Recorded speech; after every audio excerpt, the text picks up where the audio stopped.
me, you ain't seen nothing yet. Yeah, hop in my DeLorean, get ready, get set. Where I'm taking you now is on my own road. I pick my own path, bringing 80s recode. Put my hand on the throttle, best to buckle up. Rev up the gigawatts, hang on to your butts. I'm just a 90s kid, I just need a time machine to fly away. Hit it up, top power, party, big fly. The future's back, DeLorean style. This is my time. Got my Ray-Bans on, my acid wash jeans, put metal to the pedal, flash back to the beat. Step into my time machine. Through the vortex, crank up the reverb. Back from the future, haven't you heard? 85 is where it's at. Let's revive the whole world. Let's revive the whole world.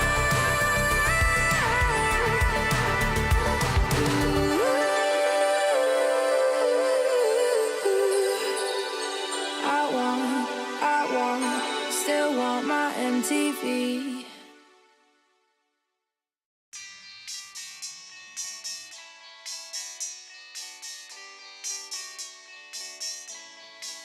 The morning light, it hits my eyes.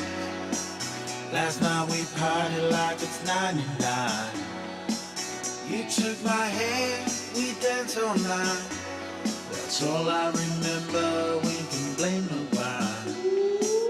Look where we are, so beautiful. This world is ours for the taking now.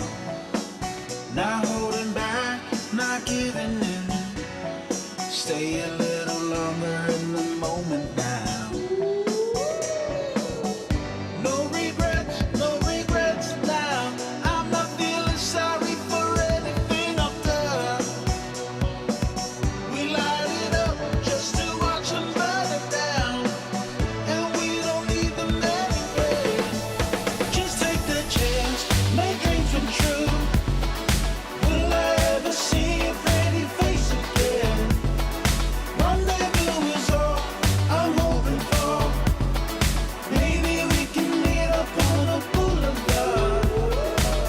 Let's get away, yeah. Let's get away, yeah. Let's get away, yeah. Let's get away, yeah. 'Cause if we got one life to live, maybe we should just let go. Don't worry about tomorrow. Start counting your Insta follows. 'Cause the sun comes up again. New days they begin. So hold on to me, 'cause I won't let go of you. No regrets now. I'm not feeling sorry for anything I've done. We light it up just to watch them burn it down.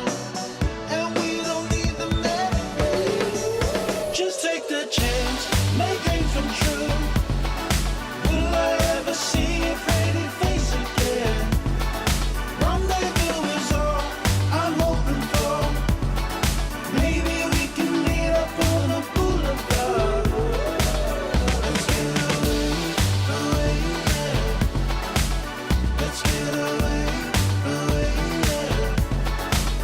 Let's get away, yeah. Let's get away, yeah.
Los, komm, steig drauf.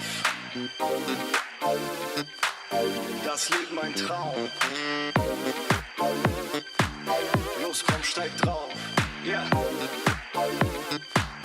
Das Leben mein Traum. Kein Geld, kein Stress, wir regeln das. Luxus-Vibes, als wärst du auf der Segelyacht. Low Budget, High Class, Tasse statt Weinglas. Denk nicht viel nach, wir machen es einfach. Let's go. Seid ihr sicher, die Clique ist down? Ziehen Blicke auf uns, alle ticken jetzt aus. Die ganzen Kids in der City stehen drauf. Und rollen, rollen, rollen. Droppen Banger, schlagen mittendrin auf. Los, komm, steig drauf, roll mit. Das Leben ein Traum, du brauchst den Kick. Los, komm, steig drauf, roll mit. Das Leben ein Traum, du brauchst den Kick. Cruisen auf Scootern, fahren ans Ufer. Immer Open End, weil die Stadt niemals zu hat. Wasser schimmert Gold, wir machen was wir wollen. Doch die Kassen sind nie voll. Egal was soll's. Los, komm, steig drauf, roll mit. Das Leben ein Traum, du brauchst den Kick. Cruise mit, baby. Los, komm, steig drauf, roll mit. Los, komm, los, komm, los, komm. Das Leben ein Traum, du brauchst den Kick, yeah. Kick stark, baby, lass ihn nicht nach, baby. Kick stark, baby, lass ihn nicht nach. Kick stark, baby, lass ihn nicht nach, baby. Kick stark, baby, lass ihn nicht nach.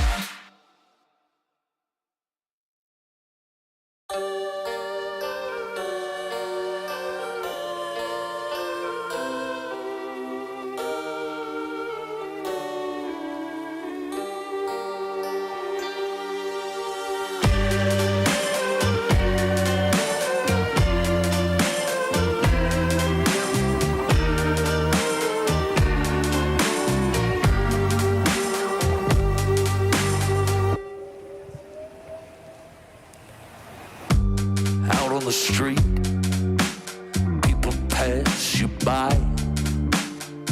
You don't meet their eye, you don't care. And out in the night, you see a light. From the cafes, there's more singing than despair. Hold me tightly before the night swallows the sun. And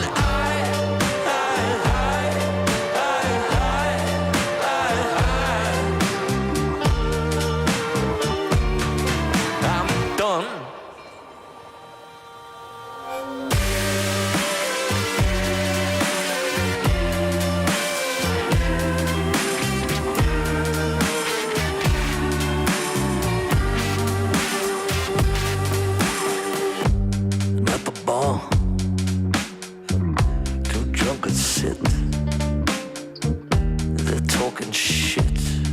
Been before. And the dancing girls, they twist and twirl. They sweat like beads of pearls, scattered before swine. Hold me tightly before the night swallows the sun.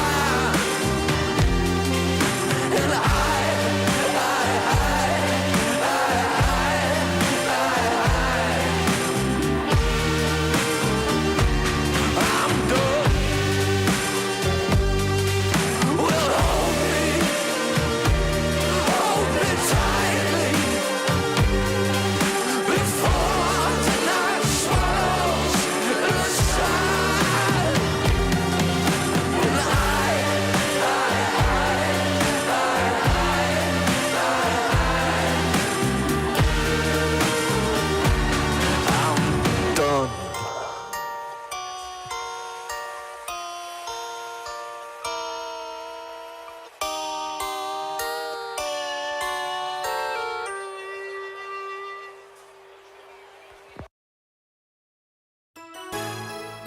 You broke this heart of stone.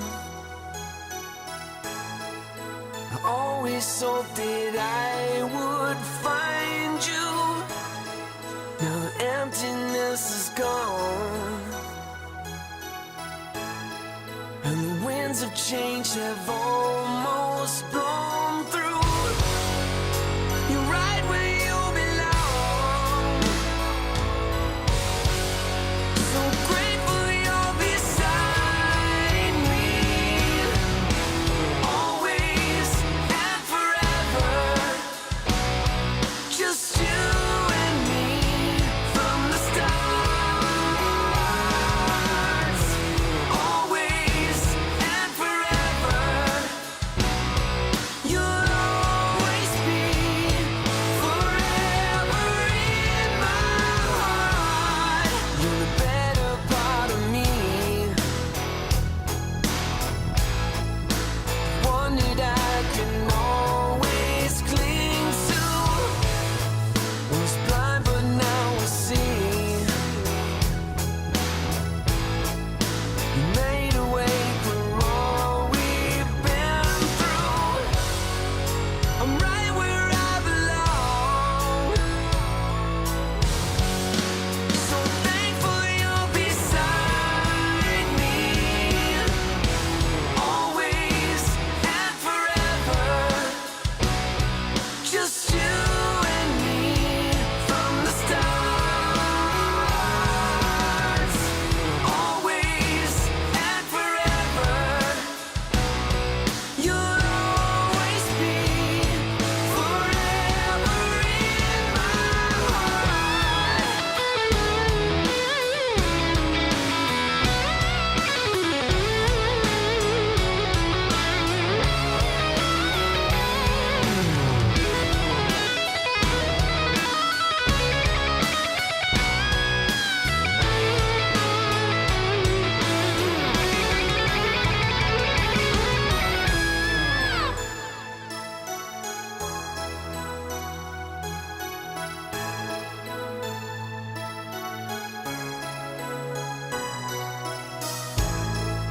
You broke this heart of stone.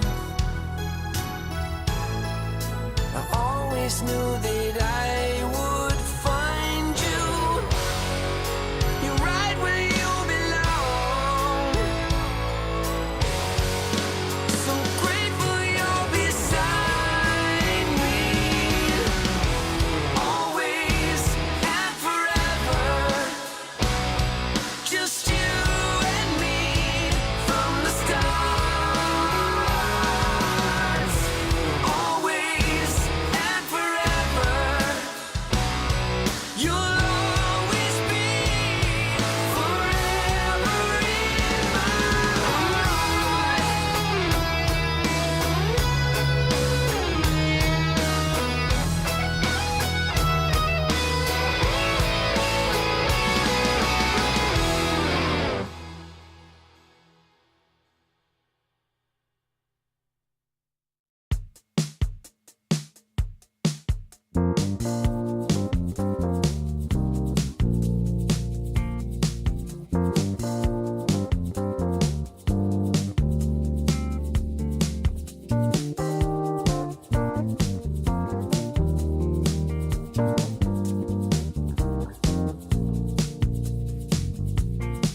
You should see my baby, she's spanking new, and she never says no, she's can do.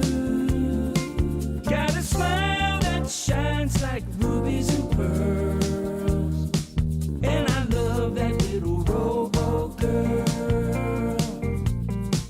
Well, she knows how to do that bump and grind. With four on the floor, she'll blow your mind. She's got rosy cheeks and strawberry curls. That's my sexy little robo girl. When I kiss her heated lips, she purrs like a kitten and trucks her lips. Says your wish is my command, telling me to love her like a real man.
ticket to the DHL Super Drop. I'm gonna get the box over here.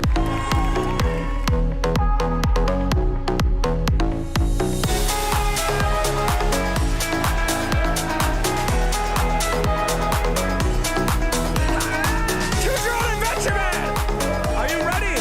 I'm shaking. Good. That's absolutely correct.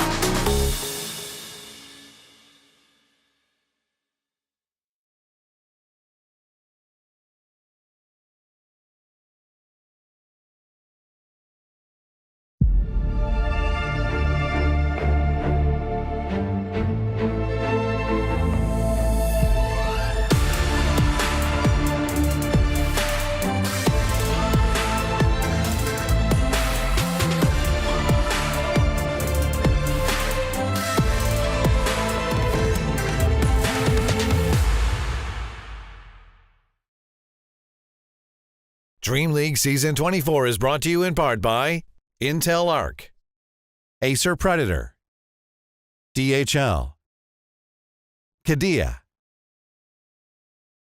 Monster Energy, 1xBet, and the United States Air Force.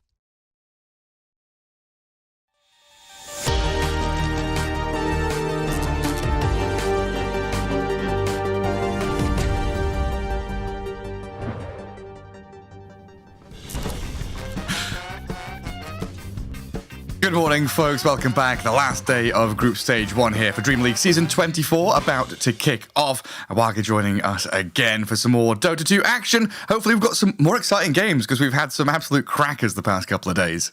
Yeah, this has been a really wild group stage. We've seen long games, we've seen really fast games coming out, we've seen a little bit of wonky drafts coming out as well. Interesting stuff being tried out by the teams here. Got some highlights actually from what happened yesterday. What was this? Parivision up against Extreme Gaming. Yeah. Centaur game. Absolutely insane situation. Like, Chrysalis Gyro tried his best, but couldn't really fight back into that Arme Shadow Fiend. Yeah, that game was where the Centaur just picked up the SF and he just couldn't be killed at all. And this was a little bit of a blemish on Extreme Gaming's record, I want to say. This game they probably want to forget. The Bristleback game where he did have to play against the Viper. Not the most fun time, but there were also individual mistakes here. There's like a hard lane, then Viper ganked him, contested his Ancients, he died to Tormentor, failed the second Tormentor take. It was rough for Extreme Gaming in that second one. And then a pretty spicy one between Talon and Falcons. This series was very much a story of laning stage versus mid-game, it felt like. Yeah, also timing difference. We had Talon looking pretty strong early on, but they didn't hit that timing of the Alchemist advantage early on enough. And eventually Team Falcons, they just built that lead with multiple cores looking strong. I think Malrine had a great impact on this game as well in his tanking, always setting up the initiations for his team. Yeah, and the kiting of Falcons very apparent in this game as well, right? Yeah, it was definitely dominant. Falcons looking like the beast that we expect them to be, and that's also why they are where they are in the group stage. They are the only team so far that are guaranteed the top here, 9-1 track record. Yeah, already qualified for that second group stage. First up, though, Group A, which we will be heading into for our first series. Parivision right up at the top with Team Liquid. I think Team Liquid have one extra 2-0 win, but Parivision have drawn more, so maybe a little bit more consistent from Parivision. But Team Liquid did 2-0 Gaming Gladiators, which is obviously a stellar result for them. Extreme Gaming and then Gaming Gladiators coming up next, and it's pretty tight in the middle as usual. Last day of group stage, still a lot to fight for. Yeah, definitely there's a lot to fight for, and especially for Nigma right now, they need to fight to hold on, and it's a tough one. They gotta go up against Parivision here, who are at the top of the group, and they need wins right now to guarantee that they're, having a chance to stay in, because 3-7, not a comfortable place to be. It's not impossible. Their next match, by the way, is against Nouns, who are at the bottom, so if they do well in this match, then next one should be easy breezy for them. Yeah, there's chances there, and like you were saying, Falcons up at the top here, Tundra and Waska just behind them. I mean, was it Malrine that was saying that he wasn't really afraid of Fortnite Man or anyone else, but Team Waska was maybe the one to keep an eye on? Yeah, he did call out that. We asked Malrine what he thought, and they did play against Pyanitsia and did 2-0 them, as every team has done so far. Pyanitsia just I think a little bit in a tough situation here. There are a lot of seasoned teams here, and Planitia, kind of the up-and-coming team. Still very valuable tournament experience for them. And of13 DreamLeague Season 24, all part of the EPT as we head towards the Esports World Cup. 13,250 points for DreamLeague Season 24, and as we've said before, we go through the year, the points start building, that kind of cumulative effort, getting later on the year, the lands and those tournaments matter that much more. Yeah, a lot of points to grab here in the Esports World Cup, and we'll see as well the distribution here of the EPT points. You can see what you get for first place, 3,000 points to grab, and of course group stage as well has a bit of extra points. If you place first in your group, that's 300 points, Gareth. Yeah, I mean, these 300 points, they can be like these little tiebreaker, nuggets of points where you're like, oh, we need that little bit extra just to push up into the top of the board.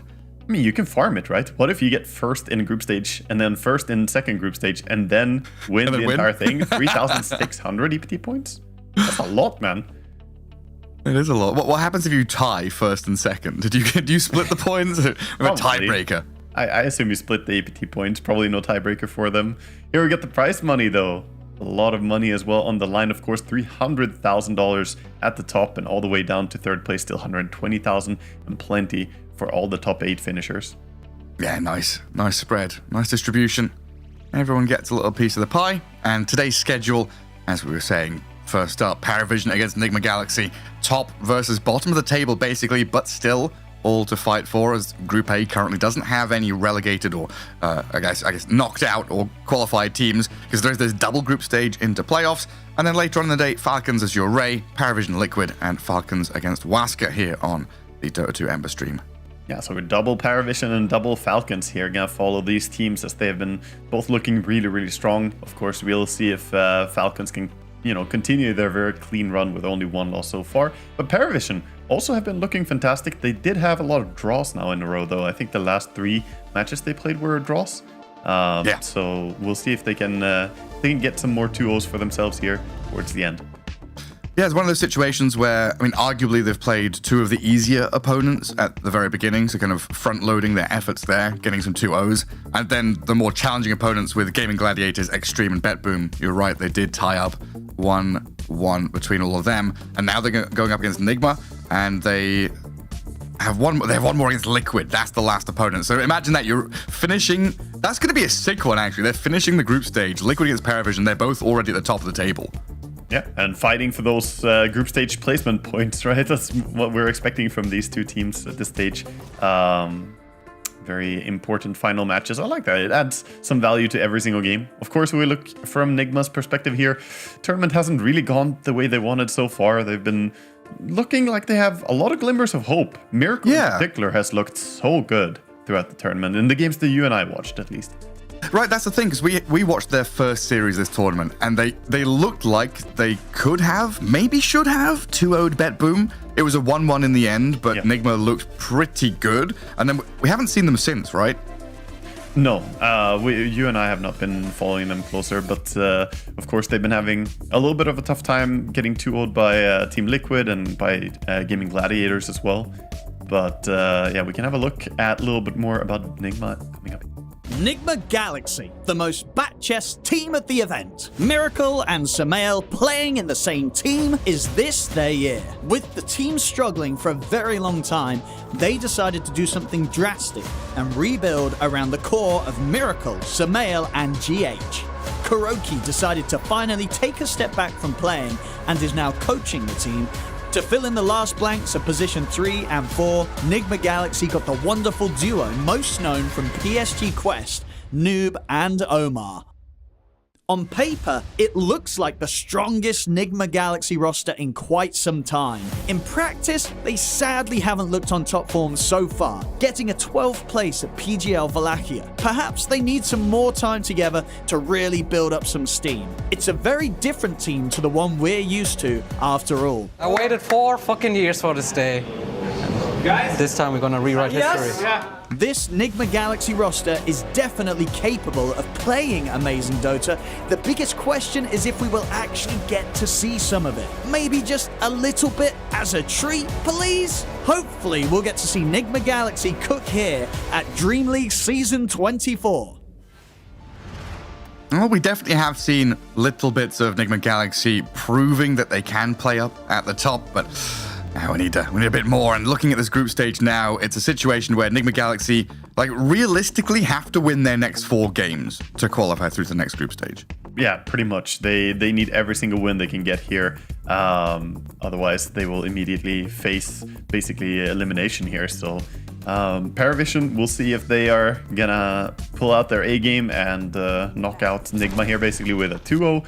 Or if Nigma can somehow hang on here. We've seen some tenacious teams here throughout the games of DreamLeague. See if they can be as tenacious in the elimination. Yeah, kind of holding on. Like you said it yesterday, right? Once the game gets past 30, it feels like it's gonna go 50 or 60. Yeah, quite often we've seen the games either be very quick and very methodical, or it just goes into that crazy territory where, okay, let's go for 4th Roshan, let's take some more Aegises, let's get some neutral items. But of course, heading into the draft here, we have a pretty standard approach so far. Naga Siren banned out by Parivision, keeping that sort of rule of thumb. The first pick must be prevented. No Naga Sirens ever allowed. Nope. Not permitted. I'm just thinking about the way that we saw Nigma playing in that first series. Maybe not an indication of how they've developed through the group stage so far, but it felt very 5-man-y once we got out of the laning stage. They were very happy to play this just ball up, fight together, non-stop brawling. Is that something Parivision could look at and say, hey, we could meet and match that aggression, or maybe we could split push and spread the map a bit? I think the best reaction probably to the style of play that they brought would be sort of a Team Falcon-esque approach where they are so good at just using the entire map. The map in Dota is so big right now, and if you're able to keep your towers but also play the field, then that's the dream. You're getting so much value. Of course, it all comes down to what drafts we have though. Tower cracking ability is going to be the most important thing to evaluate. So far, Shadow Demon up. Monkey King, Beastmaster, Enigma, Sniper, Pango, Primal Beast, and Naga gone. So that leads to Parivision going for the Sand King again. We saw no one have a really sad laning stage in one of his games, but a tremendous comeback from him kind of allowed the team to rally around him. Yeah, he didn't break or crumble under pressure. He rebuilt and got strong again. So I definitely think he knows his way around that hero. And Sand King is in a fantastic spot. By the way, I have a little update for you that yesterday we did have the second ever Naga game of the tournament. 78 bans, 2 picks. And in the second game, it was also a 1 hour and 6 minute game between Gaming Gladiators and Bet Boom yesterday. Did she win though? She did. So she's 50-50. Yeah. The 50% win rate. What is it now? 98% contest or whatever? Yeah, her total contests. I think she's 100% contests, I believe. Was she no, you're right. Yes, yeah, of course. Yeah. It is 100%. 80 games total of picks and bans here. 78 bans, 2 picks. Absolutely wild. And Shadow Demon was pretty up there as well. Enchantress, both in that 80% realm. When Invoker, Beastmaster, Shadow Demon, Enchantress, they're all very heavily contested. Yeah, we see why as well in the games that we've watched. I mean, the impact from these heroes has all been very, very good. I think Beastmaster is probably the one that shines the most out of these 80% heroes to me. Invoker, SD, and Ench, they all look fine, but Beastmaster games usually has been really impressive. Yeah, I was looking at the overall win rates for heroes with like more than 10 games earlier. There were a couple of little surprises for me. Ogre Magi, I didn't think he'd have 10 games played, but he's sat at 8-2 currently, 80% win rate. Pugna, 13-6, almost a 70% win rate. We've seen a lot of very good Pugna games. And there's heroes like Dragon Knight, which have kind of slipped through the cracks for me, where we've seen a couple of them and they've looked okay, but apparently he's doing pretty well as well. Yeah, there's a few heroes that are doing well and kind of staying uncontested to a great degree. And we'll see what the teams are going to go back for. But this early in the draft, we still see them going for these high priority heroes. The SD, the Sand King, Dark Willow coming out. No surprise there. nasty AoE control coming out from Parivision now with the Sand King and Dark Willow combination. I mean, Dark Willow, not one we've seen an awful lot of, but still a hero that does very well just as a position 4 going into that side lane.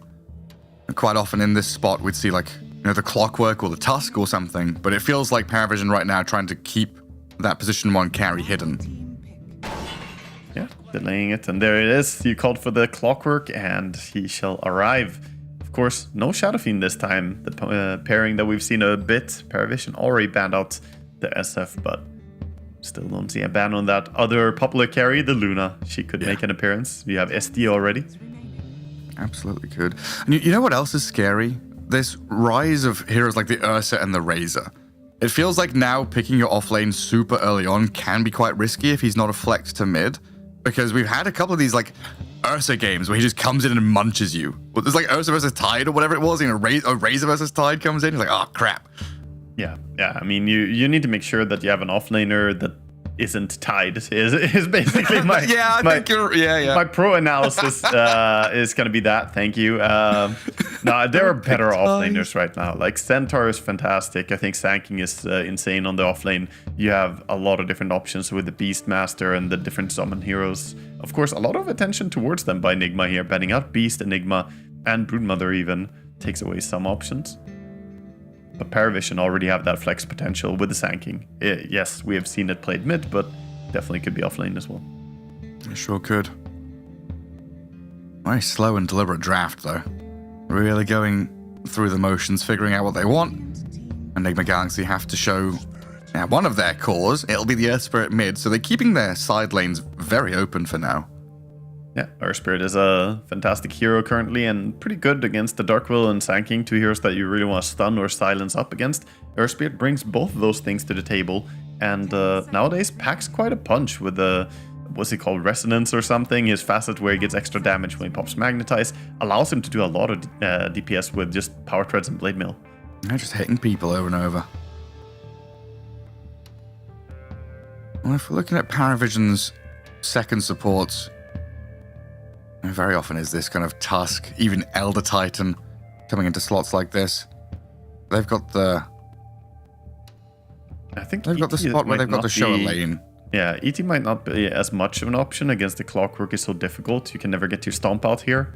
But I like the idea of Tusk getting more save potential here. They're going to go ahead and pick up the Alchemist first and follow that with Chen. Another classic response to the Clockwork. Chen, get some extra summons so that you can fight against the Battery Assault. And also we've seen this specific duo before. Was it Parivision playing it? The Chen Alchemist? We cast a Chen Alchemist, or 2 games, I think. With Chen Alchemist. They had a win against Extreme Gaming. And we saw it in another game as well. I can't, for the life of me. Yeah, there was some other team drafting it as well. It wasn't them. But yeah, they did play this before. That might have been Bet Boom. Yeah, it could have literally been anyone, right? It could have been anyone. Yeah, it's not too crazy. Alchemist is a very common hero currently, and Chen is still a high-rated hero. Not as highly rated as Enchantress, but he does his job very well. Can buy that early mech for the team as well, and just provide a lot of heal. Well, there goes the heal. Yeah, as Doom counter. Great pick against the Alchemist and the Chen. Yeah, you can even devour some of the creeps. Pretty nice idea to grab Doom here. I think it suits pretty well. Later on, you can even consider dooming the Sand King if the fight is looking like Alchemist doesn't need to take the Doom. You could throw it on Sand King, maybe prevent some Bloodstone healing. And it always feels much nicer playing Doom when you've got multiple heroes to either set up or to just go into the fight. Now we saw the move speed Amar Doom the other day, right? Or yesterday even, just sprinting in and doing stuff. But here, like, you know, a Blink Doom with an Earth Spirit roll, a Clockwork hook shot. If you've got that follow through, the Doom target doesn't get to just run away. Which we have seen a few times. You have ways to hinder your opponents from getting away. You have the Clockwork Cogs, you have SD with the ulti. Great ways to catch your opponents here. So Parivision, we'll see how they take those team fights. They do have good team fight from the first 2 of their picks, but Alchemist and Chen, a little bit more item dependent here. Alchemist needs to get good farm, needs to get his item advantage, and then you need to hit that timing, because we saw Alchemists kind of fall flat and not utilize the advantage they build early. I'm I'm not a fan of the Radiance into BKB that some Alks do. I really prefer the Blink Dagger where you open up your possibilities and can jump targets. It's like people can play into you. Like, yes, it's nice to be able to play with your team, but it's also if you're playing on the other side of the map and you're getting ready to go for something, farming away in the jungle, your team can come and play into you with your Blink. Yeah, very true. We see Parivision banning out. They're thinking Morphling here. Sniper's already gone. SF is already gone. What else are they wanting to remove from the carry role here as Nigma? Need to add up the carry, of course. I think that Luna, honestly, like Miracle has looked so good on Luna, but okay, they ban out the Medusa instead.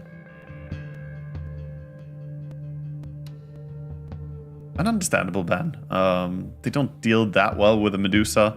Overall, it's a little bit tricky for them, and the lane can be tough for if you put off-lane tanking. Maybe they have a different idea, though. Parivision have that last pick. Man, Parivision with the last pick, when they've been picking shit like Viper, is so toxic. Yeah. Like, honestly, like just looking at this, the chance for... Like, okay, Viper's not like massively good. There's no bristleback here, but it's just that kind of idea that this sanking is flexed. Nigma guys who've got to go through so many options. Yeah. The fact that they're banning the Storm Spirit here is a little bit surprising to me on Nigma. I would have thought that, you know, you default this mid Sand King and that you're expecting an offlaner coming in last, but maybe they're more concerned about offlane tanking and doing something else. Okay, they cover their bases. One of each. I mean, where is Bristleback in this draft? Like, can Parivision still just pick him? There's too many targets to Doom.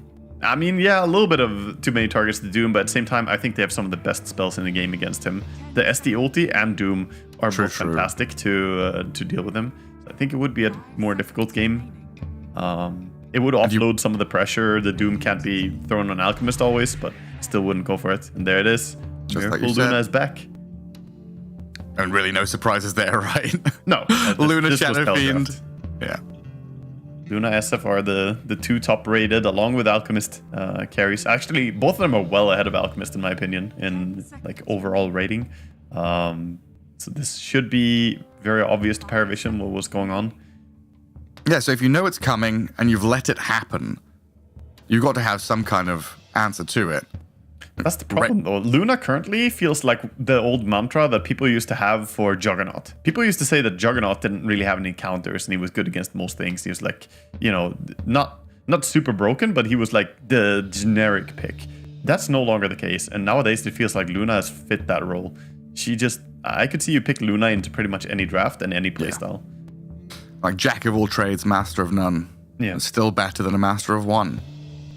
Very much so. She's hard to shut down due to her Lucent Beam too in lane. It's a puck to round things up. So that's going to be no one's hero. Putting Sanking into the offlane in the hands of DM. Is that... Have they like directly answered the Luna? Or is this just more they're going to feel more comfortable with their timings around this Chen Alchemist? I don't think they're answering the Luna necessarily. They're just trying to do their own thing, which is a good mentality to have. Build your own composition, have good stuff going. And they have fantastic team fight now with Puck, Dark Will, and Sand King. All of them can play very aggressively. Chen can help bring some pushing power and some vision to the game. And then Alchemist can farm up, build items, and when he has them, he can join in and be a serious threat. Meanwhile, I like Nigma's draft as well. I think SD Clockwork is pretty much as strong as you can expect from two supports. And then all three of their cores make sense in this game. Doom for the counter healing. Earth Spirit is just a broken mid hero right now. And then Luna. You can't really ask for a better carry. Ah, it's very, very well rounded. Yeah, lots of ways to get into fights, start things off. I do want to see Miracle again, kind of join these fights early. You pointed it out yesterday, I think, as well. We're still seeing these carry players rotate through the Twin Gate quite early on, get involved in that offlane, find a kill. It was the game with a Broodmother in it, and the Brood got taken down. I want to see Miracle do the same kind of thing here with this Luna. Like you've got 4 heroes to go and do shit with. Get involved, and then go back to farming when you really have to. You gotta go for the good old Skeeter level 4 through the gate play that he brought at TI over and over, showing the value of those early rotations from a carry. No, I agree. The first carry to make the move through the Twin Gate usually comes out ahead, and you could say that that's because they saw that it's good to go through the gate, but I think a lot of times you can make the move, even if you're low resources. That's what has been shown to us repeatedly, like especially by Skeeter, who, you know, I gotta give a shout out for that very active carry player. You missed one. They've all been tipping each other. It feels good to be this good. I won't lie. I wasn't expected. I'm not sure. There's a little inside joke going on there. I forgot to tip the Chen. Oh no, he forgot to ban the Chen. Did they ban all Ducali's heroes? That's what's going on. I see. Oh, they let this one through. Yeah, they were chatting a little bit in the pregame as well, these two players. They were like, good morning, how's your morning today, Omar? Ducali's asking him, making sure, you know, good old banter BSG going. Quest. Rest in peace. I do have Nigma all smoked up. Bit of a delayed one as they head down south. Parivision. Look how Parivision are doing this. They're not smoking up the Willow. So the 4-man smoked behind Willow and then using Willow as a bait here. This is not like unintentional that Willow isn't smoked right now. They're very intentionally following the Willow. Yeah, this feels like we watched the replay. We know what move you do. Yeah, we've seen this before. This could actually work really well too, because they don't have the best things to kill Willow if she skills up Shadow Realm. You try and go on her, she pops Shadow Realm. Even an Observer Ward now. Look at him staying away from the Chen, making sure not to get smoked. Now he's going to turn up. Pop in the smoke. They're down on the low ground here, and the smoke breaks on 9 class. Spots Sumail, Lucent Beam to start. Hasn't leveled anything up just yet, 9 class. Now the Brambles come out. Everyone gets connected on as the Cogs will trap Crystallis inside. Alchemist getting gone up, but a huge stun. Massive burst strike from DM to finish off Omar. No one gets first blood. 9 class is still alive and juking through the trees as Sumail and GH try to close in on this Dark Willow to get the takedown on her, but the 3-man concoction from Crystallis. Another huge stun. Turn back onto Sumail to bring down the Earth Spirit now. Nigma Galaxy in disarray. They've gone for a 5-man smoke and they're going to pay for it. A triple kill for no one's puck! It's not even 30 seconds into the game yet! Dear God. Duca smoke, he says. That was a pretty fantastic fight coming out from Parivision. Worked out exactly as they wanted. Bait with Willow. They even did try to go on the Alchemist. Nice change of target by Nigma, but their positioning was so compromised. Stacked up way too much for these big abilities. 4-man stun from Sanking, 3-man stun from Alchemist. Puck is another alchemist. He started with the bloody extra gold as well. Seed money, yeah. So he's got the seed. He's got a null and a wand and 300 gold saved towards the bottle. Dear God, that's a lot. Good morning to my neighbors. Yeah, that really works well on Puck as well. Getting some extra stats allows that Puckish innate to give you even more as well.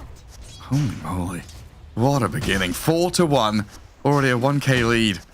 Enigma Galaxy, they tried something, but you said it, right? It was absolutely intentional. Parivision knew something was coming. They were prepared for it. Yeah, 9 class was just baiting. He was going first, making sure they try and use their resources on him. Now he catches SD here. A good bit of damage. To safety. DM goes back in for the Burrow Strike. Hold him back with a Lucent Beam, but the damage comes pretty thick and fast onto GH. Forces the wand usage. Miracle trying to give as good as they've taken so far. Lucent Beam and the Shadow Poison stacks onto 9 class. Some good revenge from Nigma Galaxy in that top lane. Again, Miracle finds the nice commitment there, chasing down, getting a good kill. Yeah, nice trust in that situation. 10-5 Puck, 6-2 Earth Spirit. And this lane is already like annoying for Earth Spirit, being against this ranged Puck, right-clicking you non-stop. But when you've got Fairy Fire, Null, and like level advantage, Sumail's gonna be pretty sad. The lane might even become a little bit difficult. Normally this lane is pretty easy for Earth Spirit. You just kind of kick. Once you have level 2 on the kick, you very easily kill the creep wave. But here, no one is doing a good job keeping Sumail's HP down. And non-stop punching. Yeah, I like the fact that he went for this stats build, right? The Null, the wand before the bottle, so he knows he can just keep pummeling. Get the advantage over the Sumail Earth Spirit. It's what you do. If you get that much gold early on, I mean, it's not really standard that you get a triple kill before the game starts. Yeah, if you do find yourself with a lot of money before the game starts, getting a bottle earlier doesn't actually help you that much. Because the water rune is still on a timer. It's not going to arrive earlier just because you're richer. It's unlikely you're going to burn through HP and regen in the lane as quickly as that. Yeah, get some stats for yourself. Build those magic stick charges and start getting better last hitting. Oh, Miracle with a kill, an assist, and 20 last hits, having a great time up top. But there is a third lane in Dota. We've not looked down bottom too much. Crystalis and Ducalis fighting over the small camp here as Omar and Noob press forward. Yeah, it is the old PSG quest lane. Omar, Noob versus Ducalis. Yep, and Ducalis is putting that Chen auto attack to good work here, constantly hitting into these melee heroes who are starting to drop low on regeneration right now. Not too much regen on the Doom or on the Clockwork anymore. And that allows Crystalis to get his last hits going, while it looks like Omar is continually trying to drag these waves around now. They are out of their regen. Takes a few hits for it. He's keeping his creep away from the Doom as well. Doom wants to eat the mana burn creep, but he ran away with it.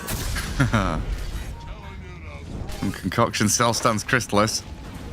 Omar salving up, coming back in with a wave to meet it in the jungle. Just not a comfortable place to be here, as both of the Nigma Galaxy players have got to kind of salve and regen and keep playing this back and forth, towing the line between playing on the Chen or not. Ducalis is doing a great job bullying this lane, setting up safety for Crystalis, who's just finding free farm. Alchemist off to a great start.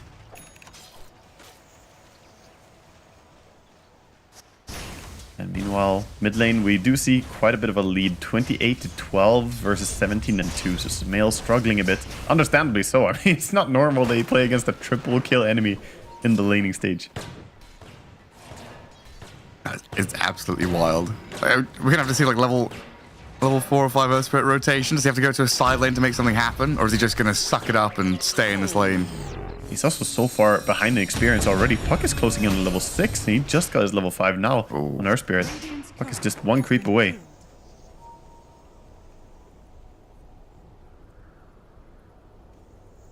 $40 for the power runes. Might see some moves from the supports coming in.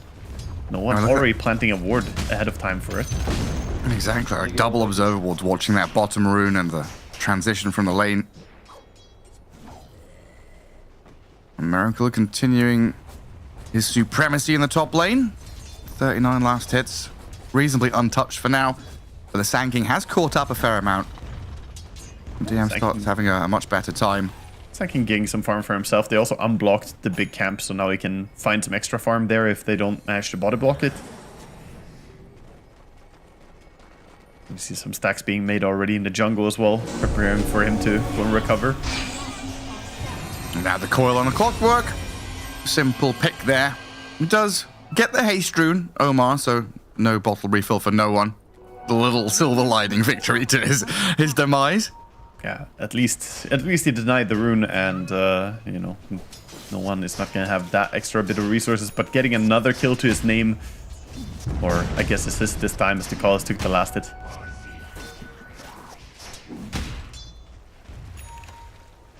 Looks like GH making a move over towards the Wisdom Rune. He's got a sentry down, he's scouting high ground, seeing what stacks have been made. Well, they want to mess with the Sand King. They see him farming, at least staying in the experience range here, and leeching some would be big. Earth Spirit thinking about more though. But here comes no one. The level 7 puck has arrived. GH has got to hide behind the cliff top there. As DM clears out the camp. Sumail rolls onto 9 class with a Magnetize, and Noob has actually chased no one back. But a swift TP out.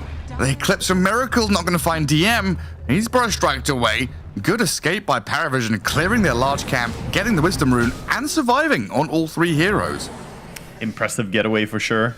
Noob didn't have level 6 as well in Doom there, so a little bit hard for him to go into the fight. Only a level 5 Doom doesn't do that much yet. But Parivision, they get what they wanted and get out again. And that's a big time investment for Nigma. Time that Alchemist is just farming down here, saying, yeah, you guys move 4 heroes into my ancient area instead of contesting my lane. Yeah, Crystalis super happy with it. And Ducalis can now maybe even click the tower a few times. No one's even wrapping around in behind with coil ready. Sees Noob's doom. Doesn't want to go too deep for it. Doesn't know who's behind him. Yeah, just gonna keep pushing and farming here. Not looking like he wants to do anything more than that. Doom just hit level 6 now. Wants the puck. Let's see if they can find him. Oh, that disruption is good. Good. Banish from GH. Waning Rift out to the right, but now he's doomed up. And there's no cavalry coming. No one. All on his own out here. Yeah, that was a nice timing coming out with the disruption, making sure he can't get away. So at least they get rid of the Puck invading their jungle. He was under a ward for quite a while, so they had to punish that. And while DM pulling towards the Ancients, setting up the farms from Ancient Camp. A juicy stack, and we see why Sand King is so highly rated. Being able to do this at level 6 is really useful for your team. You get all these neutral items for 5 neutral items found already. And Sumail comes to try and leech some. DM baiting with the neutral item drop, and the Burrow Strike into Bedlam combo with the epicenter here. Sumail just been outplayed heavily. DM, he's going to run to the northwest as 9 class is cleared up by Miracle's Eclipse. DM did pop epicenter thinking that Miracle might chase him. Didn't actually get that. Meanwhile, bottom, it's Noob who oversteps a bit. Tried to pull the creep wave, trying to do something, but they have a deadlock on this bottom lane. Parivision just making sure Alchemist is gonna have a good time. All the noise and chaos up in these Radiant Ancients. I mean, Nigma Galaxy have been like a whisker away from really contesting the stack or getting something good done. Parivision, like really seconds ahead of the curve. And Chrysalis now, Chemical Rage and Concoction channeled, charges in towards Noob. Stun thrown in. They've got a Mud Golem for a Pebble toss forward as well as the Bedlam. And a lot of damage comes Noob's way. Omar with the cogs, and he kind of traps himself inside a little bit there with the aggressive horde of Parivision heroes who will run forward with another stun. Even more pebbles thrown by the Shard Golems, and Ducalis grabs the double kill. His old teammates got to start fearing him now. Double kill and pushing into tier 1 tower as well. This is dominance here coming out from Parivision, and well, yes, you have good farm on the Luna on the side of Nigma. You are losing this tower, and I would be more than concerned here seeing Alchemist taking over the map this early. We've seen a lot of early timings on Radiances, but this should be probably the fastest one yet. Very, very speedy. I'm not sure what that tip's for. Bit of a ward battle or something like that going on across the river. Trading a lot of tips back and forth, these guys. Just having some fun with each other. Well, even with the way the game has gone these first 10 minutes, it's not like Doom. Like, Nigma Galaxy got 4-1 before creep spawned, and they're still in this. You know, 3k lead from Parivision's good. Chen has got a streak, cool. But like the Doom and the Earth Spirit, a little bit behind their counterparts. Luna's still up there, right alongside the Alchemist. Nigma Galaxy not out of this just yet. Damn, Luna is remarkably farmed. 6.5k at 11 minutes for a Luna is absurd. With Alchemist having this good of a game, he's still technically behind the Luna in, you know, actual value. So Miracle just having a fantastic game. Not to be understated, but I think they need more from Sumail. They need him to get this Blade Mail and need some ganks coming out. Alright, we're going to jump on GH up top. He buys a little bit of time for himself with this disruption, but he will always be dying there. Ooh, he cancel. I can't keep going here, so this leaves top tower pretty vulnerable. Alchemist could swing down or through the gate here, join his team. This net worth board is like one of those old infographics, right? Of like the house cost today and yesterday, or the price of a slice of bread is adjusted for inflation. Now it costs 8 times more. This Luna's far ahead. Omar gonna go down here as well. Gets too close to the puck and Alchemist at the same time. Nice for a neutral deny. Not gonna get it. And a kill for Chrysalis. 206 Alchemist. And usually we see that. Oh, hang on. The catch on the Luna. Miracle has Sumail's help here to back him up and turn around, but the Bedlam damage with DM around clears out Miracle, and Ducalis kept them all alive with the hand of God, so he picks up another kill, a dominating Ducalis Chen. Some big damage coming in from the Sand King and the Willow together, and of course Chen just rushing in with the drums as well, making sure they can get close onto Miracle there very quickly. He thought it was safe, but they closed the distance. And maybe Miracle needed to get kicked away there. That damage comes very quickly from Parivision. I think he expected to be able to maybe take that fight on Sumail. He wanted to deal the damage using the kick instead, but wasn't quite enough. And that delays his blade mail a little bit more. He is going to have it soon. 100 gold away. And that's Parivision without their two most farmed heroes. It is. That's got to be so scary. They're hitting incredible timings right now as well on Parivision. They have all the items coming out. Pipe is done on Sand King. They have Witchblade on the puck, almost Blink Dagger along with it. And they have full Radiance flying in for the Alchemist at this point. If they could snipe this courier, it would be insane. Noob. he's looking for it. Oh. Not finding it. That would have been massive. So what's the play for if Parivision are ready now, they're going to put their foot down, right? Get a fight, think about taking control of that Roche area, maybe later on. What's Nigma doing? Are they waiting for their next round of items, or are they looking for a Doom pick-off? Yeah, they need to get a Doom pick-off. They need to play around Doom and Earth Spirit right now. Let the Luna keep farming, and the 4 of them need to go fight, and they're doing so around mid, thinking about Sand King. Yeah, and you get a hook shot in onto DM, and the Doom as well. This is pretty big for them. He's a tanky Sand King, but he's gonna get taken down. That was a good catch. That looked really funny. The hook shot from Clockwork landed on Sand King before he stunned, and then the stun finishes, and Clockwork slid to the side. Actually, was a pretty interesting interaction between the two spells. Thinking through portals, the burrow right underground. Meanwhile, though, they did use Doom, so now this opens up a bit of a window, and Parivision, they're looking to just break right through it here. This is where no one's puck is like, there is literally nothing to stop me. Yep. Yeah, this game is looking very free when Doom is on cooldown for him. And there's the jump. 2 heroes caught, and one of them's Luna. Can they kill Miracle? Looks like the answer's no for now. He's got backup from GH with a disruption to save Omar. No one in the Eclipse. He should have been afraid. The 5-man from Nigma Galaxy rallies around their carry, destroys the puck, and the rest of Parivision a little late to the party. Yeah, it was risky for him. He didn't want to jaunt to the orb. He blinked in and initiated, then used orb. And if he doesn't jaunt to that orb, then he's just stuck in place. That's what happened for him, so he gets caught there. Would have thought he would have kept diving deeper, but good reactions by Nigma to save their teammates, losing nothing and even turning this around. Yeah, it looked like that was a clear-cut pick off and play forward into tier 2 from Parivision. Nigma Galaxy just put up the brick wall. Say absolutely not. Now they can... Some good kills to keep themselves in the game and relevant here, because otherwise Parivision, they're looking pretty farmed. 5k lead right now. The Chen has 5,000 net worth. Only 1,000 gold behind the Earth Spirit right now. Yeah, it's incredibly farmed. And kind of a good swing as well for Nigma Galaxy to allow Noob's Doom to come back off cooldown. Gives them that little bit of breathing room.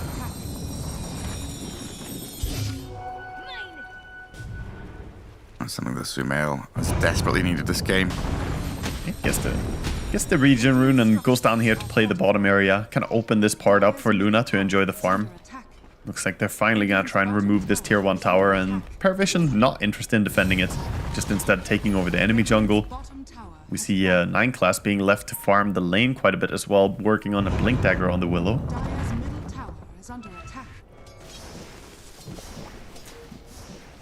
Blink on Sand King. There's really just like no messing around, no redundancy. Every single item DM has bought is just to get him to this point. Little windlace, little phase boots, a raindrop, a wand, but it's like big items, pipe, blink, bloodstone next. Yeah, they also have a scary team when they get these Blink Daggers, because Blink Dagger, talk about it sometimes how Blink is one of those items to get better the more of them you have, so your entire team can go. See a little recap here of the jump here, where the puck, he orbed a little bit too close to tower, didn't want to jump, and he got mini stunned by a Lucent Beam towards the very end as well, so perhaps he was trying right there. I simply didn't have his Sand King or Alchemist, like the 2 big stuns in their team. Kind of needed if you want to take a 5-man team fight like that, which Nigma Galaxy brought under their tier 2. Yeah. I was saying about the Blink Dagger they already have now on Sand King. They have a Blink coming up on Dark Willow, and then on top of that we also have the puck already, of course. Alchemist not rushing a Blink, he's going for SNY first to try and save him from the Doom, of course, and all the stun duration. There goes a tier 2. Without even showing a hero, Chen just sends his massive army into it. And Noob's Doom kind of lurking in the shadows up there. doesn't want to get too close as Parivision are approaching the base. But again, this is good realization that there's a lot of space down in that southern corner of the map. 4 members of Nigma Galaxy all gathering up what farm they can. They're using this area and trying to play where they have vision. They have a lot of vision down bottom. Again, though, smoke coming to cut across the map here from Parivision. They want to invade. Playing behind no one right now, expecting a gank onto him. Nobody's in the area, though, so they're going to have to go hunt bottom if they want kills. Yeah, look at Omar. Clockwork's farming this large camp next to the Radiant base. And it's down to Parivision to come and stop them. Or to do something that forces the hand of Nigma Galaxy to come and deal with a tier 2 push. Yeah. DM all the way up top, so he can't join for this fight down here. When he blinks on the Luna, goes straight for the stun. Concoction comes in, the Alchemist ready to pummel away at Miracle, and they actually find that slice through the jungle, sweeping through that southern part of the map to get not just the Miracle Luna, but GH Shadow Demon as well. Big pickoffs here, getting the Luna immediately. I think they saw Doom on the tower, on the creep wave up top as well, so the moment he shows, they felt confident to just rush in. Always dangerous to have someone show on the lane. Give away that bit of security for Parivision, like, okay, they can't be 5, we are 5, let's just go. Looks like Dark World changed his mind as well. 9 class guy go for a Lotus Orb in this game, which I definitely can see why. It's a great game to have a Lotus Orb. Against the Luna Lucent Beam spam, against the Doom, SD spells, even against just Magnetize, you can dispel that. 9 class might just get magnetized right now. Straight down to half HP with Sumail making that initiation. Attempted terrorize, but I thought the rocket flare had secured it, but it is Sumail. Well deserved that kill. Yeah, got the rollout again there before the terrorize, stunning him. Of course, if you're in the roll already, you are invulnerable. You cannot be stopped. Nice pick off there, using the ward to his advantage. Another move from DM. Just a bit of poking onto Noob, but it does turn into a BKB forced. He's not messing around. Take no chances. Just BKB and run. He's out of there immediately. And Parivision not really in a rush. They've got this lead. They feel strong right now. They can basically do what they want to. Find pickoffs on Clockwork up top, while also Omar survived that. But also farming up to this next round of items, which feels like this next flurry of big, next tier items is going to break the back of Nigma Galaxy. Yeah, it might for sure. And they're going to get themselves the shard here as well. It's going to go towards the Chen. Upgrading him. He can now bring some big creeps into the mix. Got the Granite Golem immediately. All right, BKB Alk. Puck has already finished Parasmus. That's done. Yeah. Alk is going to have BKB soon, and then Bloodstone Sanking, I guess, is a little bit more distant than the others. Yeah, it will be a while until he gets the full thing. But even just having the Voodoo Mask already, 12% spell lifesteal, is going to add a lot of survivability to the Sanking. Now it's Nigma Galaxy with a smoke move. Quick shot a little bit off the mark. Unable to find no one.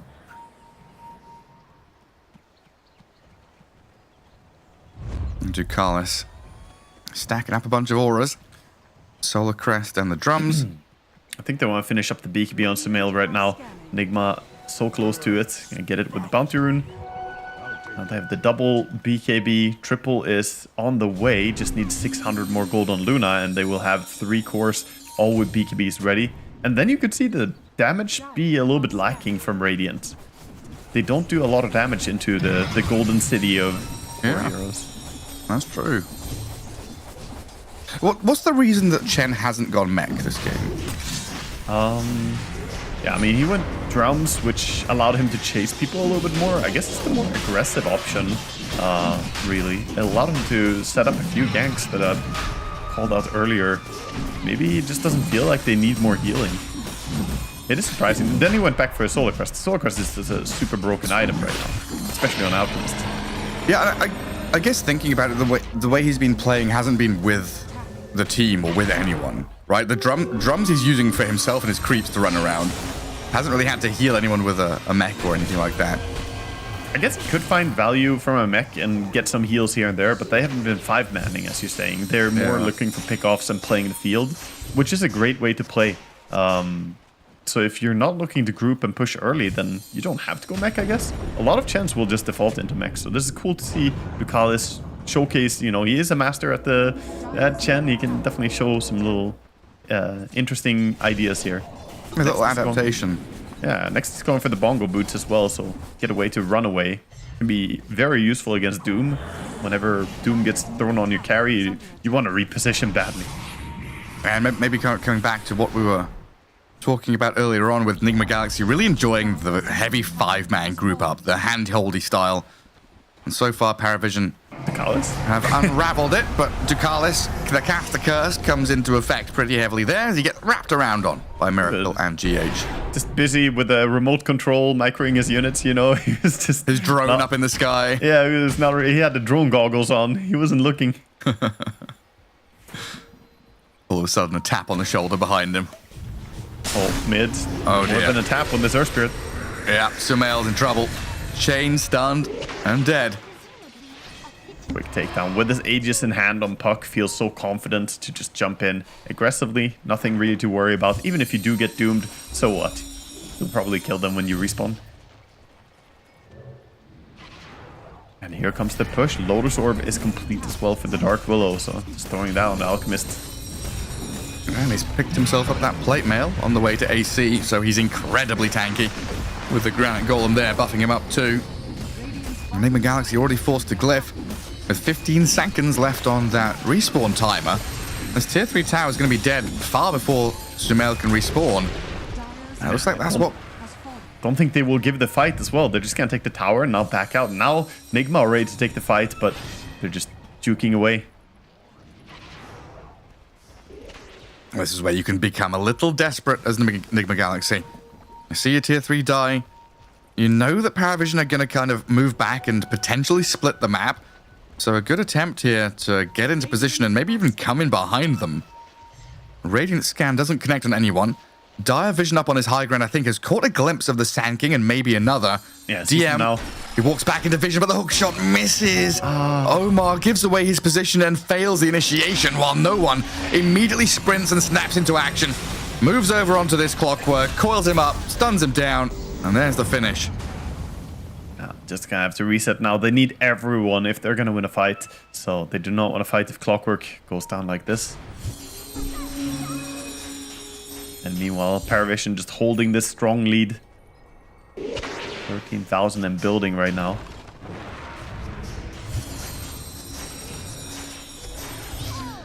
It's so oppressive. Yeah, it's like you have to doom a Dark Willow, right? That's what we've come to. Yeah, it's a kill at least. I understand Noob doing this. They need to get something. Every single kill matters a lot now to try and open up the map a little bit and get out on the field. See Doom charging down to push out bottom. Meanwhile, they go back for a Tormentor as well for themselves to see who they get the shard on. It's gonna be Clockworks. Pretty good for catching. He's had a little bit of a trouble landing some of these hook shots, so getting a shard can get better positioning. Might help them a little bit. Ducalis has overtaken Sumail. Chrysalis is just on a range barracks at this point. He has the bongo boots and the solar crest on Chen, so he can really buff up this alchemist. God. Oh yeah, goes to work on the buildings. Lucent beam thrown at Chrysalis, but it doesn't seem like he cares all that much. Catapult behind him still going to work. And Parivision come in and finish what they started. Doom on cooldown. They feel confident to push like this. Alchemist showing that, yeah, you can't kill me if you don't have Doom. Still 60 seconds on that spell, so they're just gonna keep going. And now Chemical Rage back up. Chrysalis just whacks away at the towers. You've got to be afraid here. So they will roll in. Starting it off, but the hook shot misses again. Omar doesn't find his man, and Sumail, he's BKB'd, popped a bit of a heal. The Terrorize is pretty big, but Miracle and Sumail standing and turning. They're trying to fight back into this, but Parivision, they're only going to lose no one. Yes, they will, but it's Aegis. It was expiring, but he does get that second life. It was 3 seconds off. It was so close. Gets himself to safety here. And of course, yeah, there's no way to hold still. Doom doesn't have buyback. 40 seconds without him. Desperation from Nigma Galaxy here in game 1. A 17k lead, 2 lanes of barracks down, and Parivision just sweeping through this dire base with the entire map still to play for. Parivision have played this one really well. They looked so solid in the laning stage. They had that free farm on the Alchemist, and of course, they kind of capitalized on what happened in the start. It was a perfectly thought out level 1 rotation. The smoke move at the start set up the success of the mid lane, and no one has been on the ball. He's just been bullying people this game. And look at the quick reaction here from Sanking. See the replay, and the hook shot looking a little bit off the mark again there. Omar not had an easy game here. No, he's been sidestepped so many times. And Noob dying.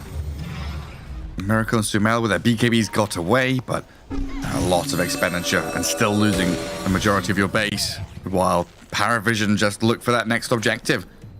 Tier 2 down bot.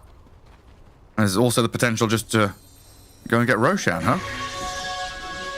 They could back up and take that. They have... The world is their oyster, really. They can use the map however they want. Right now, Miracle trying to get out on the field and sneak some farm. He's pushing top with Illusion, sneaking into the enemy Ancients. Could even find a double Wisdom rune down here.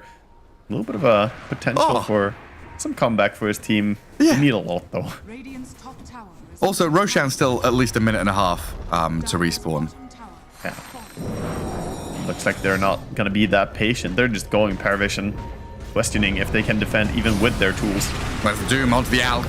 Got off his BKB, but still gonna get whacked around by the physical damage out of Nigma Galaxy. But can they get him out of here? He's ticking down and will be falling. Crystal is gone, but Sumail getting pummeled now by the Puck and the Dark Willow. 9 classes dropped to Miracle, though, as no one BKBs up and chases Sumail very far in the back. Goes for the TP out. That should be fine to get back to Fountain. Some big kills for Nigma Galaxy on their doorstep, though, taking down the Alchemist and the Sand King. Yeah, really nice pick off there. And of course, that was a little bit arrogant, you could almost say, by Parivision saying, okay, you know, we'll just send your Alchemist, the Alchemist up high ground. And Noob did not hesitate, jumps in, throws the Doom out, and you can see how difficult it is for an Alchemist to survive against that. They tried to bail him out, but then Sand King also gets caught and dies. Good hook shot this time by Omar from the side. Finds a perfect angle to keep him stuck, and Sand King got stuck in this mix as well and could not really out-heal all the damage being dealt to him. Of course, Miracle doing big right picks with the Kanda. Finally, yeah, Nigma Galaxy getting to unlock some of their potential. Even after that fight, there's still 15,000 gold behind, by the way. It was a huge fight for them, but they need more. Losing the Doom in the mid lane.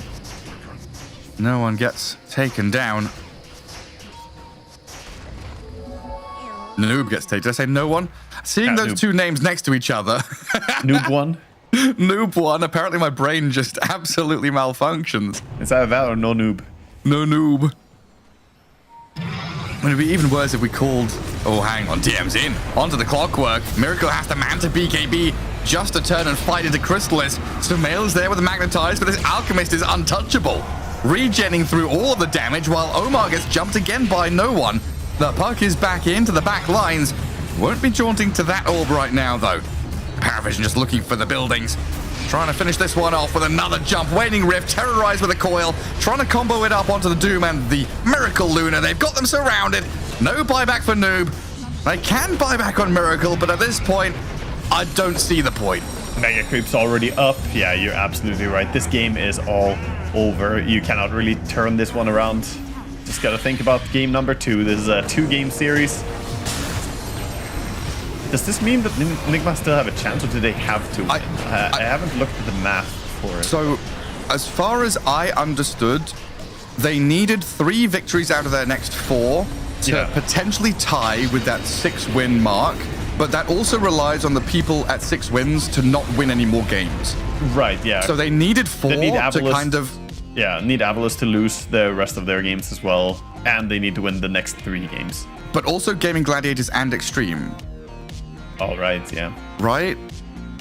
So if any of them play... But Gaming Gladiators plays against Avulus.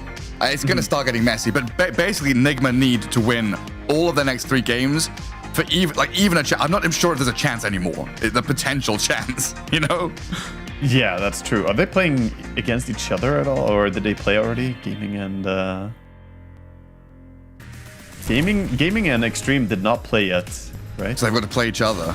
Yeah, so they will guaranteed one win. At least one of them will be higher than that. Yeah, there's maybe a hope for Nigma still, but they need to work hard here in game number 2 and in their upcoming series.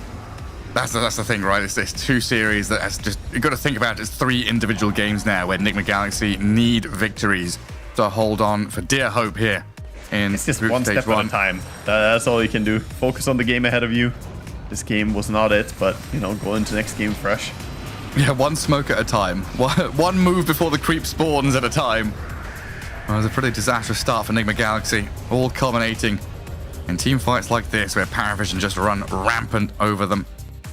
Super solid performance again from Parivision, though. Crisp draft, well executed. It seemed like they've got very few flaws or cracks to exploit.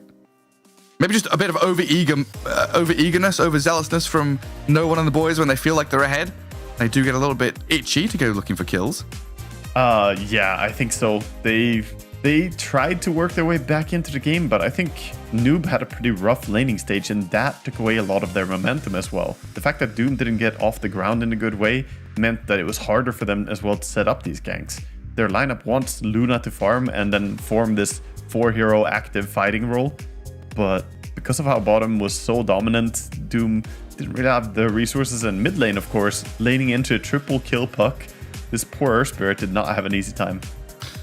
No, he really didn't. Yeah, Sumail 1, 6, and 7 just constantly trying to recover. And then we have Parivision taking game 1, kind of securing their spot up at the top. They're now 8 and 3.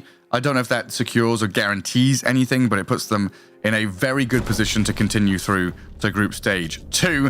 And that wraps up our first game of this series as Parivision do take down Nigma Galaxy. But yeah, we can take a look at No One. I think our MVP from that one, starting off very strong and just being a continual moving part in the Parivision engine. Yeah, he was just absolutely dominant. He made the most out of the start they got. You know, I don't know whose call it was to do that smoke play. It was really well thought out. The level 1 move that they made was not just a coincidence. But No One was the one to reap the big rewards from it. Got that triple kill, and he turned it into so much advantage for his team. He was really all over the place, played aggressively, and only had like the one slip up, I think, near the Ancients where he got caught and didn't jump out. Other than that, he played a remarkably clean game on puck. I think when in doubt, you just give praise to the coach, right? Yeah, let's say, as Steeny did it, he watched the replays, he knew whoever it was, you're right, is a good shout there. But yeah, Nigma Galaxy, a lot of work to do, a lot of spinning plates to keep up in the air here to try and stay in contention for DreamLeague Season 24. We've got a quick break and we've got Game 2 coming your way shortly.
Welcome back, folks, to Dream League Season 24. We're here on the Ember stream, and we're watching Parivision versus Nigma Galaxy. Waga, game 1. Well, it wasn't easy for Nigma Galaxy or their fans, was it?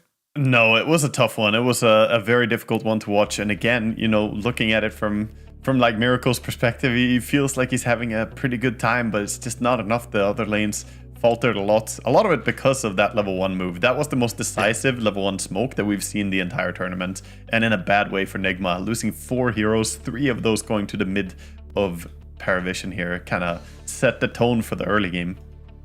Yeah, one of those moments where it's like, someone's ready and waiting in trap, one of those ambush predators, Parivision, hiding, waiting in the foliage, ready to strike, and the poor little Nigma Galaxy guy just wandering into the danger zone. I kind of wonder if that's what happened to Palanitza as well, because they were a team that were very consistently using these late smokes to get into position. But it's one of those things where you watch the replays, you figure it out, you come up with a counteracting move to it, and all of a sudden, it just looks disastrous. Yeah, definitely. It was a well thought out level 1 move, but overall Parivision also just looked like they had a great idea how to play the game, how to hit their timings in the right way. We talked a little bit about the Chen and his itemization, not going for the mech. They didn't want to go for early push. They wanted to play the field, and they knew exactly how to get the most out of the map. Whereas Nigma, I think they needed to have a good start on their offlane. If they didn't, then it's difficult for Earth Spirit to make those rotations down there as well. We'll see what they can come up with here for game number 2. Of course, we have a draft coming up already. Nigma are on the second pick this time. They ban out the Naga and the Batrider, and Primal Beast and Pango being removed by Parivision. And on that topic of like Chen item decisions, there's also Sand just rushing the pipe, right?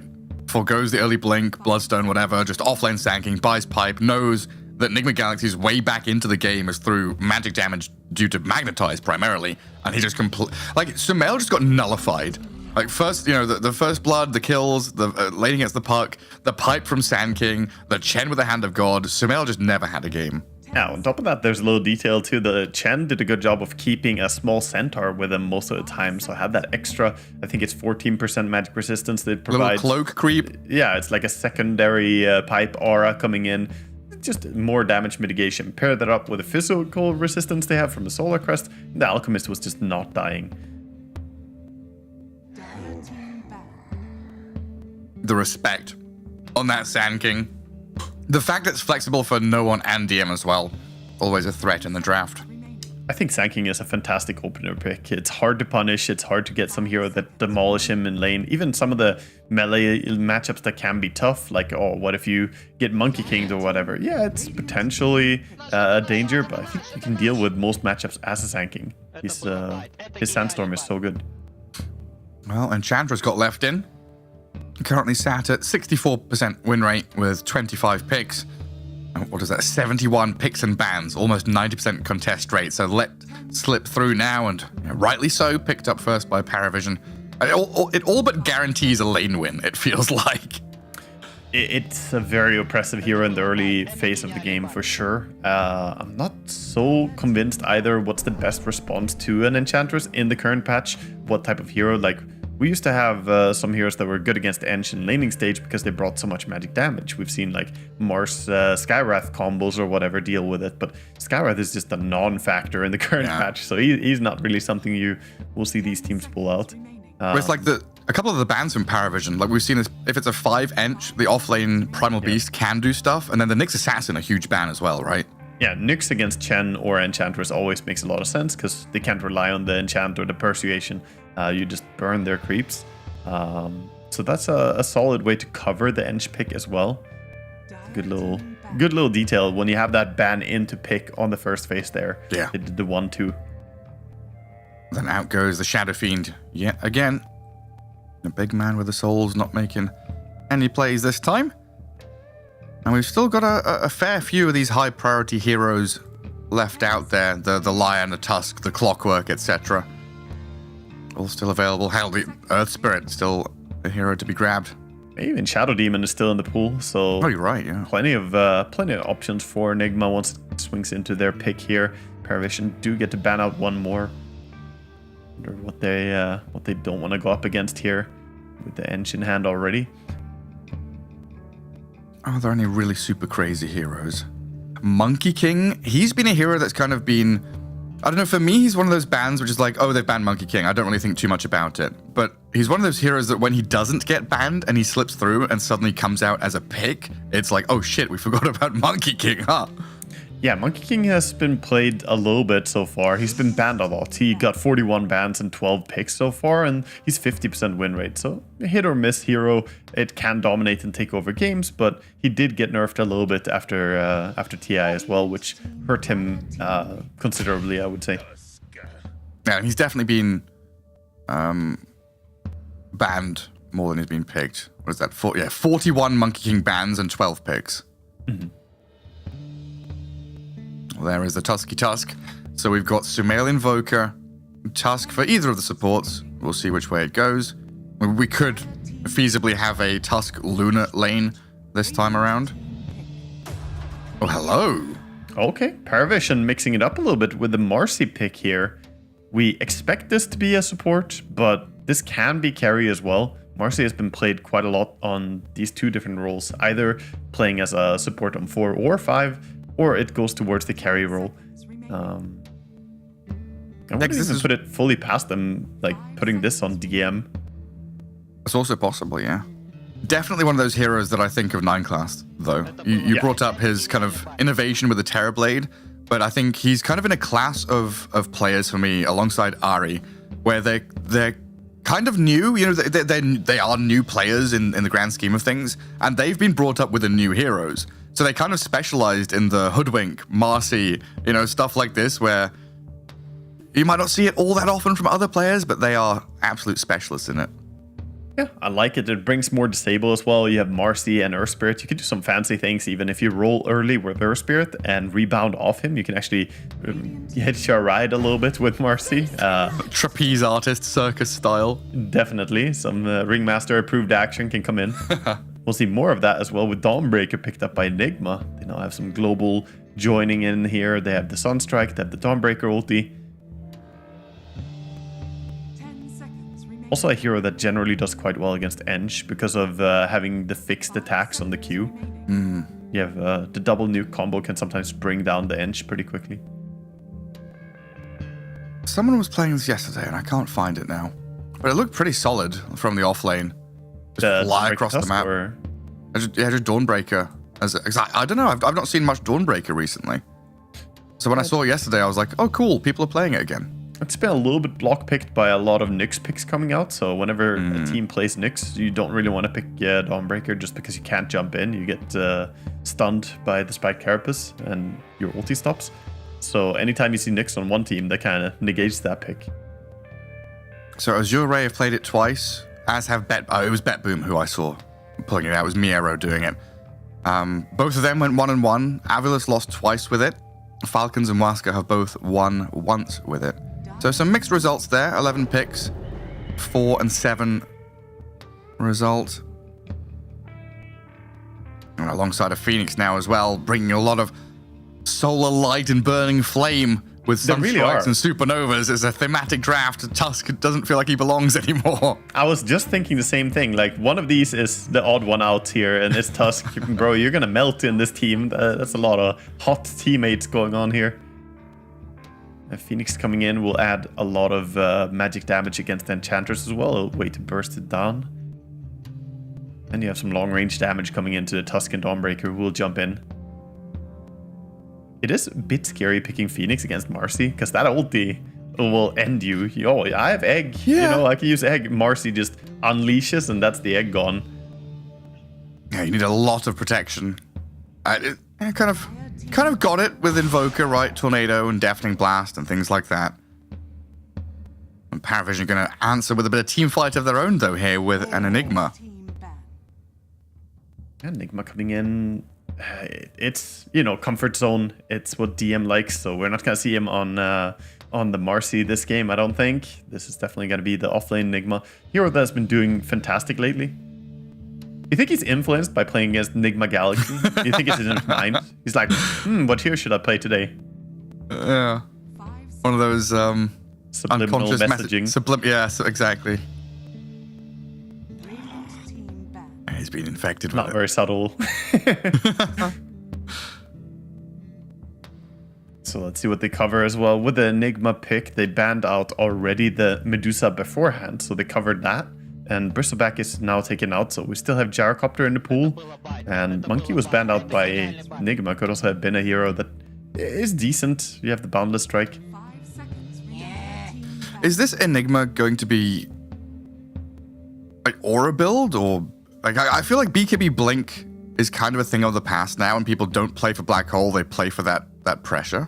It largely is, especially the fact that you're playing into Dawnbreaker and Phoenix. I would say that this is a better time to go for Aura build. The reason being, you have two, well, technically there are 3 BKB piercing stuns here. If Tusk can get a punch on you, he can also cancel you, but that's quite rare in your ulti. But Dawnbreaker ulti does pierce BKB and does stun you. Phoenix ulti is very telegraphed, but does the same thing. So yeah, this game I would like more to see the Enigma just go for Aura build, maybe even go for the Dominator. We've seen some people go back for that. The Helm of the Overlord is making a comeback. That would be pretty cool. Well, they banned the Gyro.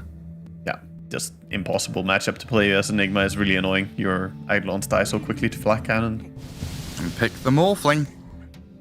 So a fair amount of laning pressure and team fight followed up and backed up by this powerhouse of a carry. What do you match up into this now? Ench being so good at winning lanes and Morphling reaping the rewards so well if he does win a lane can be a little bit intimidating for Nigma here. 3 prior bans get picked. Earth Spirit gets stolen. And so Nigma Galaxy just have a completely fresh draft, yeah? Nothing that was touched in the previous one. Yeah, I mean, they lost with the previous draft, so just change it all up.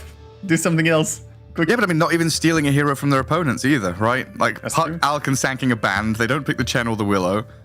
Yeah, their picks are very out there. They sure are. But, you know, maybe they're just deciding they're in a desperate spot here. They need to do something wild. Bust out some different strategy. Yeah, TA also does quite well against the Enigma, especially with the Voidblade's facet. Kills the Eidolons really well. It's a good TA game, actually. Morphling can be annoying as a carry matchup later on, but beyond that, she matches really well against most of these heroes. And has a lot of team fight to back her up as well. A save from the Tusk, tons of team fight, protection from this Invoker and Phoenix. That could be pretty good. I mean, great ways to chase people down, right? Like if Parivision tried to run away with Waveform, Rebound, and Earth Spirit roll, if they feel the fight's not going their way, they've suddenly got TA traps and shards and ways to catch up and follow through. Yeah, it's a fantastic way to cancel some of the stuff as well. Like Black Hole can be cancelled by a TA shard traps, or Earth Spirit rolling around. You can lock him in place for just a little bit, or even catching Morphling with a little bit of silence can sometimes set up a kill. So it fits nicely into a draft. It makes sense that they would go for this. Do we worry at all about Nigma Galaxy's laning stage? I worry for their off lane. You know, you gotta deal with the Enchantress. We saw what the Callis did last game. He oppressed that lane. But this time they do have a Phoenix.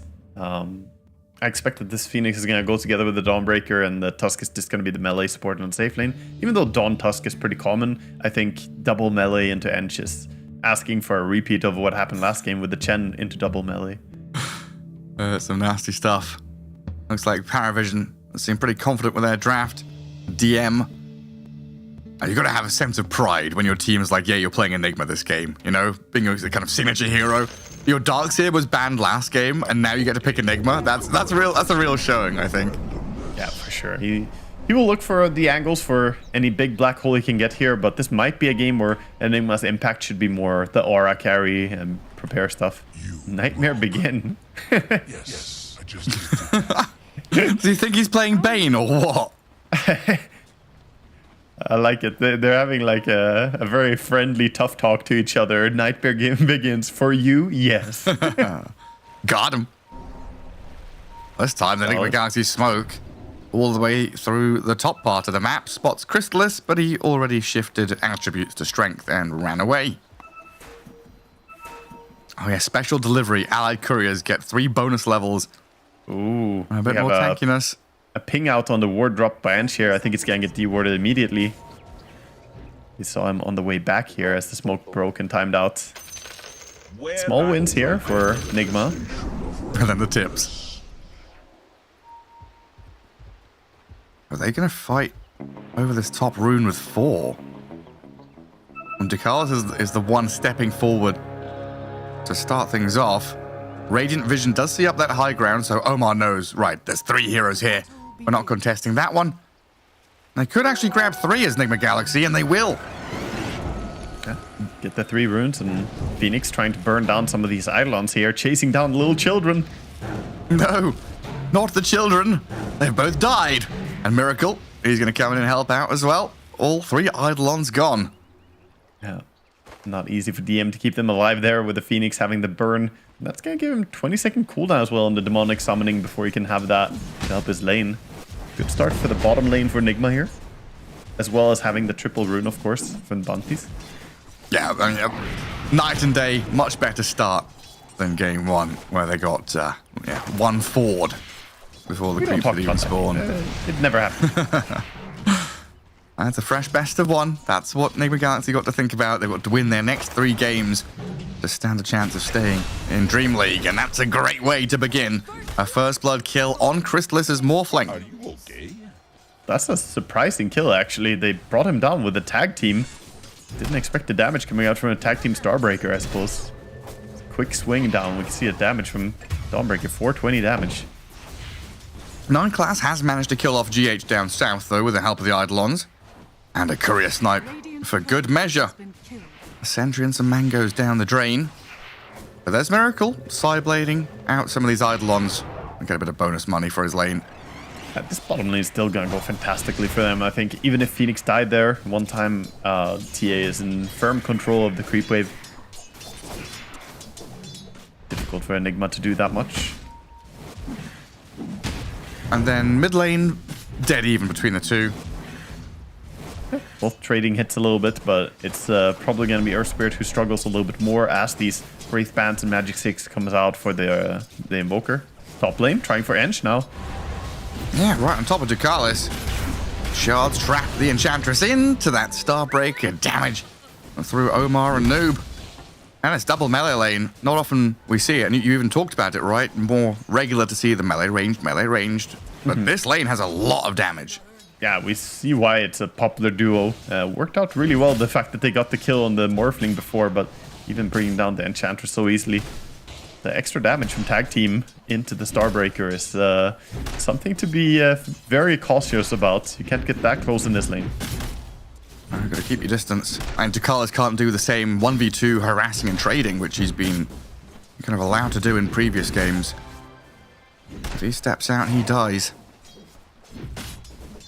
A very, very strong beginning here from Nigma Galaxy, but a Templar Assassin is dropping pretty low at bottom lane, down to 30 health. 9 class and DM keep the pressure on. A dive forward from GH. I guess he was looking for the salve cancel. Yeah. Going in, dealing some damage with the Sunray or with the burn as well. 19-3, 19-3. Morphling at 8 and 2. Crystallis having some struggles. This bottom lane is so tentative. Backing away from the creep wave, a little bit afraid of the Eidolons. GH gonna try and pull. The fact that he doesn't have rebound surprises me on this lane on Marcy. I feel like he could maybe find the jump as well, but once that bodyguard.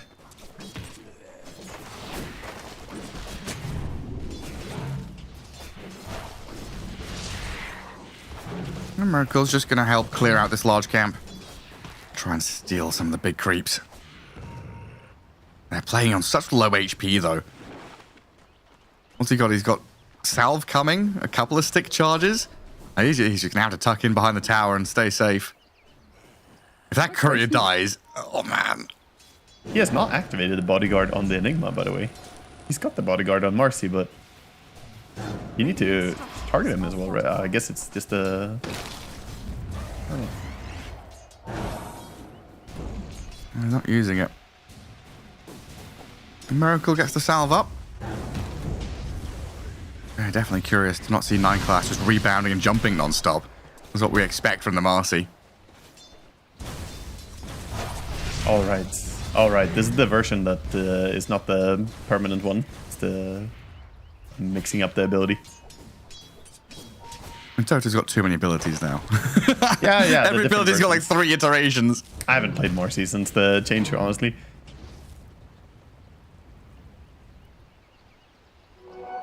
Nine class gonna grab the bounty rune. Throw GH around and walk away. No one is swinging down here, though. Looking to leave mid lane and get involved. Trying to catch the Phoenix. He's close to in range. Of course, with that dive, though, get himself to safety. Try and force the dive, maybe, from 9 class, but that's not happening. Good reaction. Seems like the call is made, like no one's missing. Yeah, Sumail is calling it out from mid lane. And he's starting to take over mid lane the way we see Invokers do. We've heard a lot of Invoker players say that the hero is busted in the current patch. You get the Wraith Band build and you just dominate lane. It's like you level 5 double Wraith Band wand, and then the enemy has to leave the lane. They just cannot stay there. Like they just have all their mana burnt, they get hit and clicked a bunch. They never hit. You just can't hit any creeps, can't do anything. TP top from 9 class, looking to set up some move up here, but GH is also gated through to top lane. Yeah, mirroring the movements. Both of them are hiding. Ducalis is scouting, while Omar is actually TPing mid, maybe to set up onto no one's Earth Spirit. I'm trying to guard the rune, but Earth Spirit's grabbed it down at the bottom spot. And Omar makes that walk back up to top. Himself a nice rune, just wants level 6 on Earth Spirit, and he could come and gank as well. We see double move towards bottom. You gated, we gated. Oh, they need a D-ward, so they've been spotted. The courier does get killed by 9 class. And this tower is not long for this world. Catapult, Eidolons, plus Enge Creep is just quickly falling. I don't know, looking at the CS and like feeling the way the game's going, it feels like Nigma Galaxy should be more ahead in terms of net worth. But Parivision, like, it's dead even. Parivision just took like the slight lead. Yeah, it's really close and competitive so far. Much better than what we saw in the previous game as well. So Nigma off to a good start at least. Smell, he's got the backup of Omar here as no one. He rolls in towards GH. Probably trying to roll onto Sumail, but not landing his spell. And Parivision actually bringing the numbers to back him up there. Really expecting a fight to be brewing. Oh, Ducalis can do the mass boulder strat here. Gonna send in a lot of golems soon. Kind of nice realization by Nigma Galaxy, though. Knowing that Parivision wanted to fight and just not giving it to them. Stepping back from their push in the mid lane. Keep Miracle safe down bottom. Parivision just really eyeing up this mid lane, though. Want to break that lane up. Trying to use the Enigma early on. They have drums already. Enigma can maybe get his team in there. Tower rune in 5 seconds. Top rune contested. Hey, nobody down bottom. It's all about this top rune, apparently. Illusion spawns down there. In comes the Dawnbreaker after the tornado. EMP noob is onto the Enigma, slices him down. No one trying to turn around with his Magnetize and a blood grenade chucked in at Omar and Noob. A Crystallis even here to waveform in onto the Tusk. Try and secure these kills. But Sumail still standing there pretty strong with a backup of Miracle. Could be turning this one as Crystallis just goes deep onto him. Sumail, yes, gets a double kill, but now he's kind of isolated. Ghostwalk is out. Any reveal? No, they can't see him. He's invisible. The waveform, the Magnetize, still ticking him lower. Trying to heal through it, but he gets finished off in the end. So close. Almost getting away there, and what incredible damage output from the Earth Spirit, by the way. The Magnetize, the big MVP in that team fight. 2.7k damage dealt total from the Earth Spirit, and I wonder how much of that was just magnetizing people. Yeah, like 80% of it. A lot of damage from him. You can see Miracle kind of scared of really joining this fight. Doesn't feel ready. That Magnetize just kept on going. It's a good start from Nigma Galaxy to get this good connection onto the Enigma. Yeah, but now Enigma didn't have to use his Black Hole, and then you did expand your Dawnbreaker ulti, so maybe they can make more happen as well around DM at this point in time. How did 9 class get a kill on Omar? Was that his blood, the remnants of the blood grenade got the finishing touch? It looked like Crystallis was trying to secure the last hit, but back in real time, Miracle surrounded by no one and his illusions, but Omar's here to save the day. Illusion's going to play onto Miracle, one more hit, but he's got Refraction back up now, tanking through it, survives it all, and DM getting slain by the rest of Nigma Galaxy. So clutch, getting away there. Nigma with a huge win. Keeping their TA alive, killing off the mid and the offlaner of Parivision. That was very, very close to Miracle dying. I think he messed up the kick when he rolled in because there was also some other hero right next to the TA. I think he got the kick wrong. He tried to kick back the TA. Kind of like an Earth Spirit illusions, a Tusk on top of him, all sorts of nonsense that no one had to deal with. And he's rolling again, but Samael's got the haste already. Noob has positioned himself bottom now, trying to take the farm down here. Ducalis has positioned himself in a spot where he'll die. And so will Noob. Yes, he will. So they trade a little bit. Support for an offlaner going down. The map state looks pretty good for Parivision right now, though, right? It is. We haven't talked much about Morphling, but he's just sitting up there, keeping good control on the top part of the map, building towards that early Vladimir's. That's the entire thing now. Should just send it out, and he'll be ramping up his farm. Bonus damage. And that's kind of why, like, Ducalis being there sets up that whole situation where Enchantress is on the Radiant side of the river. You know, doing Enchantress stuff, farming dangerous parts of the map. That means Noob is kind of cut off and isolated, and to get to Noob and save him, they've got to go through this Enchantress and kill her first. A lot of noise in that bottom part of the map being made by Parivision, which Nigma Galaxy, they're kind of being sucked into this area of the map which doesn't do much for them. They're down here looking for kills, and it's going to be the Enchantress again. I don't know, maybe I'm wrong, but this doesn't feel worth it. It's a good kill if you can cleanly go and do something else afterwards, but you're right that they're not making progress. They're just getting meaningless kills in a way. He's respawning in 10 seconds, so he'll be out on the map again. You're not getting that much gold for killing a little support. And tower pressure is non-existent right now from Nigma. They're all basically jungling or trying to keep mid lane shoved. Yeah, maybe not worth it is like the wrong terminology. I like the kind of framing of progress there. Because you're getting value, right? You're getting value from killing the Eng and guarding that jungle, but you're not kind of progressing your game forward. Yeah, they're trying to take what they can right now. I think they have a little bit of a wonky lineup for early ganks since Invoker needs to get that Mage Slayer. He does have it now though, so you could see him get more involved, maybe even make moves towards the Morphling. That's why he's coming up here. Even just burning the Morphling's mana, mess with him a little bit, but he does have 2 heroes nearby.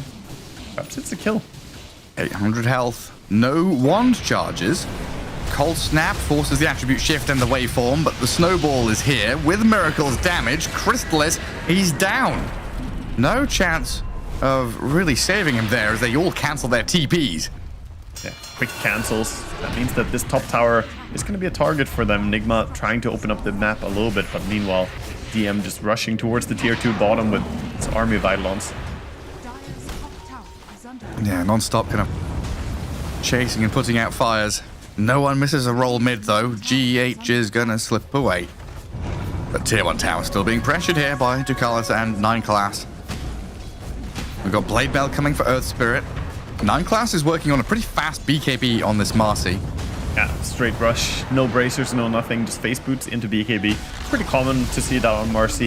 You want to hit the timing as soon as possible. Once you have the BKB, very hard to deal with. You become a core killer, you know? Normally you're like, oh, it's just a support. She can't do that much. Yeah, you say that, but when a BKB Marcy shows up next to you, I've seen very farmed heroes die to just that one item.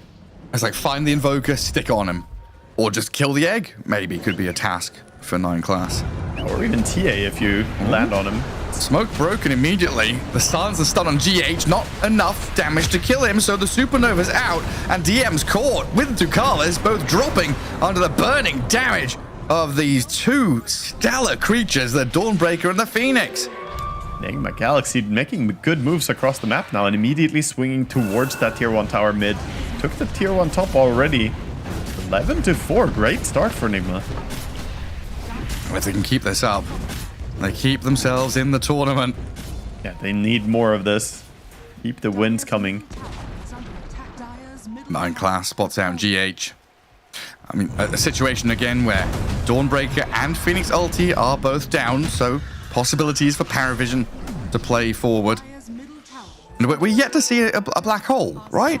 Yes. I don't think we've seen a single one so far. It's the threat of Black Hole, but a threat that Nigma have not been too scared about. Just lift him up with some Tornado, catch him. You can see here the catch earlier. There's no way he gets to cast it. Especially not with the Marcy or the Morphling. They're much more focused on farming. Miracle is going to have his Desolator very soon. Yeah, he's getting decently farmed. 15 mid Dragonlance and Deso is really good. So when and why do we see this kind of Maelstrom TA / Dragonlance TA / Blink / Deso? So for the facet he plays, you don't go for Mjolnir in general, I would say, most of the time, because the facet wants to put minus armor on everyone, and Mjolnir is more about the magic damage. And Mjolnir is usually, it's a good farming build that Mickey was doing a lot. It has since been nerfed. Maelstrom has been nerfed, so it doesn't feel as good to go for that build anymore. I would say that this is more normal nowadays. Okay. But against some like Terrorblade matchups or whatever, you can see the Mjolnir come out just to deal with the army of illusions. And the Blink is more like a tempo thing. So now he's going for like farming and potential fighting, but primarily scaling. If you go Dragonlance into Blink as a carry, it can be dangerous that you fall behind. That's more of a mid build. Mid TAs always go for the early Blinks, whereas this carry, he wants to go for a very, very standard route. It's Dragonlance into Deso, Shard, and then Blink. Exactly that order is very logical. Follow the script. Yeah. He's gonna be pretty ready to fight though the moment he has the Shard. He doesn't need the Blink Dagger. Already just having Shard silence is so good before people get a counter to it. Yeah, Parivision have already been struggling in these team fights to really connect meaningfully at all. Like, Sumail's Invoker has been spot on this game. I don't know what his score is now, but he was like, yeah, he's 6-1 and 2 currently. Great impact from Sumail, and only more to come. With more levels in Exhort, he'll be doing more damage. Yeah, and he went for that Dragonlance after Mage Slayer, so building into that mixed right-click type build that we see on Invoker a lot. It's a great build for scaling. Can easily go into Hurricane Pike, which can be useful to keep the distance against Marcy. Also has Shard coming out now, so his EMP is going to do more damage and also has that pull to it. It's still so amazing how much regen you get in Ghost Walk now. Just run that's around. The nerfed regen. Yeah, more free before. fountain. Oh, a high ground ward near the Roche pit. Another couple of minutes of nighttime here for Nigma Galaxy to maybe consider a fight into taking Roche. And Parivision not entertaining this at all. The line's drawn to go and push the bottom tier 2 with this Enchantress, Spirit and Morphling both farming. Yeah, Parivision very clearly want to hit some timings here. They have the BKB lined up for the Earth Spirit. They have BKB on Marcy coming in 800 gold, and then the Manta Style on Morphling already flying out. So once you get these items, you have some dispels, you have some counters, because otherwise, how do you fight into Phoenix with the Fire Spirits? It's very tricky. Cold Snap even. These little spells that you can dispel otherwise are dominating right now.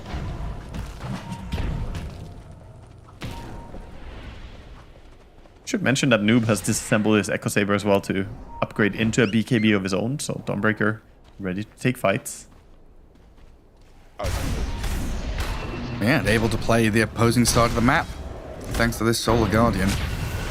Is currently under a dire ward, but again, Parivision just not in position, not with any real intention to come and stop this Roshan, so it's going to be ages for Nigma Galaxy. And it looks like Miracle's stepping up to take it. Super fast with the drums, the DD rune, and all the attack speed slow as well. You have Tusk nearby, and then Phoenix throwing in Fire Spirits. Roche almost can't even attack anymore. It feels crazy to me still that Tusk has a 60 attack speed slow aura around him. That's so much. Just a couple of drinks with Tusk. Fall flat on your face. Leaves you frozen. No one very close to BKB. Gonna have it after that creep wave. Feels like Parivision are really just holding on. They're like, timings, guys. Play the timings. 50 gold more for Marcy. And as you mentioned, no one has his BKB done just now. I think we might see a little tempo switch from them come up as they just hit all the timings they need. Well, yeah, I mean, the game is dead even in terms of the net worth difference between the two of them. Yes, the TA has Aegis, but feasibly here, Parivision with this timing could go for a smoke, you know, look to try and maybe just use the black hole on someone, get a kill, and move into that map position again. The Dawnbreaker, though, on the crack of dawn, sees everyone coming, as it looks like no one, not quite finishing off GH there and having to roll away, but he did force the supernova. Yes, and Ducalis just died to a Tormentor. Chris, oh, the Sunstrike. Oh, he nearly walked back into it. Looking for the Sunstrike. Only a low-level Sunstrike, not too much damage, but yeah. Losing a support to the Tormentor there, a bit unfortunate, but at least they took the Tormentor in one go. Not gonna feel that one. Top. Miracle with the Blink Dagger and Aegis goes in. Oh, the rollback from no one. BKB up and 9 class. But he popped a BKB on the Unleash, but he's got to try and run away now. Omar was giving chase. Sumail is coming across as well. Sunstrike, good attempt, but off the mark. Dear God, he is fast. The whip, face boots, and the rebound. Marcy is just running away. The anime run cannot 600 move speed.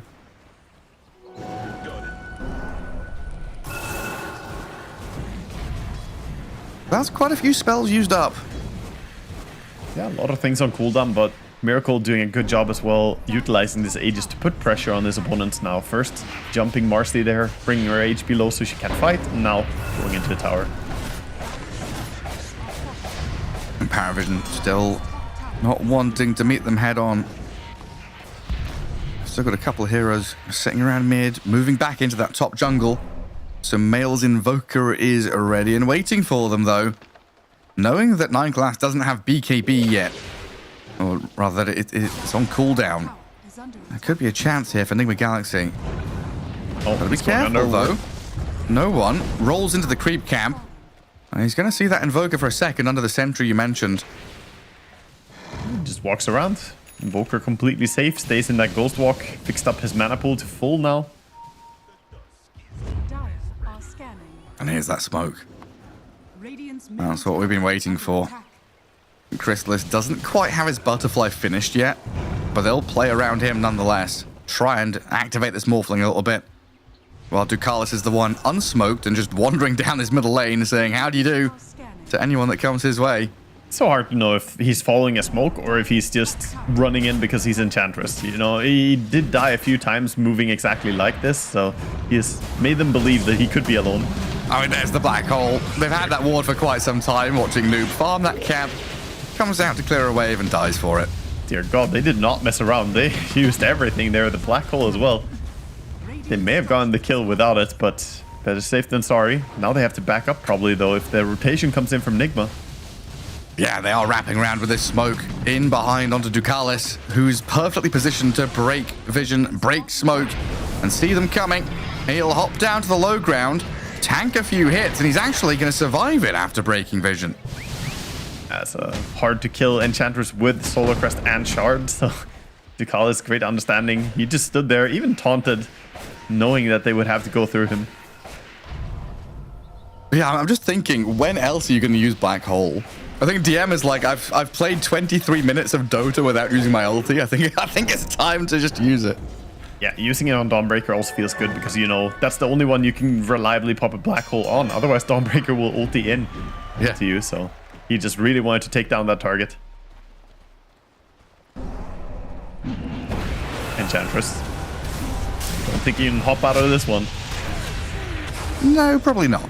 That's a lot of wisps, though. I like how they stay after she dies. They're just hovering her corpse, like, where did she go? They didn't protect her enough.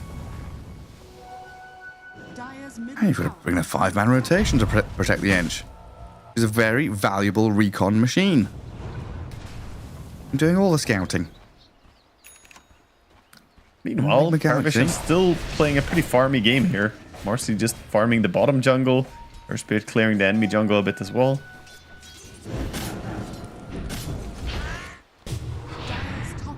Looks like finally we're going to see a Tormentor take as well here on the side of Nigma. very quickly to give it to GH. Nice shard on the Phoenix. Oh, a useful ability to have. No one. Poker, bullying no one. No one just rolled into him and he's like, guys, there's somebody here. Has to BKB up, rolls away from the Solar Guardian. It looks like he's okay, and maybe even thinking about turning around on this.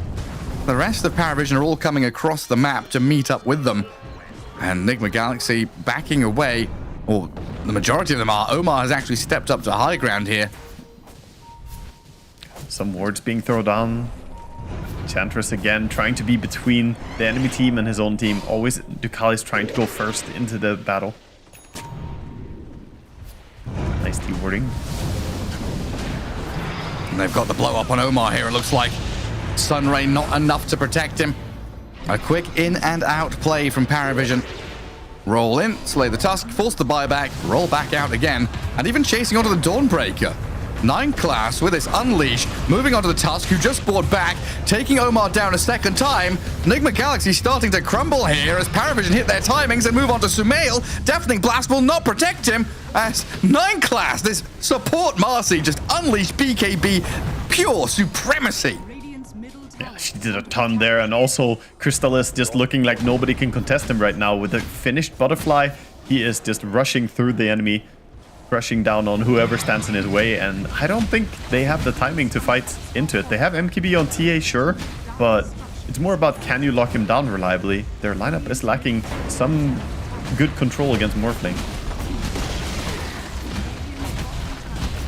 Yeah, Parivision the ones just to come take this first lane of racks. This has been a game where Nigma Galaxy have felt like the winners from minute 0 to 20. And these last 5 minutes or so has been Parivision hitting their timing and getting massive kills as Miracle just crumbles. Right in the middle of Parivision, dead for 60 seconds. This might just, can't be a second lane of barracks. They've got to go and get tier 2s. Yeah, they're going to back out and push mid lane in. And that was costly. Miracle a little bit slow on the blink there. Marcy initiation. You'd think that it's easy to react to, but it can be surprisingly quick when she flies in and stuns you. Now with a halberd as well. That's an item we don't see a lot, but Marcy with a great choice here, going halberd against the TA carry. Give her a lot of survivability. Also save her teammates. It really was just a massive scramble. Nigma Galaxy's team completely lost in this fight. Tier 2 already down. We see them pushing down towards the tier 3 now. Straight up high ground onto another lane of barracks as 9 class makes another move, but the snowball save from Omar with a Sunray Supernova backing them up. The black hole, it's there on the Tusk, but Sumail managed to drift away with his 4-staff. Noob and GH holding the line, but Parivision still 5 alive, ready to go wild on these barracks. And Nigma Galaxy, their Templar Assassin, has just respawned. Too late, not in time to come and help her team. And they're backing out, and they're even looking for the Wisdom Rune, I think. 28 minutes happening right now. No one is going to claim this on the exit. They want to punish him. Any tornado? And maybe they can kill him off here. Stop the roll. Get him with the Sunray. BKB comes out of no one too late. They get a big kill, but they've lost so much. It's a huge takedown, at least getting some payout. But yeah, losing 2 lanes of racks this early. Devastating blow for their lineup. At least they have good heroes for killing and pushing out creep waves. TA is fantastic at it. Dawnbreaker is pretty farmed too, so can easily do it. But this Morphling is becoming more and more of a threat, now with the BKB in hand as well. You saw how confident he was playing without it. Now he has that security as well. Oh, and Ducalis. He's away from Sumail. They're still trying to chase this Enchantress down. Just the Invoker here, though. And yeah, Ducalis knows that he's not under any pressure. The rest of Nigma Galaxy taking Roche down. They did swing top and took Roche, so at least staying relevant here and getting something. They leave the banner on the ground. Banner never receiving any love. What's happening in the Radiant base? Well, there's a Marcy and a Morphling here still. That's just 9 class looking for pickoffs. Always looking for someone to stun. I mean, it's been a while since I've seen a game like this where I feel like I'm like hyping Nigma Galaxy up because they are the underdogs. I feel like I'm being a bit biased towards them because I want to see them perform. Then they start performing, they do well in laning stage, and then all of a sudden, I don't know, like the NFT market, they just disappear. The value's just gone to 0. Yeah, it's what it feels like, and that's what happened in one of the games as well, where they were playing as Betboom that you and I cast. They were well ahead, and then Betboom worked their way back into the game. Nigma kind of just dropped a 13k lead. Well, they did pick up the banner on the courier, but it gets killed by 4 heroes chasing it. No respect. Parivision is giving everything they've got. I don't think the banner is going to be too relevant for them anyway, as they kind of need it for sieging, and right now they're looking more like the team that is under siege. All their stuff being stolen right now as well. The Ancients just respawn and already have been cleared out. Yeah, I mean, 15,000 net worth deficit. You're being hemmed in your base. 2 lanes of barracks down. It's an awkward spot where you have the Aegis on the side of Nigma, but it's actually Parivision. They're threatening to go high ground. Yep. Yeah, rather awkward. Chrysalis is just going to step up here, in fact. Start going to work on the tier 3. Nothing answering him yet. Just a few spells thrown his way. DM and Ducalis smoke behind him. Takes a little bit of damage from some Sideblade, but you can easily just back up and recover as well. Has the Vladimir for lifesteal.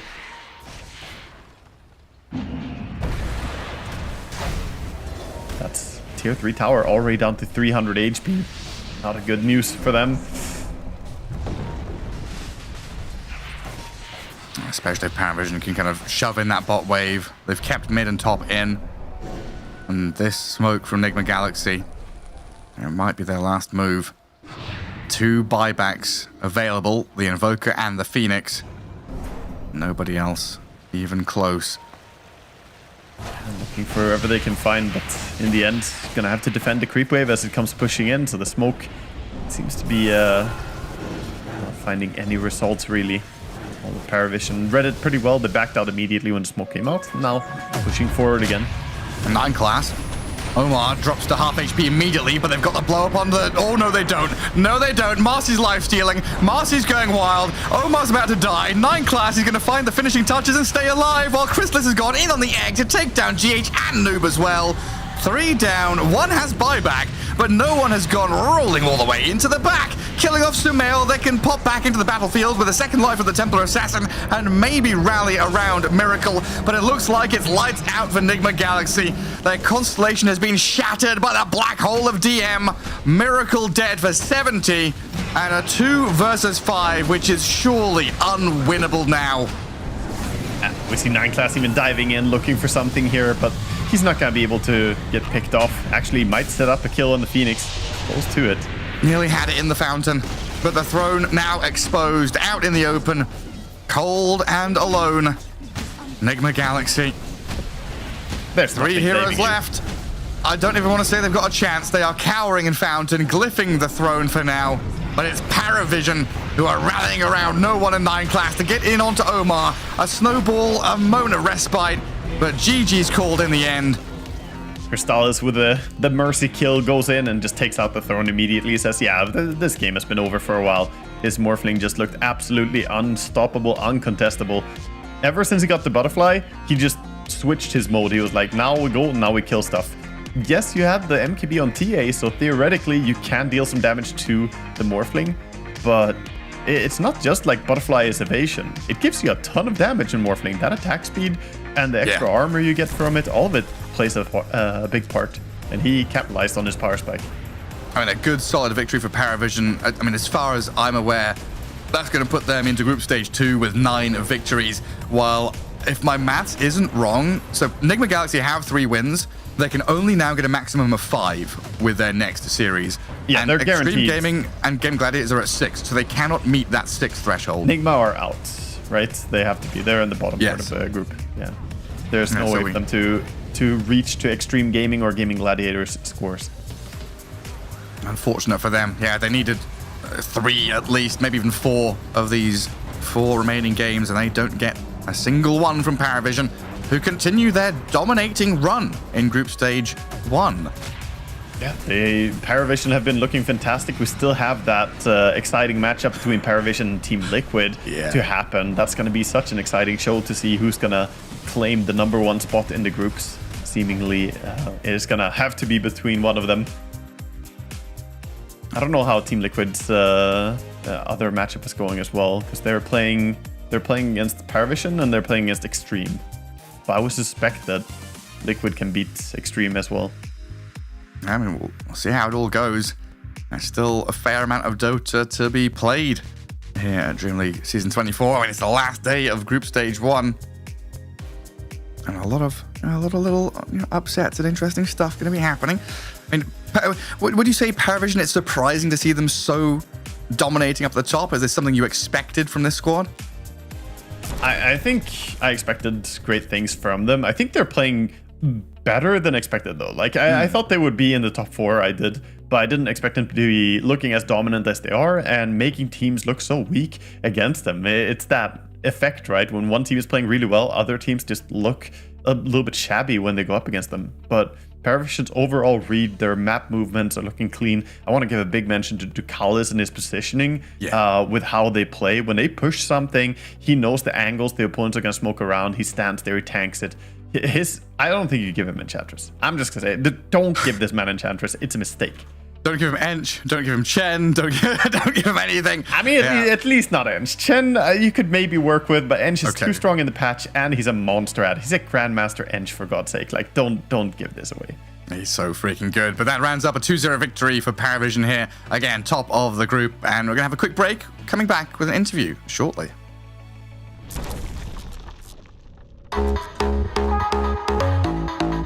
We have here the golden ticket to the DHL Super Drop. I'm gonna get the box over here.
Welcome back to the Ember stream here for Dream League Season 24. Parivision have just taken a 2-0 victory over Nigma Galaxy, securing themselves that progression into Group Stage 2, but also dumping Nigma Galaxy out of the tournament as far as I'm aware. They are now eliminated, Waga. Yeah, they are, and Parivision are guaranteed to go through as well at the top. They are still to fight Team Liquid soon and see who can kind of claim that #1 spot in the group, but they're in a fantastic position right now. Anyway, that's going to be a super exciting one. And we do have DM joining us here from Parivision after that 2-0 victory over Nigma Galaxy. DM, congratulations. It looked quite simple for you guys to move on forward through that series. I do have a question, though, about Game 1 at the very beginning. Whose idea was it? Who did the homework about that smoke gank and 9-class waiting, and you set up for the big kills at the beginning? It was actually like a team idea, usually our position 5 and 4, discussing the smokes and stuff. So mostly it was them, yeah. 9-class and Ducalis, they discussed it. Very good, because it worked out tremendously well for you guys. And then secondly, does it feel good to have like Darkseer banned in Game 1 as like a respect ban, and then Game 2 your team is like, you get to play Enigma? Or did you ask to play Enigma?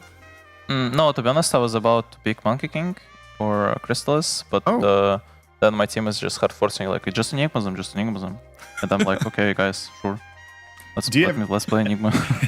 Do you ever feel when you play Enigma, like, you wish that it was more a black hole game? Because here, obviously, it's not really easy to get a good black hole off, but you become this aura bot instead. Does it matter to you, or you just play it no matter what? It doesn't really face you that much? I think my strongest part about Enigma is laning part, and not about the black holes or, like, big highlights. So, yeah, I think that's just... about it. When I pick it, I think my lane gonna be mostly secured. Yeah, and then we're gonna have a game worked out. You guys took that early bottom tower, and then you rotated and started taking more with the Enigma. That was just some fast push. I want to give you the floor a little bit. If you could change anything in Dota right now, like one thing, is there any one thing that stands out to you that you would want either implemented or removed or changed? I think I would remove double downs for sure, because it's ruining matchmaking. You cannot play matchmaking because people griefing the games by double downing against each other. So it makes matchmaking unplayable. Yeah, that's probably the most urgent thing that needs to be addressed for sure. The win trading is an infection on the ranked scene. And the MMR inflation as well. We've got people at like 16,000 MMR, right? No, not yet, only 15. Was it 15? Yeah, 16 I think was some win trades, like got high, but it's illegitimate accounts. The legit. Fair enough. Yeah. I mean, the numbers are still very, very big. Thinking about this series and kind of Nigma Galaxy, did you feel much stress playing against them? Because this was Nigma Galaxy's kind of last chance to stay in the tournament. Did you feel that they were, kind of putting in their full effort? Did they worry you at all in the series? To be honest, after first game, I felt like we're a bit like playing too chilled, and then we fit a lot, and then we just stopped feeding because we took the game more serious, and then we started winning, I guess. Yeah, so I didn't feel any pressure, like even opposite, I felt too chill. Okay. I would say. So, but there was a point where you had to say, like, stop messing around, we've got to yeah, we actually said, like, guys, just wait timings. Let's stop rolling with them non-stop. Let's hope that you guys can stay sharp as well in your final and upcoming series against Team Liquid. Good luck with that one. That's going to be an exciting one to watch. Do you have any expectations going into that series? I mean, we're already upper bracket, so I mean, next group stage. So I think we'll just try to play some good Dota. Maybe we learn something about heroes they play. Maybe they learn something with us. So yeah, I mean, people who screaming with us doing well. Waska team scream with us. Waska team top of their group. Yeah. We screamed them super much before. Oh, cool. Yeah, we were asking Malrine who he's scared of in their group, and he said Waska. So you've scrimmed against them and built them up very well. Congrats on making group stage 2, and hopefully we'll see more good things from you and the rest of your team. Thanks for joining us. Have an enjoyable day. You too. Bye-bye. A good one. Good job.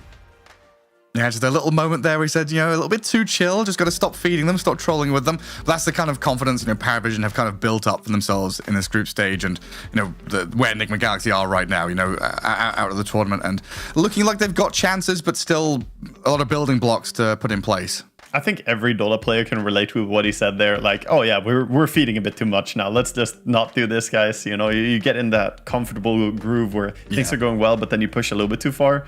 So you got to reel it in. And competitive Dota always gotta stay sharp. But yeah, nice of him to give us some insight there into how the inner workings of the team work with the smoke call and so on. Yeah, the two supports doing the majority of that homework and work.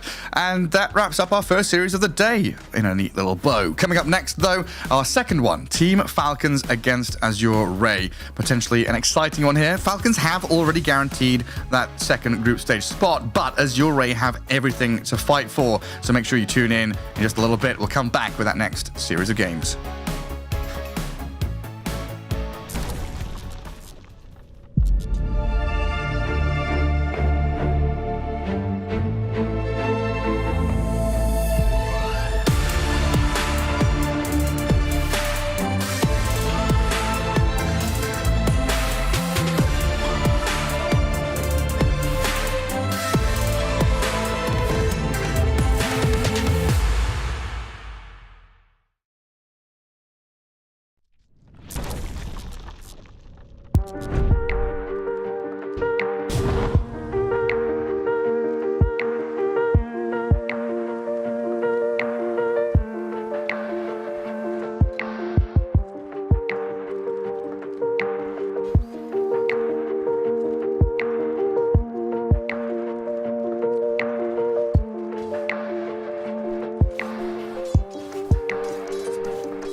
DreamLeague Season 24 is brought to you in part by Intel Arc, Acer Predator, DHL, Kadia,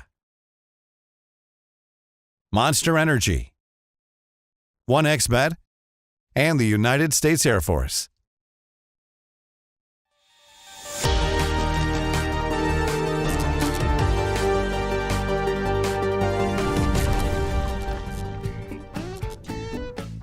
Welcome back, folks. DreamLeague Season 24 here on the Ember stream as we get ourselves into our second series of the day, of the last day of Group Stage 1. Waga, Falcons taking on Azure Ray, and again, we've got a bit of a top versus bottom situation.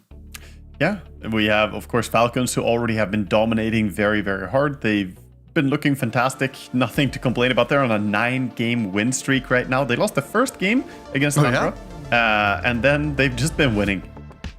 Yeah, you're right. I didn't even realize that. On an absolute tear. Can they make it 10? Double-digit win streak. That's the big one, isn't it? And then, I mean, they've looked pretty good. They've definitely had some hiccups, though. They had that laning stage issue yesterday where they had to get Skitter out of a pretty deep hole in the ground where he was, 0-4. But, like, I don't know, the amount of resilience and just knowing how to back each other up and fill the gaps, basically. Amar and Malrine stepped up tremendously. Yeah, it's what Malrine said as well. Sometimes you lose lane and sometimes things happen, but you just gotta find a way to solve it, and definitely would say that Skeeter more than solved that game. He became the top net worth even in a game where he was having no business in the laning stage. We're talking walk of shames, repeated deaths. He was just absolutely demolished and still became the biggest, baddest dragon that you could find. Yeah, as a Dragon Knight, just showing that Flame Dragon. He's very, very handy in coming back. What was he was against Visage and another ranged hero, right? Just being non-stop hit and flicked. And who was it in that game? Bat. Visage Bat, I think it was. Yeah, it was Bat, right? Because he got pulled back into them, yeah. I was thinking it was Phoenix or Hoodwink, which one it was, but yeah, it was the Bat Rider, of course. It was. And Azure Ray, and we're talking about Falcons at 9-1, Azure Ray at 4-6. It's not been, a complete disaster. They've looked solid when they've been able to get the draft and playstyle that they want, but a situation where they need wins now. They've got 2 more series to go, and just to tie up with Team Spirit, who are currently 6-4 at that threshold level of the table, they need to get 2 wins out of the next 4 at the very least to stay in with a chance at tie-breaking to qualify. Yeah, that's hoping that Team Spirit will lose all the rest of their games. So you definitely want to get as many as possible of these victories here. And Azure Ray, they only have a few games to go, but I expect it might be a lot of value, Gareth, because they've had the longest games from what I can see. They had a 1.5-hour game. They had several hour-long games.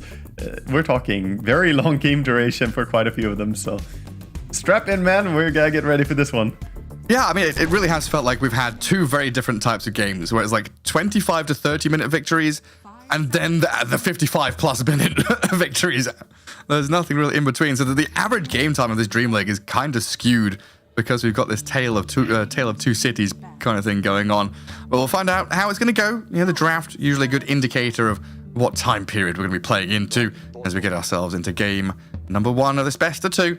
And already the Naga Siren removed. Yeah, Azure Ray following the pretty standard script. Also, Team Falcons are removing the Invoker in the first phase. That is a hero that Azure Ray have been first phase picking repeatedly. 3 out of their last 4 games, they led with the Invoker first pick. So getting that one out of the way, not allowing them to have Invoker. Yeah, then Shadow Demon, pretty normal. I mean, Beastmaster has definitely been up there in the pecking order of bans. And Primal Beast has been one that's popping up from time to time as well. I guess Enchantress is the one that's still the big one that's out there. Exactly, and she's still available. So we'll see what they want to say here on Azure Ray. Of course, they have the second pick. They're going to ban out the Pugna, a hero that Falcons have been bullying people with. We've seen Snaking do some absolute amazing work, keeping people alive with this hero. The pesky little skeleton, man. So good in lane, and then all the saves in the mid game. And we saw Boxy do that Ghost Scepter decrep stuff against, some of these drafts do tend to get pretty physical damage focused. This is an Ench, right? You ban out the Nyx. It's got to be.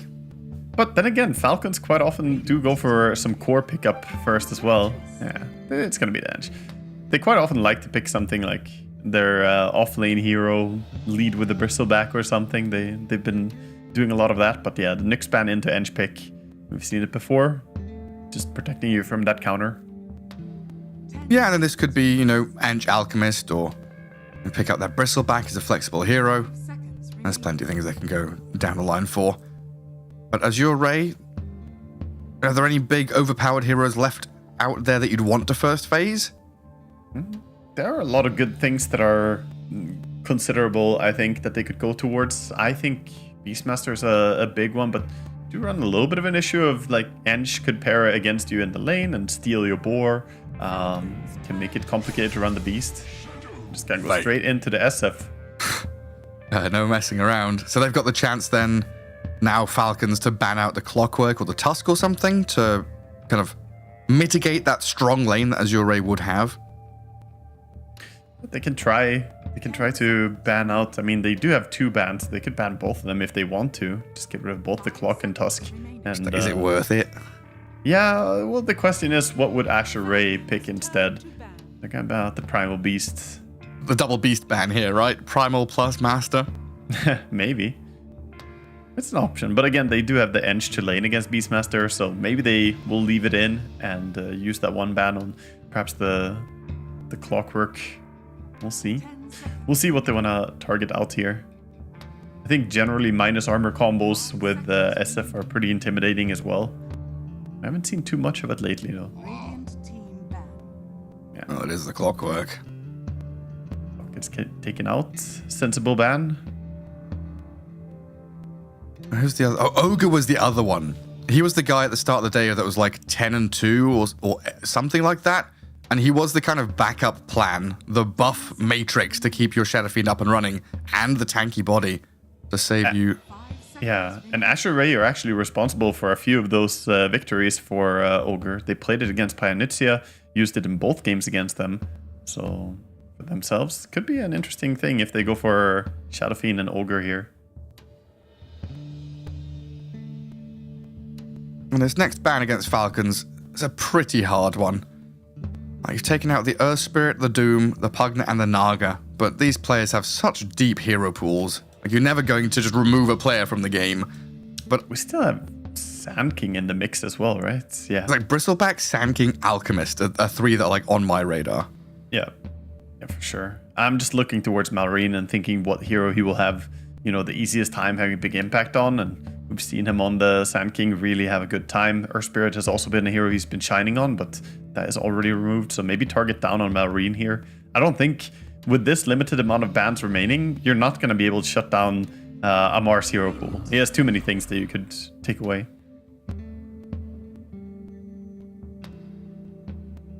They're going to get rid of the Beastmaster. And then what's their pick? Is it Mr. Ogre Magi? Ogre or Tusk, 100%, I think. Should be the combo into this. And Ogre might be the more likely one, even. Oh, they go for Hoodwink first. Oh. That doesn't necessarily fill the role. This is picking more like the POS 4 first. Yeah, like you're not showing the totality of any of your lanes. Yeah, most likely not. I feel this Hoodwink is very likely just going to be the offlaner, and you're still looking for your 5. 5 seconds remaining. And Falcons the ones that have to respond. Is it the Ench Alk lane, which we've seen tons of? Do we have something else cooking for ourselves? Is it the Sand King you talked about? They say no, it is the Tusk to come back in.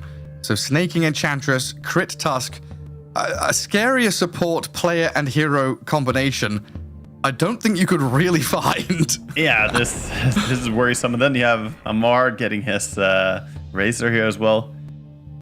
Seen him play Razor against Shadow Fiend before. He knows the matchup quite well. And this is fearsome stuff. Yeah, already so intimidating. Tusk and Razor play very well together as well. You can put down the ice shards, make the enemy unable to run away, and then the static link does its thing.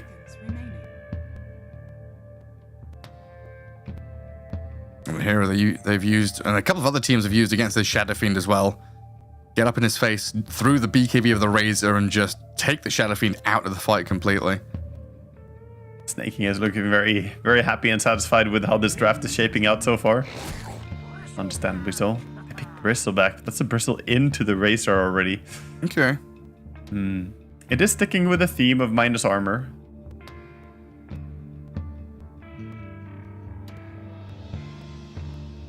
Not the easiest order, though, perhaps, to play Bristleback into this, but he can be that frontliner that allows the SF to get his right clicks going. Yeah, and he's one of those heroes that we've seen, if the lane doesn't go particularly well, your support can stack for you, and you can recover and come back to be that Aghanim's timing kind of hero. But you need stuns. You need another frontliner to kind of go with you in these team fights. Yes, you got Hoodwink to catch, but like ideally you would have, a Clockwork or a Tusk here or something. Phoenix doesn't quite fit the bill there, but will add a ton of team fight to play with the Shadow Fiend a bit more. Yeah, Phoenix can go for some control item as well. Phoenix is one of those heroes that has very free item builds. You can go for Nullifier, you can go for Radiance, you can go Shivas, you can go, a ton of different things. Atos, completely reasonable for him to pick up if they want some more lockdown. Or the Scythe of Vice Rush. Yeah, it's completely possible. I'm also looking at this draft and thinking Azure Ray, they have a pretty good spot here with their last pick to pick some high mobility hero that utilizes the lack of disable on Team Falcons. Because look at it. You talked about Azure Ray and their disable, but Enchantress, Tusk, Razor. Spirit heroes looking really good. Puck, Queen, the Storm Spirit. These heroes can really shine here. Yeah, and that Puck and Storm would kind of give me what I was looking for in terms of a bit more control and initiation for the Bristleback and the Shadow Fiend. Yep. Yeah, definitely. I agree. That would give you kind of fix the problem of Azure Ray's draft right now. Also, you get the combo of Coil into SF ulti, which we've seen teams use a few times. That's a pretty good one. And then for Falcons, we don't know where this Razor is going. Do you have an inkling where the Razor is going? Dude, I have no idea. It's Team Falcons. Mid, they can put it can literally go on any 3 of the cores. That's such a good pick. Because Malrine is level 30 Razor as well, right? So Malrine and Amar are both 30, I think. Skeeter, I don't think is 30 Razor, but he's definitely happy to play it anyway. Well, that tells us now, or at least very likely in my mind, it's Alk, Enchantress, safe lane. And then this Razor is still flexible. Tusk on the offlane, and then Razor is going to be either on the offlane or the mid. But it all comes down to what the last pick is from Azure Ray. Team Falcons, they do have the lovely part where they can just flex a lot of these heroes between different players. That's the thing, right? We could still pick Sand King for Falcons and still flex like the Razor Sand King, depending. Because Azure Ray are the ones with the overall last pick, so they can still keep that open hand. Yeah, to get the best possible matchup. That's very true. And Azure Ray looking for their mid laner still, right? You mentioned the Puck. Surely Falcons are banning out some of these high mobility heroes now, because you added Alchemist, you get some stuns, but you still do have a little bit of a weak spot in the draft here. So Falcons can ban out Puck and Storm. Azure Ray, I think, is probably going to ban out Viper, because we've seen how Viper does against this Bristleback. The Batrider ban. Are we missing something here? That's curious, actually. Yeah, I felt the same immediately. Maybe they know something from scrims that we haven't seen, because we haven't seen much Batrider coming out from Azure Ray lately. They've not been playing it. An indication they think that the Bat is mid? Wait, Puck and Pango are banned by Azure Ray? Yeah, but that just means they didn't want either of those heroes. It could be that they have their eyes set on Storm or something, for instance. Because both those heroes can be problematic, especially Puck. If you play Storm, it's not very fun. But yeah, the Batrider ban is a little bit out of left field for me here, coming from Falcons. I mean, they can run it mid. They haven't done a single game so far that I've watched. Yeah, Last time they ran Batrider was a support, I believe. Yeah, I've seen a fair amount of Bat bans in like the second phase, a fair amount of position 4 Batriders still, but yeah, I've not seen it mid in a long time. A curious one. We'll see with this last ban what they decide to get rid of, if it is that Storm Spirit, or if there's something else that's scary out there. Yeah, let's see what they go for. digging in a little bit and finally gonna ban out the Sand King. And they then pick the Storm. Yeah, that's smart. That's ultimate mind games, isn't it? Yeah, so take away the Sand King, which would have been a good fit as well for Azure, and suddenly you're pretty low on options for that mid slot. There's still, like I mentioned, the Queen of Pain, but fuck, Storm and Sand King all gone. As Azure, you've got to be looking at the situation and thinking, Falcons, that's not honorable, is it? That's not honorable drafting. You've taken our bans and used them against us. Drafting isn't about honor, it's about being smart. And they it's a Monkey King. I was wondering if it was going to be a Huskar time, but Monkey King fits too. Yeah, of course, that is a fantastic hero to put up against the Storm Spirit on the mid lane. Usually does really well. The Static Slide has helped Storm in that matchup quite a bit. He doesn't have to get as close anymore, but still very Monkey favored matchup. But of course, that has put Amar, the F, on the Razor with crit in that off lane. So Shadow Fiend and Phoenix together, Bristleback and Hoodwink together. There's a lot of damage from this Azure Ray lineup, just not a lot of stuns or catch to allow them to unload it. Yeah, very low on disables in general. It's that Bushwhack has to work overtime, and of course Boundless Strike quite often used as a finishing move. You rarely want to initiate with the Boundless Strike. So Team Falcons abusing that a bit, picking up the Storm Spirit. They're going to be able to have a lot of mobility for this hero. And also being low on disables against Razor. I know he's not a spirit hero, he's not quite the same elusive thing, but you want to lock that man in place. You do not want a Razor capable of just running up on you. And we've seen that playstyle fits Amar so well, just being in your face. So the lack of control on the side of Azure could be a problem.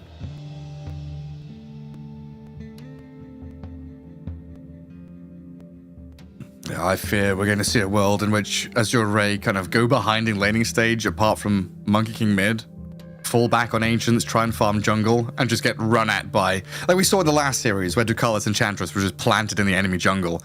That kind of situation where you're a walking ward that sets up for your Storm and your Razor to just charge down on some of these squishy people like Phoenix and Hoodwink.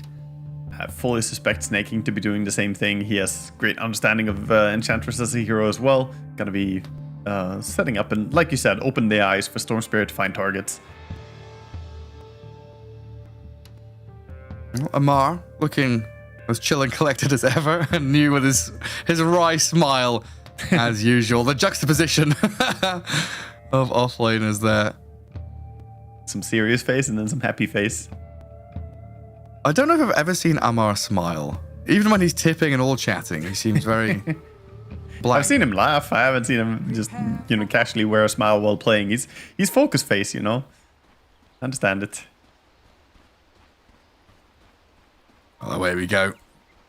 Game 1 in this best of 2. If you're just joining us, it's DreamLeague Season 24, the last day of Group Stage 1, where Falcons have already guaranteed themselves that progression forward, and Azure Ray looking for every victory they can from the next 4 games, just to stay alive in the tournament. Oh, I see. He didn't go for the... Interesting. He went for a shock collar instead of static slide. He changed it last minute here. So he's going to go for the hitting yourself effect. This could mess with Monkey King a little bit, because he might think he's like one hit off Jingu and then attack and insta-stun, but he won't get Jingu because he will be hitting himself. Huh. So it's an interesting idea. We don't see shock collar that often, but it does have some fun interactions. I don't think I've ever seen it in a game I've cast. It's always been the static slide. It's never been when I've been casting either, but I've seen clips of like Nyx assassins hitting themselves with Vendetta. That is really fun to watch. Really? Oh yes. My god. Yeah, you can do some nasty stuff with shock collar. It does allow you to trigger them. Also triggers a overload charge on the hit. Well, Skitter's going for that top rune defense with his concoction. Make sure they get the 2 for 2. Yeah. Also nice mention is that Enchantress and Storm both smoked out and both bought boots of speed and then sold the boots of speed to get out to place the ward as soon as possible. So their mid vision was dropped really quickly. Now you've got my mind racing on the heroes that would be hurt most by this shock collar. Like Earthshaker Enchant Totem. You said the Nyx Vendetta. Yeah, Earthshaker would be pretty painful. Tiny. I don't think you can proc like crit, so PA shouldn't be... I don't think you can crit yourself. Oh, okay. But like on-hit effects, I guess, still work. It's very weird. I haven't seen the interactions too much. Not a very fun facet. Already at 4-0, so Storm starting off well. Skitter already throwing a few concoctions up at top. Only one last hit for him, and the third lane, Crit and Amar already off to a great start with first blood out of the shards. Yeah, getting a kill quickly, and this is the danger going up against the Razor plus the Tusk lane. You get trapped by ice shards and you just get beat down. I drink your milkshake. Mostly just trading hits for a long time with the Tusk there and staying a little bit too close, it seems. I drink your milkshake. I always forget about that one. It's a movie reference, right? But I haven't seen it. Yeah, it's like Twister or some like hurricane movie or something like that. There will be blood. Thank you, production. Apparently. Yes. Script knows exactly what the references are. I heard it's a really good movie. I just haven't checked it out. I'll have to do it just because of all this drink milkshake spam always coming out from Amar. Well, he's off to a great start. We've got ourselves all reconnected as well. And Pichu going to return to that bottom lane. Han in the mid lane. Currently a couple last hits behind the Storm. I think should pick up for him once he gets a few levels. Starts applying that pressure to him. Already spamming out the Boundless Strike. Did he already slip up here? Only got 3 hits out of the Jingu there, trying to get the... Yeah, it wasn't the Overload, or it wasn't the Vortex though. It was the Overload slowing his attack. He canceled his attack animations. So far, Malrine doing a great job getting a good start on this otherwise difficult matchup. And there we go. Gets his Jingu up. So at least he can get some denies going in that mid lane. There's a non-stop noise and action down bottom. Constant Fiery Spirit spam, static link going. A lot of damage onto that Shadow Fiend to force him back, and a lot of work for this Phoenix to do. This feels like such a strong lane for Falcons, and I don't want to call it a weak lane, but like in comparison, the Shadow Fiend and Phoenix need way more levels to accomplish what the Razor and Tusk are doing at level 1. It does, it does. It's also about knowing your limits. Look at Amar again going in for the SF here. Yeah, straight onto low. Crit and Amar, they've got him taken down here, even through the stick charges. Amar might be dying, but he pops his own little stick and forces the Phoenix to dive away. Oh, he's taking Actually, it's gonna live. I think he would have wanted to die there because he didn't use the tango until the ticks were over, and then it's like, really, I have to live? And then he used the tango. He kind of wanted full HP reset. Yeah, definitely a rough bottom lane. He's trapped in the shards, blocked by the creeps. Not much he can do. This is just comfort on the hero as well. Going up against the Mars Razor, you always know that he sees every kill potential there is for a Razor. He's played this hero so damn much. On top lane, Bristleback, 10 last hits. Alchemist at 14. Looks like Skitter well protected by snaking. Not really too bothered by this Bristleback and Enchantress just yet. There's also a situation where Bristleback isn't being pummeled into the ground and turned into pulp. Having a decent lane, always a good sign for him to actually go back and farm stacks to accelerate rather than to catch up. Yeah, there's no Viper in this game as well. Yeah, you're right. Dropping a bit low. But then, of course, Jingu gets all that HP back with 1 Boundless.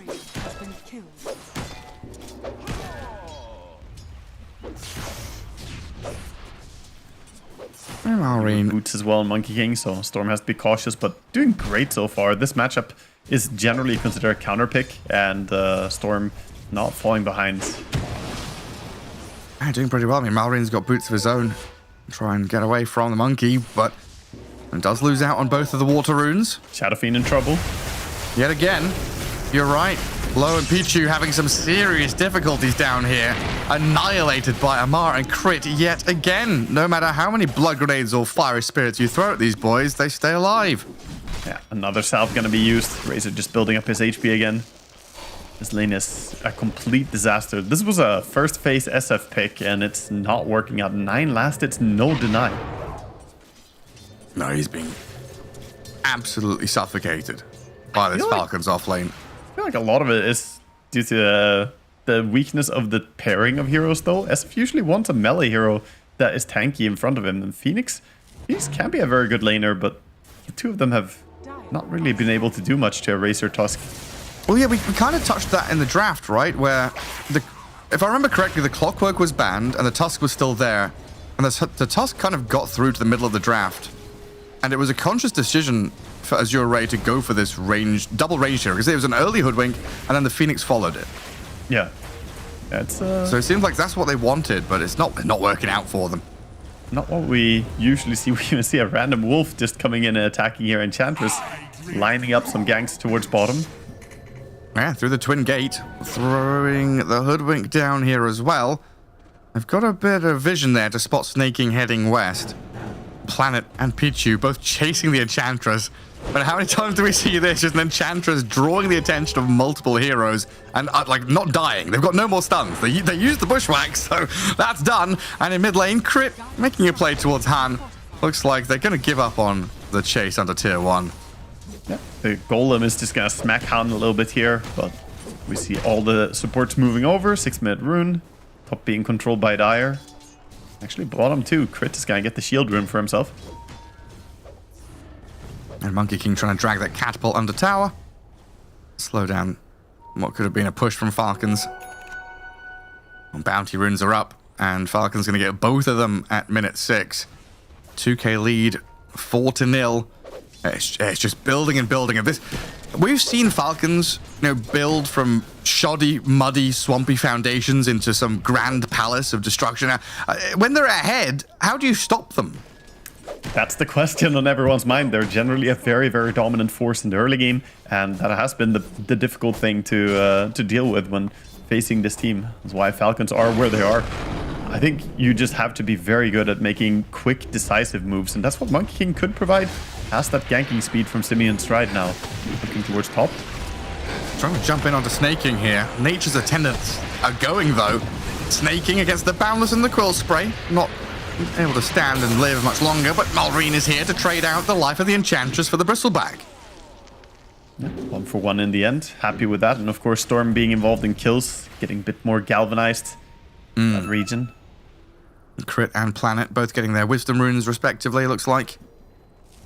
No sneaky steals. And Crit straight back down into action in that bottom lane, where they have successfully booted the Shadow Fiend out of lane and into jungle. Oh, Phoenix might be in danger. The TP's coming through the gate here. Malrine as well as Snaking. Yeah, he's got to dive. Let's see how far that can get him. He's using his vision to his advantage. He saw them come, so he just walks around. Well, they saw him now. The Dire Observer Ward right in place. Oh, Phoenix able to flap his wings and get to safety, though. Not sure the same can be said for his tower in a couple of moments. Yeah, tower is looking a little bit worse for wear as the push is coming in. Takes the Watcher back.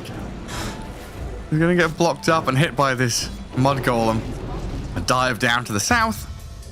Looks like... Wait. Low? Oh, man. He just died to neutrals. He just died to a Warpine Raider. He just got auto-attacked to death. And a Hellbear. By a creep? Gareth. I don't know what to say to that. That was bad. Yeah, we didn't see it. Yeah, he didn't expect the Rabble Rouser damage, perhaps. Miscalculating the damage due to Enchantress. The extra damage, is that it? Just absolutely got destroyed. There's a 22% damage increase on the neutrals, so I think he just actually fell to that. Enchantress, what a hero. Rabble Rouser. I've never seen someone die to Rabble Rouser from a big camp like that. To Ancients, I've seen it happen, but he got Rabble Roused. Yeah. I mean, we saw XXS die to Tormentor. That's one thing, but dying to a Warpine Raider. I mean, yeah. Put that out of your thoughts and memories right now, Shadowfiend. You've had a bad lane, a bad moment. It's time to recover. I mean, dying to a Tormentor is like throwing insults to a guy in the mirror. You know, it's like, yeah, you did lose it, but was it the Tormentor? Stop hitting yourself. Stop hitting yourself. I don't know, man. Shadowfiend is very sad this game. Bristleback, though, he's building up, farming stacks. most farmed hero on the Radiant side. But the big looming problem right now is that Alchemist is sitting pretty close to 7,500 net worth, minute 10. His Radiant's timing is going to be pretty freaking fast here. It's again going to be the fastest one we've seen. The last one, I said that too, but this is even quicker, Gareth. It's speeding up. The players are evolving. I can't believe it. Oh, what is it, minute 11? Just before minute 11, maybe? Yeah, this is going to be a 10-something. He's getting it at 10-20. Oh, even a Kobold camp. Fantastic. Look at that. Get some of that. Get the money. The perfect camp. Build up bank. That is a very respectable 10, 25, 26. Right. Yeah. So you've lost lane against the Razor. Razor's very farmed and very difficult to deal with. Yep. Alchemist is overfarmed. Whose job is it to recover this game? Oh, it's the supports and Monkey King that need to make moves together, but they don't have level 6 yet. It's minute 10, almost 11, and neither of the supports on Radiant have level 6. Meanwhile, both the supports on Dire have their level 6, so the power spike is not there yet. They're trying to finish it up, but Phoenix is a long way away. Needs a full level. Yeah, we need Supernova. We need Sharpshooter. And again, you said in the draft, these Bushwhacks have got to be on point, because that's their only starting stun. Don't miss the tree, buddy. Well, there, Radiance gets delivered. 11 minutes in. A long flight of the courier finally arrives onto Skitter. Well, in the mid lane, Han thinking about the Wukongs to protect himself, but didn't need to use it. Yeah. Marina's crit just poking at him. Marine feeling very safe here as well, as you mentioned, the Bushwhack being one of the only stuns along with the Banda Strike. So very difficult to bring down the Storm, allowing him to play this aggressively on lane. But yeah, pretty chill farm time for Falcon. They're doing what we usually see Falcons do. They're farming, and Razor is currently building a lot of gold with the Falcon Blade and Voidstone. A ton of mana regen in this build from Amar, so they can keep spamming the plasma field. I just play the map continually. Do we ever, or do we often see this Falcon Blade on Shadow Fiend? I feel like it's just... It's usually Mask of Madness.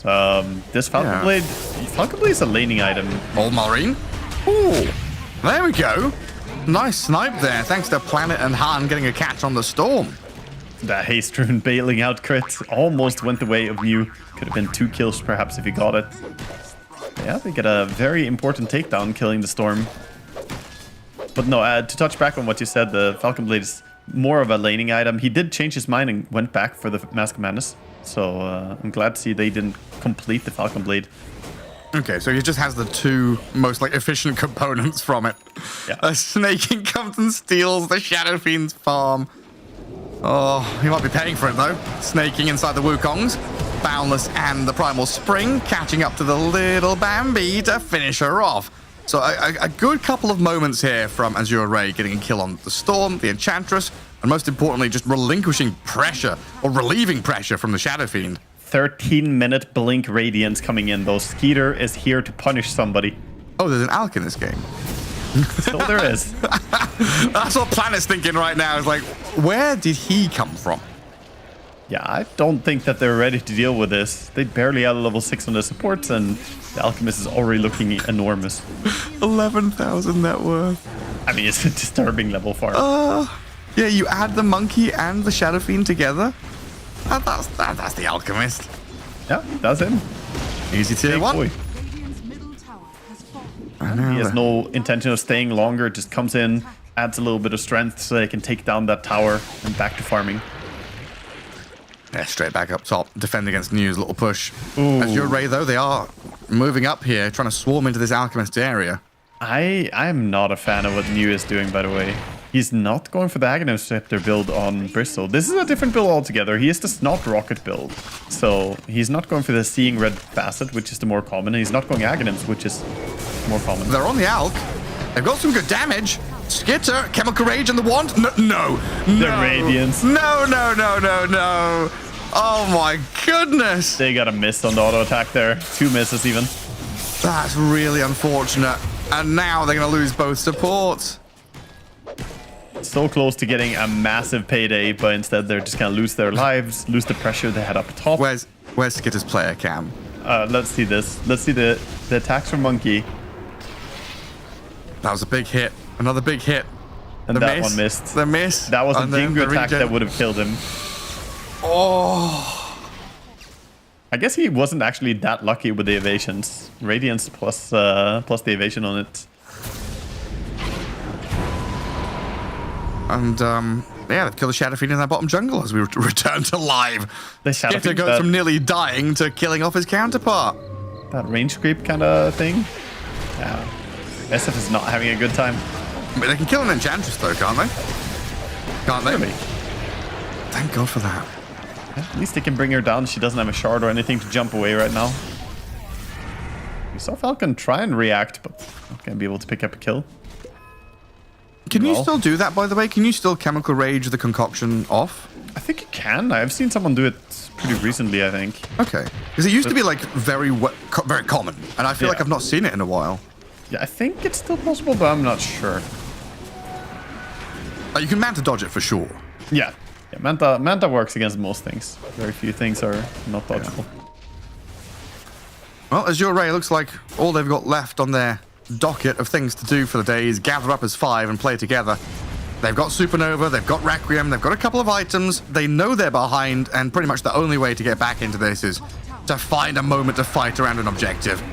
Yeah, get some kills and an objective is the ideal situation, but at least taking down the tower is a good start. They're actually going straight towards Roche. They can't do this, can they? With the Snot Rocket and the Presence, they could, and Falcons know this, so Falcons are heading over as well. They want to contest this.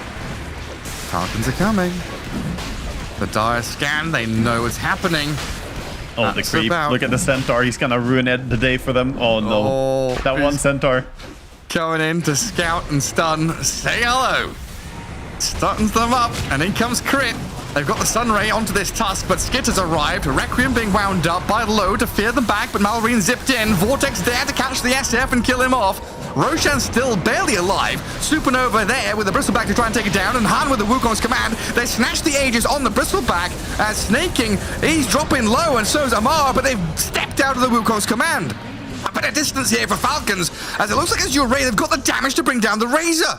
3 kills for the Chinese team as Han is still running forward and looking for Malrine. Maybe they can jump with a Boundless Strike and a bit more damage. They've got the double kill. New finds the finishing touch and a massive fight for Azure Ray. Yeah, that Monkey ulti paired up with the Snot Rocket actually did so much damage. The Bristleback applying all that minus armor to people, and then Monkey ulti just laying in the damage. It looked like a good start to the fight, but I think SF got into the fog of war for a little bit as Alchemist jumped in here. When he gets a little bit up into that spot right there and channels his ulti, he couldn't get stunned. Yeah, the turn looked pretty good to kill off that SF, but yeah, the Supernova in the pit. Roshan's so close to death, and then the scramble over the Aegis. Yeah, the snatch on the Aegis was very clutch for them. If that went to Storm, that fight would have gone the other way around. Oh, for sure. Because Bristleback picked it up literally like a second before he died. Yeah, he was right on the verge of death. A little comeback here for Azure Ray, showing Falcons that there are no pushovers. It's crazy to me that they have that fight and they're still 7,000 gold behind. Yeah. Felt like they got so much. Of course, there's an Alchemist in the game, and not just any Alchemist. Skeeter is absolutely enormous here. He just finished off complete for AC next. It just finished the BKB and he's got 1,200 gold saved up. And we do find ourselves in that wonderfully awkward moment where Roshan's dead. The teams are like, well, you know, what is there to do? Tormentors, I guess? Go back for them. Yeah. Snaking is still just farming around the top area. Azure Ray want to get rid of him here. Such a nuisance. Yeah, I guess minute 21, Tormentors, Wisdom Runes, might see Falcons in a couple of minutes go and play to that left side of the map. Well, they're already moving over there, honestly. Pichu here caught out by the Alchemist and the Razor. Bit of burn damage. Try and hit at him, but the Phoenix makes his way to the high ground to TP, but the concoction's coming. They've got the stun. He didn't stop on the high ground before he started TPing, and then he can't stop because that would cancel the TP, so he had to keep going forward. Skeeter finds the stun. Snowball on the Monkey King. Han is already across the canopy, through the trees, and away he goes. Planet is spotted. Planet. Oh, Planet's coming here to try and save the monkey and make a play, but scouted and killed quickly. take him down, and they're gonna start pushing towards top. Azure have done a good job being out on the field, though. They're always doing something. I believe Bristol is working towards his Aghanim's not too far away. Only needs 400 gold. So it's just a casual Sanj for now? Yeah, casual Sanj. I thought he was gonna go into full like SMY or do something else. He went for Sanj into Shard and then finish Aghanim Scepter, and he's still gonna have it at a pretty good timing. And it's not so concerning. I thought he was gonna play without the Aghanims altogether, which is not a prospect that I think is good for any Bristol player. No. Especially if you want to go and take Tormentor. But he's gonna have his team here with him. Yeah, with that not make short not work. Build this extra good at taking Tormentor, since you go up to 6 on the Viscous Goo and make it stronger. That's a lot of minus armor. Oh, jump coming in, Alchemist. What do they see? They see the Bristleback. Right on top of New. Sunray trying to keep him up, but New's down. Supernova Requiem and the Wukong's all used. They get the kill on Malrine. Skitter and Crit running back with a BKB on the Alchemist to dodge away from these ultis. That Hyperstone Alchemist brought down the egg so very quickly. Thought he was gonna be fine, but nope. At least to get a kill on Malrine. They do sort of fight for their top part of the map, but they deny the Wisdom Rune. Sneaky snaking. Just being so annoying. But yeah, I guess at least for Azure, like you say, they defend this part of the map. They got their Tormentor. They have shown that their ultis are still freaking scary, I think is one of the big things as well. Like, Shadow Fiend is still a threat as long as the rest of his team have their ultis. Yeah, that's very true. I feel like the SF is getting pretty squishy and falling behind, though. With the BKB, yes, he's protected a little bit, but compared to the Alchemist and the Razor building up their farm, you're not ahead the way you want to be on SF. And you have to worry about this Alchemist timing. He's going to hit his Assault Cuirass in just 150 gold, and they're going to try and do something more with that. Razor going to go for a Tormentor take as well, just putting some minus armor first, waiting a little bit. You can only go to minus 20 now, so you can't just sit there and wait forever. You do have to auto-attack. Oh, then there's Malrine, who's had a pretty quiet game so far. That Storm pick was an interesting one at the end of the draft, and kind of stealing it away from their opponents, finding a good spot to be in. Going for this Kaya BKB build. 3-3-3 scoreline. Yeah, not had the easiest of games. There's both Gleipnir and Monkey, and there's Rotovatus on Hoodwink. Oh, plus they've got a catch on the Tusk. Gotta kill both those items. Into Gleipnir, into Atos, permanently rooted. Not even a chance to snowball there. Skidder wants in though. Shadow Fiend with good reactions on that BKB, pops it as a concoction was landing. And now a bit of a turn from Azure Ray as they boundless into the Enchantress, chasing, snaking back towards the base. Malrine's in and then out again, and they'll force the Wukong's command on the doorstep of the Dire base here. Killing off the two Dire supports. Skidder, he's gone in with his BKB going, thinking about fighting into the Wukong's command, realizing that's not really the best option though. Yeah, Storm completely out of mana, so difficult to keep going here. Wanted to take the fight. Razor felt strong, Alchemist felt strong, but with Storm not having any resources and both your supports dead, you choose to just back out. These games are honestly incredible, where we go from a situation where the Shadow Fiend is like 0-3, farming jungle minute 7, dies to neutral creeps. The Monkey King hasn't crushed the Storm in lane, but still, Azure Ray have found these moments where they team up, group together with the big teamfight ultimates that they've got, finding little pickoffs that lead into bigger objectives. And I guess it comes down to, I think New made the call because he got tipped after the Roche take, but that swift movement into the Roche pit to force the fight around it has been such a momentum breaker for Falcons. It really has been. Normally we would see Falcons just completely shut out their opponent, get all the tier 2s. They haven't taken a single tier 2 here. And Azure Ray putting up a very good fight. As for their item builds as well, I think we're getting closer to some of the key items. We have Hurricane Pike coming out for the SF in just a second. Gonna keep him a little bit safer. And looks like Bristleback wants to go for a BKB next.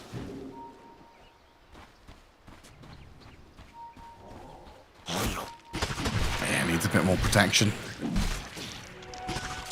Can't be getting stunned and hit by all this magic damage. Storm went through the gate down to bottom, so I want to try and set up a gank on him. Hoodwink though TP's right in his vision. Storm says no and TP's out. See ya. Well, that's a fast Roche spawn. Barely got to see the little golden timer. I think it was 2 seconds or something. Yeah, it feels like it was just recently they died. I think that's the fastest Roche spawn I've seen in a pro game. Pretty close to immediate. And they're immediately reacting to it too. Just smoke up to top. They did see Roche go and set up to take it. That's a little bit unfortunate for Falcons. They didn't expect it to already be Roche time, but Ray just more ready for it. Yeah, a rude wake-up call for Falcons in a couple of seconds here.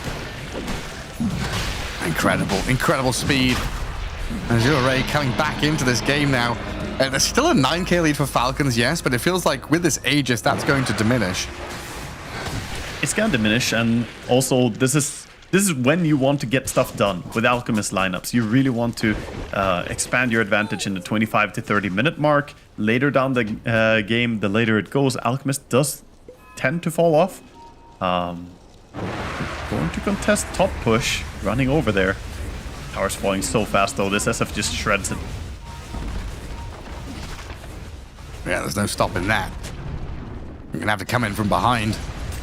Crit's leading the charge here. Smoke breaks, vision given, high ground ward, sees the Shadow Fiend. No fast BKB this time, but a Supernova in the back lines, focused quickly by Amar and Malrine. Aegis down, and a hand sent skywards with the Yules. Wukong's command not really zoning anyone away, and Low, he's had to BKB Requiem just to try and stay safe. He's just being demolished by the right-click physical raw power of Skitter, and Malrine comes in to secure the double kill. Now turning onto the monkey. New is the last man standing here, trying to fight into them, but Snaking grabs the double. Falcons do not relinquish control over that part of the map, and even with Azure having the Aegis, they just crumble. For a second after the Aegis there, it looked like they might be able to fight back, but they lost too much immediately in that fight. The fact that Crit ran up, put a ward on the high ground, gave them the cliff vision, and they could have done the same on Falcons. They had a ward ready to drop, but instead of warding, they just ran away, bailed on the area, and suddenly you're all running away from your opponents. The egg was beat down immediately, and the fight became very difficult from there. There's so many things where it's like, it starts to look good for Azure Ray. That's a good placement of this. That's a good use of that. Falcons just undoing everything. Yeah, vision was the key to that fight though. The fact that Falcons had perfect information, dropping that observer ward at the start of the fight gave them such a nice initiation.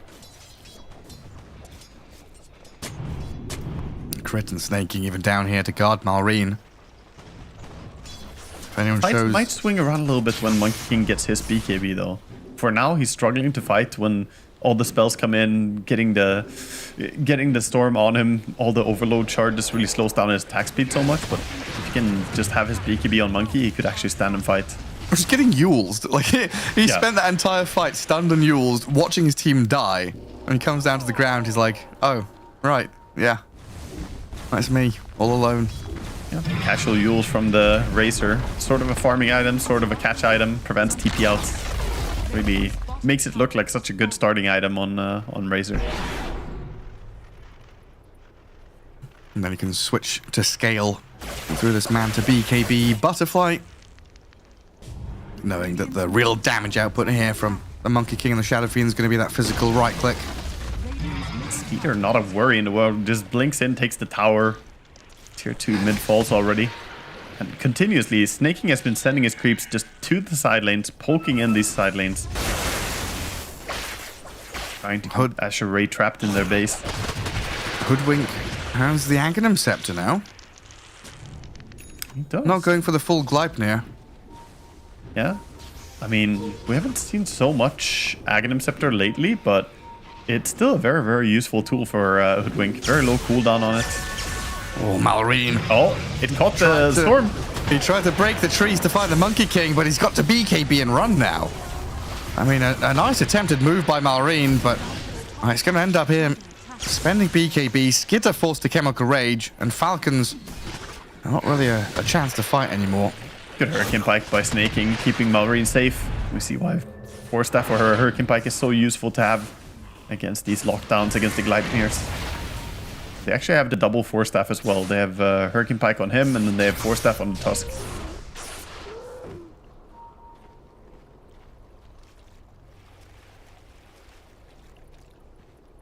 It looks like Maureen's pretty much got his Witchblade done. Even more damage coming. As Azure still trying to break out of this rut. Now, that Aegis was meant to get them back into this game and diminish the lead the Falcons have. And they're looking at Amar now as a big kill to take. But he was quick with a Manta, the BKB, and he's just quick in general. 438 move speed, sprints away from the 5-man smoke. Just say no and walk away. Big 5-man rotation, not really paying dividends there. Sure, you put a BKB on cooldown, but you spent so much time running there. And this is time that Alchemist and Storm are enjoying on the map, and Enchantress, as always, pushing in these lanes. Even top lane right now, look at her. There's a creep up there. I don't know how he gets his creeps all over the map. Sometimes there's this a creep on the complete opposite position of him. Skeeter? Yeah, he's on high ground. He was. I knew he was going to come in here and snot on everyone. Bit of phlegm and nasty stuff in towards Crit, who's rooted up. Good amount of damage from Azure to take down the Tusk, and moving on to Skitter's Alchemist now, but he's blinked out of danger. The chase is still on from Han. They see Snaking TPing home, but the lack of stuns very apparent right now, as Han is still giving chase onto Malreen's Storm. Amar's Razor. It looks like they're perfectly fine. Yeah, Monkey King can keep chasing, but he doesn't really have his team with him. Not fast enough to keep pursuing the Storm like that. Looks like they might want the tier 1 tower bottom.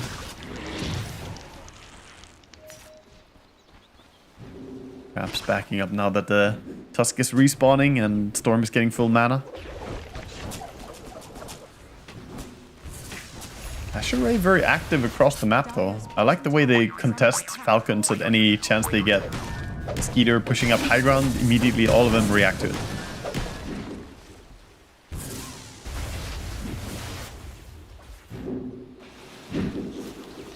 Tormentor gets called here. Guess he knew, just go over and take it. And Han has spent so much time this game just looking, hunting for anyone he can pick off and kill. I'm not sure if he got spotted there. Passing by a dire ward, might just have been on the outskirts of it. I was like the Falcons more concerned about catching the waves. Push this map in towards the Radiant base. Yeah, as much as possible, always want to keep the lanes pushed in. Preventing these aggressive moves coming out from Azure. I mean, Amar is still looking, by the way. Yeah, I think he's hunting for the monkey, but Han is pretty safe. He's got BKB in worst case scenario, but doesn't even need it. And now they've seen the Razor down there. Might be a chance. Azure take control of their Ancients again, but Falcons have already backed up. Rod of Atos dodged by Malreen, not giving them a chance. Yeah. And Roche may spawn in 30 seconds. Are we going to have a fast spawn again? Is it going to be even faster than last time? I don't know if it's possible to be faster than last time. Yeah, it was basically an instantaneous one. I think like about new here. 2 seconds before. Maybe it could be 1. They are looking at new. Bristleback has his back turned. Bushwhack misses. Monkey King still on top of the trees here as Snaking starts unloading the impetus shots. Oh no, Monkey's done. Shadowfiend. Oh god, yeah, Monkey's brought down from the canopy. Sliced in half. Dead for 70. Lowe's going to throw the Rec Room out to fear the back, but Skitters jumps back in to dodge it, stunning up the SF. Hurricane Pike to push him back, another Force Staff to get a bit of distance. That's left New in a tough spot here, though, still being harassed and harried by the rest of Falcons as Crit has found an opening. Somehow looping all the way in behind the Shadowfiend to find the catch and the snowball in a little bit deeper. By the tier 3, New will turn his back and kill the Tusk. Monkey can be brought back for this, though.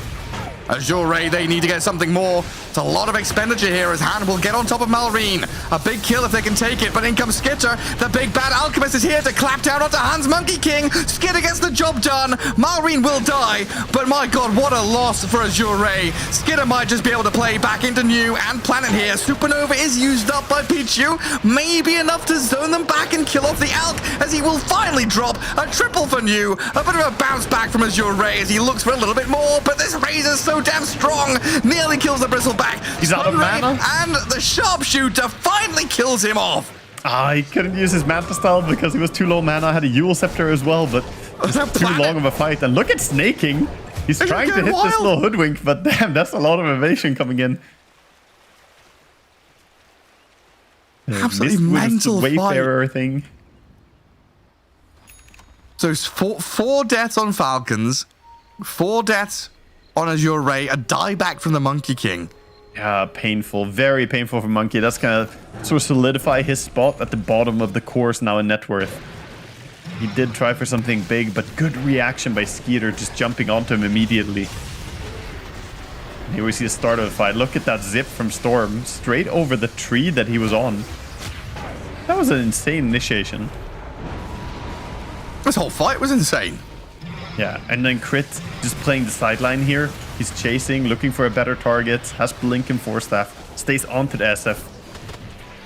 It does make you wonder, you know, what if the Monkey King had bought back 10 seconds sooner? Immediately, yeah. Right? And maybe you could have done something more while your teammates were still alive. Waited quite long to go back into the fight here. Still solid for Azure Ray and New, given the circumstances. Like the Bristleback, I think, picked up like 2,500 gold in that. Yeah. Back in the game, we still don't have a Roche taken because he actually spawned one of the latest possible spawns. 247 was the clock. Oh, really? Roche spawn, so they're still waiting for him. 10 seconds and then he's gonna appear. Skeeter is just waiting there. He's like, it has to spawn soon. Put down the acid spray and everything. Yeah, he's trying to summon him. A little rain dance. Malreen's pinging. Trying to guess when he comes back up. Oh, that is a shiny Roche. All the overload stacks from the Shard of Storm Spirit. And Azure not fast enough to come and contest this. Might still have a chance to fight after the Aegis is taken. Storm has Aghanim Scepter consumed. Oh, man. With Parasma. There's a lot he can do here. He's recovered quite well now from the situation he was in earlier. We felt a little bit weak, but of course the gold injection of consuming a free Aghanims always gonna feel good.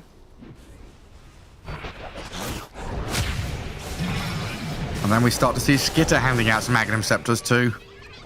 I think he's already got one to give over. Oh yeah, he does. One loaded in the backpack. We'll see who gets the first one. Oh, he's gonna give it to Storm for the refund. This is a nice trick that I talk about sometimes. So Storm got the Aghanims from Roche, and then he gets gifted a consumed Aghanims by Alchemist. So he's gonna get the money back from the Aghanims that he didn't even buy. So all of a sudden he has Aghanims and finishes off the Kaya Sanj and Lincoln Sphere potentially just bought up in one fell swoop. Yep, yeah, look at that. He's getting all of that. That is insane. He like doubled his items. He's now top net worth because of this little shenanigan here. A very nice way to manipulate the net worth of Alchemist and put it over towards your mid. Oh, Alchemist looks like he's self-stunned. Trying to walk forwards towards New. Heart of Tarask working on Assault Cuirass. And Bristleback is getting tankier, and he's definitely a challenge to contend with. With a Sunray behind him, they'll aim for the Phoenix. Malreen's on top of Pichu, trying to force a Supernova early, but it's just him having to BKB far too fast. While New, he's holding them back and actually looking to kill off this Alchemist.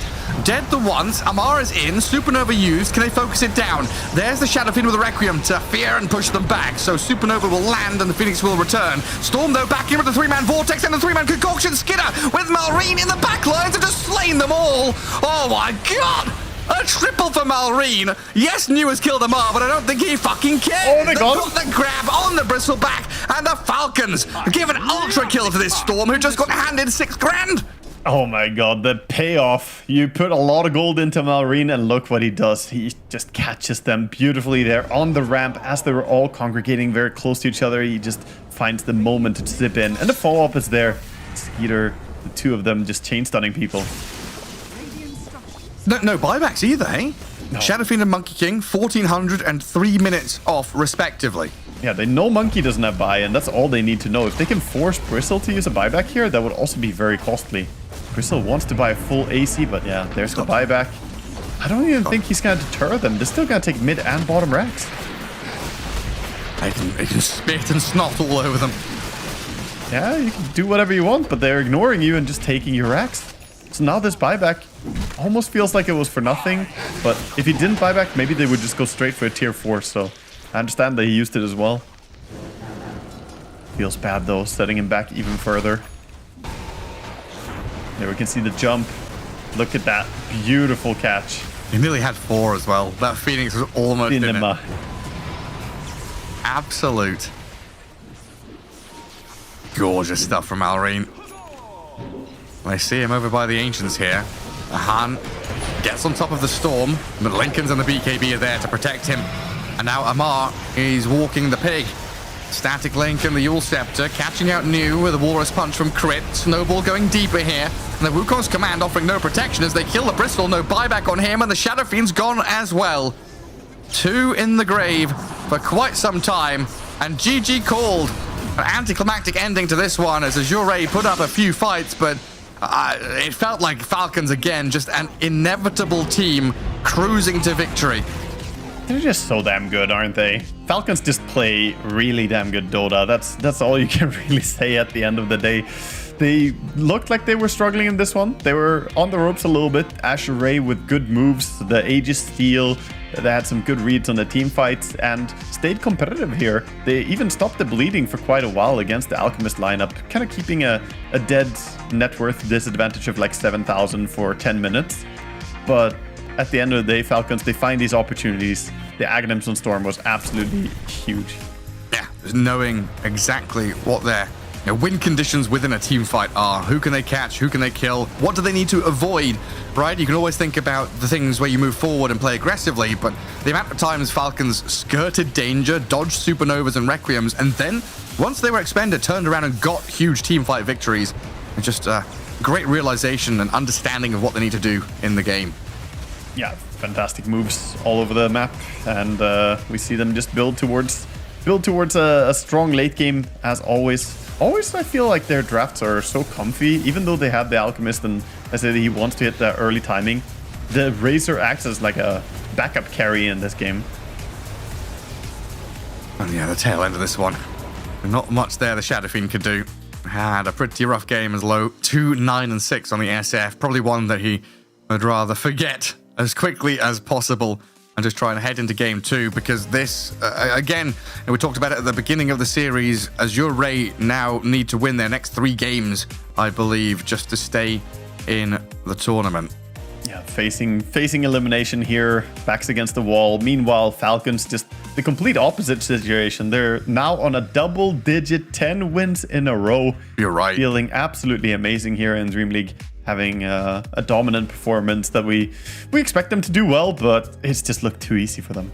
Yeah, like you've heard of the Untouchables, the Incredibles. These guys are the freaking inevitables. No matter what happens in laning stage or mid game, they've always got ways to come back and just play their draft. You know, they know how to execute, they know what their limitations are, and they have looked superb doing it. Game 1 goes the way of the Falcons. A few little hiccups here and there, but they always get over it. They hold their breath, they go upside down, they have a bit of a giggle, and they're perfectly fine. Game 2, though, coming your way shortly. We'll see you after the break.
Welcome back to DreamLeague Season 24 here on the Ember stream. We're almost halfway through the last day of the group stage. Our second series of the day here as Azure taking on Team Falcons.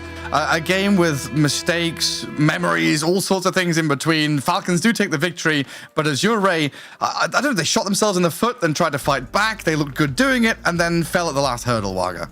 Yeah, Azure, I think overall performed really well throughout this game. They're going up against the toughest opponents in the group. Team Falcons, they have been looking absolutely dominant. Like I mentioned, they've been on a 10-win streak now after this game that they just took down. And Azure, they're finding themselves among the bottom of the group. They need to win everything now to just stay alive. So they go into game 2 here already having lost 1 to Falcons, and they need to bust out a win.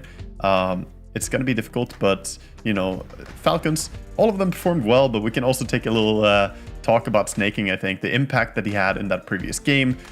This guy, he just knows how to abuse positioning of his opponents and send his little creep around. When he took the Enchantress last game, he just kind of crippled Azure in a way, forcing them to always deal with that split push. Yeah, I mean, Tundra were, you know, back in the day known for this kind of, like, kind of inventing the term ghost push through AUI, right? The Nagasire and this Enchantress, this Chen, and Snaking just using it here on Team Falcons to the absolute limit.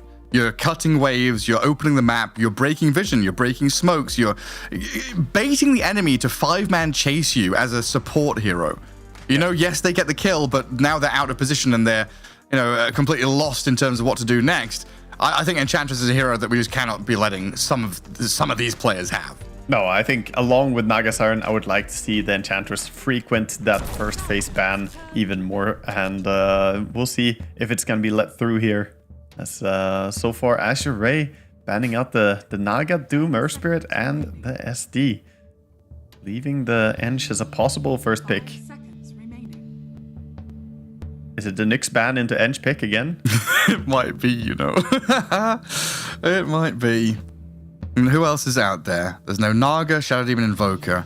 Beastmaster is there as a potential pick, but we've not seen... Yeah, again, the Ench heavy covers priority. it a bit, though. If you take the Ench, then the Beast feels less powerful for the opponent. So you get the best of both worlds, and you still have the threat of you going for Beastmaster after the Ench, because Ench and Beast do really well together. So now we're going to see Azure, they pick up the clock, and maybe we see a ban on SF, who knows. But either way, Azure quite likely have to ban Beastmaster in the second phase of bans here. Well, that was one of the big problems, right? Was the lane of Shadow Fiend Phoenix just did not gel together. No, I don't like the combination of those two heroes. I'm going to be honest. Normally, if Phoenix dives onto someone, you want to chase them, you want some other hero than SF. SF wants to be able to right-click people, which requires a good way to catch the enemy and hold them in place. That's why Tusk and Clock fit the bill so well. Either the shards or the cogs set up the SF to land races and to catch people. Oh, a bit more protection for the Ench with a Primal Beast ban. Let's see what Azure decide to take out. It's the Alchemist. And of course, snapping up the Shadow Fiend, so they've got that strong safe lane now, and that strong mid-game initiation into damage. It's a way nicer lane for sure. I do like the Clock SF. I think that's as premium as you can get for a safe lane in the current patch. But Falcons, they're just gonna pick that Razor again. Not all teams do this, but Falcons definitely know their way around the Razor better than any other team out there. And Tusk Razor again threatening to come visit this SF. Yeah, I mean, think about the last game. Phoenix Shadow Fiend got run over by this Tusk Razor, but it's still the same strong lane, even if you add a Clockwork into the mix to make the Shadow Fiend lane a little bit stronger. Maybe Falcons won't run away with it with kill after kill after kill, but it's still going to be a challenge for Azure to kind of stand there and farm. Yeah, I actually do think it makes the SF lane considerably stronger, so maybe they'll be able to bully the Tusk a little bit more, and if Tusk goes out of the way, then that opens up for Razor to be harassed. The dynamics of the lane could shift a bit with this change. But Falcons, of course, just going for similar stuff. Oh, Dawnbreaker, Lion, pretty quick duo there. And Falcons, they're not able to run it back. They can't go for Alchemist this time around. It's got to be something a bit different from Skitter. Yeah, but he's played a lot of different heroes throughout the tournament. We'll see what he wants to take into this game. We've seen him play on Dragon Knight a few times. Yeah.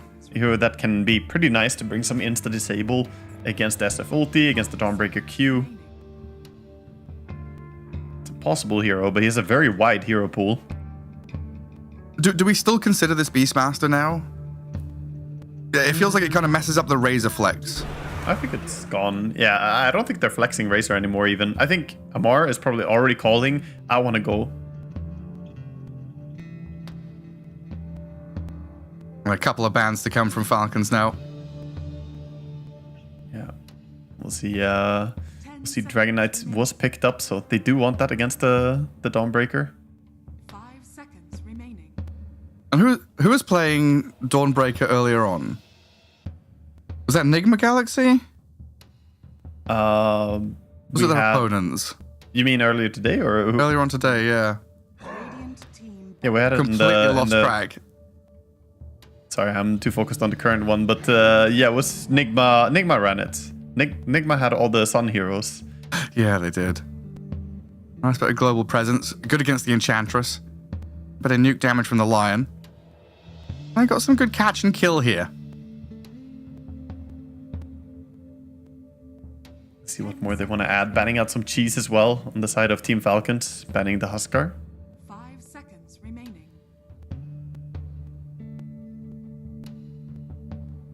It's always funny to see Falcons are the ones to ban the Huskar. They're the ones who pick it. Of course, now we see that Sand King removed. And Storm Spirit no longer as much of a threat, knowing you've got this Lion and Clockwork to add some layers of lockdown onto it. Like, Lion kind of covers your bases against a lot of these mid heroes. Yeah, it's a different mid game here. We have good insta disables on both teams. So the heroes that were shining in the previous draft may not look as strong here. So we'll see what they're gonna end up on the sides of either team, but no Earth Spirit available. Would have been good for both of them. Yeah, we get down to the dregs of the draft, and you're just trying to find that one little hero that'll do the job for you. It's always this battle over mid lane as well. You start banning each other's heroes, and then you're like, well, we've banned to cover this, you've banned to cover that. Now we're left with nothing. We've got to pick Lina mid or something. I think you still want some jump hero on the side of Azure Ray to utilize the Dawnbreaker. Yes, you have Clockwork to ulti in on, but if the Clockwork, for whatever reason isn't there or can't jump in, it's nice to have a secondary mobile hero to close the distance to your opponents. I mean, that Earthshaker ban says Puck, right? So do you ban the Puck as Falcons? It really does. Also, the Shaker ban, you could use it to play it yourself. It's scary into the Lion, but at the same time, if you ever get vision on him, you can jump him. We'll see what Malrine wants to play in this game. 5 seconds remaining. And even though we're pretty locked in with the Dragon Knight 1 and the Razor 3, maybe there's some conversation there. Wait, Timbersaw is still in the pool, right? Yeah. Oh, that's a hero they could play as well here. For Falcons or for Azure Ray? For Falcons is what I was thinking, but both teams again could snag it up. I'm thinking more for Falcons. They are incredibly good at utilizing this hero. Malrine plays a nasty Timber, as does Amara, of course.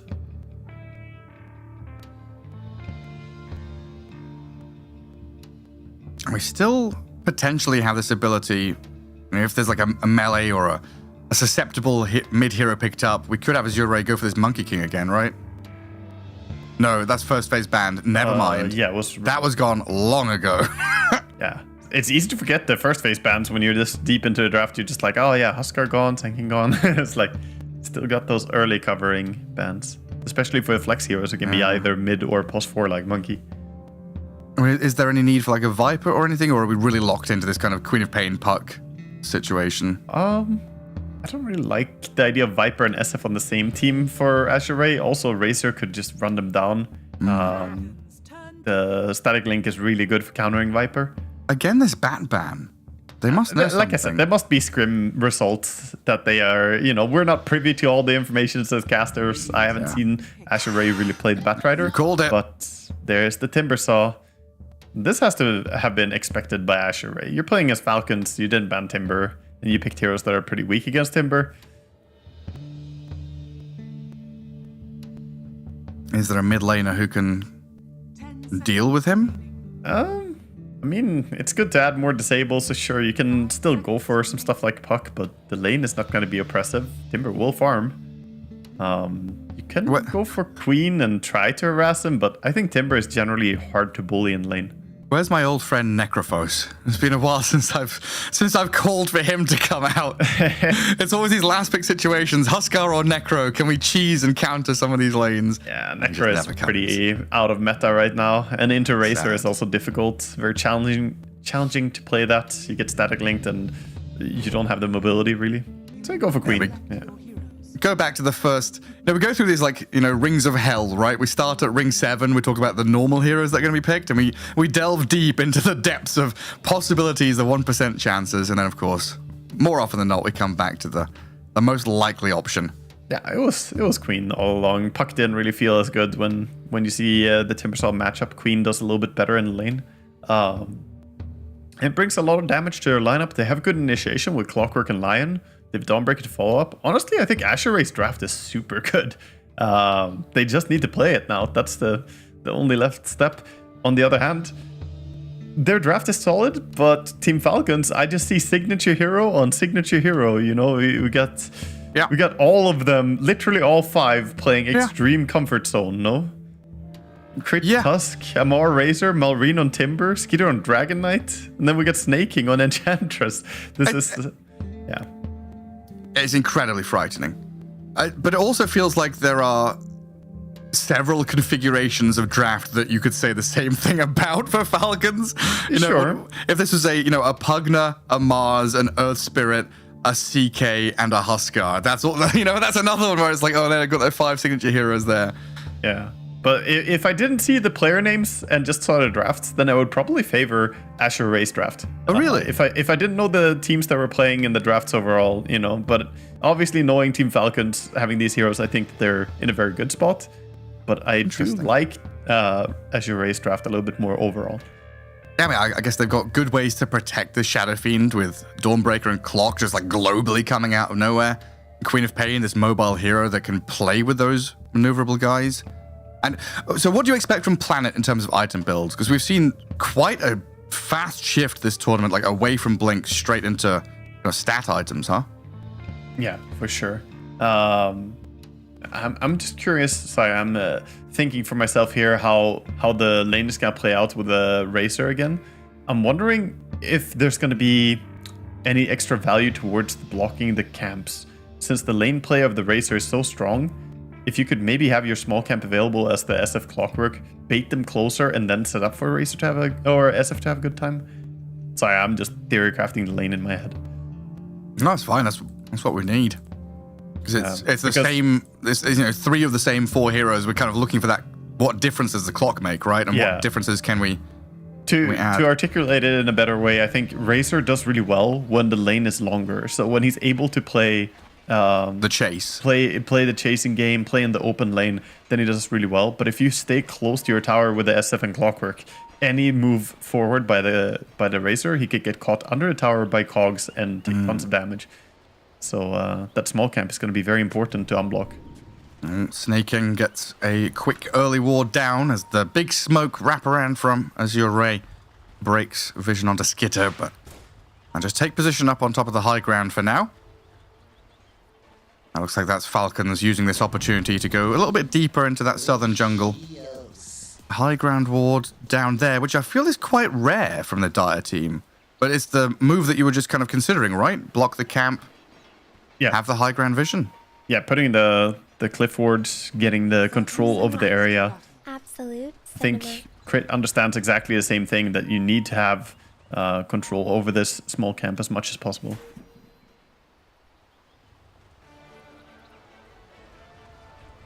And then Malrine, a 1v1 Timber versus the Han, Queen of Pain.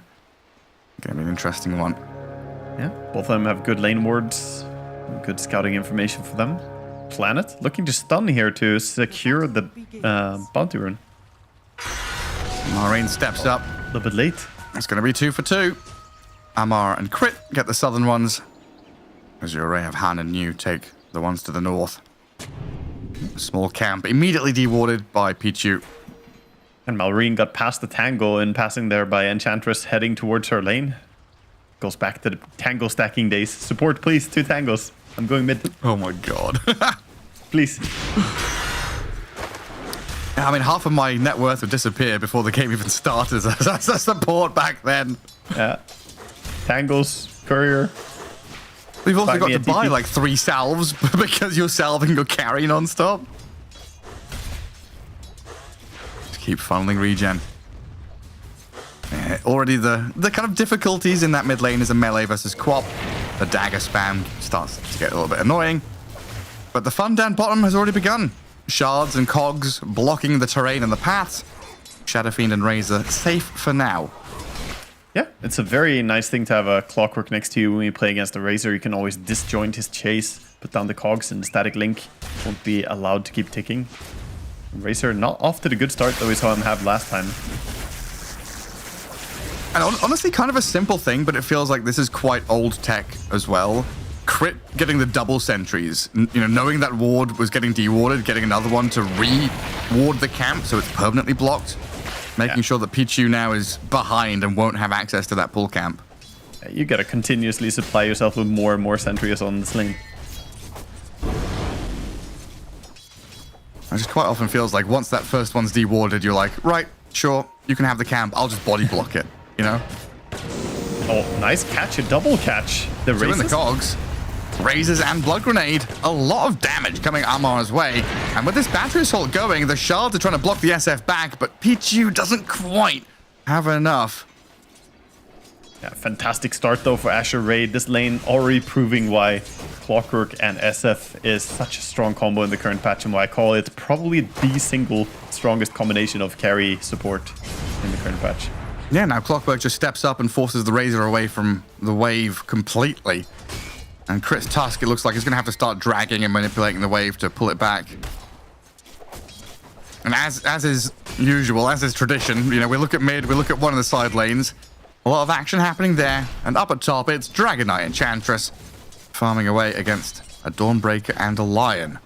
Yeah, pretty durable heroes up top, not as easy to find kills here. I think bottom is the more volatile lane, but we'll see if Snaking can somehow surprise them a little bit if he gets a good creep later on. They're gonna go on Skeeter a bit. A good bit of damage. Throw the spells at him. Yeah, didn't commit the Hex and the Blood Grenade. They know he's too tanky to kill.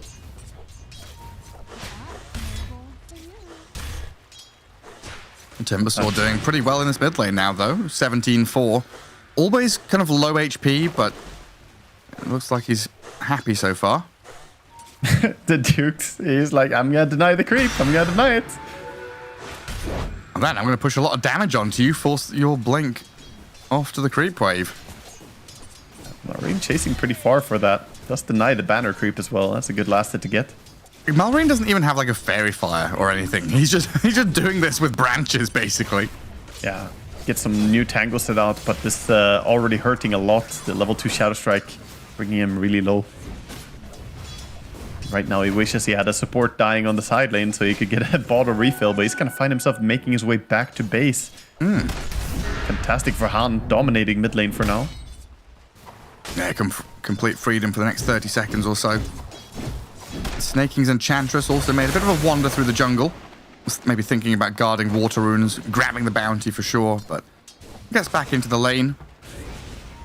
Oh, Crit down here. Has managed to drag this wave back under the Dire Tier 1. We'll see what this Clock and SF do now to kind of capture back that lane equilibrium. Looking for a big camp pull. SF gonna pull it, see if Crit can disjoint the pull. Not throwing the shards, so pull is gonna happen. And he does pull it back into the lane creeps. This is so dangerous now for Dire here. If they go down a little bit too far, Clockwork is ready to go behind them, looking for that angle. And try and go on him. Yeah, they start onto Pichu. Tag team and the shards. The plasma field there. Crit. He's taking a lot of damage, but it's Amar with the first blood, and that fairy fire kept Crit alive. Now, Shadow Fiend sat at 300 HP. A little bit scared of what's next to come in this lane. That's a big kill to get. Amar needed this. Needed to get some momentum for himself. And Crit staying alive as well is huge. Head back to base now, it seems. Clockwork coming back bottom again. Queen of Pain not over-investing into the lane. Only 2 points Shadow Strike. Sometimes we see people keep investing to try and keep dominating, but lane won't last forever. Planet. Looking for the stun here from the side. So philosophical, Waga. What? The lane won't last forever. It won't. I'm gonna blink away. We mid players, we wish the lane would last forever. That's true. Yeah, I wish Dota was just a 1v1 game to be You should have been playing StarCraft all this time. True. Or Street Fighter, or I don't know. But who am I gonna blame for my own fuck-ups then? That's true. Your coach, your analyst. Actually, yeah, I've seen you can just blame the game. I've seen some Idra rage and stuff. There's always something to blame. They were hallucinations, Idra. They weren't real. You do realize. I can't believe that happened to him twice as well. I didn't realize until Riz. I always knew the... Disconnected before they finished writing it. Absolutely incredible. But yeah, it is quite interesting though, thinking about laning stage, that sometimes we have games where... Like, I would say right now, 6 minutes in, this is kind of a normal time for lane stage to break down, because Wisdom Runes are coming, heroes like Enchantress and Tusk wanting to roam around, mid laners are, level 6 or approaching it, so they're ready to fight. But we've had laning phases last for like 10, 11, 12 minutes when both teams are kind of tentative and don't have heroes that move. Yep. It all comes down to what ultis you have, basically. You can think like that. Some ultis really play well to go rotate, make ganks happen, and sometimes you have heroes that are just happy with status quo. And if both teams are, then you might have a very extended laning stage. This game, I don't think that's going to be the case. The moment we get level 6 on the Dawnbreaker, there will be moves happening across the map.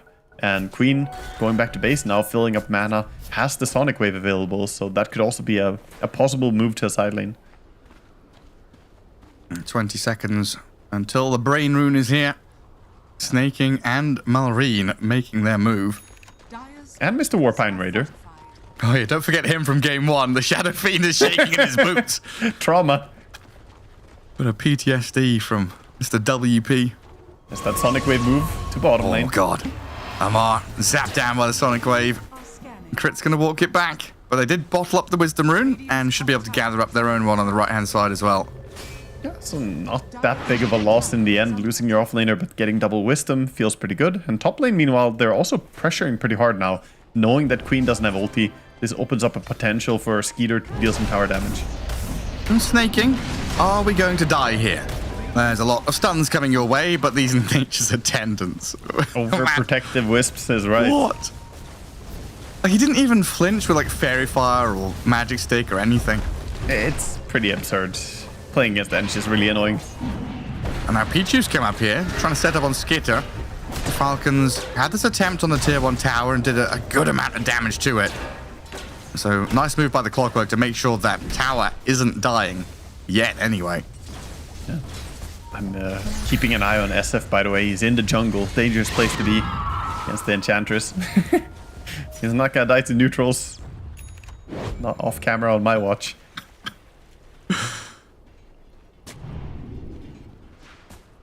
Do you think anyone's gonna like talk to him about it? I don't know if that's something that I would want. If that happened to me as a pro player, do I want counseling? Do I want to talk about it, or do I just want to forget about it? You want to hide it, bury your shame. I wonder if he instinctively knew immediately that, oh, I died because of Enchantress, or if he just felt a little bit confused as to what happened, because not a lot of people think about that part of Enchantress. No, I certainly didn't. Bottom. Immediately cut short as the shards missed. And now Clockwork, with the help of Planet, that long Earth Spike set up Pichu here to turn back onto Amar. Well done by Azure Ray. And it's been a pretty quiet game so far, only 3 kills. Might be the 4th one coming though, as Malrine's made his mark down in his bottom jungle, tying it up 2-2. Yeah, Queen of Pain wants the rune as well, gonna get it and blink away, but Snowball is chasing her. 10 seconds blink, shards. Yeah, she's fine. Too low mana anyway on the Timber to do that much. There's just a tomato running across our screen, of course there is. Just random creeps, Ench creeps going every which way. finds herself the best creep, the Troll Summoner. Fantastic creep to take towers with, and she is level 6. Eyeing up the bottom tower now. Rally, rally, rally. Clockwork might be running a little deep here. The snowball's quick from Tusk, goes across the planet's Lion. Static link out of the Razor, draining quite a bit of damage, but this Requiem turnaround from New and Low, killing off quitting Tusk, and Amara's being chased down as well, but he stayed alive. The Sonic Wave doesn't finish him off, and now it's Low in trouble, but a good Earth Spike. Maybe a bit of time for the Shadow Fiend? No, not enough. And Han, no mana for Blink. It's on cooldown too. Looks like Falcons are happy with what they've got so far. And quick TP by Timbersaw towards that Regen Rune. Has a ward, sees it. Just gonna go and get himself full resources after that fight. That was a fantastic fight for Falcons. They did lose Razor again, but getting some good trades. A lot of ultis expended on the side of Radiant as well, so I don't think they can defend the subsequent push coming in. And playing up into the face of the Shadow Fiend as well, making sure that Low is having to fight. He's not farming and accelerating. A good spot to be as the Falcons. Yeah, looked good there for a moment, but the Dragon Knight coming in so healthy, full HP. And Skeeter doing what we saw him do in the game where he struggled. He's going for the Blink Dagger. So even in this game where he's not really struggling, he wants to have that ability to join his team and take fights. Yeah, I guess they don't have a tremendous amount of catch. You can't always rely on this Tusk to shard and snowball people up. Good to have this Blink stun from the Dragon Knight now. It's also just down to playstyle. Like, Falcon really like taking fights. They do not enjoy just farming their way to victory. They want to kill their opponents. And this is really a statement, going for first item, Blink on carry Dragon Knight. But Skeeter is also that, you know, sort of sacrificial carry sometimes. He doesn't always just prioritize his farm the way some other carries will. And it's like Falcons have different forms of warfare, right? It's not just the 1,000 men in the muddy field hitting each other with swords. They also like to come in and do like a coup d'etat or something, you know, kill the leader of an area, come into the top left corner of the map, take down one hero, and then you take their land away from them. Put your own shadow government in place. That's what they're doing right now. They're about to install one here as the Dragon Knight pops the dragon form, looking for Dawnbreaker. She's the target. Ah, Capitan knew. We knew you were here all along. The dictator shall fall and we'll put Skitter in your place. Skeeter he's going to leave. He's immediately going on holiday after becoming the dictator of a portion New of Dragon land. Regent. His first declaration, I leave. Yeah, I go on holiday. It's vacation time for me. Oh no, back into action. Han is here though to guard the clockwork. And Skitter, tanky as he may be, looking to run away from this. Well, Malrine. Does he get this kill? No, walk back away from Pichu, who hid very well in the trees. Azure Ray guard their tier 1 tower with numbers. Han is doing so much damage continuously here, but can't really find enough to get a kill on anyone. And those pesky little Eng creeps are bringing the tower lower. Almost all tier 1 towers off the field already for Azure Ray as Falcons hold on to all their tier 1s. And where's this smoke going? Quap, Lion, and Clock. Queen of Pain shows mid, so it's just Lion and Clock now. Well, the two of them both have ultis, so they could maybe bring down the Razor. It's possible. They have Dawnbreaker ulti as well, so definitely kills with that. That's true. She's just gonna lay it in immediately. There's always that +1, isn't there? Right onto this Razor with the Solar Guardian and hammer him down with the Finger of Death. That's a nice gank to find. Now they can open up top. Skeeter looking for a stun on mid lane. Tusk is nearby. Queen of Pain. Oh my Just god. a little bit off close. timing. The snowball wasn't quite fat enough. Doesn't catch up to Han. Timber chain forward. Now Malrine. Just showing himself there up in the enemy ancients area. Oh, Skeeter's in. He's jumped. The Queen of Pain just blinked forward under the vision of Skitter. Yeah, he saw him blink, so he decides to call over Malrine and say, we kill you under tier 2 tower. And yeah, that's all. Dawnbreaker ulti is on cooldown, so there's no way to save that. And then Amara's going to see planets up top. Oh, the TP out. Yeah, no Yules to cancel it. Well, Shadow Fiend. Low has the Requiem here just to buy himself a bit of time. But Skitter, he's timed this to blink over the Requiem into the stun, and they've killed the Shadow Fiend off. That's beautiful. He just hopped over the wave, the fear wave. No fear on this Dragon Knight. Charges in, gets the Gets the takedown. You got the Wisdom Rune on your SF belt. Was it worth it? Probably not. The resistance is shut down immediately. You can't topple this Dragon Knight King anymore. God, he's a Tyrant King, isn't he? Asher Ray just looking for whatever they can here. Actually, like, where do these opportunities come from? Like, it felt like nothing was happening, and then the Queen of Pain blinks and then gets blink stunned and dies. The DK blink. It's all coming back to that, isn't it? If it wasn't for Dragon Knight going for this item choice, they would have been much more passive. But Falcons, this is an active style carry. And he's already well on the way to the Orchid. Yeah. He's gonna go back and find himself the Wisdom Rune on the other side of the map. And back to farming. This is the thing as well. The fact that he has a blink means you have to be worried about him initiating. But if he just goes back and farms, you still have to be cautious that, oh, he might be nearby. Or it's just AFK farming. You never know. It's like that threat of when Storm hits 6 and goes off the map to farm. He could be accelerating, but he could be ganking me. Azure Ray going to try and make a move in towards mid for that tier 1. And they'd love a kill first, but it doesn't look like they're going to find anything. And they're calling it that everyone is around mid, and that's completely correct. The smoke just wrapping around here. Still a tier 1 tower taken down though, so 2 tier 1s gone. Low Shadow Fiend starting to pick up the pace though. Just behind that Dragon Knight in net worth. Dawnbreaker again. A Dawnbreaker. They're protecting her this time. Can they save her? They jump the Dragon Knight. Planet here. The stun and the hook shot not going to land properly. Crit though has snowballed deep into the middle of 4. So even with a few whiffs out of Azure Ray, they'll get a kill and protect New. That's such a good, quick call to disengage by Team Falcons. Like, they fell for the trap, basically. They went on a Dawnbreaker. She did have protection nearby, but they disengaged so quickly, they only lose the Tusk in that situation. A lot of teams would have bled more kills there, but Falcons recognize that this is not worth it. Leave immediately. They are going to lose Roche to this, most likely, though. Let's see if they can maybe get over there. Racer is running. Let's see if they can get there in time. They're starting to TP up to top tier 2 as well. And to the outpost. And moving across. Oh no, the TP out by Han. That could be disastrous. He left them.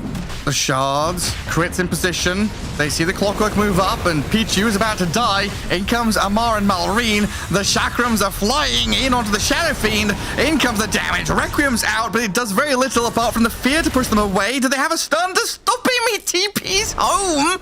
No way, but Roshan still goes the way of Falcons. Han, why did you leave us, Han? You sold us out. He TP'd down bottom because of Enchantress again, pushing the side lanes with her little creeps, pestering and annoying. The tier 2 tower was under fire by a creep wave plus some creeps, and he decides to go down there to defend. Immediately, his entire team is just in shambles. Yeah, but what can they do? They're very, very fortunate that Low gets away from here, honestly. Yeah.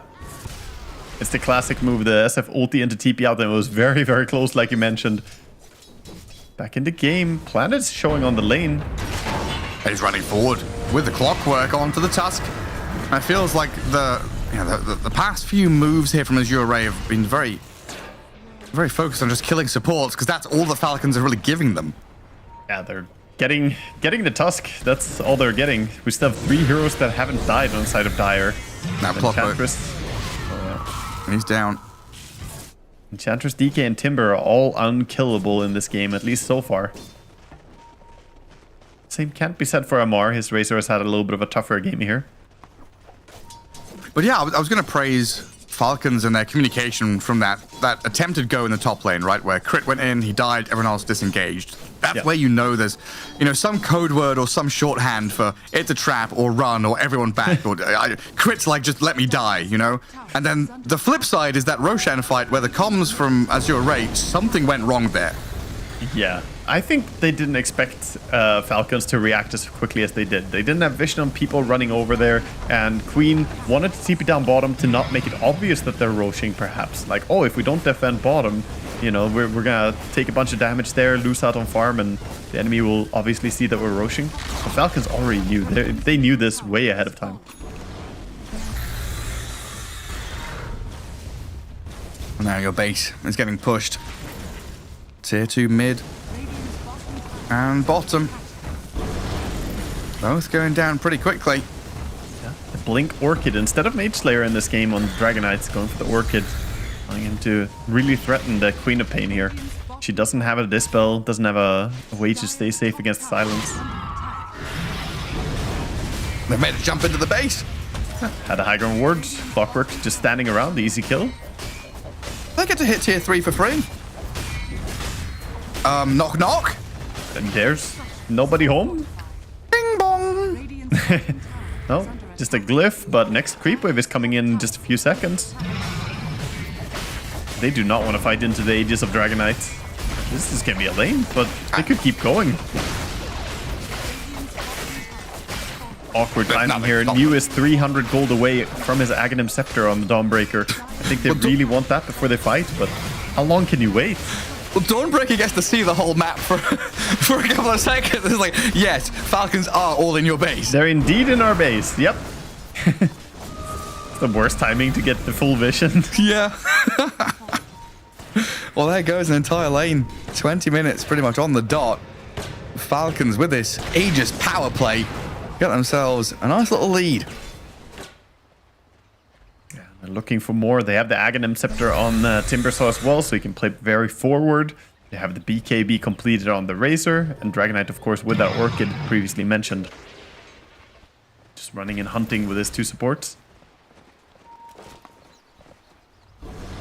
It's actually Asher Ray that are smoking out now, trying to make a move. SF fixing bottom lane to not make this smoke too obvious. They've still got a very fearsome arsenal. Like, with this bit of vision on Amar, a hook shot, a sonic wave, a finger of death, they've got tons of stuff to dump into a target. It's just that follow-through fight when Falcons react is the worrying part. Yeah. Especially now, Falcons take this left side of the map, steal Tormentor. They don't have Blink on Lion, though. They have Ether Lens, so he has good range, but he cannot blink in and initiate, which can be problematic against that BKB on Razor. You really need to land a hook shot into a follow-up stun afterwards.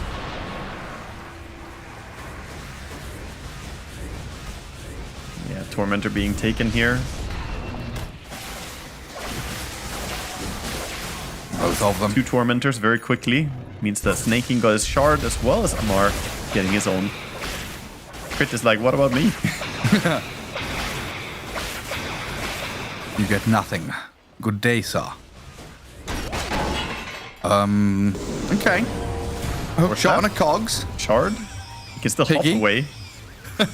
Dear God, there's a lot of butterflies on that piggy. Oh, man. I like that she didn't even use the Sproink.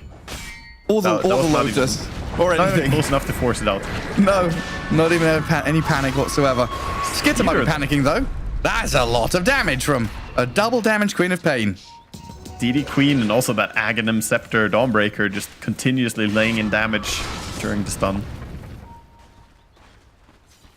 An important takedown for him for sure. I like the choice on Dragonite to go for Sanjinyasha next against the chain stun. We need some protection. And Pichu going to TP away from the snaking Enchantress up at top, who's starting to lay into him. But yeah, some signs here that Azure can punch back and answer some of the Falcons' moves. Just need a much more concerted effort for them to tie everything together to actually win a game against them. Yeah, SF still building towards a high damage output build as well. Has the Crystallis, Hurricane Pike, going for a straight Daedalus, not even making a pit stop for the SMY. Like, Falcons feel like this... Yeah, Clockwork's dead. Or is he? Hook shot to safety. Malrine closing the gap on him. The Lion from Planet, low ground stun and mana drain. It keeps Clockwork up and running, ticking over for now. Crit is there with the Walrus Punch cancelled out by the Hex, in fact. Bit of hesitation from the Tusk. No mana now. Caught out, but no cores reacting to this, so can't be able to punish the Tusk too much. Still Planet doing a good job saving his friend. Dire's middle tower is under attack. Power Rune spawning. It's gonna be a shield rune for the Queen of Pain, along with the plate mill that she has. Feeling a bit tanky. Actually, it's a full Shivas now. Just got delivered. Very nice. This could be a big timing to fight around. You have your ulti soft cooldown again on Radiant, missing only the support, the Lion ulti. rune machine. I mean, yeah, he's like arcane, DD, shield rune, everything in a row.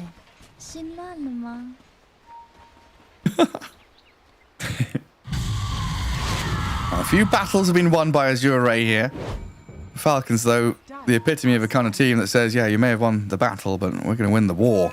It has that feeling. You used inevitability as a word to describe them between the games, and I agree. It still feels like Falcons are just building this lead, getting to a part where they have all the items they want. And Azure Ray, they need to hit the gas to the floor right now. It's like I'm looking at like 4K lead isn't that meaningful 25 minutes in.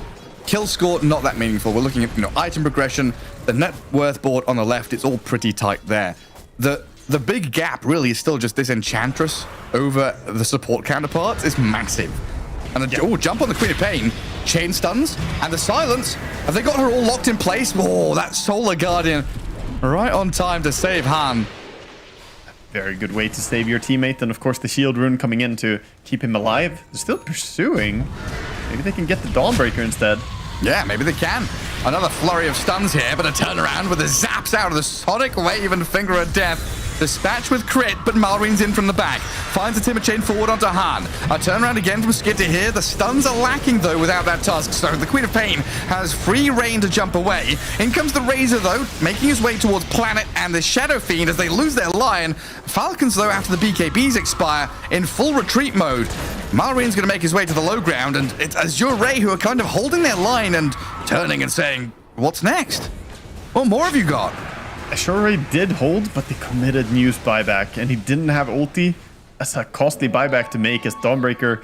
That's one of the important heroes to keep building your net worth on. Now gonna, again, solidify himself at the bottom of the core farm. If he had ulti, I can understand the buyback, but running over there gave a lot of time for Falcons to just say, okay, you used buyback, we'll just run the other way.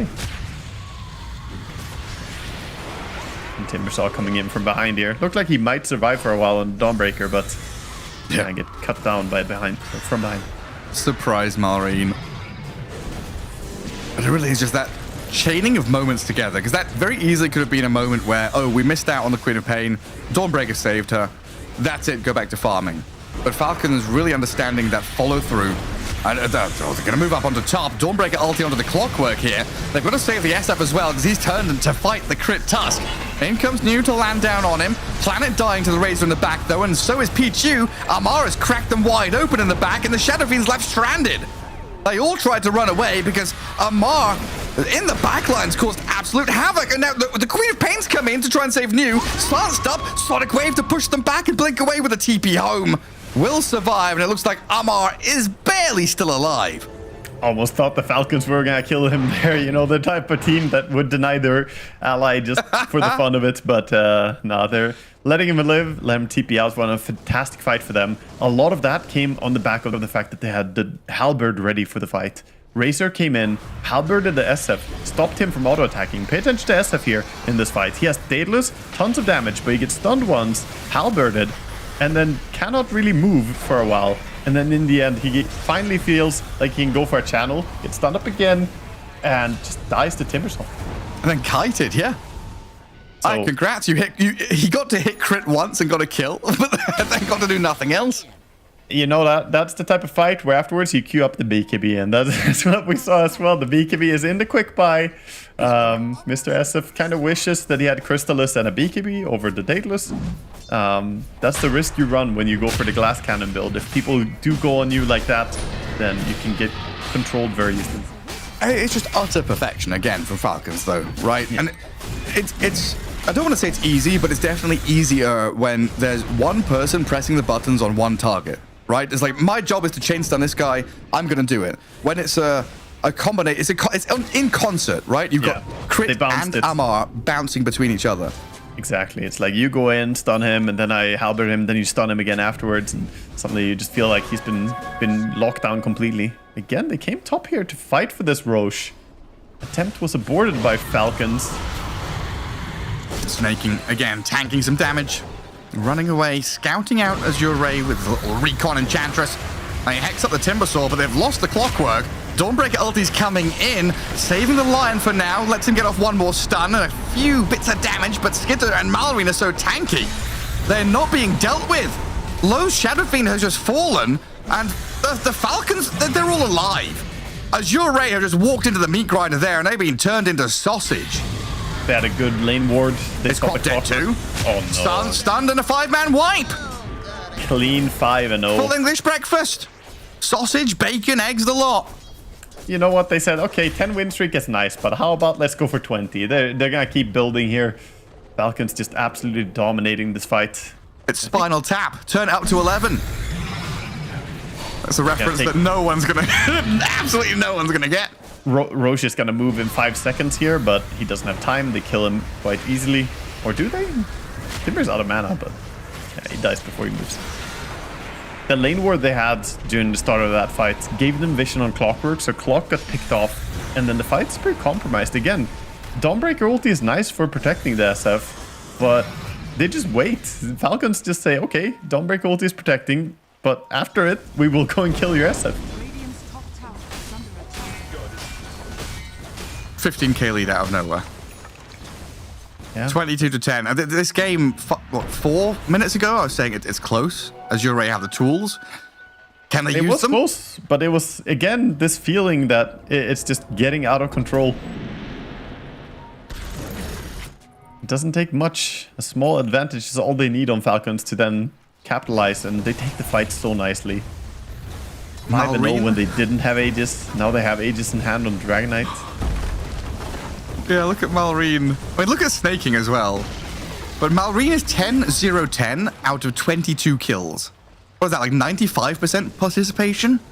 That's 2 that he missed, so almost, yeah. Close to it.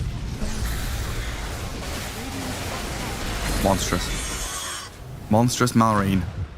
He has a haste rune ready as well. Along with his Blink Dagger and Aghanim Scepter, he's ready to dive into the enemy base. I think he's angling for it here from the side.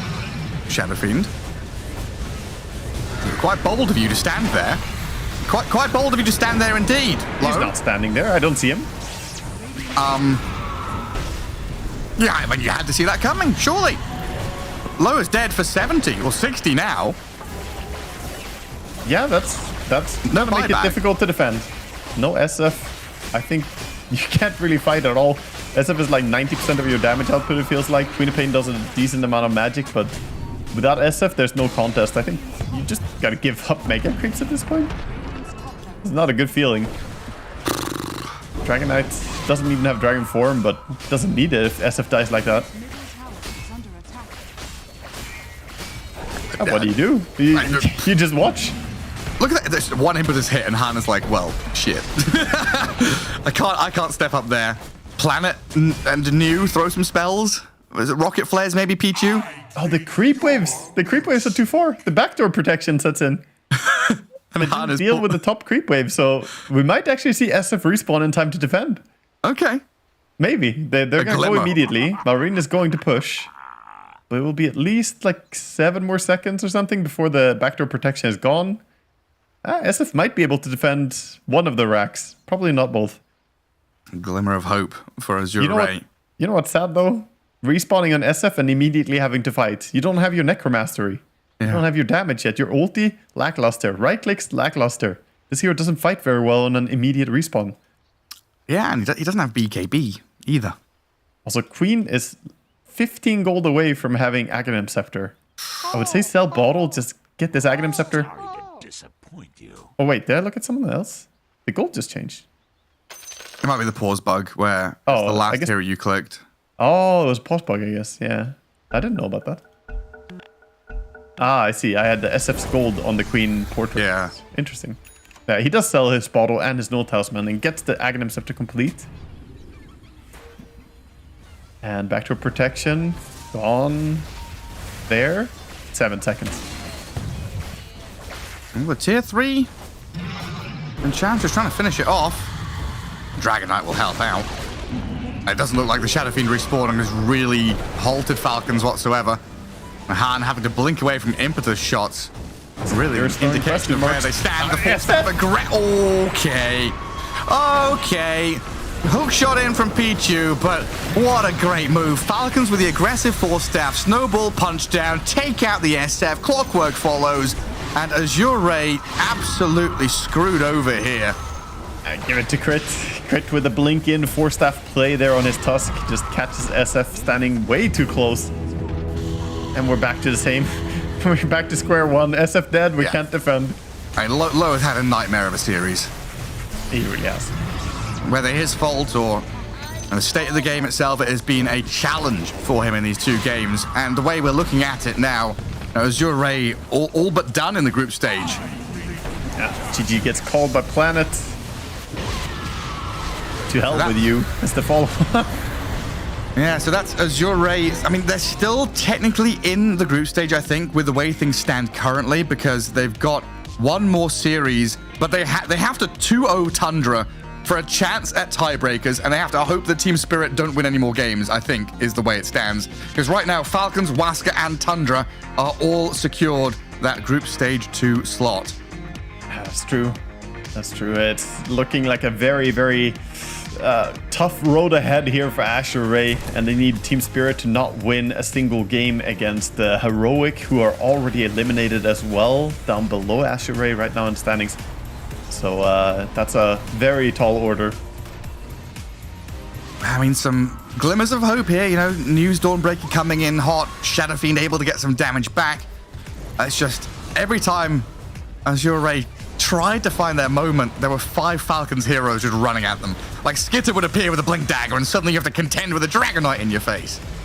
Yeah, definitely. And again, we got to go back to this hero as well that we talked about already in the first series of the day, but Enchantress, what an impact hero. Just doing so much work. We already sung his praises after game number 1 there, calling him the MVP and like the standout performance. This game, 4-0 and 12 on Enchantress. Didn't even die a single time, but still was massively annoying. Frontlined a lot and just doesn't get killed. Did Malrine also finish unkilled? Malrine didn't die, yeah. Skeeter died 13. once. They brought him down, but yeah, Malrine finished a 26 kill game. He was part of 24 of the kills. Didn't die a single time. Absolutely insane performance on his Timbersaw. But, for him, it's just another day. It's just another Wednesday or whatever it is. Just another late Timbersaw pick. Easy for the rank 1 EU player. Was it last pick Timbersaw? Man, yeah. My brain melted. Yeah, it was so last quickly. pick. Well, I mean, the Ultra last pick was Queen of Pain, but Queen it was of Pain, their last right. pick, yeah. So picking kind of blind into the mid lane matchup, and it's like, oh, Timbersaw's still available. You said it at the start of game 2, right? The signature heroes on these players, they've been allowed to have them. Azure Ray kind of thought they had a plan going into this. That plan fell apart pretty freaking quickly. It really did. It really did. Between Amar and Malrine, both of them are just so happy with this. Malrine in particular, I think the Timbersaw was probably something that slipped their mind a bit on Azure Ray because it looked so good as a final pick for Falcons. I do believe that maybe they could have, spent one of their bans on something else. I think they banned out the Puck themselves, right? So who knows? The woulda, coulda. You can always go back to the drawing board. Ultimately, I think Azure Ray put up a good fight in game 1. Game 2 was pretty one-sided. It absolutely was. That wraps up our broadcast, our series here. Sorry, the broadcast is still continuing with an interview coming up in a couple of minutes and more games coming afterwards. We'll take a quick break and come back with someone from Falcons.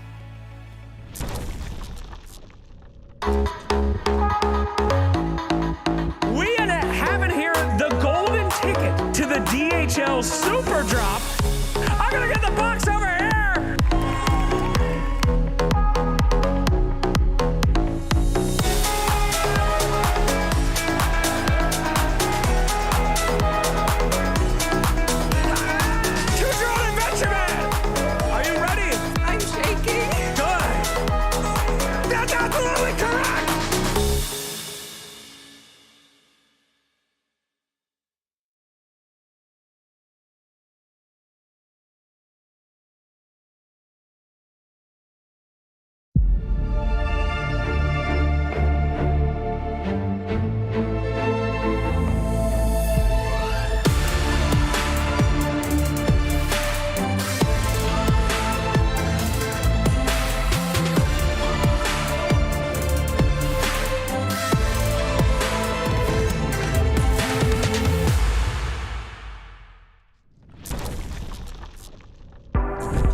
Welcome back to the Ember stream here for Dream League Season 24. Halfway through the last day of Group Stage 1 and already starting to slot some of these teams in place. Waga, we've just watched Team Falcons secure top of the board and knock out Azure Ray in one fell swoop. Yeah, they're looking so phenomenal right now. Falcons just taking game after game, 11-game win streak overall. Azure Ray played probably some of the better series that they have so far, but not enough to best the Falcons. Yeah, definitely not the cleanest of Dota, definitely some individual mistakes here and there. But we've got Crit joining us here from Falcons to talk to us about his win streak, the fact that some teams are just giving them signature heroes. I mean, how does it feel to play, Enchantress, Tusk, Dragon Knight, what was it, Razor and Timbersaw? All 5 of your players had literally their signature hero in that last game. Yeah, I guess that's true. I didn't even really think about it in the game, but I guess that is a very Falcon draft. Do you think they had a plan? Was the plan good enough to try and topple you? Did you feel afraid at any point in that series against Azure Ray? I mean, the thing is, at this point, we've played for so long as a team that we have a lot of signature heroes. I think those like Timbers and Razors are kind of like that's like half a year ago our signature heroes, and then now we have a lot more new heroes that we also play. So it's hard. Like we have a big hero pool, and I think teams are struggling a little bit to figure out what to ban against us. Yeah, I definitely think you're right that there's a lot of different things to think about. That's been, we've seen different ban approaches. You seem to have a lot of fun in the series we just saw on Tusk. You were catching people, staffing in the Dragon Knight there or the SF at the end was a very cute play. Which support hero do you think is the most fun to play? Like, which one do you enjoy the most? Because you had the Tusk Aghanims there in game 1. That's always a blast, but is there someone that you enjoy more? Oh, is it like right now or just overall? Either. I think right now, for me, it's probably Hoodwink, which is a bit crazy to say, but I do just enjoy playing this hero and just racking up the numbers of how many games I have on it, to be honest. It's just very enjoyable. But like traditionally, I think, Tusk or Spirit are more of my... That's the type of hero that I enjoy more. Yeah, definitely heroes that can punish anyone who oversteps a little bit. Do you have any expectations going into your final game that you have left to play here as well? Because you guys have been looking absolutely amazing, but you get to play Waska, who are also up here, looking great in the already seeded teams. Yeah, I mean, I'm expecting to be a little bit more challenged than it has been in the last couple of series. I think it'll be good for us to play a team that's also looking good, because we'll be going into the next group stage, and we want to have a little bit of a humbling from them would be good, just so we can stay on our toes and be ready for the next. Learn a lesson, maybe. You've not been taught many lessons so far in the group stage. Kind of curious, though, looking back on your draft so far, not any Clockwork or Shadow Fiend, which have felt like kind of the go-to safe lane duo in particular in this tournament. Is there a reason for that? Are they just being banned against you all the time? Or is it just not something that you're gravitating towards? No, I think it's just we value heroes a little bit differently. I mean, we do play SF. We played it in the grand final against Tundra in Bedroom Dachi, so it's not like we don't play the heroes, but we just have a different priority right now, and we have a good idea about how to play against the heroes. So it's also just nice to be able to play against... We know what the other teams are going to pick because they value these heroes, and we feel confident against it, so we don't need to play it ourselves. Yeah, that Razor's worked out pretty well so far against it. Waga, anything else? No, I mean, I'm just excited to see the next series. That was really it for me, so congrats. Thank you. Congrats on that win streak. Hopefully it continues, and good luck in the future. Thank you. Have a good night. Yeah, you too. Yeah, just kind of valuing different heroes, right? We've seen all these teams, Clockwork SF, but here for Falcons, it's been much more Enchantress, Pugner, Tusk, and Hoodwink, and these kind of different flavor, really, from them. Yeah, I think they have a good understanding, and I like what he said that, other teams are valuing the SF so highly, so they know what they're going to play against if they leave it. Because if we look at their recent games, against Talon, they picked it. Palanizia, they picked it. Azure Ray back-to-back picked the SF. So a lot of teams are doing what they already expect, so it does a lot of your prep work for you when you don't pick it yourself. It kind of leaves that open vacuum in the draft a little bit. But that wraps up our Dream League, Waga. It's been a pleasure as always. We've had some very good games. This tournament has been super fun as always. But make sure you don't go anywhere. There's more games to come. Ricky and Zach will be taking over the microphones coming up next with Parivision against Team Liquid, top of the group. A very exciting one to come. And Waga, any closing words? Just shout out to all the viewers who have been here with us. It's been a lot of fun. And of course, Gareth, hope we get to cast some games together soon in the future. Absolutely. See you all next time. Enjoy the rest of the show. Enjoy the Dota.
covered in gold,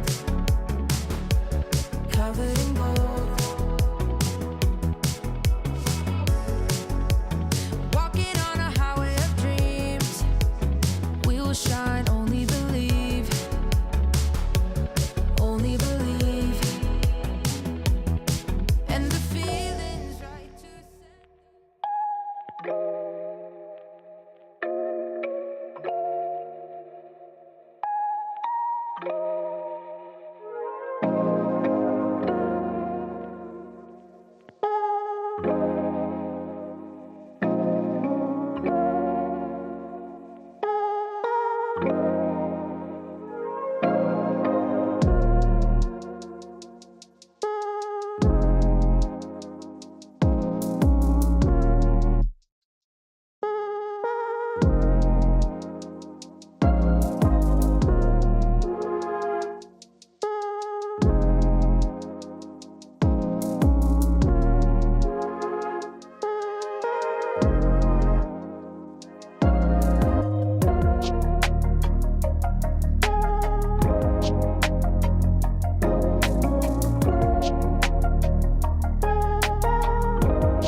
DreamLeague Season 24 is brought to you in part by Intel Arc, Acer Predator, DHL, Kadia,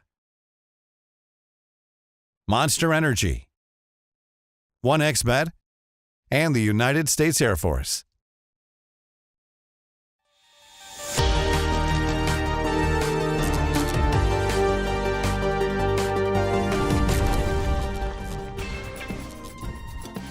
What is up, gamers? Welcome back here to Dream League Season 24, and welcome in to the second half of the day here. My name's Cryptic. I'm with Z Quixotics, and we've got some sick Dota coming up soon.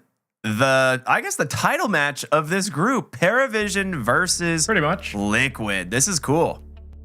Yeah, I mean, it's the top teams. Technically, there could still be some wiggle room depending how this goes. Yeah, we got the standings perfect. So, I mean, if Liquid 2-0s, they could be at the top.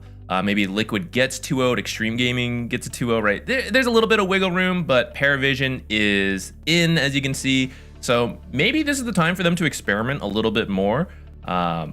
Maybe Liquid also feels similarly, but you can actually see some of those bottom teams are at 6-6. So I think Liquid here, they want at least one win. They get one win. Yeah, that will qualify you in. And then if you can get that in game 1, then game 2, maybe you can breathe a little bit, relax, try something new.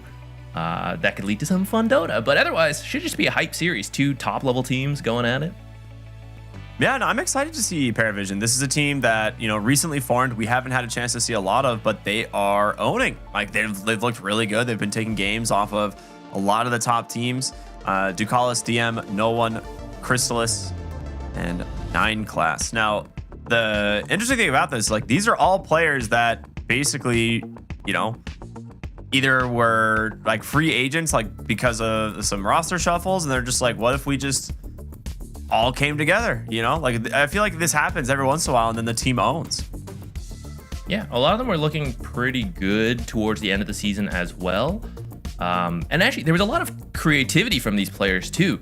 I remember like C9, that roster, they had a lot of fun drafts. 9 Class wasn't on that team, but he has been one of the support players who's willing to try some of that weird stuff, like the Terror Blade support, the Morphling support. We don't have anything too crazy right now in the meta, but, you know, patch coming out soon, trademark. Who knows when, but maybe we'll get to see some wacky stuff from this team going forward. I hope so. It's always fun to have something out of the meta a little bit, you know? Yeah. Well, time to take a look at their very well-known opponents. Team Liquid, Insania, Boxy, Mr. Saber, Chad El Saberlito is, I think, what he's been going by recently. Nisha, and of course, Mickey. I love these guys. I think they're always going to be a crowd favorite. They're just super wholesome, very talented, and they're making for some good Dota. Yeah, I'm excited to see how they do. And Saberlight, the newest addition, I believe we have a video for him. Saberlight has spent the last few years stuck in North America, and while he played with some legendary players in his time in TSM and Shopify Rebellion, they never really accomplished anything big. I think Arteezy is fucking trash, guys. Arteezy is trash. He's so bad. The biggest achievement for Saberlight during these years was getting 3rd at ESL 1 Kuala Lumpur as a stand-in for Team Liquid. His performance with Team Liquid in KL was incredible. I mean, how can anyone lose with Saberlight in their team? I would like to send a message to Boba. How do you lose with this man on your team, man? Oh! Team Liquid did not forget about him, and when 33 decided to leave the team right after winning TI, Saberlight was the given replacement. Replacing the offlane player is no easy task for any team, but based on Team Liquid's previous performance with Saberlight, they're probably going to be all right. But there is no running! There is no running! Saberlight! Keeping up the momentum and motivation after a TI win is something many teams have struggled with in the past, but hopefully Saberlight will be bringing some hunger to the team. I mean, he wants to win a TI too, guys. I'm super freaking Let's go! Let's go! We're excited to see if Team Liquid can replicate the stand-in magic they performed in ESL 1 Kuala Lumpur here at Dream League Season 24. I feel like a lot of that video had this vibe of like, you know, watching like a cat get adopted, you know, from a shelter. You know, it's been like, hey, you gotta, you know, you gotta get this, gotta come get this. No, I love Saberlight. Super funny guy, absolutely entertaining mad lad, and you know the announcement videos of him joining the team, super creative, super hilarious, definitely on par for this team. So I'm glad to see him here on Team Liquid. They are, I'm sure, happy to have him. Yeah, I think he fits the vibe of the team that we get to see, at least. You know, maybe we'll hear about that more in interviews coming up in the future, I'm sure, you know, because they're looking good so far, right? It can take some time to get a new player in, but like you saw in the video, he was actually a stand-in before and they did quite well. So maybe a bit of a natural fit. Maybe it won't take too long. And, you know, they're already at the top of the group stage. So things looking good so far.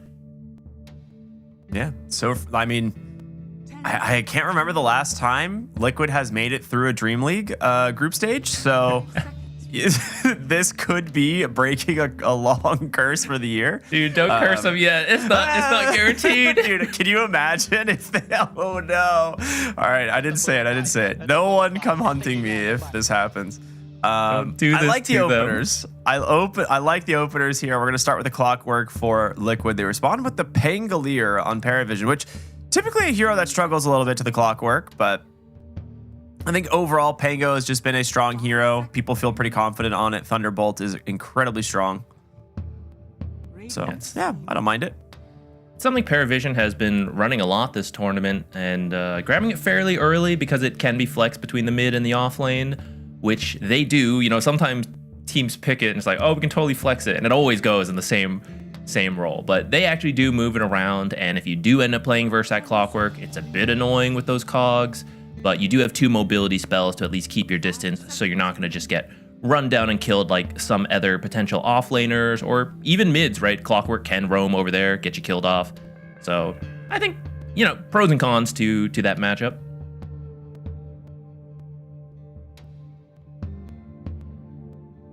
Looking at the bans, some slightly different ones here. Parivision has been playing a lot of Enigma and Batrider. And Ogre Magi, not a ban we see too often. It does leave in quite a few of the other supports that are quite strong, such as Enchantress or Chen. Parivision has liked both those as supports. Otherwise, Shadow like Demon. the Tusk and Shadow Demon, yeah, the classics. Literally winning TI with some of those heroes for Liquid, so I wouldn't be too surprised to see one of those come up.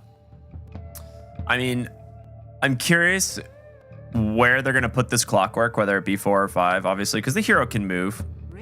He's got the schmoves. You get rid of the Primal Beast. There's the Chen, like you mentioned. Now, I'm curious if you go for something like a Doom here, because good against the Chen, just generally in the lane, but also very good as the game progresses, so you have a way of securing a kill without the Chen heals. Also decent enough against the Pango. True. Or if you want a different offlaner, you could grab a support who's good versus Chen. Maybe something like the Nyx. You just get to insta-kill the creeps, at least to start. Eventually there's too many creeps. You can't mana burn them all. I kind of like Beastmaster as well. I know it's like a hero that typically struggles against the Chen, but it does give you, if you go for something like the Ags build instead, you can do a little bit different of a gameplay. Try and just like out-tempo it. But you do have to worry about the Parivision side picking up the Beastmaster now, because I think that's something that would match, you know, currently with their draft pretty well. Templar Assassin will be the pick here for Liquid, something that they do flex extremely well between mid and safe lane. Both Nisha and Mickey are top tier at this hero. That means you can just follow around this Pango if you decide to put a mid. Could just be a mid TA, off lane, put him there. So that kind of opens up your draft. It does mean we're probably going to see a support and then off laner for the next 2 picks, so you can keep that TA flex alive. Unless Parivision reveals where that Pango is going to go, then you could commit. But maybe I think that's the good thing about the TAs. You can put it just in the Pango lane. And it's just been solid. It's been doing pretty well this tournament. Yeah, I don't know the exact numbers, but yeah, very, very strong performance. That's true, actually. Maybe that's a lie. I'll go double check. But the games we've seen, it feels like it typically does quite well. Seems good. Yeah. That's all I need.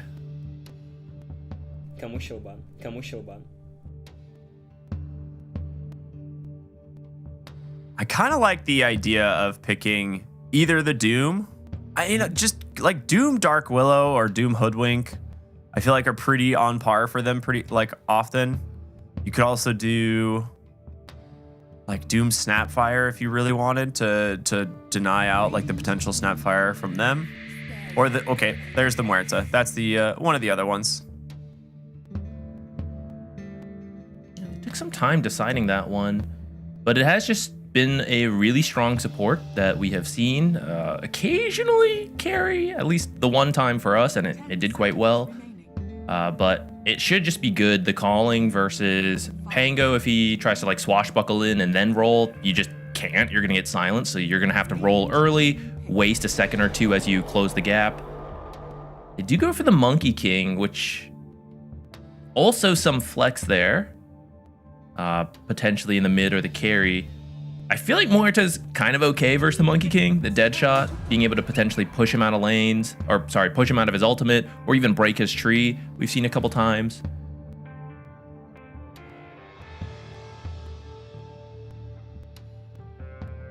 I'm very curious what their game plan is with the Marcy here. Because we see it mostly played as a support. But what is your lane then? Yeah, I'm in a storm. I am mildly confused. I'm gonna see how the rest of the picks come out, because to me on paper the Monkey so things starting to move around, right? Like so Chen 5, Marcy 4. Marcy can sometimes go between, but since you have the Chen, probably a Marcy 4, which I don't feel she loves playing into Clockwork, though we've seen it picked into it a couple times, so I guess players feel, it's all right, but I don't know. I feel like we see her just get interrupted by the Clockwork cogs quite a lot. You want to jump in and commit as the Marcy, and oftentimes that's exactly what Clockwork wants you to do. I don't know. Double melee lane as well. They both have mobility, so they could get away from Clockwork, but I feel Clockwork is TA and Clockwork both very happy into the double melee lane potentially if it is the Pango off lane. So maybe you're doing Pango mid now. You see the Storm, right? So you do Storm, Pango, that would be okay. Both ways, I would say. You could try to put Monkey mid. Storm is kind of short range, so sometimes you can bully it, but I feel like Storm's usually fine.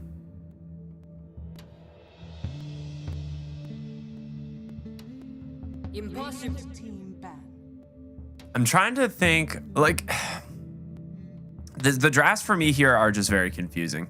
Like Liquids is very straightforward for me. This one I get. The Parivision draft, I don't quite understand. And maybe this is why they've had so much success in this event, is like they have We're like all a couple confused. stable heroes, and everyone's just like, where is this going? Like, what are these lanes? Like, how are they going to play it? I feel like the Monkey King Chen is probably your safe lane, realistically. I think that's pretty standard a lot of times. But it could just be the Monkey mid and they need the carry. You still run the offlane Pango. Then you're running like Pango Marcy offlane, which just doesn't sound like a solid lane against something like Clockwork TA. And that's where the Marcy pick has me just very confused. Unless you run a 4-position Chen, do they do that? Have they done 4 Chen? I have not seen it. If someone were going to do it, I wouldn't be surprised if 9 class is willing to do something like that. I don't think I've seen him play that. So I'm trying to remember with 9 classes hero pool back on like Tundra and stuff. So, I mean, Liquid has to reveal their offlaner first, which could then let Parivision decide where to move things around. But if you do run Monkey carry, Pango mid, then I think you could grab a ranged offlaner and be okay there. That would combo a little better with Marcy, I feel. Initiation's kind of covered by the Pango Marcy, even Boundless Strike, so if your ranged offlaner does not have a way to start things, I think that's fine. Aura's covered by Chen. 5 seconds remaining.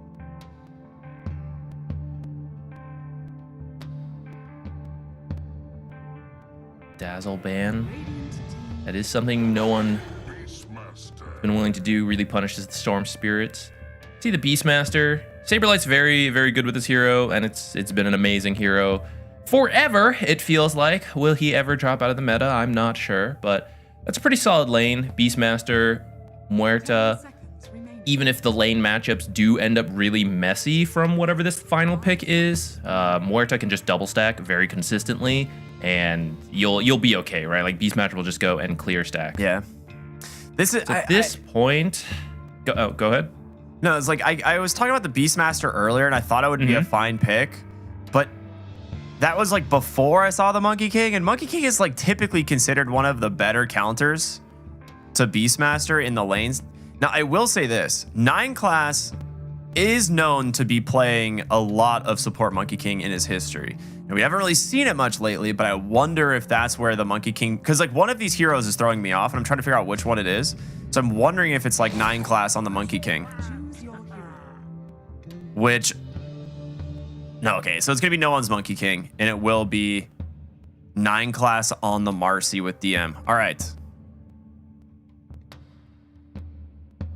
I mean, Bristle's pretty solid versus the Beastmaster as well, and you have the Chen, so boars are not really going to be in consideration for the lane. Really likely to just see boar stacking the side ancient camp, maybe Muerta stacking the ancient camp, and I feel like it just ends up being a bit of a farming lane, but Bristle hits a very mean timing as well if you let him just free farm. So I think they're going to be happy with that. The Chen will then be able to rotate around, maybe go mid, where they're hoping Monkey King is going to be able to bully out Nisha a bit. If you can get Chen over there pretty early before you have Zip, that is pretty scary. Top lane is the question mark for me.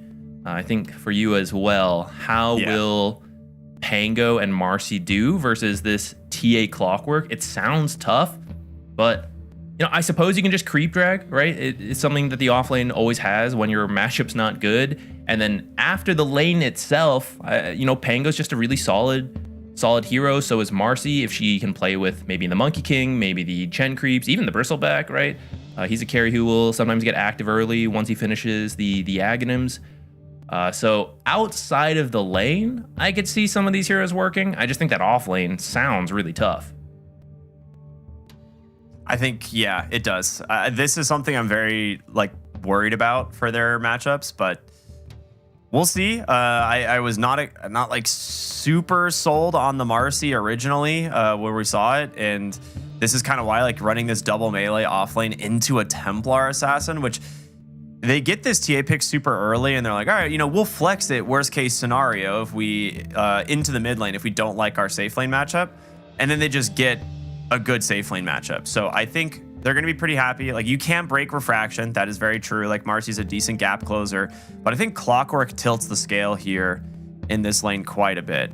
So we'll see what ends up happening. I think it's going to be a very exciting game nonetheless, but here we go, everybody. Is Parivision versus Liquid, game number 1. The 2 top teams in these in this bracket, or in this group. And Liquid, they just need 1 win to get themselves into group stage 2. As right now, they have the potential to tie on that 4th position with either Bet Boom or Gaming Gladiators. Or Avalis, right? There's a lot of teams that can get to 8 wins right now. So we'll see what happens. An aggressive smoke bottom. You can find first blood, but it's also a way to see if they were trying to block your ancient camps on the Beastmaster, something we see a lot. You would have most likely run into them unless they took a really deep wrap around through the side. 30 seconds to battle.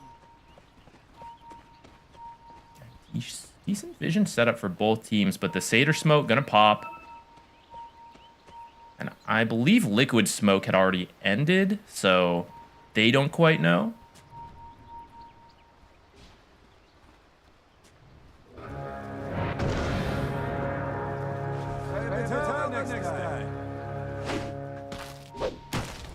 Oh, Mickey's in trouble. 9 class gonna pull him back. They do have the sentry, and that... Ooh, First Blood tries to go to no one, but it will still go to one of the cores. DM gonna be very happy with this. That's a clever use of the shield crash. Seeing if he hits an invis hero, and if he gets the barrier, it's like, okay, TA is here waiting. And if not, you're like, oh, free rune. Okay. Very cool. Gets them the first blood, which we were worried about that lane. But having some extra gold to start, you could maybe build boots really quickly. I see them as part of his quick buy. If you get boots, you can keep your distance a lot better.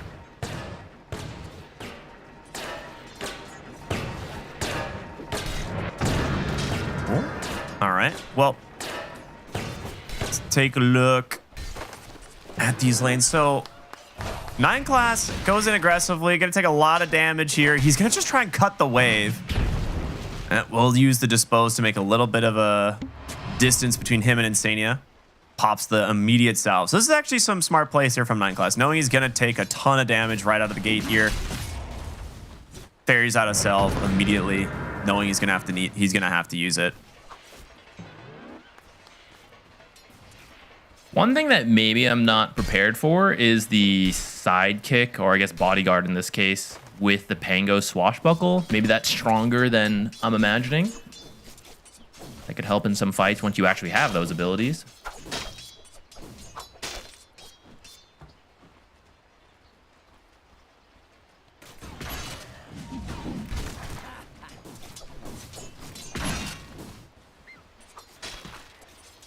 Down here in the bottom lane. Oh, it is pushed up, but so far Bristleback's perfectly fine like we expected. Top, they got good creep equilibrium through the various creep dragging they've done. So far dodging those matchups we were worried about. I'm amazed there's not a single deny in the mid lane actually. Very rare. Okay, there's the first one. He's won. He's done it. The lane's over actually now that he has a deny. Yeah, unrecoverable. I really thought he got the mischief dodge on that remnant, but it just barely didn't connect in time. Ended up taking a ton of damage there. But overall, he's doing well in the mid lane in this matchup against the Storm Spirit. I feel like it's gonna get more difficult as time goes on, but we'll see exactly how that goes. Now for the Beastmaster here into the Chen lane, you can't really put your points into the boars, right? It's always kind of difficult because of, how Chen works. So I'm a little bit curious if Saberlight's going to put more points in the axes here to start things off. But top lane Nikkei, this might just be another kill going the way of DM, and it is. Really well done. It's a courier kill as well. And TA's courier almost going in as well. Where's this courier going? He's just baiting it. Like, come on, come get the courier. Back that out of there. He did go bodyguard level 2. Not something you usually see. Usually it's the rebound and the dispose combo, but yeah, it must be for the swashbuckle, I have to imagine. That's a really good point. It is a nice little steroid for swashbuckle. It gives DM a ton of sustain. Insania is going to try and collide the waves here, prevent 9 class from dragging it too far. But he is going to take a lot of damage here. Drops the cogs to at least prevent DM from coming in at the moment.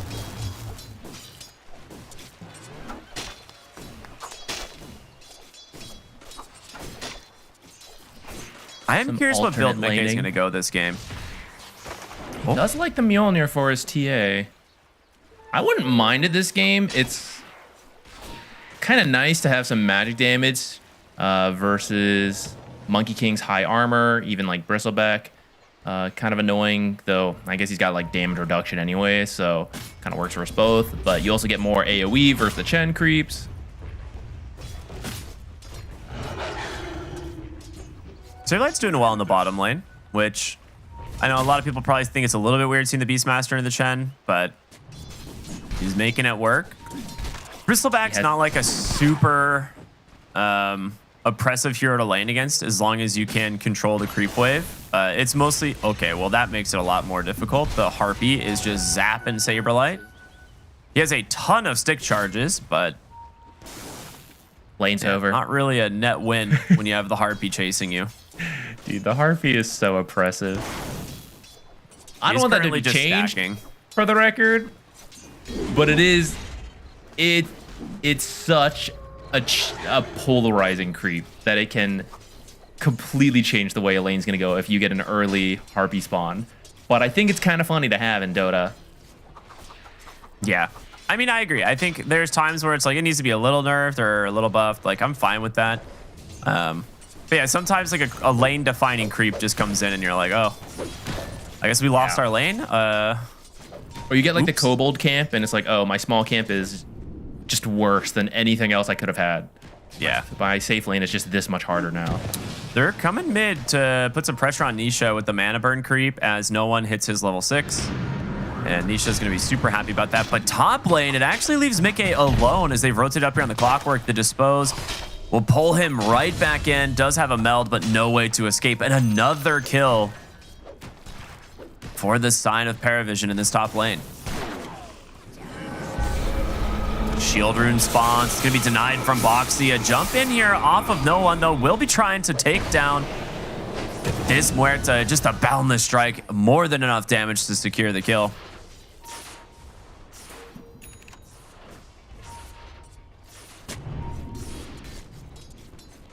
I think that's in range of the ward as well, but we'll see. It's just out of range. Is it? Oh, that's a bummer. This? Does he have boundless strike again soon? He does. Okay, well, he's around a little bit here, though. He's struggling. Doesn't get the balance strike off to get a ton of health back, but it will do maybe enough just to get him to safety. Nisha still not level 6 and cannot finish the job. So close. And the mana burn creeps, dude. So annoying. That one deny from earlier. And then the 10 others he has too. But especially that one deny. He's just going to steal your rune and potentially your stack. You cannot let him have this stack. Absolutely not. I mean, Ducalis coming here helps a lot because now they can potentially just dive Saberlight, but the TPs are coming through Nisha. They really want to get this Bristle back. Vortex coming out to follow it up, and the damage should be there. Just one more auto attack is enough. So Nisha gets level 6, comes bottom, grabs an extra Galvanized stack, and they protect the Beastmaster's farm spot. Which I don't think he missed a stack for the first 5 minutes. So No, if you take that away, it would have been a massive play for Parivision, but obviously quite risky 7 minutes into the game. And it is punished by the storm coming in, which is going to get him one of those galvanized stacks you'll love to get as soon as you have level 6. It's kind of close, though. He almost did not have enough mana. Top lane. Is Mickey going to get killed again with Thunderbolt? Sure looks like it. That's another Rolling Thunder. Saberlight comes in with the roar to help. Is it enough to kill 9 class, though? It's going to be safe for the moment thanks to the raindrops. He's going to dodge north into the trees. Mickey looking to pursue. He gets a glimpse of him for a second. The trap will slow, do a little bit of damage. I think it's enough damage. It is. We'll take down the trap. That's kind of scary. Saberlight TV's in is like, oh, I've got 200 health, by the way. Don't expect me to do too much. I'm just going to roar. Just going to roar and throw some axes, buddy. Good luck. But it works. Works out great. You got to give that warning when you go in. He does need to make his way back towards bottom to get his stack, though. Oh, true. Didn't quite get finished. This is going to give some solo XP to Boxy, which Muerta likes having some early levels. Her Deadshot and the Calling are very powerful. Does get the stack off as well. Man, okay. I don't know if we're going to be able to see the current stack counts for this, but... Okay, well, a little bit of an unfortunate, timed one there, but... I'm sure Liquid's probably sitting at least 10 stacks, because we saw them earlier stacking the triangle as well. Yeah, I'm sure it's got to be a high amount. Which, anytime you have, like, TA, Storm, Beastmaster, these are all cores who can clear stacks, right? You should have a good amount. Especially when you kind of look at the lanes, at bottom lane at least, Chen versus Bristle, you kind of know, right? It's like, we're not going to crush them. Just get the stacks, out-farm them. Yeah. And because of the Chen, we're not going to see the Helm of the Overlord build that has been a little bit more popular on Beastmasters nowadays. He is just going to go the classic Ags, which will just give him a lot of damage and a good amount of healing if you're surrounded by the Chen creeps. That's the underrated aspect of it. Like that's what I was saying like earlier. You just, instead of going the Helm of the Overlord, you build the Ags, you end up just getting a lot of damage out of it and sustain in fights. You're just hitting more units with the drums. Down the strike, into the rebound, disposed. Nisha out on just a sliver of HP as he is going to go bottom. Bottle up an illusion rune. Very good attempt there from Parivision. They don't find the kill, but they might be able to find some damage into this mid tower as the catapult's going to join them in the mid lane. Immediate smoke. You're thinking that Storm is low, that he probably won't make a play, but looking for the bristle. Catch sight of it. They should know though, get him. As his mid tower is getting killed, you got to know something's happening. The roar comes out, the calling is there, the pierce the veil, everything. Even Mickey joining the team through the twin gate, and he's gonna be the one that actually gets credit for this kill. A very nice rotation out from Liquid. Does cost you your mid tower. Hopefully you could take bottom. You have a catapult wave here, but I do see Parivision's on the way to defend. Bound just a little bit off. Oh, might be able to dispose. Unleash. Blood grenade. Well, yeah, he gets slowed from the boar. Through this boar in particular. Yeah, I mean, he will eventually win this fight. This is kind of the benefits of Marcy. Like, unleashes a ton of damage. So, yeah, really well played. Just almost a solo kill. It would have eventually been a solo kill, but the Pangolier obviously making it much easier. Top side, they're going to go for the dive here. A little bit off the mark with the cogs, but Mickey just completely isolated. As Parivision will find themselves the 4th kill on this Templar Assassin, and Sania dying for his first time here in the top lane. Very good rotations from Parivision, man. They're all over the map, exactly where they need to be. I mean, we were doubters on this top lane, but so far, it's going incredibly well. Pango's at the top of the net worth. Nice gank here. They maybe just think it's Ducalis, just shoving it in with the creeps, but don't expect the bristle rotation. Even Marcy over here as well. Insania almost got out of there. Last second dispose.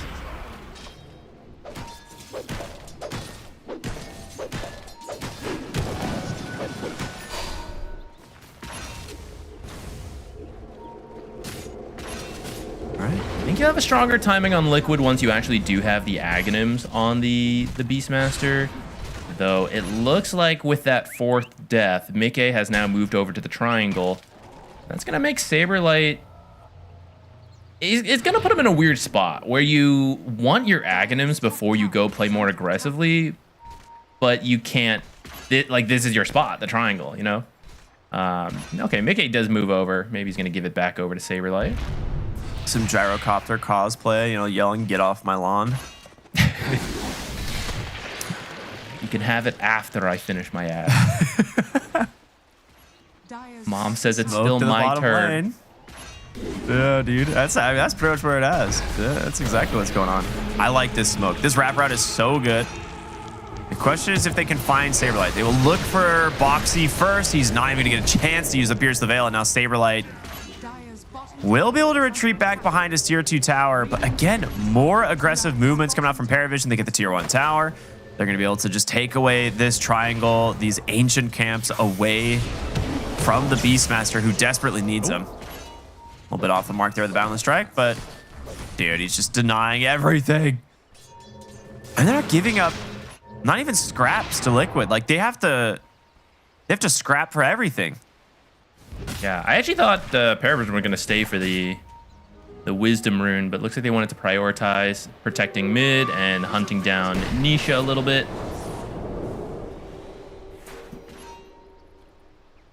A little bit of poking and prodding for the rune. Yeah, taking over the triangle like this is a massive problem for Liquid. Because this was the only thing that was like stabilizing them, quote unquote, in net worth, right? Like they weren't It's not like it's super close. It's still a 4,000 lead for Parivision, but this slows down the Beastmaster and the Templar Assassin massively because this is their way of accelerating. Meanwhile, you know, you have 2 heroes that can take the jungle away from you. It's going to be on Nisha here soon. He does have his Witchblade coming out as well as working towards the Kaya. I feel like he's going to be the one we're going to be seeing making some plays to try and open up this map for himself. Oh, Zania, hook shot on over. No cogs available. Trying to just walk away. There's going to be the change. They just decide to go for Mickey instead. A great calling is out, but 9 class, you're isolated and pretty deep. He's dead. Wukong's command out from no one. Not be able to connect with this as now Ducalis is on the run, and Saberlight as well as Nisha have found their target in the Chen. They get themselves 2 kills and maybe a little bit too aggressive this time from Parivision as Liquid finally respond with the numbers. Some extra kills. It's going to help with that net worth we were talking about, and Mickey did choose a blink first. So if you can line that up now with this Aghanims, it does give you a lot more fighting power. Tango finding that Clockwork, who thought he could do a quick warding mission with the team nearby after winning that fight. Man, I gotta say, as we have a moment here, Pango, when auras were a thing, and it's like, okay, Pango's building auras, it's like, yeah, I'm kind of okay with that. But now we're just back to Diffusal Pango, first pick. And just doesn't feel okay. I will say this. If you learned to play Pangolier when the hero first came out and you just like only played Pangolier, you could probably be like a top 300 player on any region. This hero has just like never not been one of the best heroes in Dota since it was released. It's time to take Diffusal out. No, then Ricky gets punished. I need something. I like Pango as a hero. He's cool, fun to play, interesting to watch. Nisha barely escaping. Rolling Thunder Ever is gonna catch Insania on the backside, so they still will find something with this rotation.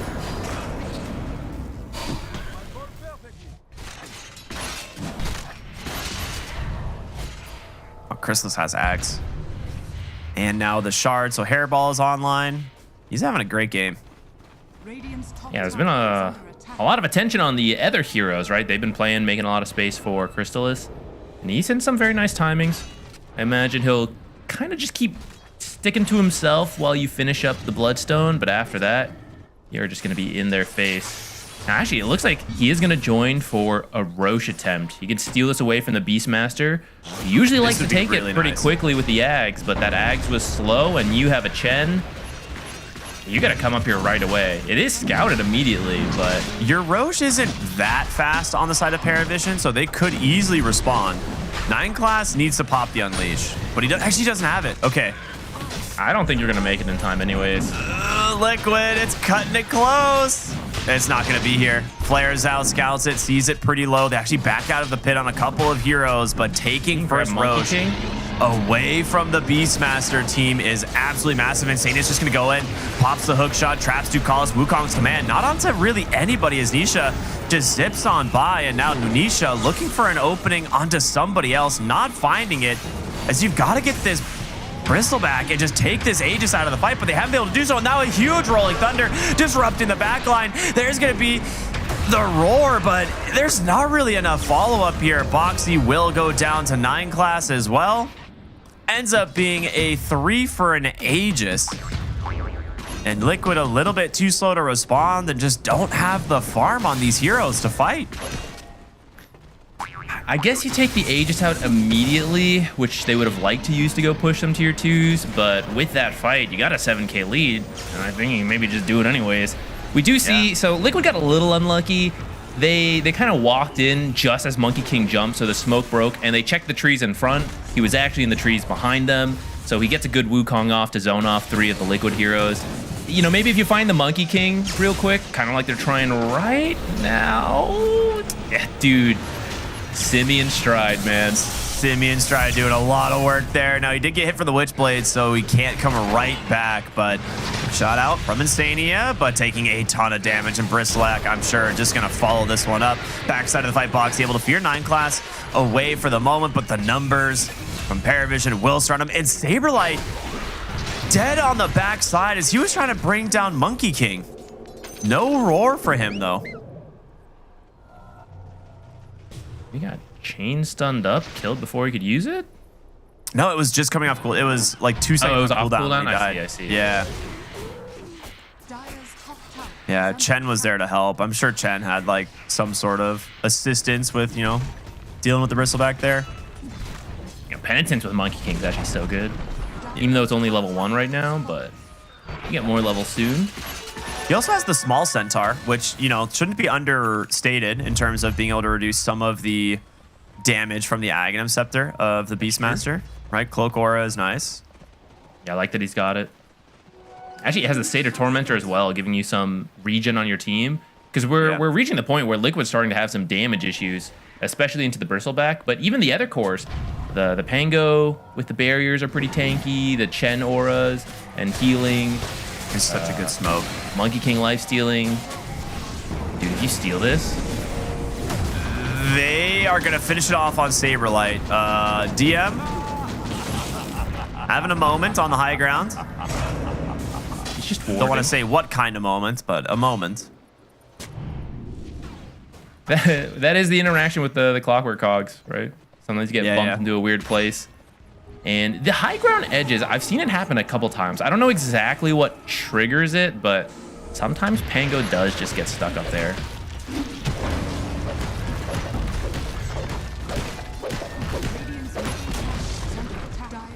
Yeah. Even without the Aegis, I mean, they've established a 10k lead, so Parivision is still just trying to go tower to tower, clean these up, shrink the map even further away from Ags. Blink Ags Diffusal, probably Blink Diffusal Ags again. Yeah, we're just back. It's funny, you know, it's full circle, everybody. We're so why buy auras when you can one-shot a hero in a Rolling Thunder? Or multiple heroes now that you have an axe.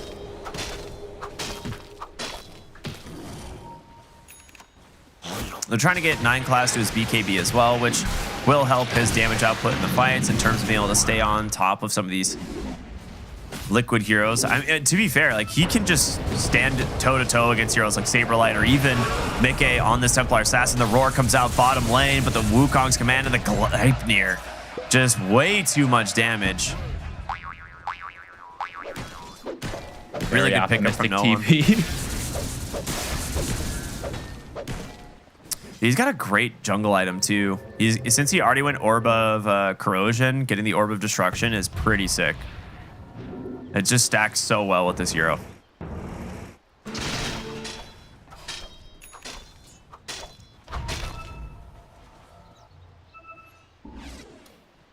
Not really sure where this could turn around. I guess it starts with pickoffs. You do have TA traps and rocket flare. It's not easy into a Monkey King who's hopping around trees. And they can even use Chen creeps to kind of go around, scout out for you. And actually, a lot of this, Parivision has just been clumping together. So maybe you can play the map. You can maintain this gold difference. If not, start to catch up a little bit. But it's been tough. And not knowing when the Monkey King's already TP'd back and watching you from the trees. Very tricky. Nisha's doing a decent job at trying to split and cut lanes, right? So he gets mid, has a regen rune.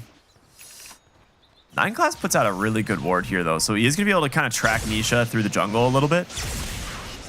Obviously, Monkey King makes that much easier as well, but he's still keeping that regen running just on the tail end of this, and he will be able to TP. No, he's just going to go through the Twin Gate. Okay. They found him. Found the strike, though. He's got a Gleipnir followed up. Unleash as well from 9 class, and again, kind of set up off that initial ward, but yeah, now that he gets out, huge find almost there from Parivision. I mean, that's the struggle, right? You think you're safe. There's a Monkey King covering the whole map with Simeon Stride. It's very tricky. Any other hero would be dead if you couldn't zip TP. So Nisha has to keep making these types of plays. I like that he went for the Kaya Sanj because of that. Sanj is going to help tank him up a little bit, give him a bit higher chance to get out of those situations. Probably wishes it still had the status resistance it used to. Yeah. I think everyone is still trying to figure, like, still forgets about that change. Like, status resistance being removed from all Sanj items except Sanj and Yasha was such a bizarre shift in the game that we just, you know, it's kind of been there forever. I like it. I think the items need their own unique element. Yeah. The different Sanj Yashikaya combos. I'm still waiting for the trifecta. You know, get that back in. But not as like a neutral. That was not good implementation. Yeah. What was that thing called again? Something. The Trident, I think. Yeah, it was just Trident. Okay.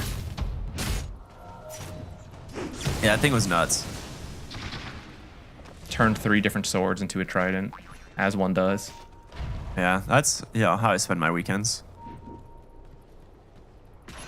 I watch Dota, and I turn swords into Tridents. Those are my hobbies. Little known fact. Radiant's top tower is under attack. All right, the Chen army is going to start causing some serious problems here in the top lane. If you do not respond, they've got the Troll Summoner. It's going to be a lot of bonus damage for the team if you don't clean these up. You do have the Templar Assassin. He's actually set up some traps just to proc Psyblade so he can sit further back, which is kind of a nice trick. They're now just going to look to mid. Bristleback with the Bloodstone. Pretty tanky. He's not unkillable, though. You still have a lot of damage out from these cores. Oh, jump in. 9 class actually overshoots it a little bit here against Boxy, but the Gleipnir is out. Ghost Scepter to buy him some time. Pops the Pierce the Veil as well, taking no damage again from the whole Pangolier Wukong's command combo. That being said, they find Mickey a much better target. In goes Nisha to try and buy him some space, but the Templar Assassin's dead. 9 classes BKB about to expire. The Roar was used on him. They get the kill, but can you actually get out? The calling from Boxy, silencing up everyone. They're kind of stuck. Pango can't get to the low ground. Chrysalis here up on the enemy base, the last man to stand here. Will he actually make it out? He's going to turn maybe on a save like the Ghost Scepter. Will buy him a little bit of time. But can they finish the job? He's doing so much damage, but Chrysalis is dead. They isolate him on the high ground, and they bring him down. Dude, these Ghost Scepters, what in the world? I've never seen 5 Ghost Scepters on the same team. This is wild. I need to know who made the call later. Like, if we get to interview them, I've got to know this information. That is saving them so much in these fights. Like, watch as we go through this replay. Just watch how many Ghost Scepters are. That's a Ghost Scepter Boxy on Muerta, right? Ghost Scepter into Muerta ult. She can't die. So she's taking 0 damage. Like, the 3 cores are all physical. And then Marcy's physical, too. And what damage is Chen gonna do, right? It's Penitence, so kind of more attack speed. Yeah, this is the sickest itemization I've seen in a hot minute. So yeah, that's a really cool call. I don't know if it'll be enough, but it's really cool. And at least won them that fight, which really cut the gold lead down to 5K, which at this point is not that big of a deal. They're gonna look for Chen back in real time. Good dead shot back into the calling. Roche is up. I don't know if I missed the exact spawn. I'm sure they'll have a boar go over. Oh, they have TA, they know. So they should be able to go get Roche off of this fight, I think. Monkey King's cutting their waves and being annoying, but the Radiant scan, it's gonna come out. It does connect as they start to walk in. Maybe they think they might just be checking it, but they're gonna go at least explore the possibility that Roshan is underway. They know that Liquid has TA and TA knows. I mean, they saw them walking up here on that deep ward in lane, so they are fully aware. The question is, who do you find to start the fight? Smoked up on the side of Parivision. Liquid under the cover of smoke as well. Monkey King going through the trees is going to scout. Don't they cut his tree? Can they burst down? This Monkey King, the vortex, the hook shot, the damage. It's not enough. He gets out. The high ground misses. protecting him. And now here come the Ghost Scepters once again from the side of Liquid to try and stall out this damage, but it's just way too much from this Pangolier and from this Bristleback. 2 are dead. As now Insania on the run here from Ducalis. He ends up cutting the Monkey King tree. But yeah, he's not escaping this one. Just a matter of time. You don't take damage while the Ghost Scepter's going, but they can still build up the stacks from the Bristleback, which means as soon as it ends, you take an insane amount of damage. And maybe this fight goes a little better if they do kill this Monkey King. Maybe if Deadshot had connected, because it's really close. Like, as you see here, the Chen ult comes out just in time, but he was maybe down to about 200 health right before that moment. Dude, he has the Vindicator axe as well, which might just have saved his life. Like, getting stunned there. Shoot. And getting that extra 20 armor against Templar Assassin. Which is a crazy amount. Made the difference, yeah, of him surviving or not. It's kind of wild Vindicator's axe does so much. Yeah. I know it's situational in terms of when it activates, but it's crazy. Yeah. It's probably my favorite jungle item to get if I'm playing a carry. It is so good.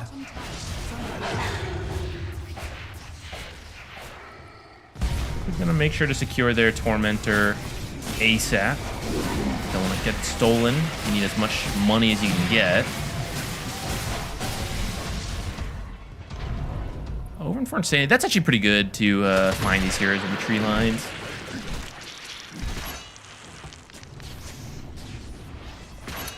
Felt like Liquid maybe was coming back into it. And if they get that Roche, I think they are, but immediately back onto the defensive. I wanted to. Anyone queue up a Nullifier? Looks like Monkey King has one. Yep, Monkey King has one, yeah. Marcy's also going to queue one up. It's like, okay, I get it. 5 Ghost Scepters. We can build 5 Nullifiers. It's fine. Ducalis, can you go find some Purge Creeps? We'll play your game. It takes a little longer to get to the Nullifier than the Ghost Scepter, but it will pay off for sure once you get there.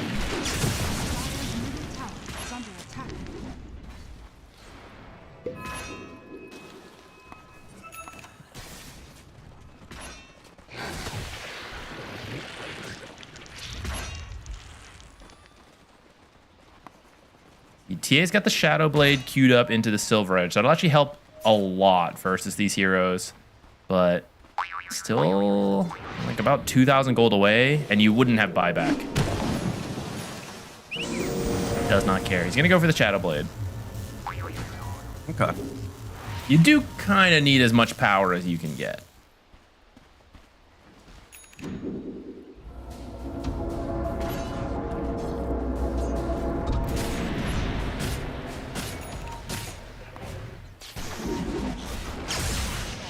Now, Ghost Scepter can be countered, but the fact that it's all physical damage is still true. We have armor items being queued up. Crimson Guard's done. He's going to go for the Shivas. I imagine someone's going to get an AC.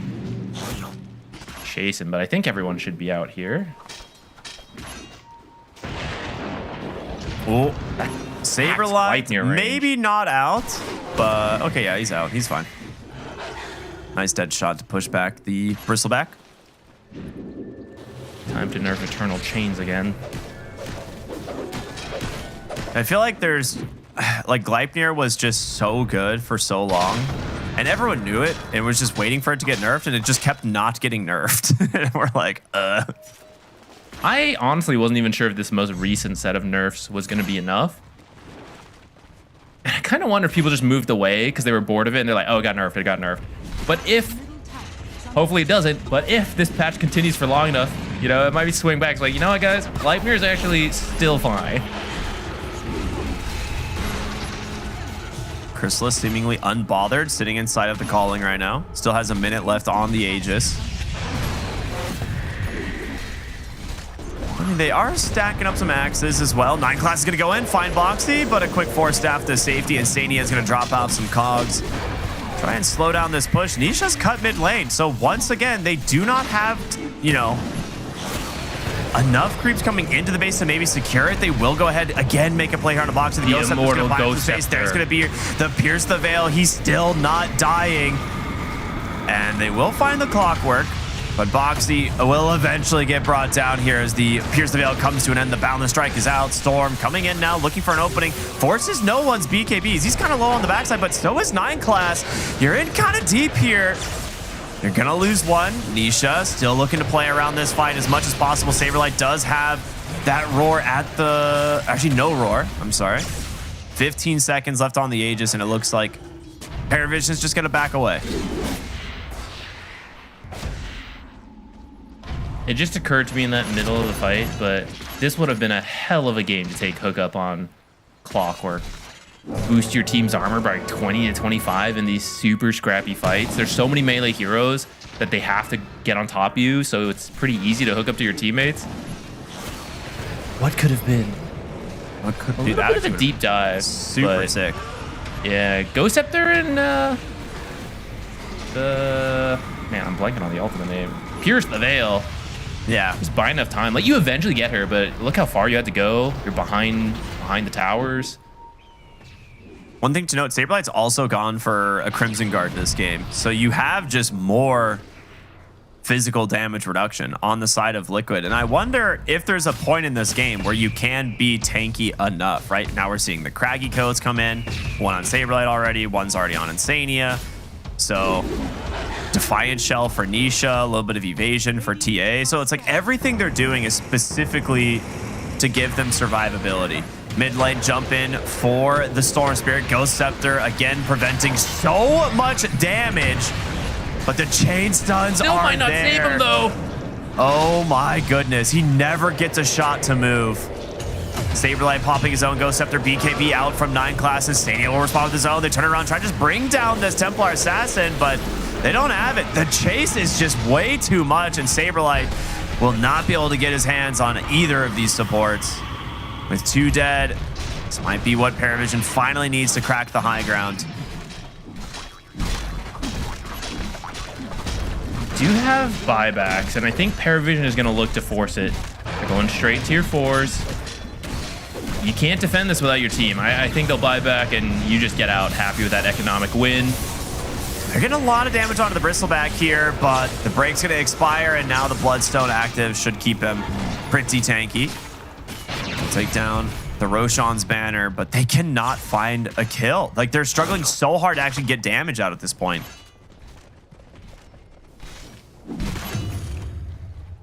Radiant's top tower. Yeah, we've kind of been talking a lot about how Parivision is mostly physical, but I mean, a lot of Liquid's damage is physical as well. So these heroes are pretty tanky, high armor.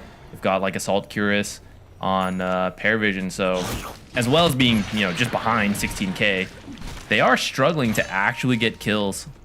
And Nullifier's coming out. Nullifier also got armor. So first Nullifier done on the Monkey King, I believe. One's actually done on Marcy as well. Oh boy, that's a scary one. She's about to cast Delete in the fight.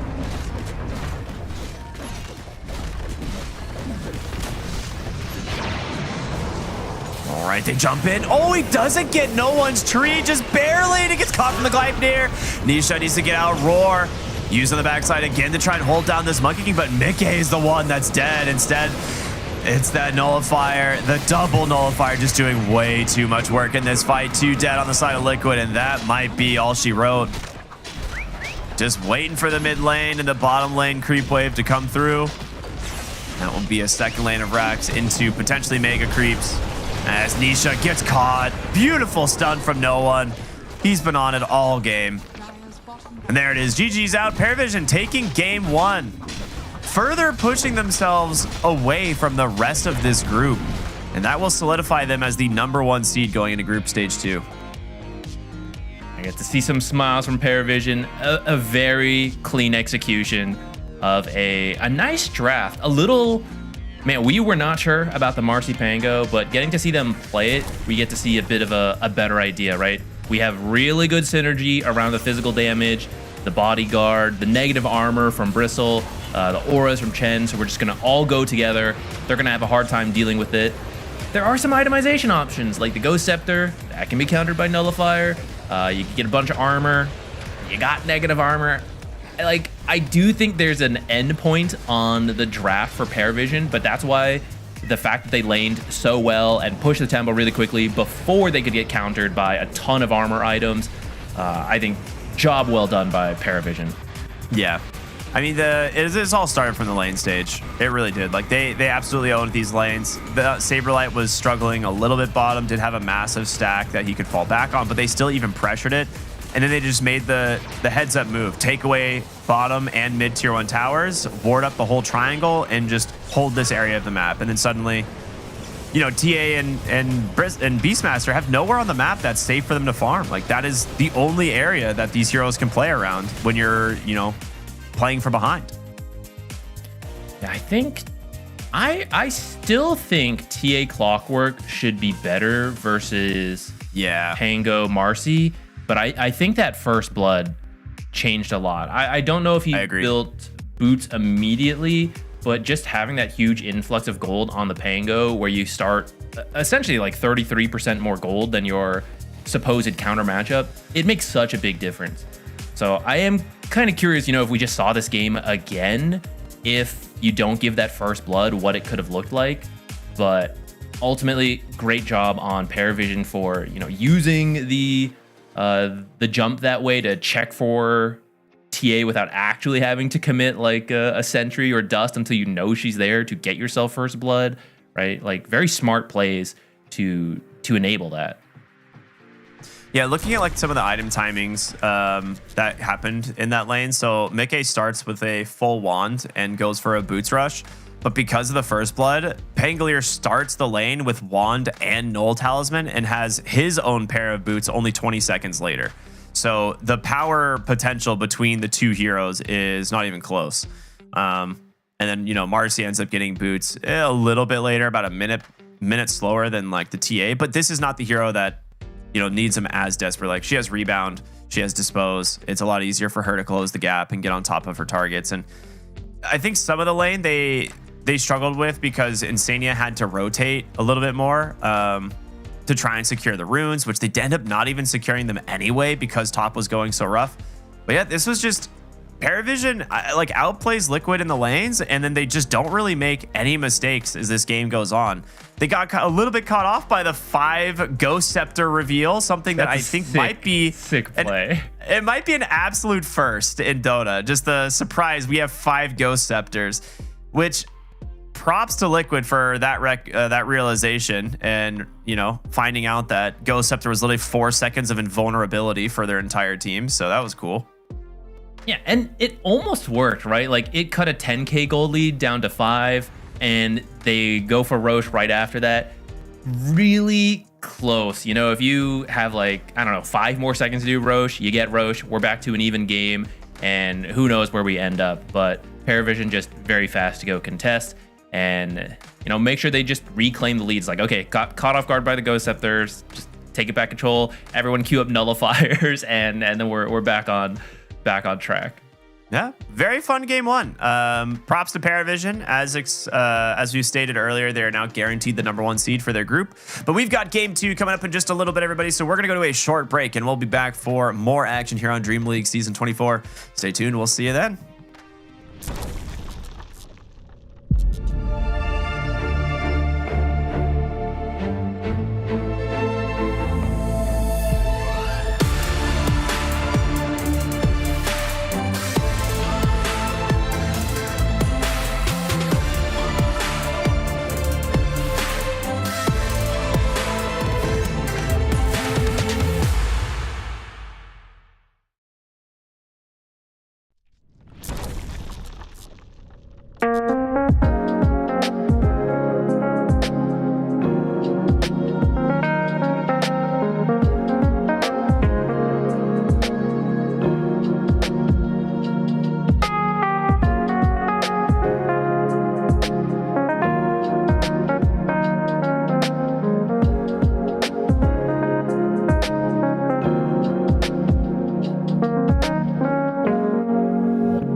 Hope you all enjoyed the short break as we get ready to jump back into more Dota action here. It's Liquid versus Parivision.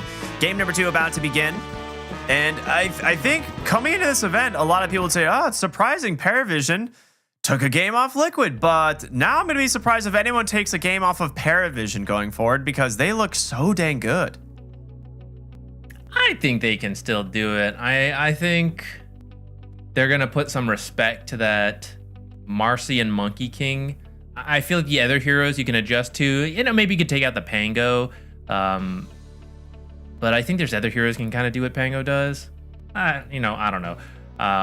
I think there's room for Liquid to still win this game, but it's going to involve some draft adjustments going into game number 2. Yeah, I agree. I feel like getting Pango in the first phase and it just doing as well as it did may warrant a ban. So, excuse me, I'm going to cough. You go ahead and talk. I don't know. I really feel like that first blood affected a lot in that lane. If TA's having a better lane, she's there to bully the Pango. Clockwork's then free to roam to go help with that Beastmaster lane that was struggling. So maybe you could change some priority. Like if you're going to get Beastmaster in the end anyways, maybe you pick him up earlier. Give yourself a better counter pick somewhere else down the line. I don't know. Credit where it's due. I think that was just a really cool draft by Parivision that was executed well, and I'm not that surprised. That is something that has been one of the strengths of that. Well, I want to say that team, but I know players have moved around. But 2 players and the coach, kind of the same still, and they often do come up with clever ideas that are gonna synergize well. That if you don't predict what it is and kind of have some answers to, right, it does hit very strong timings, and that's exactly what happened. But I'm sure Liquid, smart team, several coaches on that team as well, right? I'm sure they're doing some quick analysis, figuring out like, can we answer it or do we just ban it out and go from there? I see Monkey King already taken out. That flex value we were talking about, being able to move that between different roles. Bristleback is also taken out by Parivision themselves. So we're already going to get a bit of a different game. Yeah, absolutely. And I think I like the respect of the Monkey King ban. It's going to open up with the Enchantress now for Parivision. Very safe laner. Again, another way of potentially stopping Saberlight from going for the Beastmaster, or at least that specific build on the Beastmaster. Doesn't seem like it's going to stop them if they want it, because he did it anyways into what we would consider pretty rough matchup. To be fair, he struggled a little bit, but he was really on point with the stacks. It's kind of what you need to do in those types of games. And then, maybe the other lanes go a little differently. It would have been fine. Okay. So they match the Enchantress lane with the Tusk potentially, as Tusk is typically pretty good at dealing with this hero. But it is something we see flex to the 5 position, especially for lanes like the Shadow Fiend. So another good response opener, quite a bit of a different opener from both teams. So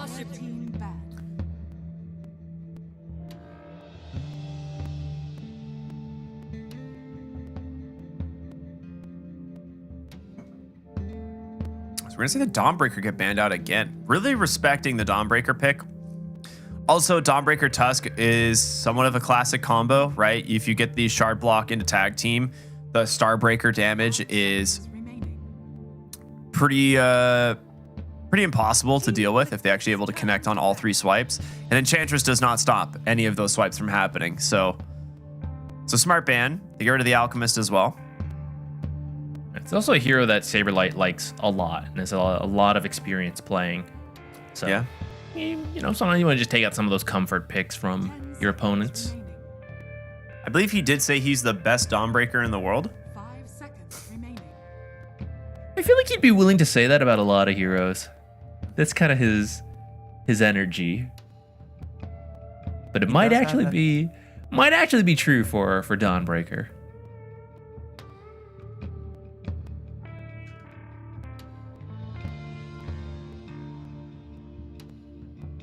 The next ban here from Team Liquid. I'm surprised we didn't see Shadow Demon focused up in the draft at all previously. Maybe neither team feeling that it's necessary. They're going to ban out the Huskar. Now, this leaves quite a bit of mid heroes now that you can go for without worrying about the Huskar pick on 18. One thing that we haven't really talked about that I wanted to mention previously, because you and I were both massive fans. Okay, there's the Earth Spirit. I was going to say this was probably the main one. We saw what happened yesterday. You know, getting Huskard as an Earth Spirit, not great. But you and I were both massive fans of Entity, the team itself. Like when they were running some very unique drafts, and then the whole team gets picked apart after TI, right? For the most part. And they still kind of have a little bit of that identity here, I feel like, with Parivision, which is, I think, why like they're doing so well. Yeah, I'm excited to see what this one will end up being. Like, Enchantress pretty standard, but you know what fun idea are you gonna pull together? For now, you're gonna have to deal with some, you know, fairly beefy heroes already in the first 2 picks, the Tusk and the Earth Spirit. They're gonna go back for their Marcy, which 9 class showed exceptional with. And there's a Timber who he is fantastic at dealing with those tanky heroes I was just talking about. Probably in the mid lane, you already know it's an Earth Spirit, no flex there, so solid matchup. But if you do want to move it to the off lane, you could pick a new mid laner versus that Earth Spirit. Not a bunch of mid heroes though that like would crush an Earth Spirit more than a Timber, besides like the Monkey King and the Huskar that have already been banned. Yeah, I think that's a really good point. Like, it's a pretty safe matchup for Timbersaw. Might as well just give it to him. Like, you don't really go any points in the Timber chain early because of the mid lane matchup. So you'd instead just go for a couple points in reactive armor. And you have pretty much infinite sustain. Like, the Boulder Kick is a lot of damage, but a casual raindrop from a Timbersaw will pretty much nullify all of Earth Spirit's harassment. So I think should be a fairly good lane for the Timbersaw if he wants to stay there. Still flexible, of course. Now for Liquid, they've got to pick something that can actually deal with this Marcy Enchantress, because we've been seeing this Marcy hero actually do quite well in this event. Like her win rate, I'll try and double check on. It feels like it is good just based on the games that we have seen.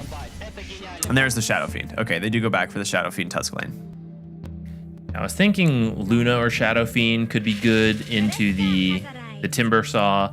And then looks like you're going to go for the Dark Willow, who's just all around solid, but tons of damage around Throwing Shade and Bedlam, which will be great versus the Timbersaw to get through his reactive armor, get him killed off in the early game. But even the 2 supports, right? Marcy pops Unleash and you go into the Shadow Realm. She can't kill you, but you've got Bedlam going around killing her. You don't care about Untouchable. So really solid Dark Willow game here.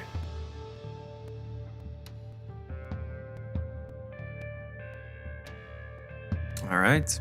I did double check, and a little over a 55% win rate for the Marcy. So yeah, it is positive as it kind of felt like it, but really good points about the Dark Willow. We see this hero as like one of the primary counters to Timbersaw from a support role, because very few do enough magic damage.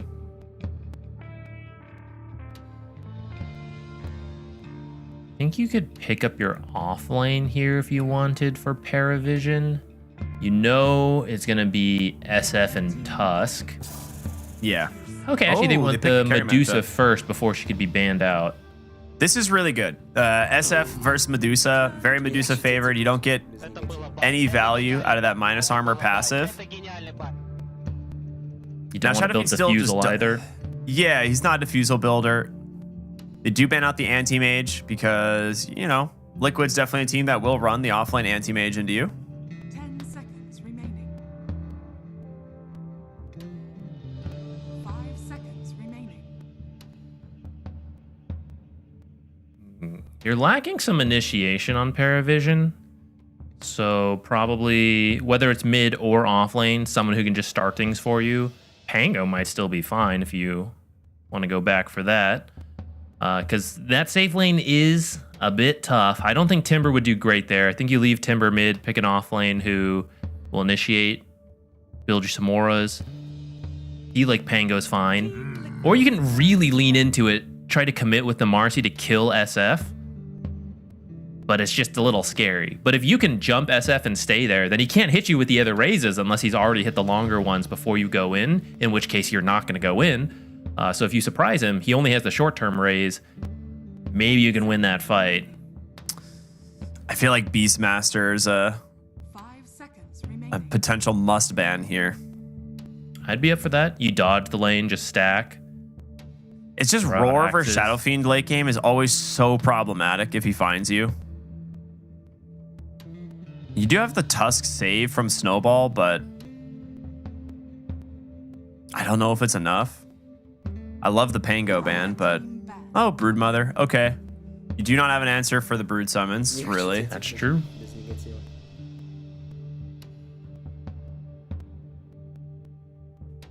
For Liquid,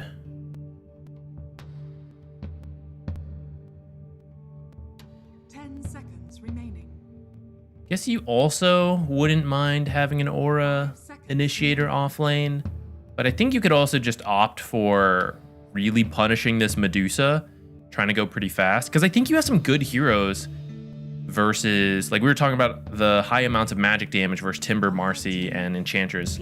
So you could go for a really fast pace. Ooh, Visage. So they are going to go for the let's try to get kills in this lane with the Marcy.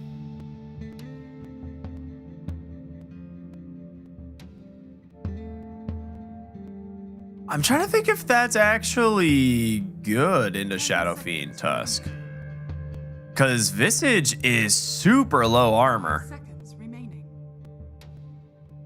And if you're out of position just once, you should be, they might be able to just burst you. This is going to be a definite brawler lane for sure. There's only going to be a lot of fighting there.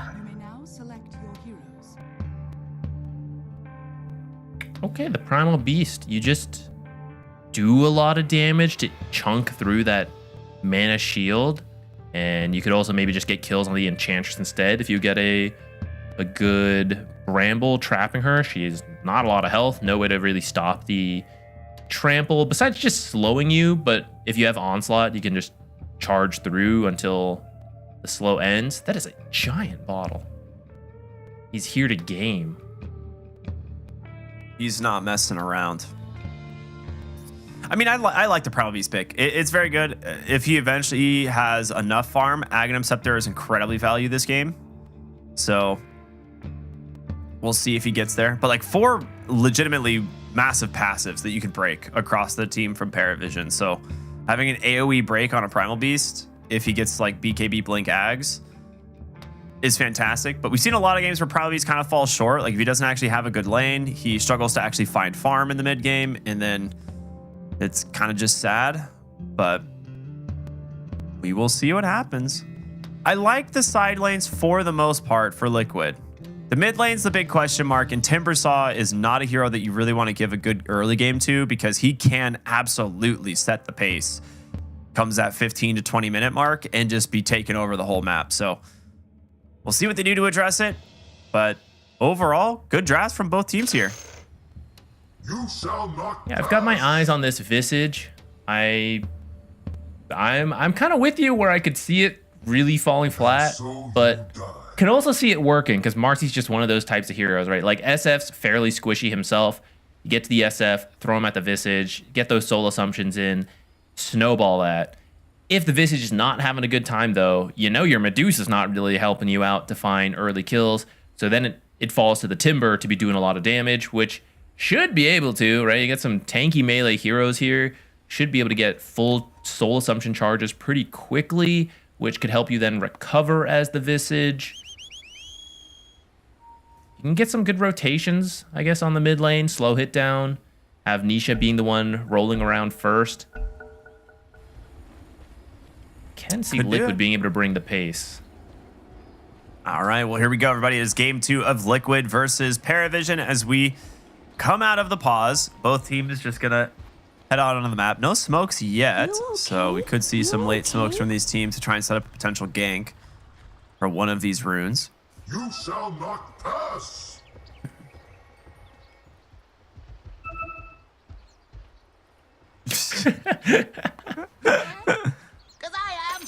The teams are having some fun. I believe So I wasn't sure at first, but I think Liquid is guaranteed into the next group stage. Yeah. At this point. So, yeah, both teams may be having a little bit of fun here. You still want the win, though. That's just being a competitive player. Yeah, of course, right? Getting like seeding does definitely matter sometimes. Also, for the overall standings, based on your placements in group stage 1, you do get some EPT points. So it can potentially be the difference between you making it to Esports World Cup this year or not. So there is still stuff on the line for these teams. Like first place is 300 EPT points, which is not, you know, an insignificant amount by any means. The battle begins. Yeah, that position was kind of scary.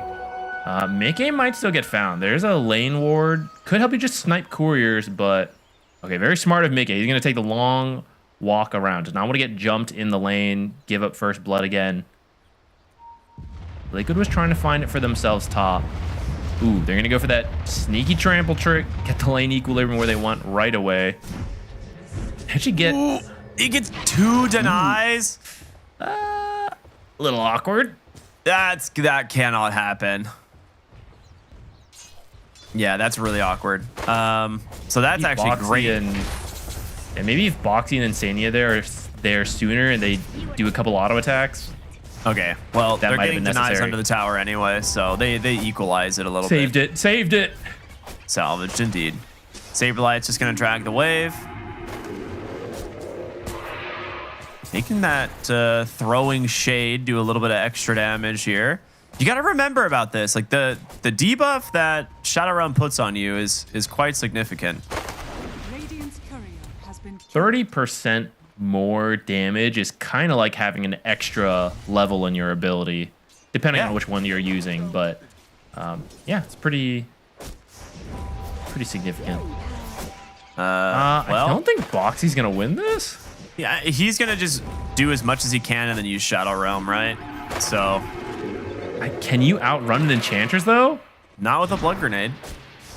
Oh god, the fairy fire healing too. from the sprites is too much. Oh my goodness, Ducalis. Sometimes the hero just has a better innate. Or a better facet. Not innate. Enchantress is innate, not great.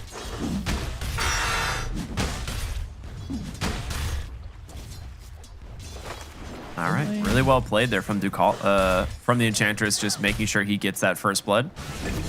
Bottom, Boxy come back to lane with revenge, takes down the Enchantress, which, I mean, I don't think he's too upset about.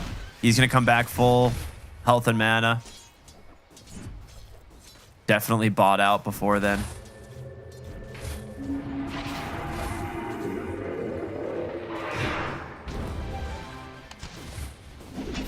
That is a harpy for the Ducalis Enchantress now.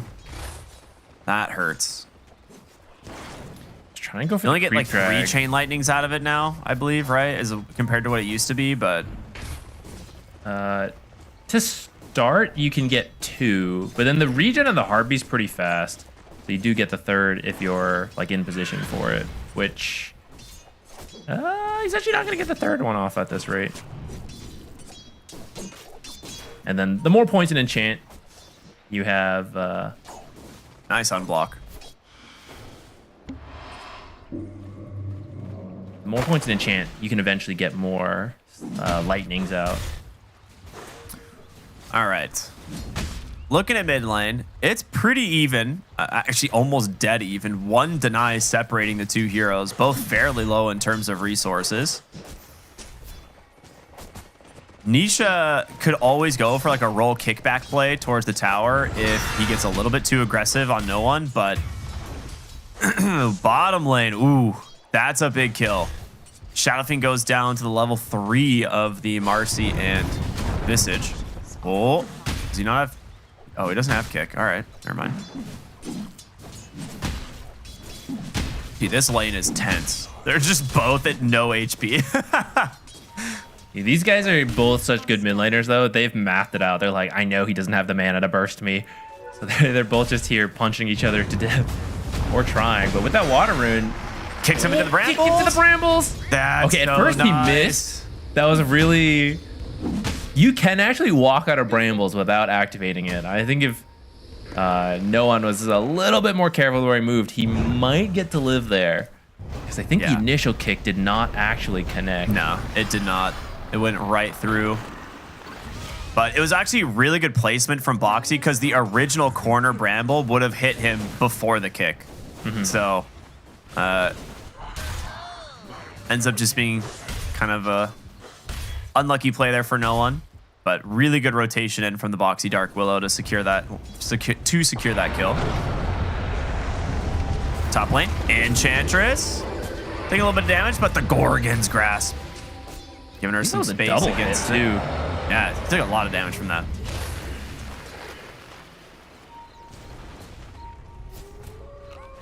We haven't really talked about the Venomous Volley facet. That one it's really interesting because some people like Engorged, I believe is the other one, right? You get more damage based on Mystic Snake, but Venomous Volley is definitely just the like, all right, I right click, I do damage. It's a lot of attack and move speed slow, which might be good at, dealing with heroes like this Primal Beast. It may come into play. It actually has a cast slow as well, which maybe if you hit SF with it, for example, makes Requiem take longer. Bottom lane, there's a rotation in. Snowball save for a moment. Oh, Mickey is so dead. This is going to be a soul assumption kill. Yeah, maybe very nice rotation. 9 class, not going to be able to... I guess not really in too much trouble there. Walking away on the Marcy. Nisha's going to come mid.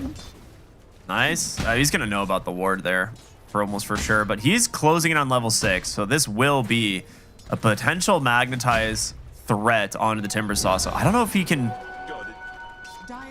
really show mid here, especially since Nisha bottles up an Invis rune. He's going to pop it. Maybe look for no one. Magnetize is out. He's going to get started. Now, the question is, can he finish the job? Yeah, I think so. But the rebound, we needed one more dispose from the Marcy doesn't refresh. He walks into another bramble, though. Oh, my goodness. The 9 class gets both of those kills first. So, a huge XP win for Parivision. And then they find Tusk in the bottom lane as well. That's, what, the third soul assumption charge? This Visage is going to be rich. Yeah, top of the net worth. If I know it's a little early to check those, but that's exactly what you want when you take death toll. I'm so surprised this lane is as rough as it is. I did expect, Marcy to be definitely a threat, but I'm starting to think Marcy might be a little bit stronger than people are giving her credit for in terms of like the band pick priority. I also think 9 class is just a really good Marcy player. That is true. 9 class is also very good at this hero.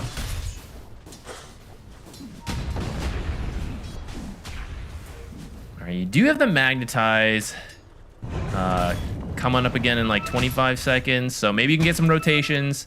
You can get through that Gravekeeper's cloak really easily, still kill these supports. You can find some rotations quickly on Liquid, maybe start keeping things in control. But Parivision actually wants to be the ones to find some soul assumption kills first. Insania, can he get out of here? He can shard block this. It doesn't even need to. Okay. I mean, they're just bringing so many heroes into the mid lane. Amplify damage here for Nisha. That is... Whoa, he can grab it. He misses the Magnetize as well. Oh, no. Maybe you saw the damage bring down the Timbersaw, but that's still a costly spell usage. Nisha's just water ruining inside the fight here. Saberlight needs to get away from these birds. If they manage to get the familiar drop, and they do, that should be a chain stun pull back into the enemy team. Nisha goes in with the amplify damage, but this is where you really wish you had that Magnetize, buddy. He's got to be very careful. Managed to escape for the moment. And Insania and Boxy doing a lot of work here, but DM on this Visage is just racking up the death tolls, baby. Another familiar drop, boulder kick to slow them down, but Insania, can he survive? It's not going to be enough. Chrysalis will be the one to get the kill for both of these, and now top of the net worth on this Medusa. I don't know if like a mechanic changed But yeah, he couldn't pick up the rune in time on that roll. And if you do, you kill that Timber much faster. Maybe get more resources for the rest of that fight. And if Magnetize connects on more heroes, you definitely win that fight. Some slip-ups costing Liquid pretty heavily there. Yeah, This Visage Magnetize is now. oh, this is just... Yeah, Mickey has to Requiem TP. I was like, 9 class won't just solo you. So, good recognition. Go for the Requiem TP.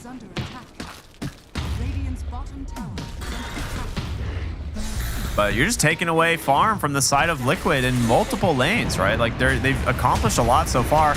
Now, bottom lane, they're going to make another play here. Magnetize is out. It's going to be bouncing around, but a lot of damage from no one, and he's still surviving. And in comes the Visage.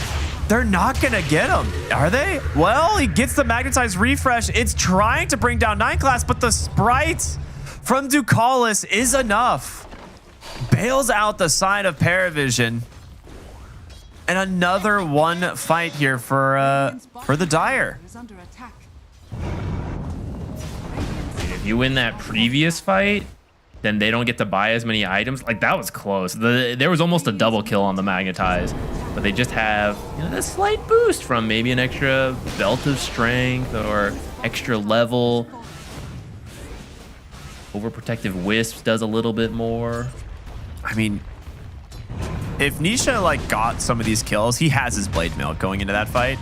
That's true. They're certainly dead, right? If he just pops Blade Mail on the initial jump. Now they will go ahead and find 9 class on the Marcy here. Great rotation. Once again from behind the tower from Saberlight. The second time he's done his rotation. It will It's hard to know where Saberlight is because he hasn't been laning normally. He just like creep cuts in jungles. So yeah, it's hard to know if he's still doing that or if he's already rotating in. All right, Familiars plus an Alpha Wolf, pretty good. Catapult here as well to try and clean this one up, but that tier 2 is taking a lot. Ooh, I was gonna say, speaking of a lot of damage, Nisha being burst down in the mid lane, but will go ahead, pop that haste rune, maybe make his way towards bottom as they do in fact smoke. And Parivision know about this. They know something's up. They need to be very careful. Roll on in. They haven't gotten the sprites off yet. Oh, he did. Never mind. But the Magnetize should be enough damage.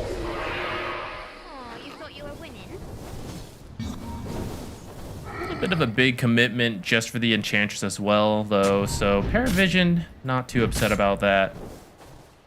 They want to bide time till you can finish the pipe on Visage.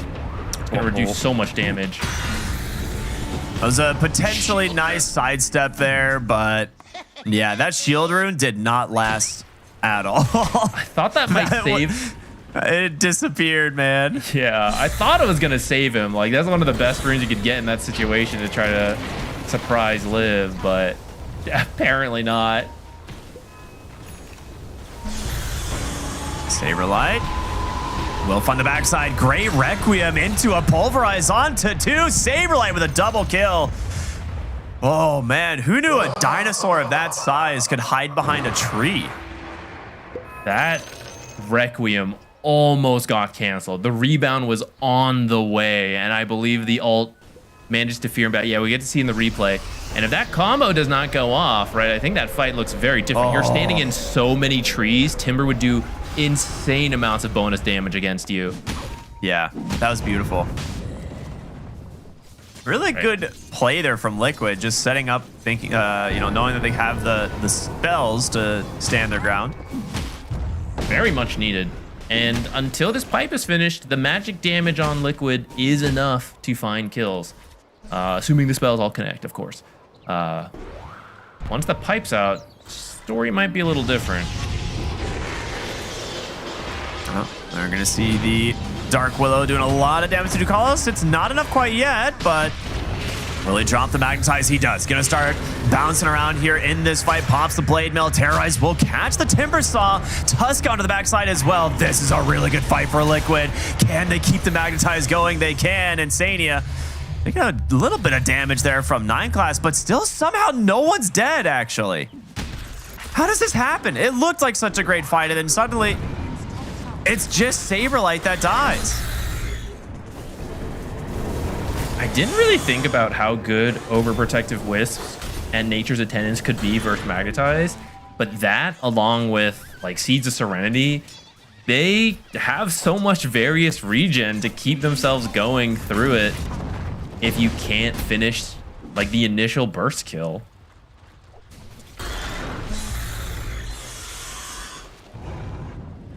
All right, well, good confidence there from Parivision. Keeping their cool in that team fight because Chrysalis just continuing to farm here on this Medusa. The Manta Style is done. It's got that Butterfly and the Scotty queued up after that. No one's just going to rush a BKB this game after the Kaya, which I don't mind. Right, like he's not having a great game on the Timbersaw. This is typically when he's going to be the most powerful, right? This like 15 to 20 minute mark when he can start, like he has enough levels in his abilities to get stuff done. But he's struggling net worth wise. With the BKB though, you do get to ignore pretty much 4 heroes on Liquid. Yeah, absolutely. Finally be free to just run into the fight. Which is his job this game. He needs to be that front line. So I think the BKB makes sense. I wouldn't be surprised to see him pick up like more magic resistance afterwards. Maybe like an Eternal Shroud, for example. Oh, Saberlight, BKB, his going to be committed here. Trying to just bring down the Timbersaw, knowing that chain is a little bit further away, but no pulverize. It was a second on cooldown, is now into the trees he goes. We'll just TP to safety. Actually make it out on, I don't know who the other hero was, but somebody there. Her Spirit maybe, but Tusk the casualty there as they bring 5 heroes to the bottom lane from Parivision.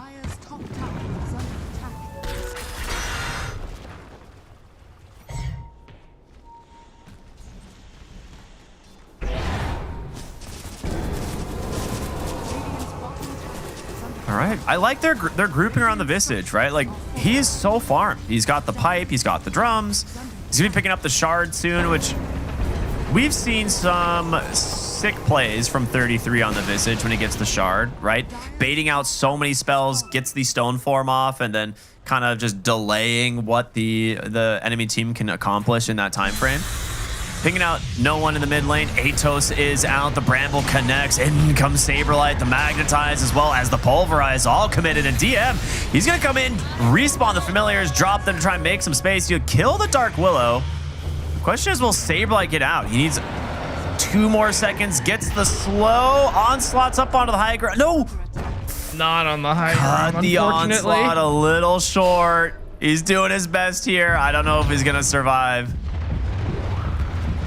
He's a fast making hero. It work for it. He's got Onslaught again. He might be okay, actually. And an Earth Spirit coming in. Hold up. They might try and turn this around. They're going to look for 9 class. The Blade Mail is there. Saberlight with the Pulverize. They got him. And now an Onslaught onto DM, but DM will finish the job. At the end of the day, it ends up being a pretty okay trade here for Parivision as Nisha, he's going to be stuck. Okay, well, nice Requiem wraparound. They get the Visage, who has been one of the strongest heroes of the game so far. So a long extended fight favoring the side of Liquid. Might be able to get more out of this. If you could find crystals. He has Atos. Does he have the Manta? No, not for 20 seconds. He's going to pop a Stone Gaze. There is going to be the Terrorize into Walrus Punch. Oh, but the shards. Yeah, shard's just off the mark. It looks like they didn't want to contest this. Nisha took bottom tower. They forced out some stuff like Stone Gaze, right? So Liquid's on top of runes today. I feel like Nisha has most of them. All right. Can they kill the Enchantress? We're going to find out. It's taking some time, but with the Primal Beast, you should be able to, right? Surely you should be able to. Will you? Oh, boy. All right, it's up to Shadow Fiend now. Mickey gets the job done. Now needs to be a little bit careful. Oh, nice roll in here from Nisha. Kicks him down the low ground. He's got an Arcane Rune running. He actually misses the second roll, but Mickey trying to lay into 9 class gets the kill. This Shadow Fiend doing some serious damage. The Requiem not available, but the Magnetize doing some work as Chrysalis is out of mana. Huge plays here from the side of Liquid. really off the back of this arcane on this Earth Spear, just constantly being able to just disrupt these fights, as now they will find DM, and the Shadow Demons minus armor is here, man. How many stacks? 6 stacks on the Presence Aura. 19 minus armor? Yeah, that's a lot. You might be able to do Roche off of that. You're going top. Dude, this Enchanter's lived for so long. Yeah, it felt like maybe it's an overcommitment, and it looked like Parivision might be able to then turn the fight, but maybe it's this SF. I mean, he is pretty farmed. He is very free to farmed, finally yeah. attack in a lot of this. I will say a lot of this works because they forced the Stone Gaze from Chrysalis earlier, right? If he had Stone Gaze right there when he runs into the middle of the 4 heroes, this fight's over for Liquid. But because there's no Stone Gaze, they feel confident to just commit onto these kills without any real response, I guess. So kind of a cool plan. And for Shadow Fiend, his stacks on Presence Aura are going to expire, but it accomplished its job in that last fight. He also got 4 permanent temporary stacks, as we like to say. I do like to say that, and I did not look up a word to figure out what the right terminology would be. I need a German friend to tell me to give me an exact word, right? The German version of it would just be to combine the words as we've been doing. It's I know permanent temporary, but it would I guess sound temporary like should be word. first. Temporary permanent stacks. Yeah. Until death stacks.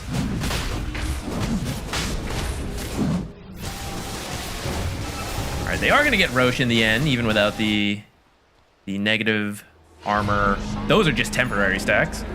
Marcy does steal the Wisdom Rune in the meantime. That's kind of nice. He comes over smoked. Maybe he can get a kill. Like a minute. Oh, does not have roll again, though. Good TP out from 9 class. Rest of the team is smoked like top, the looking rotation around. They top. might find Timber. Oh, they do indeed find Timber. He's forced to BKB immediately. That is your first Timbersaw BKB, now down. Could just look for forcing the objectives here. BKB worked on for 9 class. He's closing in. Where are we at on Shadow Fiend? Because I feel like he's also going to be going at BKB. That's kind of the stand. Oh, he just rushed Butterfly. Never mind. Now going back for an MKB to try and respond to the Butterfly of the Medusa, who also has an MKB queued up. Very cool. Top lane Nisha. Itemization. BKB spent. Drops the Magnetize. A little bit of a zoning Magnetize there. This mid-tier 2 tower is just getting beat down here. The Drinking Buddies from the Tusk. The Mask of Madness of the Shadow Fiend. This guy hits really hard right now. It's definitely important to try and find the kill onto him, but his Aegis does protect his stacks for the moment, as well as what we learned. It doesn't take away the presence stacks as well. So if you get a couple kills in the team fight, the presence aura stacks will persist through Aegis. Yeah, I don't know how I feel about that. I feel like they I should don't know go if when you that's a die bug with the or not. Aegis, but it's how it works now, so you definitely should make use of it. 9 class sneaking through that left side again. I feel like I just saw this. I guess coming over to just farm Ancients. Split the map right now. I guess after the last couple of fights, and especially after losing Aegis, they are just trying to slow things down a little bit. Trying to see what item maybe they're hoping for. I don't see anything in particular, though, so maybe just trying to wait out the Aegis. I mean, you're not going to have much time to wait at this point, as you are losing your buildings so fast to this Shadow Fiend. The gold lead finally in favor of Liquid. Potentially, I don't know if it's for the first time this game, but it has not felt like they've had the gold lead.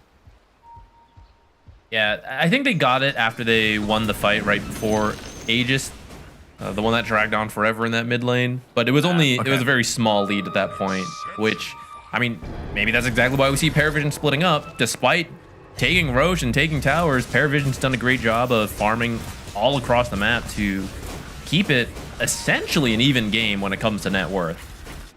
So a lot of it is in the Medusa. Yeah.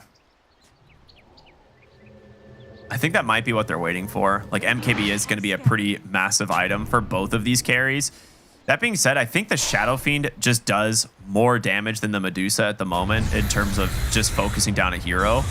So if it ends up like Shadow Fiend and Medusa are just slapping each other, I feel like the Shadow Fiend's going to win that one.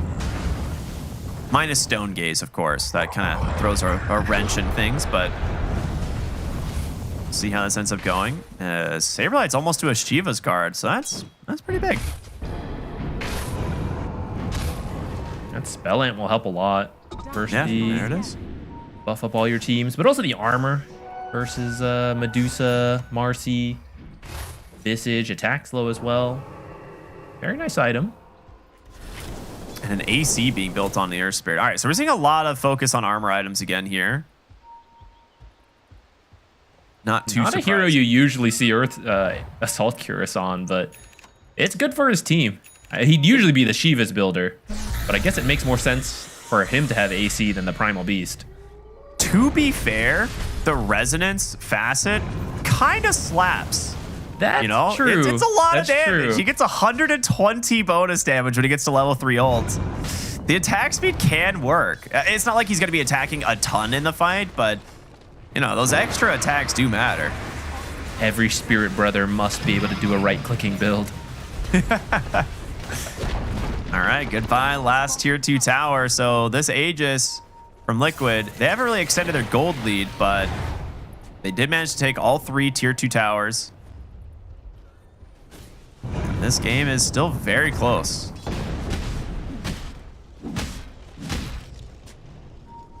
Parivision smoked up. They want to time this Aegis. He's going to be able to BKB in just a second. No, the dispose and the damage is too fast. From the side of Parivision, Aegis expiring. It is time to cut and run here. Well, maybe Boxy looking to go in. Saberlight as well with the Shiva's guard, but Mickey, he's going to try and stand his ground. The Pulverize gets themselves a kill onto the Marcy, looking for no one as well, and he just gets shredded. A beautiful Terrorize just separated the whole backside. The Dark Willow so far crushing this fight as the Requiem's going to come through. Fear Chrysalis, he pops the Manta, but he can't go anywhere, and Mickey just trying to beat him down. Can you escape? Snowball over. A couple auto attacks is enough to bring down this Enchantress. They really want to finish off the rest of these heroes as DM just getting evaporated. There is so much physical damage from this Shadow Fiend as he builds up stacks in these fights, and the longer it goes, the better it is. Who needs Aegis, apparently? 10 for nearly 500 damage. That was so close. He did get really low, and if you finish up that kill, I think Parivision can take the rest of that fight, but just enough lifesteal from the Mask of Madness.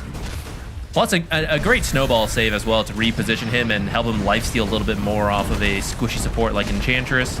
Maybe not that squishy at this point. Look at how much damage these buildings are taking. Like, Vitus, it's almost pure damage. They have 1 armor right now.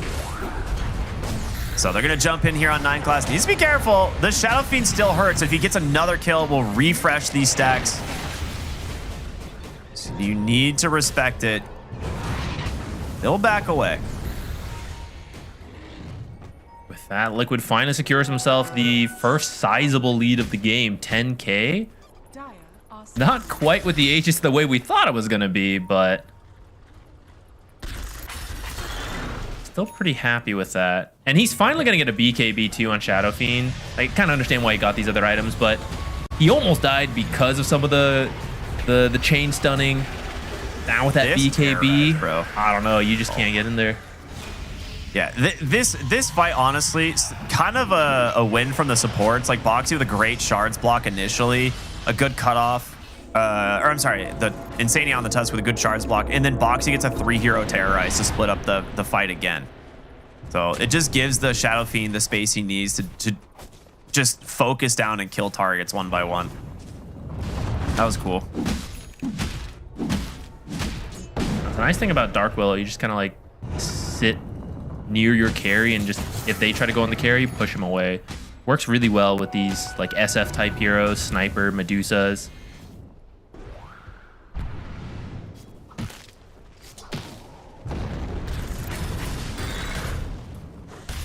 Saberlight's got himself a halberd. Not something we see too often, but very good versus Medusa, who is a lot of the net worth for her team. And she does not have a BKB, nor does she really want to buy one.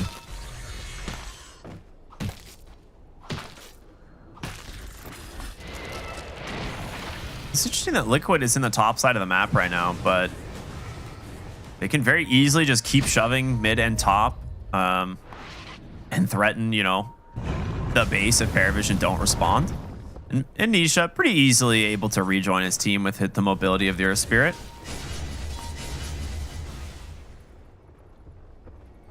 All right, smoked up. Gonna look for an opening, potentially bottom. I don't know exactly where they are. Did they see the courier? They did. All right. I think they want to wait for it to buy an item. I don't know. Yeah. Or maybe they decide it's not worth revealing. They want to keep looking for a fight. Well, Visage isn't even that close to finishing an item anyways. That courier's there to get the plate mail, but it's still a while to go to finish the actual Assault Cuirass. All right. That's his first armor item this game. I mean, you can see why he was doing so much damage to the Visage earlier, right? He was probably sitting at like a -5 armor. Nisha, bottom lane. He was the one who got initiated on last time. A great snowball save in from Insania. The roll away. You still have the ability to turn this initiation around if you can find your opening. Saberlight's going to go for the onslaught in, try and disrupt the backside pop his BKB. Ducalis just getting destroyed by the Shadow Fiend, but there's going to be a good pulverize. They've done a decent chunk of damage. They forced the Stone Gaze. This is the kind of fight Liquid want to take. Chrysalis going to get stunned, and Nisha trying to reconnect, but he gets caught. The rebound's going to get him. First kill, though, going for the side, and there it is, the Terrorize again connecting onto the Medusa as they get a Bramble as well to hold down no one. Triple kill for 30 Nick. stack. He is just going just straight through all these heroes. 30 Necromastery stacks. 6,200 damage from the Shadow Fiend. A great save by Insania. Buys a little bit more time for Earth Spirit, who does eventually fall anyways. But the fact that he gets to go back in, throw some spells, bait out, you know, a little bit of attention from them, which helps the Terrorize connect. And Mikke is hitting so hard when he pops his Mask of Madness BKB. Actually getting points in Feast of Souls as well. Yeah. Which, I mean, at this point, it makes sense, right? That little bit of extra attack speed can make the difference in, like, bursting a hero. 9 class just walks in. You don't have BKB, my guy. He's going to die right away. And, well, like I said, you've now refreshed those stacks on the Shadow Fiend. You're up to 4 now. And goodbye, buildings.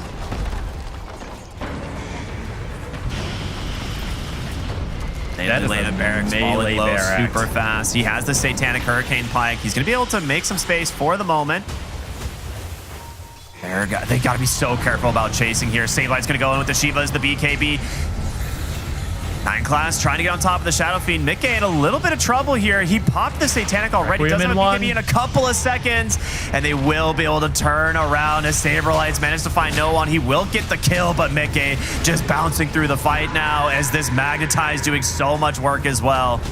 The chase continues as Nisha just securing game number 2 and an absolute all-star performance from Liquid all around.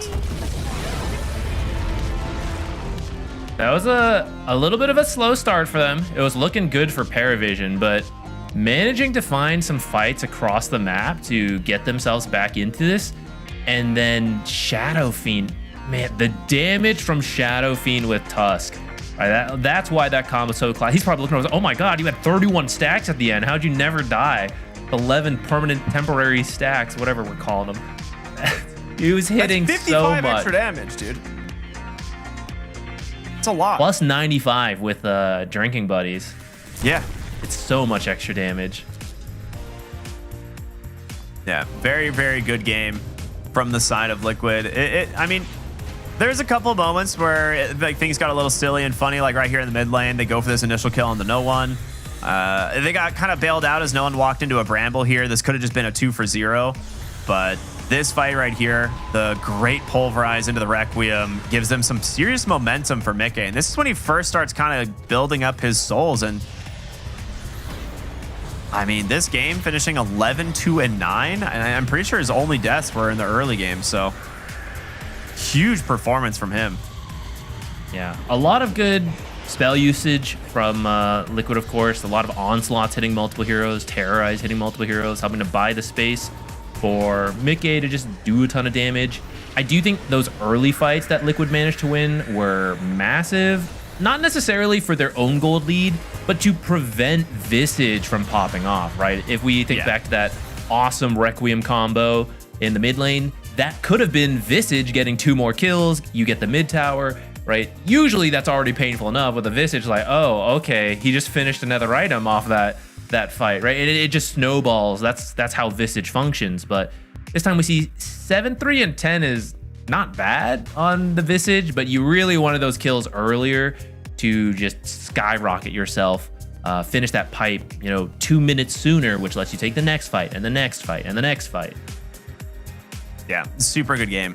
It's fun. It's fun watching teams play around the Shadow Fiend correctly, right? Because it's one of those things that this hero, once he starts snowballing, as long as you continue your momentum and you just make sure to protect the SF and just give him the best possible game. And Insania and Boxy, Nisha, Saberlight, like all of them, they do that, right? Like they are absolutely ready at every opportunity to take the fight and sacrifice if they need to. And they don't really even end up sacrificing much. Like a lot of the fights in these late game just go their way, and really cool draft from Liquid. Parivision not doing a lot of itemization to kind of deal with the minus armor and the physical damage that comes out from the Shadow Fiend, right? Kind of laying in or kind of hoping that the Medusa just generally in terms of how the hero functions might be enough to counteract the damage from the Shadow Fiend, but Mickey is too strong at this point.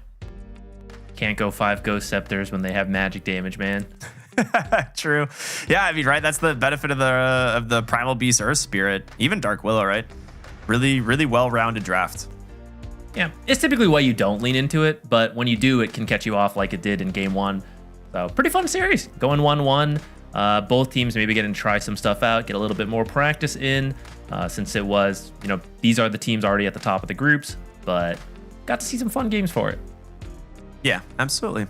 I know we're going to be working on an interview here in a little bit, but I'm oh, okay, we actually might have it here. It's now, in just a Ricky. second. I'm very excited. But yeah, I think oh, there it is. Okay, so we'll save some of the more discussion as right now we have got Insania on the line with us. How you doing, Insania? Congratulations on a very solid game number 2 here. Thank you. I'm doing pretty good. I'm in the midst of our, I don't know if you guys heard, but me and Nisha have like a pub challenge. So we're trying to like play more pubs than the other person. And yeah. And now you're What's the number at? What's Sorry? the number at? I think I'm on 27. So the challenge was like, it's a week long. And who can play the most in that 1 week? And I think we're at day 4 now. And I'm at 20 something, 27, 28. And he's like on 25, I think. He's like 3 pubs behind. It's close. Okay. Close. It's pretty close. Okay. I have to ask, is this some like scam that Blitz managed to convince you guys to do to get you guys to practice more, or how did this happen? Okay. Hold up. Why do people always assume that Blitz is like involved in any shape, way, or form that is like productive to our team? This is 0% Blitz. This is just the two people on the team, the youngest and the oldest, ego battling it out. That's all. All right. Okay, I feel it. That's cool. I vibe. All right, so I guess my first question about this series, right? You guys already qualified for the group stage coming into this. How are you guys like feeling about approaching this? Do you want to have some fun, try some new things, or is it still, hoping to play for seeding? I guess there's not really seeding; it's group stage 2, but for EPT points, it still really matters. Yeah. I mean, I think we obviously like want to win. I think anyone that tells you otherwise is lying. But I think at the same time, you want to. If there's some ideas you have, you want to gain some information on some stuff, you might try to do it in these series. It's kind of like the best opportunity you have to try out ideas in tournament settings. So, a little bit of that. Yeah, awesome. All right, Zach, I'll let you ask a question. I gotta ask. Game number 1, 5 Ghost Scepters, all pop out pretty close together. Who's making the call? Who's like, guys, I think 5 Ghost Scepters is the answer? I mean, to be honest, for like the past I would say at least 2 years, Foxy's been saying like Ghost Scepter is like the best item in the game, and you guys should just buy casual Ghost Scepters. Okay, never mind. He's never said that in his entire life. He's denying. He's saying don't leak from the other side of the room. So Boxy's never said that. It was my idea, and I'm obviously a bot, so you guys should not do it. I see. It was very exciting. I don't think I've ever seen 5 on the same team. Yeah. Okay, not allowed to leak info, so then I'll ask, we always joke cosmetics matter a lot in Dota. Profile pictures, we sometimes see those change. Yours is always Luffy, but how do you decide when you change it? Let me see. So I think I changed it to Luffy before TI in Seattle. And that was because I was watching One Piece and I just watched Marineford at that time. So if you guys have seen One Piece, you know what I'm talking about. I'm not going to spoil for those who haven't. And then Nish had Zoro, I had Luffy, and Mickey had something. I don't remember who he had. And then for this one, I know I found this one. Like, it's like some AI picture. I thought it looked nice. So I just decided to switch it up. There was no like real reason behind it. No thoughts into it. Do you think there ever will be? Do you guys will try to coordinate another one in the future? I mean, there's usually something going on in the team. I think right now Jabs and Nisha have Samurai Shampoo profiles. There's usually something going on, yeah, I guess I'm not sure. Not really like a 5-man. I don't think we've ever done that, but at least like a 2 or 3 happens every once in a while. Gotcha. Have you guys seen my Dota profile though? That one's the best. Wait, what do you mean you're... If you click like the view profile in Dota, I'm like, that is like my proudest masterpiece. Winning TI was nice, but that thing is like, wow. I could have retired after I made that. I'm looking at it now. It's pretty good. Yeah. Is this Nisha's comms in game? Yeah, he just uses voice line. That's all I hear. I don't even hear words. That's just all I get. This is Nisha, the teammate experience for everyone who hasn't gotten the luck to play with him. Yeah. Maybe we'll share this on the stream later. Zach, you have any other questions? Nah, I won't keep you too long. Ricky, you got anything? I mean, we haven't really had a chance to ask you guys, but obviously you guys had a stand-in experience with Saberlight earlier, in the year. And now you guys have him permanently on the team. I'm sure he's a fun guy to be around. What type of like energy does he bring to you guys during the game, but also just like outside the game? I mean, Saber's like a full-time clown. I feel like he like always is trying to make you laugh. Looking for like something funny to say, something memey to say. Pretty much at all times, with the exception of like when you specifically talk about Dota stuff, where he's like quite serious and takes it really. Like, I feel like he thinks about the game a lot even when we're not playing, because he'll come to me like randomly and be like, "Yo, I was thinking about that one game and this one moment. I feel like we could have involved me more, or I could have been enabled more, or something like this." So he's like a really nice player to have on our team. I think he's really looking to improve and trying to like step up to fill the big shoes that Neta left behind him. But do it in his own way. Like, he doesn't want to be like, Neta bot 2. He just wants to be his own player, but like fill the position to the best of his capabilities. He's got to figure out his own anime profile to bring to. Precisely. He's on his training arc, right? Like we'll get to the main character arc later. But it's always a pleasure to talk with you, man, and congratulations and good luck in Group Stage 2. We'll hopefully be talking to you soon. Thank you. Bye. Bye. Yeah, so as you said, he's a bot. No one else should be buying Ghost Scepter. Definitely not something that they've been doing. No, it's a super cool interview. He's always nice to talk to. I did not know about this pub challenge, but that is a lot of pubs to have been playing while also in the middle of this event. I was gonna say, is like, what a time to choose in the middle of like between 2 back-to-back tournaments. Like, hey, you want to see how many pub games we can also fit in our busy tournament schedule? But 20, what do you say, 27, 24, I think? Yeah, 27, 24. Right up there already. Like yeah, that's good stuff. That's kind of what it takes to be a pro, right? You got to play a lot, practice a lot, study a lot, replays. That's the top level. It's paying off, top of the group. Yeah, absolutely, doing really well. One of the things I was gonna, ask him, but we'll hopefully get another interview with them at a different time. Is just like how they, like if they were surprised about Parivision at all, right? This team that a lot of people maybe didn't really know a lot about. I think from the spectator standpoint, but a lot of the players, right, very recognizable.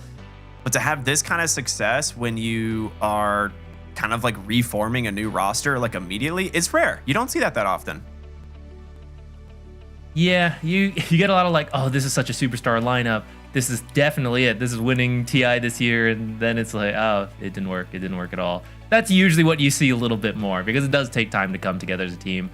But yeah, it's always exciting when it does just start working together. Who knows exactly what that is? I think if people knew the exact formula, right, you'd be doing it a lot more. But always happy to see it. Happy to see new players find some success, and hopefully it keeps going. 1-1 right now with Team Liquid. That's a good win to get. Group stage 2. Got all the top teams though. Mix the groups together, see what happens then. Well, and speaking of mixing of the groups, we've got one more series left here today, and we just finished the top of Group A. It's time to finish the top of Group B as Waska will be taking on Team Falcons. After the break, stay tuned for more action here on Dream League Season 24, everybody. We will see you very soon.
DreamLeague Season 24 is brought to you in part by Intel Arc, Acer Predator, DHL, Kadia, Monster Energy, 1xBet, and the United States Air Force.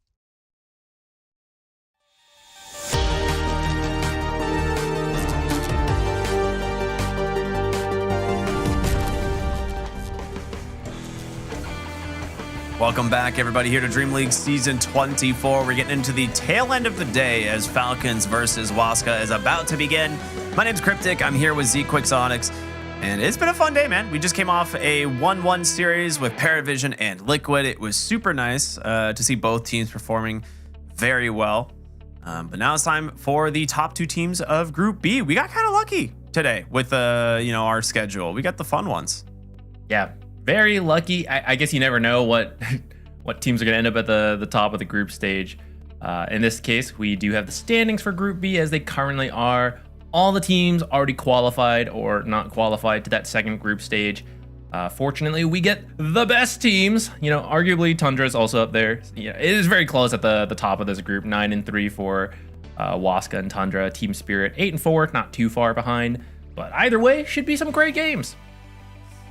Yeah, and we talked a little bit about it already, but Esports World Cup points, like those EPT ranking points, matter a lot. And the fact that Group Stage 1 provides as many EPT ranking points as Group Stage 2, that's like 600 on the line between the two stages. Then, of course, you have the main event points, once you make it through.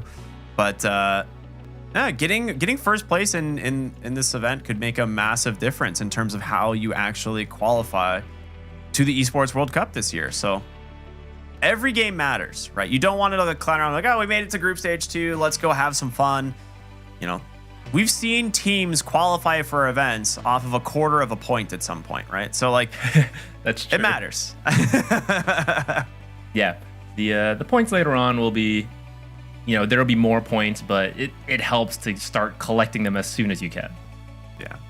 Let's take a look at the matchup ahead of us. It is Falcons versus Waska. But Team Falcons, people pretty familiar with them. They just came off of a very nice win, snaking crit Amar, Malrine, and Skitter. These guys looking like they're in as good a form as ever. Almost an unstoppable force at this point. Yeah, and I believe there was an interview with Crit at the end of their last series. They're expecting a little bit more of a challenge, or maybe hoping for a little bit more of a challenge going into this one. I think you hear a lot from Dota 2 players. The more difficulties you face, often you learn and improve more. And I mean, they're what, like 11 and 1 right now or something. Yeah, so they wanna struggle a little bit more. All right, let's see if Waska can give it to them. As Team Waska, hailing from South America, Yadomi, Matthew, Sacred, Dark, Mago, and Pike. This team probably catching a lot of viewers off guard. Like, if you don't actually follow the South American Dota scene, maybe you may be a little bit surprised, but these are seasoned veterans. Matthew, one of the best 4 positions in the Dota scene in general. Pair him up with some new spicy players like Yadomi, Dark Mago, and Pike. It's a recipe for success, it seems, as they're doing quite well in their groups. Yeah, I think Matthew has been really stepping up as a captain in South America, and it feels like any team he goes to has found some like improvements. Yeah. So excited. That's not an easy role to step into. Takes time to like really grow into it as well. So really hopeful to keep watching whatever teams he leads, and even if he doesn't lead, right? Just having that experience brings a lot of benefit to whatever team you end up joining. Yeah, absolutely agree. And this team been looking pretty good. And Pike is one of those carry players I think that has also been on the rise. Like a lot of people, have their eyes on, Parker because he just ended up winning a major, had an incredible performance there. But I mean, Heroic struggling in this event, and they end up getting 2-0'd by Waska earlier in this group stage. So if there's another team you want to be watching from South America, if you're a South American fans, I don't want to say jump ship to Waska, but start rallying behind these guys. They're looking very good. Be a fan of many teams, many players. Send in your encouragements. Yeah. It is not easy to be a pro player. So, just from experience, I do know that Sacred does bring an interesting hero pool to the offlane, something that's a little bit abnormal that you do kind of need to respect. They actually get rid of the Timbersaw as well as the Primal Beast on the side of Falcons. Meanwhile, Waska going to focus out some of the strong supports here, getting rid of the Naga Siren, the Shadow Demon, now the Sand King, and one more band to round things up. It's going to be the Enchantress. Okay, so we could see something like the Puck ban into the Invoker, which we have seen sometimes, but it doesn't really sound like a Falcons opener. The Tusk is open if they want to go for it. So is the Clockwork. Maybe some like Doom, Batrider, Alk. Falcons has been going for those heroes quite a lot. Yeah. Waska, very likely to prioritize the Mars, something that there it is. Offlaners have been playing, but Dark Mago, one of the only guys who will play Mars mid. That's true. It's a lot of that is something that people forget. I mentioned Sacred having a unique offlane hero pool. Dark Mago brings a very unique mid hero pool as well, so can catch people off guard. If Tiny and Kunkka were better, boy, Waska would be very scary right now. See, for now, they're going to grab themselves the Tusk. I mean, not that surprising either. Just very strong support. It looks like it's the first time they've opened with the Tusk, but they have played the Tusk in other games. It's just later on in the draft. Maybe mixing things up here versus Falcons. Or maybe it's something they specifically want versus the Alchemist. It's a very strong support that comes online quite early. Could help you apply a lot of pressure to a core Alchemist. Don't give him much space to farm. Get it in his face. Yeah, I was going to say, I think if you play this in the forward position, I was just going to say you could pick kind of an unorthodox offlaner, which is the Slardar, which that is a Sacred classic, and it works very well with that Tusk. So they actually go ahead and ban it out. I mean, the fact that Falcons, this just shows how good they are at preparing, and like this is one of the reasons they're kind of on top at the moment. They're willing to ban kind of some of the unorthodox heroes because they know it's like just too difficult to deal with. And they will get rid of the Dawnbreaker as well. So 2 amazing combos with the Tusk, but also heroes that they are very familiar with playing on the side of Waska. A lot of offlaners banned out, 6 at the moment. Yet funny enough, we still have heroes like the Beastmaster available, Pango. There's just so many as you start. It's like its own meta, right? It's funny to be like, why are you banning Dawnbreaker and Slardar over some of those other heroes? But this is when you get into those team-specific drafts. And we might get to see some... I don't know. We're either going to see like really weird heroes because of it, or it's like, oh yeah, Beastmaster's still available, so just do that. Yeah, it's like it ends up being the same old heroes anyways. I was going to say maybe you ban Beastmaster, pick Shadow Fiend here for Waska. But they get rid of the Dark Willow, which is also pretty annoying. Very good hero. We just saw Boxy do so much work on it in the last series. But the options for Waska are definitely there, because Tusk is something you could bring between the 4 and the 5. If you want to pressure the Alchemist lane, you could go for something, a little bit more aggressive that plays with the Tusk. But the options for that are getting a lot more limited now with how many offlaners are banned. Maybe you could grab like Earth Spirit early, very stable mid lane hero that could build Spirit Vessel, but I don't think Waska has played it. Yeah, there's the Mars. I was expecting the flex. It's a strong lane. Like if you run it with the Tusk, God's Rebuke does apply your attack damage. So whatever facet Tusk ends up going, it is just a strong buff in the lane. And both these heroes, if you're gonna fight, you want to go in, right? They commit to the fights they take, which can be very good versus someone like Alchemist. He's weaker in those first few levels. That's where you want to punish him. They're gonna grab the Muerta, which is annoying for the Tusk. We've seen this response quite a lot. The calling just potentially preventing those snowball saves, or you're trying to snowball in and BKB punch, something like that. You just get silenced up. Can't do as much. Possibly the same with Arena, right? You pop the Arena, you all want to jump in, kill your target, and then the calling just comes out inside the Arena. Okay, Pugna, actually really smart pick here as well.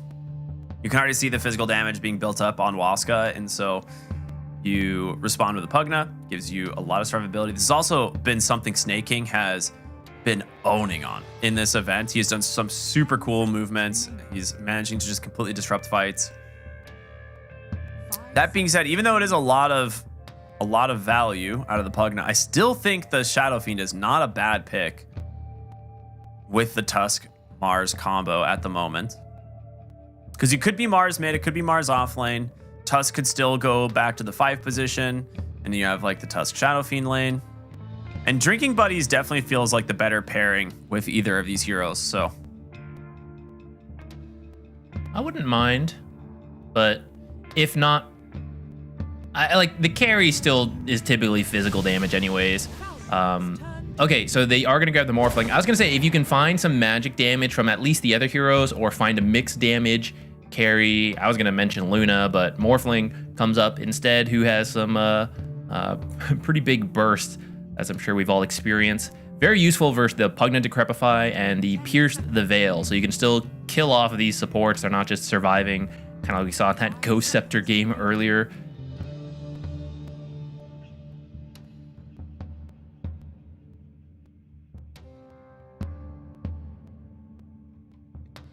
You see all of this. You can try to up the tempo. You've already got an Alchemist. You got a Pugna who could help you push towers. You grab something to just try to speed up the game. Don't let Morphling get really farmed. Or if you want to try to counter pick it.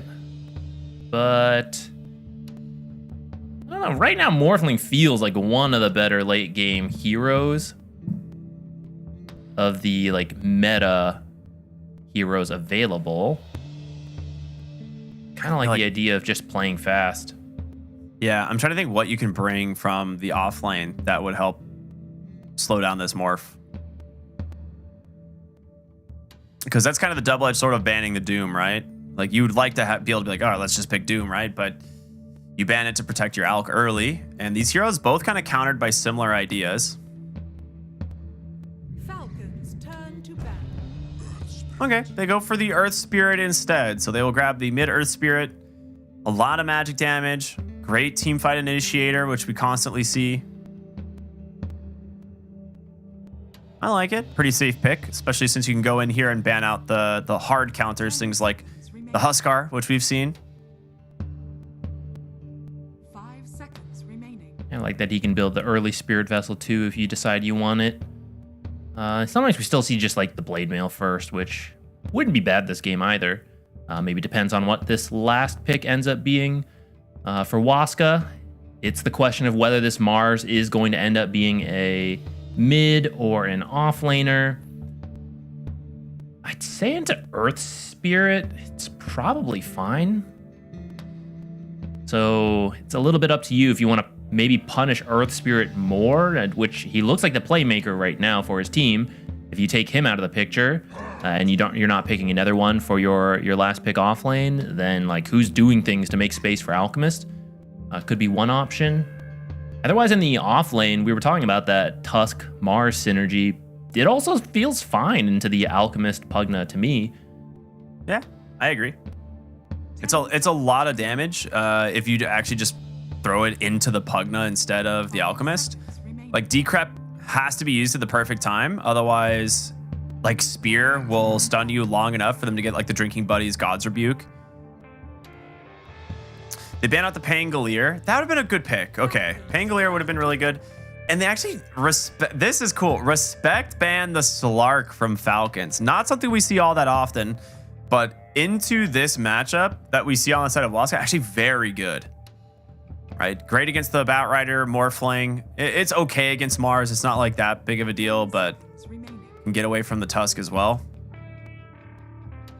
Off lane Slark. I mean, you're already You're at the top of the group. Maybe you would do it. Amar's known to do it, you know? He loves it. Not this game, unfortunately.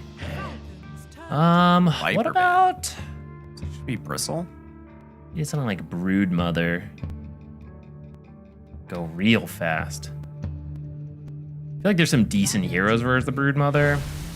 Who is this? Whoa, the Water Malone. Hunter.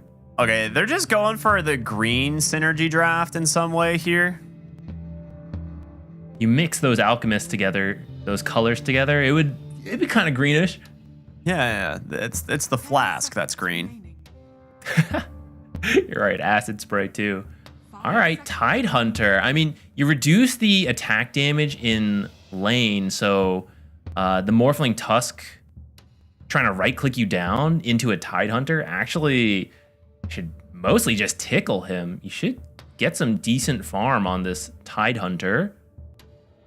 You just be very careful not to get caught by the calling. For the Morphling, this is a Vlad's game through and through. Like, you just build an early Vlad's here, you sustain the lane, you play it very similar to how you play against the Centaur. Yes, all right, so they will go for the Tiny. So Dark Mago does get his famous Tiny. He's one of the better ones out there. A great hero to actually find pickoffs on these supports like the Pugna and the Muerta, which very susceptible to the magic damage. One of the things that benefits these heroes right now and makes them so tanky is the fact that Decrep and Pierce the Veil, very strong. And like we saw in the last series, right? You can buy a Ghost Scepter even in games with a lot of physical damage to even further extend your life here. Tiny is going to make that a little bit more difficult.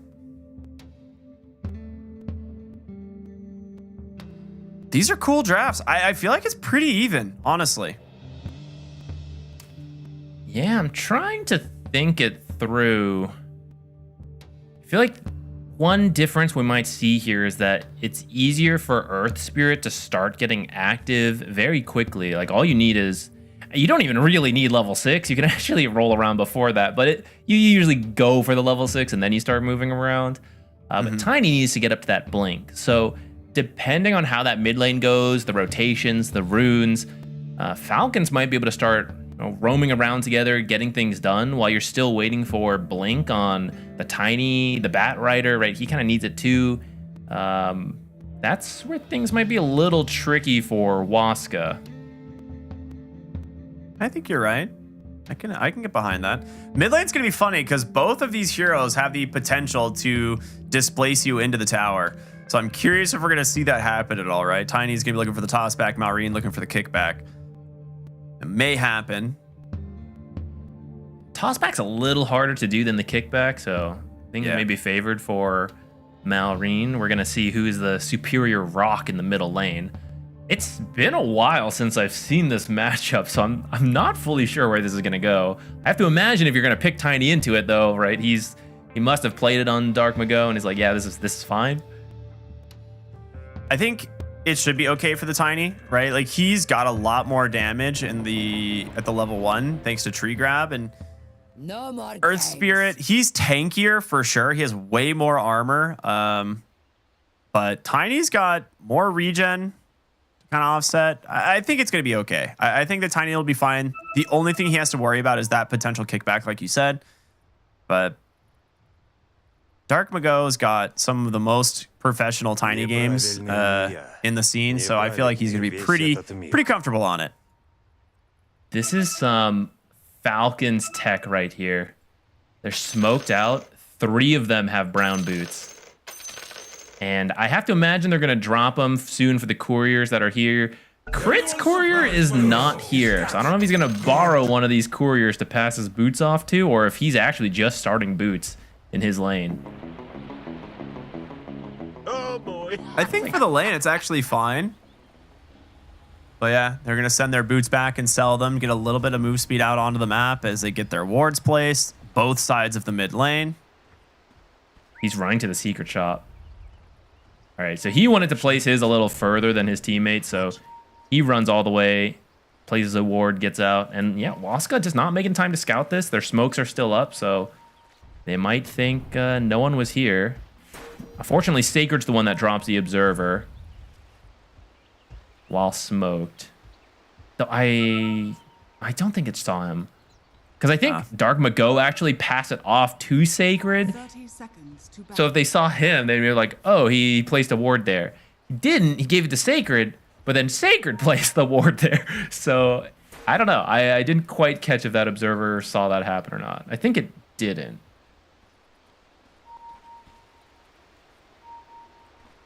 I've always wanted to see that happen. I want to see a pro team pass an observer to an invis hero or a smoked hero. And it's like, oh, we totally warded here, but you're actually just giving it to someone else. They're channeling Concoction bottom.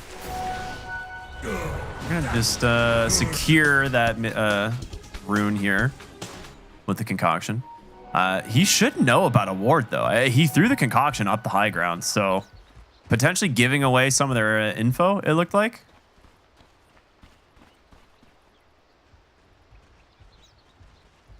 Maybe it'll be a D ward later. Sometimes it's worth it though. You give away the vision, but you know no one really wants to go over there, right? It's gonna make you so late to the lane. And if you're wrong, like, oh, it was on the cliff rather than the low ground, you waste a sentry, which there's a limited amount for the fighting of the pole camps. So yeah, it doesn't look like anyone's gonna go for it right now. I feel like this Batrider should own this lane. Like Matthew's Batrider should do very well against the Pugna, as well as the Alchemist. He really wants that courier. He will not find it. Good, little bit of microing through the trees there from Snaking. You gotta be careful. If you get speared back, you're not making it out. But Alk, if he stays in good position, Snaking, very fast on that Pugna. It would just be very annoying. Just poke away at Sacred. Ooh. Shards. Nice jump back with the Blood Grenade. Gonna try and bring down Yadomis. He's gonna get low, and Amar will get the first blood. The calling out from Crit. The gush from the level 2 will push them back. Tried to force it maybe just a little bit too hard, and that's gonna be double bracer and a salve coming out for Amar immediately. So this guy is gonna be very tanky. I hadn't thought about this, but you do have very long range on Deadshot. Be extra careful on Morphling as you drop to low strength. That's true, that's true. Jeez, this hero has so much HP. Almost 1200 HP 2 minutes into the game. Yeah, that's cool.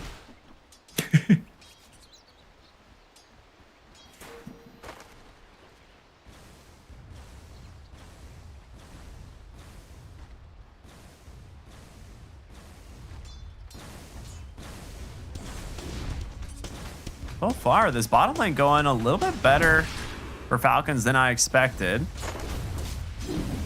Batrider not getting a lot of opportunities here to kind of pressure this Pugna or the Alchemist. Mid lane pretty even as well. It's really just that one kill on the top lane that's so far going the way of Falcons, but everything else kind of dead even. This lane will get easier for the Morphling as time goes on. All right, like he will eventually just get to a Vlad's.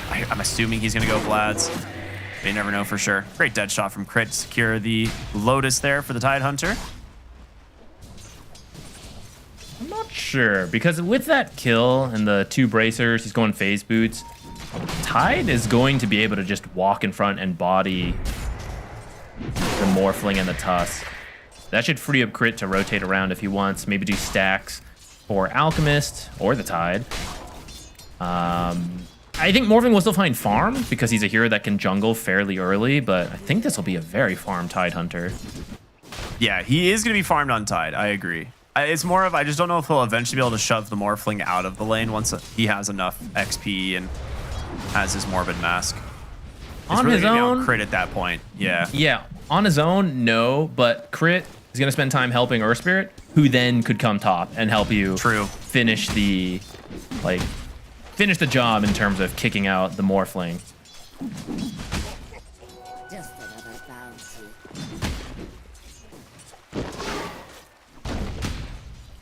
Good old crash landing. And how I missed you. I don't know, that didn't instantly kill Earth Spirit. I'm not sure that's the crash landing I know and love. That's true. Yeah, that was definitely a time to be alive in Dota. Or dead if you were playing against the player should not be allowed to show on the map ever. You're just chilling, and then a neutral creep just gets thrown at you from the fog, and you take 1,000 damage. Foolish of you to show your face without 3,000 health.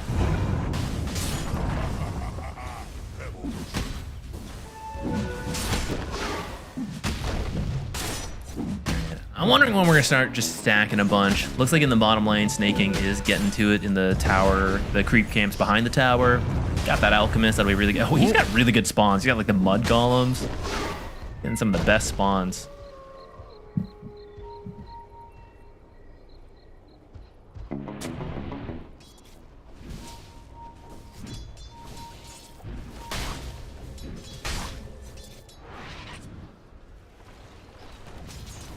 Pretty quiet lane stage here from both these teams. Everyone's just kind of farming it up, hanging out. Yudomi's going to drop the sentry. They'll get the immediate deny. Crit goes for the, or not, you know, gets the immediate kill on the observer ward. Matthew actually finds one bottom as well. So a little bit of vision being removed here from Falcons as we switch to nighttime. And Matthew's trying to block those camps. Very late small camp and medium camp blocked, but it's worth it versus an alchemist. You kind of know this is what he wants. Skeeter just wants to start jungling. Snaking's going to move around a little bit more. You're going to limit that, which is going to force Alec back into the lane where maybe you can punish him. And Invis rune on Tiny too. Doesn't have his phase boots though, so walking down would take quite a while. Matthew getting his first courier kill. Still holds the records for most couriers killed in a single game of Dota, if I'm not That game mistaken. was insane. You got, what, like 30 couriers or something? There was so many. Oh, there's a lot of D wards, actually. Another one just killed off. These teams studied each other up. Blood Grenade connects. Ooh, the Fear actually gives him a little bit of extra move speed to survive, so. Top lane, though, rotation in onto the Tidehunter. A tanky boy indeed, but with 3 heroes. And we'll finally bring him down. Pike gets the kill. Great rotation there from Dark Mago. It's going to instantly TP over, make sure off that kill they don't steal his Wisdom Rune. Waska's here. He even blocks the camp, too. He snowballs it. Oh, Crit barely gets it. Enough. Now, Crit will know about a ward. 100% here. He's going to turn around, maybe try and bring down Yudomi, but Tusk is pretty dang tanky and with boots. And it looks like he's going to be just fine. Well, Tidehunter's coming in, but bottom lane. Watermelon. Magnetize out here from Malrine. Just going to be able to burn down the Batrider here slowly but surely. All right, both mid laners getting active. Now, if you can kill Skitter before like Pugna gets level 6, because at level 6 on Pugna, like this guy's never gonna die. But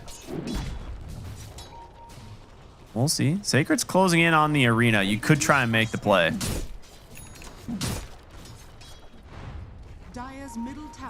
For now, though, Power Rune in the mid lane. I think arena will not be nice use of enough.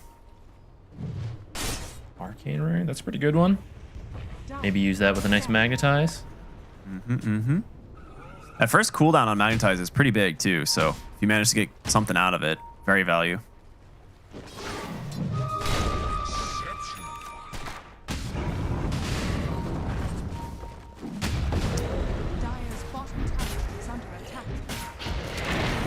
Domi is stealing these hard creeps. He just got all the most valuable ones. Yeah, it is going to cost him his life. He's dead unless he can get a little bit of help here with the avalanche timing, but I think Amar can run him down. He's going to pop a salve as well. The tree toss slow. Boulder kick connects though, and they get him. All right. All right, we got 1 stack of Kraken Swell. Oh, is this one retroactive? I can't remember. Yes, it is, to my knowledge. Okay. So it will upgrade as he goes. Oh, you mean like that? Like, does each level? Oh, sorry. Yeah, that's what I damage? meant. Yeah. Retroactive maybe is not the right word. You have to forgive me. I'm only a native English speaker. That's a great line. Dude, The people who know English the best are all the secondary plus language speakers. They're the ones who learn the English rules. All Like of us proper native English. speakers are just like, I don't know, this sounds right.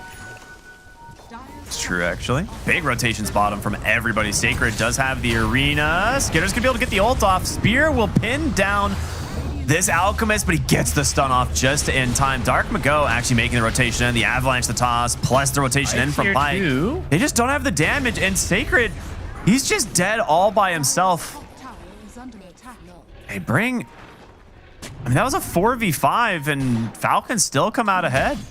I mean, these are just very tanky heroes, and you don't have really consistent damage. You're mostly burst damage in this early game until Morphling really comes online. Bat Rider can do a lot of damage, but you got to stack up a lot of Napalm and Firefly on them. So when you're dealing with this Alchemist who's got the ult going, this Earth Spirit, even the Tidehunter is going to have these Dispels. This is the early game portion that I was worried about for Waska, where until you just jump someone and burst kill them, it's pretty hard to take these fights. Yeah, you're right. Morphling is picking up some stacks in the triangle, but they're definitely starting to fall further behind in terms of the net worth. That fight definitely not helping him out, but Dark Mago just needs to get to that Blink Dagger. Maybe he'll be able to find some of these supports.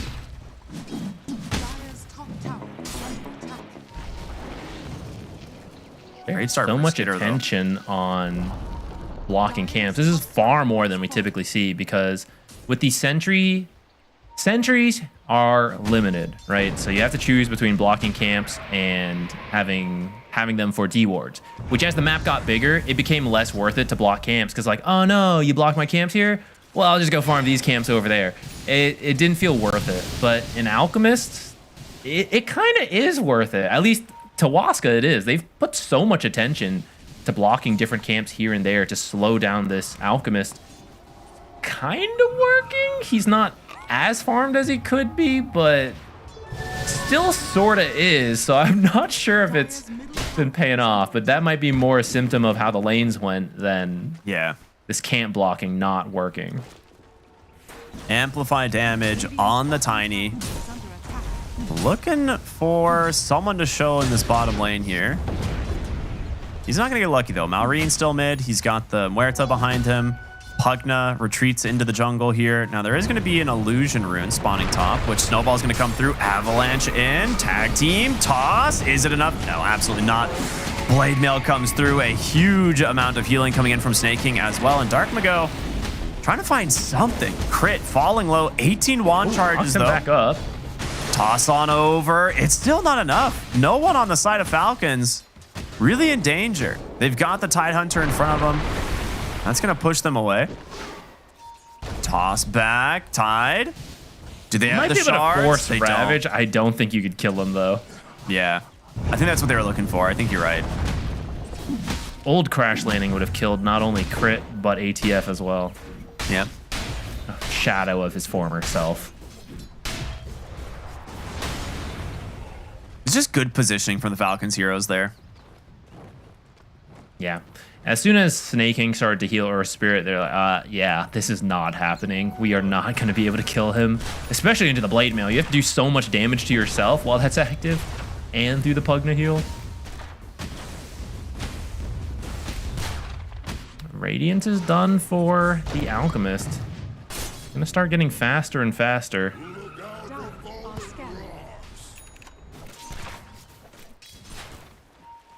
Crit's just tanking up, man. Going straight for the Atos, give himself as much of this bonus HP as possible. Has the Seeds of Serenity as well.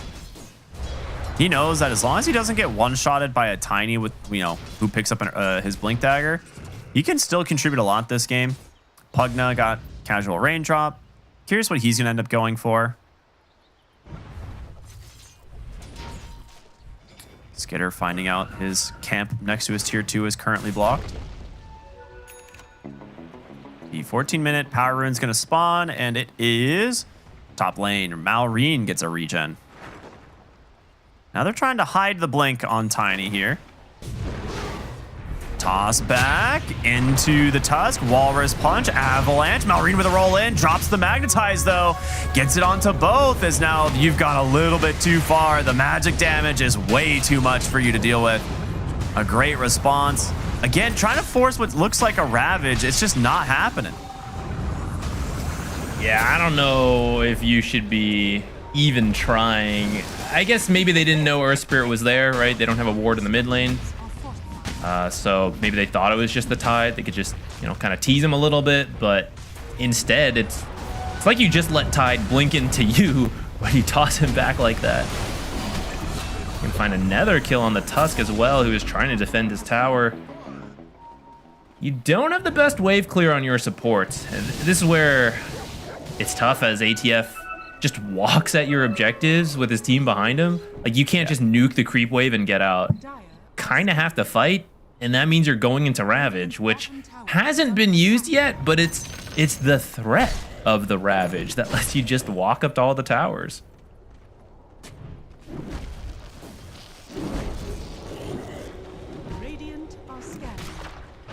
You're not gonna have kill threat onto this Tidehunter for a long time.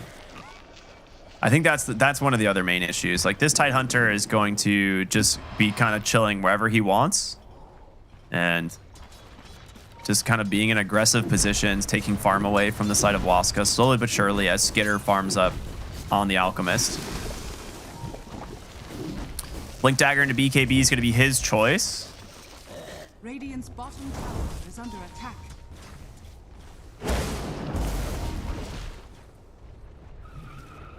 Quick Blinko. This is going to secure a haste for Malrine. Mage Slayer Tide. That's cool. This is good classic. We used to see this actually quite often on this hero. Just helps tank him up, but also Anchor Smash applying the debuff. Ooh, quick blink response there. Good attempt from Crit, though. Throwing the ward out on the high ground as soon as that smoke pops.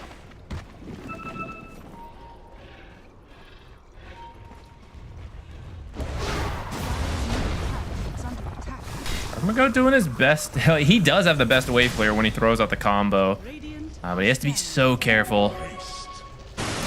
Right now, he's been able to blink away every time, but get caught once. No escape after that. They've got the ability to just position so aggressively thanks to the Tidehunter. Top lane Skitter is here. See if they have the damage. Batrider's going to close the gap. They go for the lasso. He has no ultimate available, and just like that, we finally managed to take down this Alchemist, and the kill going the way of Pyke. On this Morphling now, the response from Falcons, they are bringing numbers. Sacred cleaning up a creep camp, blinks away.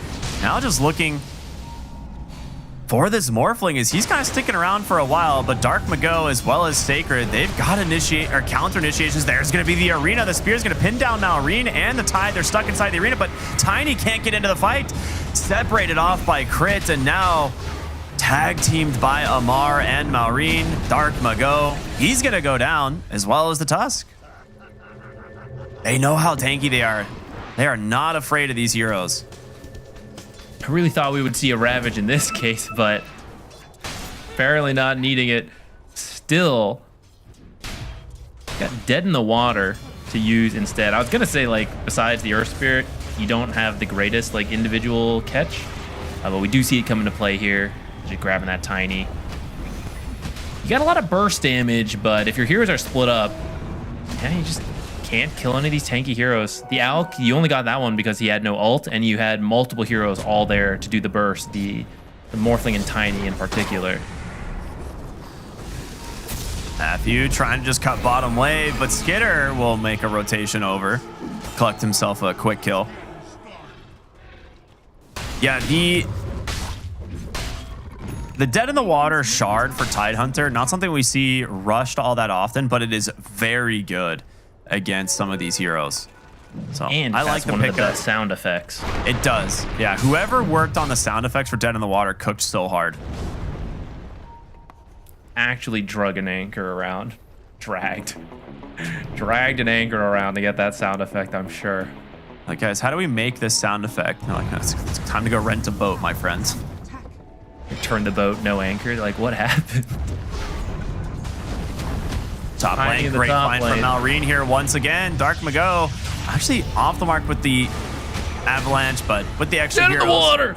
An easy kill goes to Amar, and more Kraken swell stacks. He has 9.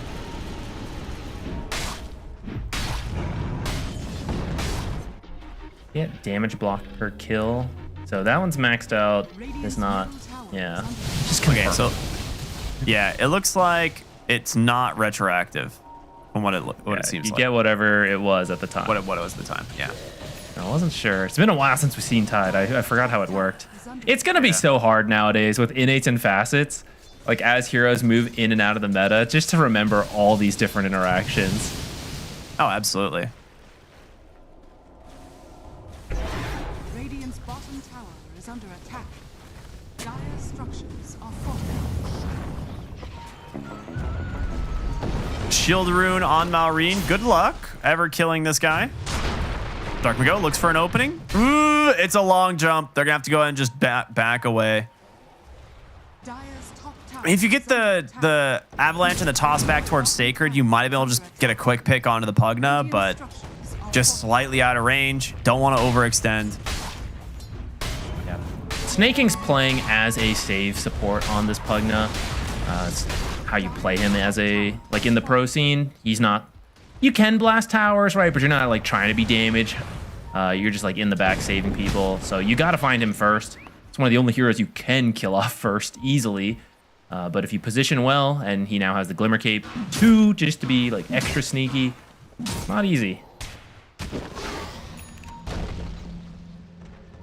Oh, Dark Mago, they're chasing. There it is, the blink dead in the water from Tidehunter. And I don't know if you guys are aware, but Tiny, not famously known for his attack speed. One of the reasons we see Amar pick this up so early. Radiant are scattered. Some would say he's actually the worst in terms of attack speed. Yeah. Dire's bottom tower. Pretty bad. It's pretty bad. Can Falcons make it here to steal this Tormentor? Doesn't look like it. Don't want to give him any chance to, so Waska can secure it right away. For the Tusk. It's a pretty nice one to have. Absolutely. Much better than Bat Riders. You know, lucky on that sense. Do you think Amar is ever going to die? From here on out? No.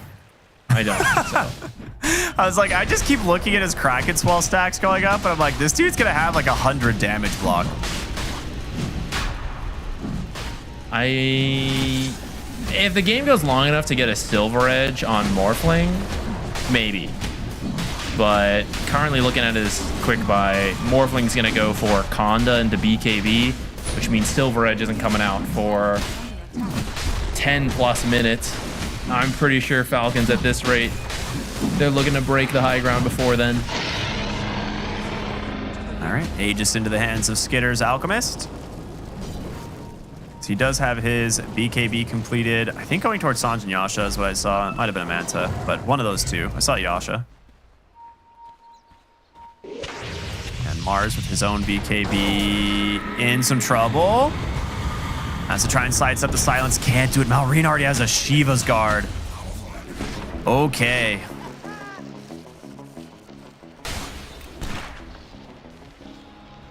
It's going to do a lot to amplify his team's damage, but also just help you scout out heroes. Like this Bat Rider running through trees. Morphing's going to be trying to like attribute shift and stuff.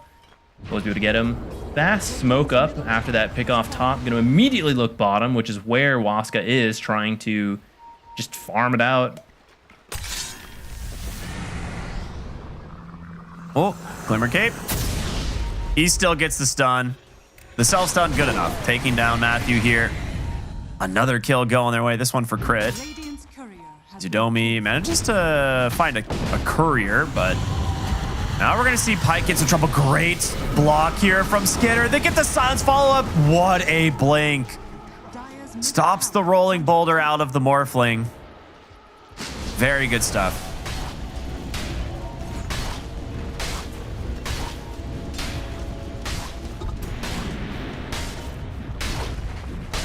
How much time is on Aegis? 3.5 minutes. So this should be the top tier 2. Maybe the mid at the same. Oh yeah, the mid's way lower than I even realized. So you're gonna get both tier 2 towers down here. Morphling will respawn. I kind of think you just go straight in. The fact that he got Dragon Scale on Tidehunter is hilarious because he can actually just stand in front of buildings and they die. I would love for this to be the case, to not Ravage the entire game. Like, make a point to never use the Ravage on this hero and just walk around just bonking stuff as the Tidehunter. He's probably thinking about it. It's like, I've gone this far, guys. He picks up the pipe, already had quite a bit of magic resistance thanks to the Mage Slayer.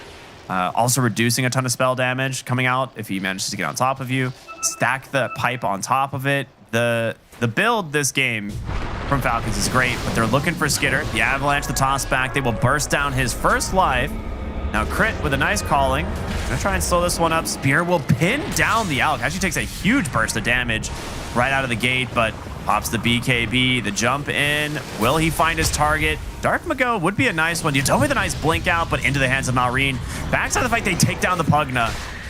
It's a 1-for-1 trade. 2 supports dead. They get onto the Tidehunter. Amar will finally be forced to Ravage, but the cost is going to be the Arena BKB. The turnaround and Pike comes in with his own amount of damage, but a huge Magnetize coming in from this Earth Spirit. The Silence as well doing so much work. And now Pike, he can't get out of here. The Atos connects. He's surrounded. Another kill for Skitter. And Falcons just looking unstoppable right now. Started off well, right? You get the Aegis when Falcons is not all together, but in that respawn time, Falcons managed to all teleport in, run in, and it gets snaking, but I feel like they had used so much of their damage on those initial kills. Yeah, once they're all clumped up together, it's like, well, actually, can we kill them? Everyone just has to scatter in all directions, but you can't outroll the original Earth Spirit. I'll always follow you. I think the Morphling's Stone Remnants were proccing the enemy Earth Spirit's Magnetize. I was not paying enough attention, but that sounds spaghetti enough to be real. I was trying to watch it, and I was like, maybe that's not what's happening here, but it certainly looked like it, so I am curious if we get to see that again. But he might have just been re-procking Magnetize on himself and his team as he was dropping like stones to try and do some stuff. I'm going to test it after the game. I'm not 100%, but it certainly looked like it. All right, Pugna deleted. This is when the games get a little bit rough for the supports, right? You have this Morphling and Tiny with Condas. It's so much burst damage if you find your target. Yudomi gets himself a courier as well. You know, it actually has to be pretty careful on Crit here. If Yudomi finds them, they're not too far away. Okay, they'll back away. Pike's got the damage to kill most heroes. Earth Spirit and Tide are just a little bit harder.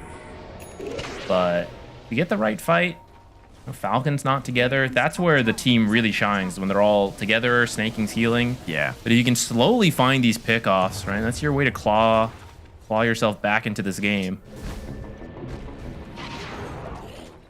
Go for 28-minute Wisdom Rune. Crit with the calling. Snowball going to come through, but a great roll in from the Earth Spirit. Amar will take one rune. Malmarine grabs the other, and it will leave Pike here to die. And, I mean, that's just such a good TP response in immediately from Falcons, knowing that they've got the better numbers. A fast Pierce the Veil by Crit to make sure he wasn't just instantly killed, so he can help keep the enemy heroes here long enough for his team to rotate in. And they actually also get the enemy Wisdom Rune, so it's not like they didn't give anything up for that. Still winning across the board for Falcons. I see an Amplified Damage Rune too. Gonna keep on winning. God, that's so much spell damage now. The Kaya Sanj completed, plus the Shiva is now Amplify damage.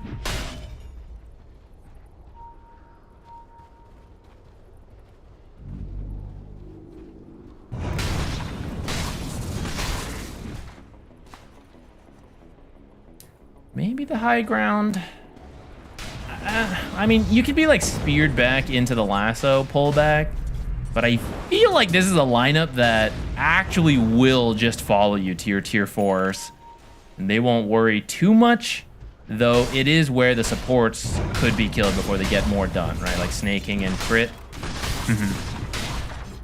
Or maybe that's what you got to do. Pull them in, kill the back line, continue the fight from there.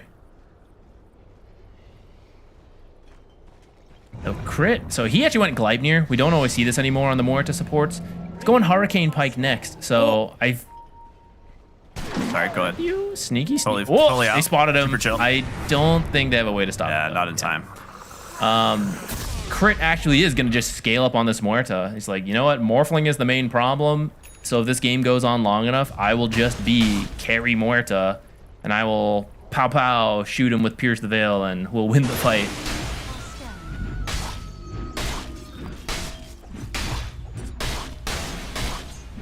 Man, I wonder, like, if Amar's even having fun this game, you know? He kind of just exists on the map and no one wants to go anywhere near him. He's kind of just playing his own game because, like, no one can deal with him at this point. He's up to, what, 96 damage block on Kraken Shell total? Like, that's pretty good. I think he'll be enjoying it.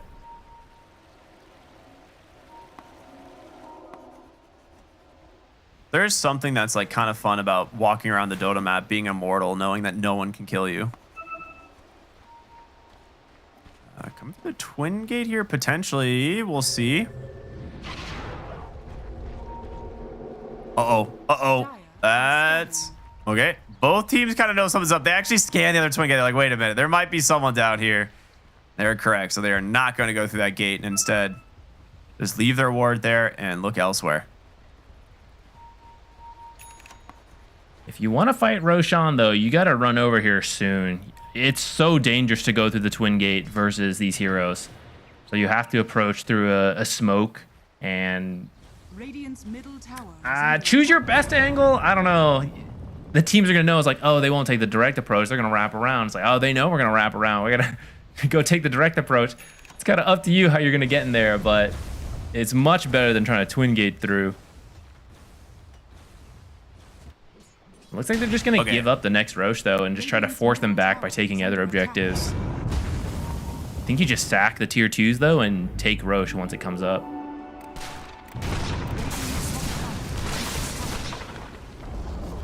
Radiant's top tower has fallen. They are slowly just pulling away here on the side of Falcons. Haste picked up here on Dark Mago. He may need to pop that immediately. And he does. See ya. He's out. Doesn't have to pop his BKB. Going for the Yule Scepter next, which is a little bit of an interesting one. I mean, it's not bad to be able to get, if he gets to Wind Waker, it could be a pretty good Wind Waker game.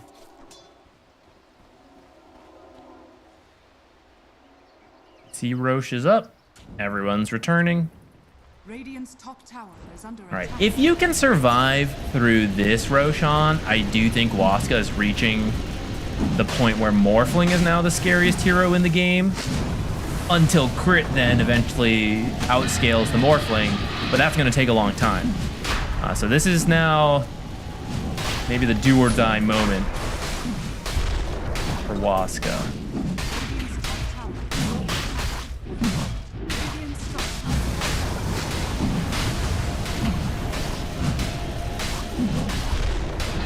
So, what can you do for now on the side of Waska, right? Like, they're on the top side of the map here, trying to just cut waves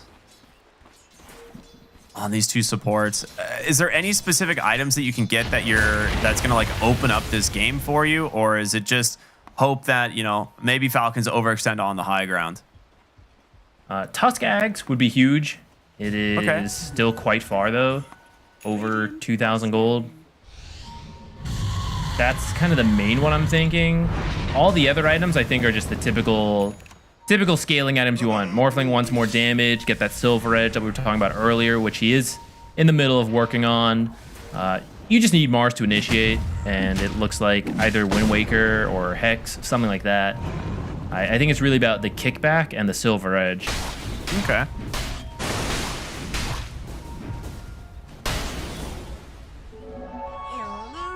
Man, Revenant's Brooch Tide If that happens, I'd be curious to see if there's ever been a Revenant's Brooch tied in this game. But would be kind of hype. I mean, your current just all plan, physical armor, right? Yeah, your current plan is to ignore the tide. He's like, oh, you want to ignore me, huh? Oh, no. MKV, he's messing with us, man. There's no way. Yeah, this is just classic. Oh, he's got the AC. I don't know. Maybe. He did a right-clicking Doom build earlier, didn't he? Was that Amar? I don't remember which game. I can't remember. Or which team it was. I don't know if it was Falcons. It might have been Tundra. But yeah, we saw like an AC Alpha Wolf with Sanj and Yasha Doom running around. That was very funny. Snake King will get his Tormentor Shard for free as they just take that away from the side of Waska. And another series of Wisdom Runes for the side of Falcons.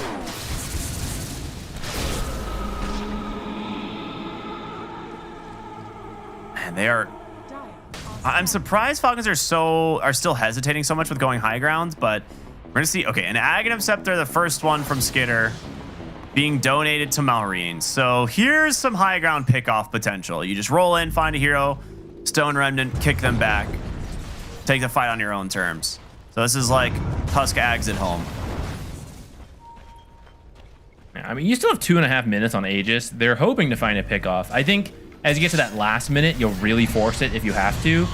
But this Tiny could be exactly what they need.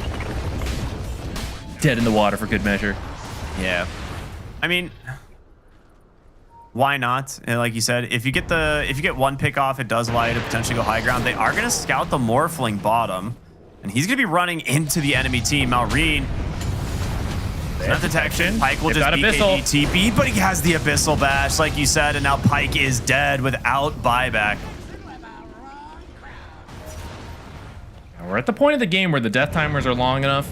See over 70 seconds with the Morphling that even though you have to kill him way back here, you now just push all the way to the enemy's half of the map, and you'll have about, I don't know, like 50 seconds, maybe a little less, to take buildings, which for an Alchemist this farmed, Pugna blasting behind him as well, should be very doable.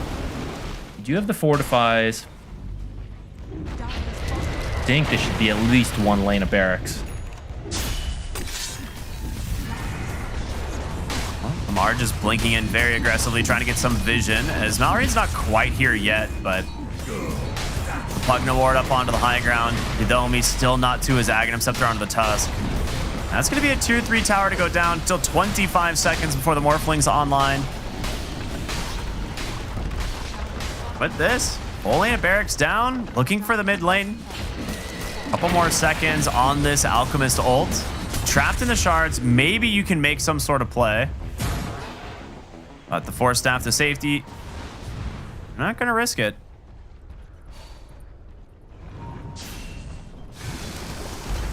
I want to see Amar build this MKB. I want to see it so bad. There we go.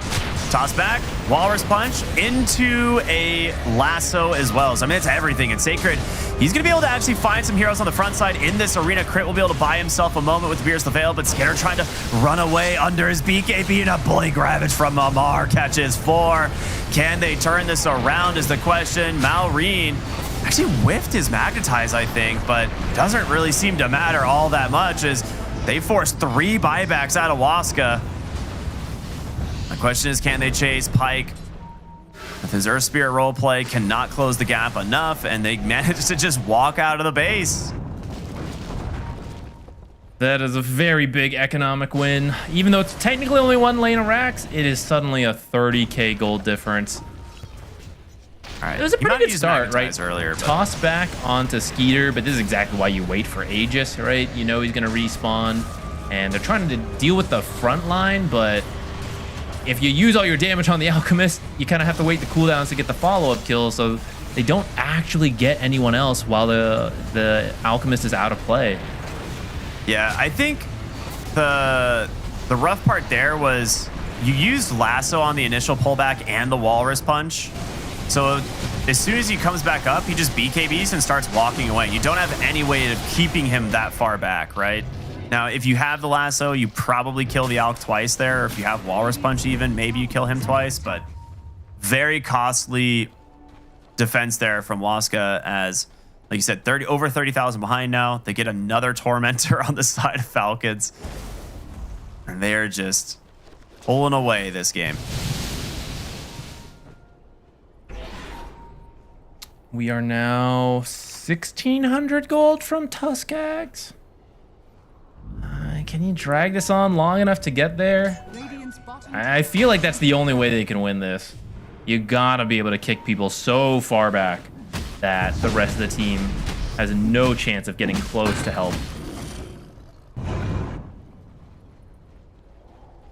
It's not a fast farming hero though on this Tusk. Yeah, not at all. Did take the snowball damage talent though, which does speed up your farm. You can actually one-shot creep waves if you use both spells.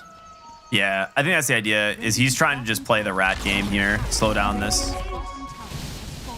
He's a walrus. Siege.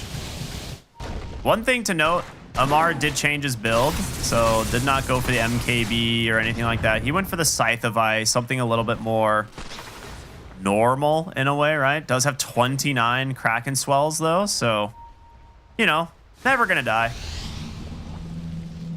Blocking over 100 damage per auto attack. Which, fortunately, Morphling and Tiny happen to be the heroes who hit extremely hard. So 100 is not the worst compared to like a light hitting hero who hits a ton like PL.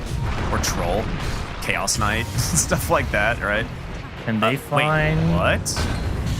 I did not know that's how that worked. Very interesting there, but Nareen pops the BKB, the Magnetize will just help get a little bit of an assist to bring down that Tusk. Skitter's on the high ground.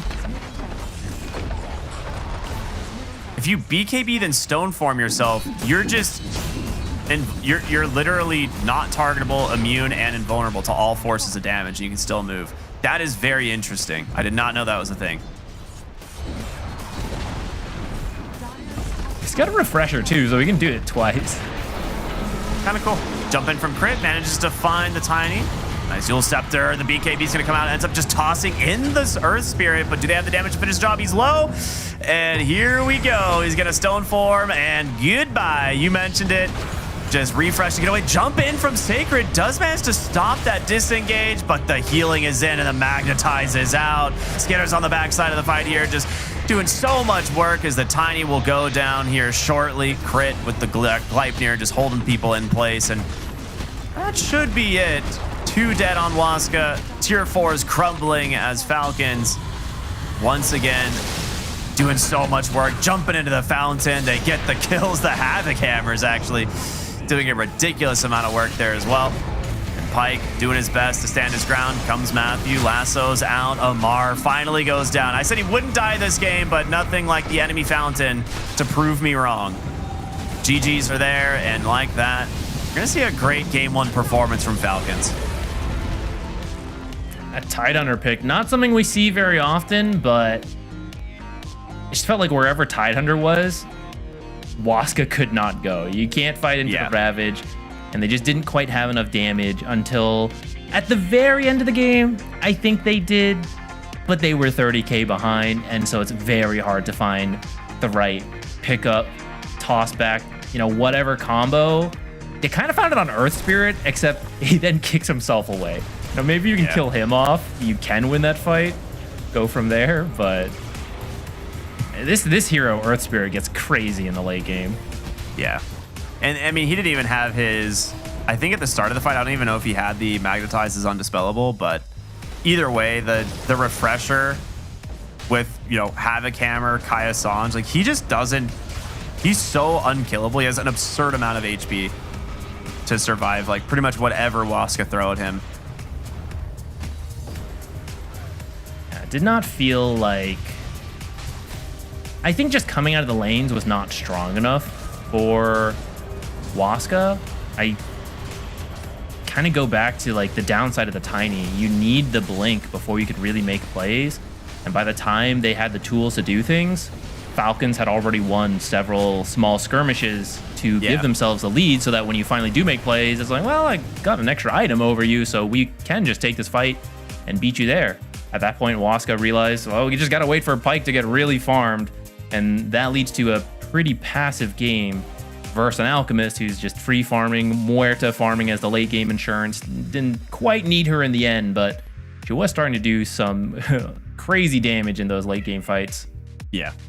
I mean, you have, like, this is one of the reasons we see Muerta just such a priority pick. Like, she's just great at all stages of the game. She never really falls off in any capacity. And the scaling potential is huge. And I want to point out that she also did get an Aghanim Scepter from the Alchemist in the late game. So she had Parting Shot, which is a massive stun to hold these heroes down as well. So if you weren't already struggling against the control from Team Falcons, you now have a, what, 4-second stun disarm to deal with? Dude, Parting Shot's one of the most confusing spells in Dota. It's 4 seconds. It's a 4-second stun. It is ridiculous. It's very cool. But yeah, very good game from Falcons. Really well played. They get their Alchemist and prove once again that maybe this hero is just too good in their hands. I don't know how you deal with it, honestly. I'm not sure. I mean, Waska came at it with the what it seemed like initially a fast opener with like Tusk and Mars, then opted for the more late game approach with a Morphling. But I feel those supports are not the best at it. Like the Tusk and the Batrider are good aggressive supports, but need to be ahead to do that. They don't really buy you time if you start falling behind. And I don't know, outdrafted, like especially that Tidehunter. I would say Morphling Tusk is typically a strong lane, but into the Tidehunter just didn't do anything. And then your other lanes weren't that great either, right? Like Tiny did okay, but then he needs the blink, and then Mars, Batrider, just never. It looked like they could get kills maybe if they get the right spear backs, but Pugna just so far back, so fast. Skeeter playing very safe, never extending too far, just jungling in the back, right? Just didn't find anything down there. I mean, they didn't give them anything this game. They finished the game with 7 kills on Waska, right? Like this is, you have like a tiny Batrider, right? These are pick-off heroes that need to accelerate the game and shut down like some of these core heroes on the side of Falcons. It just never really happens because of how strong they came out of the lanes. And well, I mean, maybe some adjustments to the draft for game number 2, but for now, we're going to be going to a short break, and we'll be back with our final game of the evening, everyone. It's going to be Falcons versus Waska. Stay tuned. We'll see you in just a bit.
Welcome back, gamers. It is the final game of the evening here. The final game of the group stage, actually. Group stage 1 for DreamLeague Season 24. My name's Cryptic. Here with ZQuickSonics. It is Falcons versus Waska, the two top-ranked teams currently in Group B. And Falcons seemingly unstoppable, man. I don't even know how you deal with this team right now.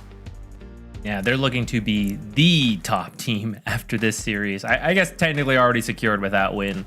But maybe no surprise to anyone watching, looked great, as typically you would say of Falcons, right? When did they look bad? I don't even know. Yeah. But I was looking back at the draft. I gotta say, I really liked after seeing the Tusk Mars opener from Waska, and you know that's a lot of physical damage. They're gonna want to combo more physical damage with the Tusk. They pick up Pugna and Muerta, two supports who are immune to physical damage when they get the abilities off. So really cool response pick from Falcons. And it's not like those supports are even bad, right? They're both very meta. So just a really cool idea. Yeah, and the adjustments that they tried to make on the draft from Waska just didn't seem to be enough, right?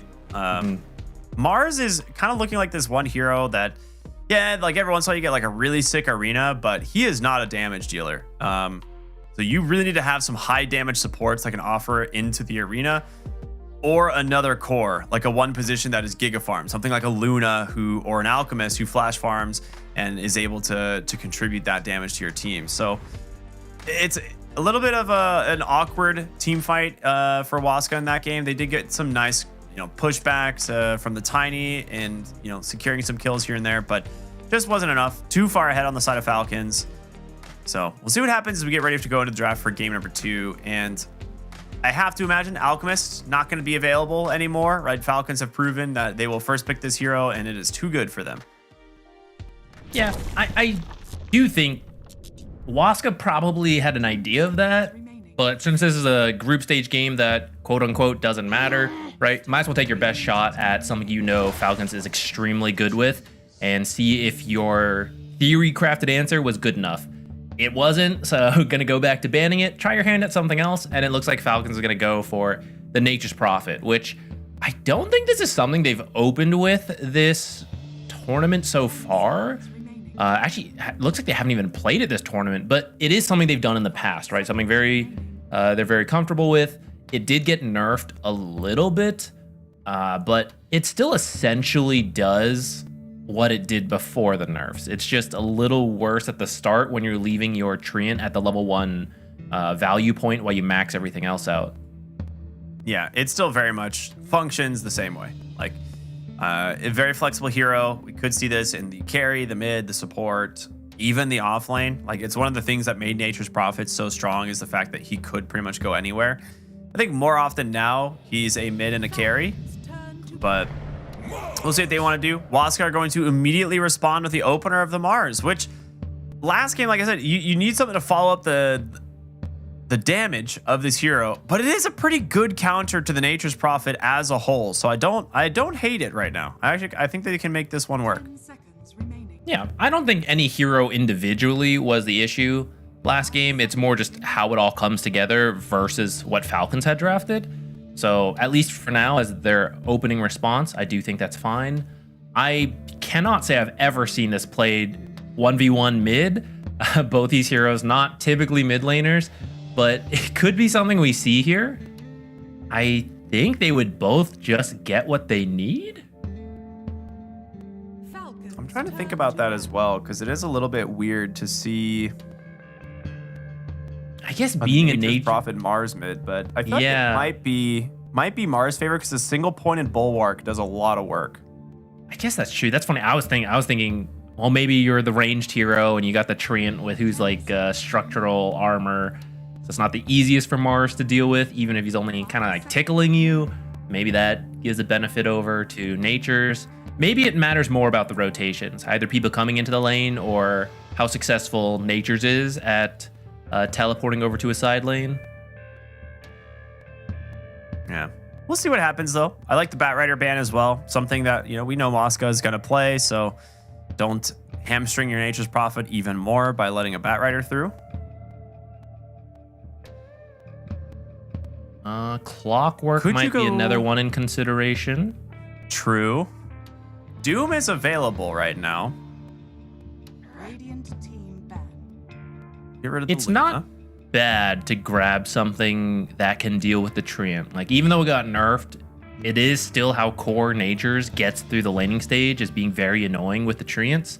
So if you can pick up a hero like Doom who just eats it. Enchantress was a common response, already banned out. Crystal Maiden is another one who can deal with the Treant. Nyx Assassin. We've seen that a couple times. Actually, quite a good counter. Does that one work though? You can't. I thought the Treants don't have mana. I think you find the Natures later. So like if you want to do that, you could. But I don't think the Treants have mana. Yeah, maybe that's. You might actually be right. Okay, they're gonna go for the Pugna themselves. It is just solid. I don't think it, like, the heal is as good on a Mars. So maybe looking to get a different mid hero, someone more mana dependent that Pugna kind of has more impact helping.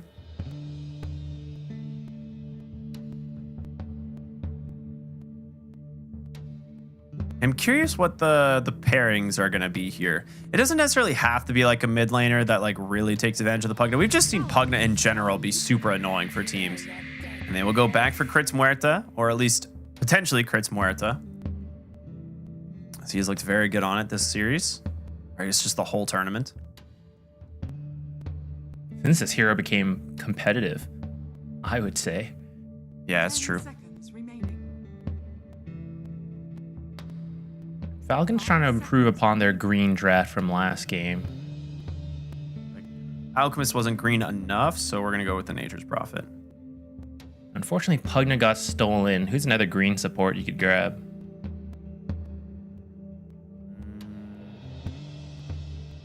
That's a good question, actually. I will have to look. Enchantress would have been a green 5, but she's out. Veno's out of the meta. Radiant team pick. That ain't green. Oh, but maybe we're trying to transition green to a new color from the red yellow of Muerta to now red yellow orange of Phoenix. I can appreciate a good gradient. 10 seconds remaining. I like it. Kind of steals a Phoenix away from the Mars combo, a classic. Brings a lot of early damage as well. Though, I don't know, into the... Natures and Muerta are really good at killing egg, but I guess you would have had the arena to protect it, so maybe still just wanting to prevent that, get a healing support of your own to sort of match what the Pugna's going to do. I do like that actually quite a bit. The Phoenix Mars combo is something, it's like as old as time. We don't see it all that often, but it does leave...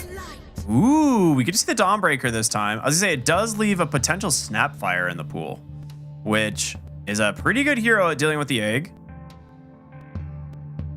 I actually wouldn't mind it. It's also good versus Sprout. Could get you out of the calling, cookie someone out. And Dawnbreaker Snapfire sounds decent. It's also good damage with the Mars arena, which at this point you know it's a mid-Mars since...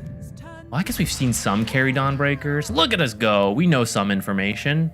I've played Dota once or twice. Only once or twice, though. I can't remember. More than that, I get tilted.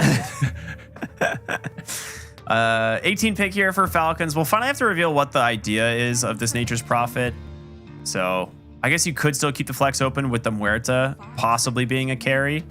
But Nature's Prophet, I have to imagine, is going to be a core here. It just is going to depend on what lane it's going to be. So maybe we see the offlaner from Falcons to go for a Mars hero here to try and protect where these other heroes are going. What do you want from a Mar into this lineup? Falcons turn to Find out. Okay, never mind. It's going to be Skitter's Dragon Knight. Very bulky hero. You kind of know Dawnbreaker, Snapfire. The way they play the lane is they want you to step a little bit out of position and then just chain combo you. Cookie, full bore, whatever, Starbreaker, like all of it. Just throw everything in 100 to 0 you. And Dragon Knight's going to be pretty tanky, along with the Sunray behind him, healing him up. So should get you through that laning stage, and it is just something Skeeter is very good with. Gyrocopter ban. if you want That's a good one.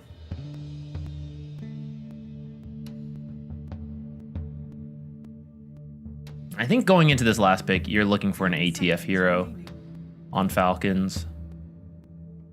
And you probably still need your carry, unless you want to do like carry Dawnbreaker, which I think we've only seen a couple people do recently.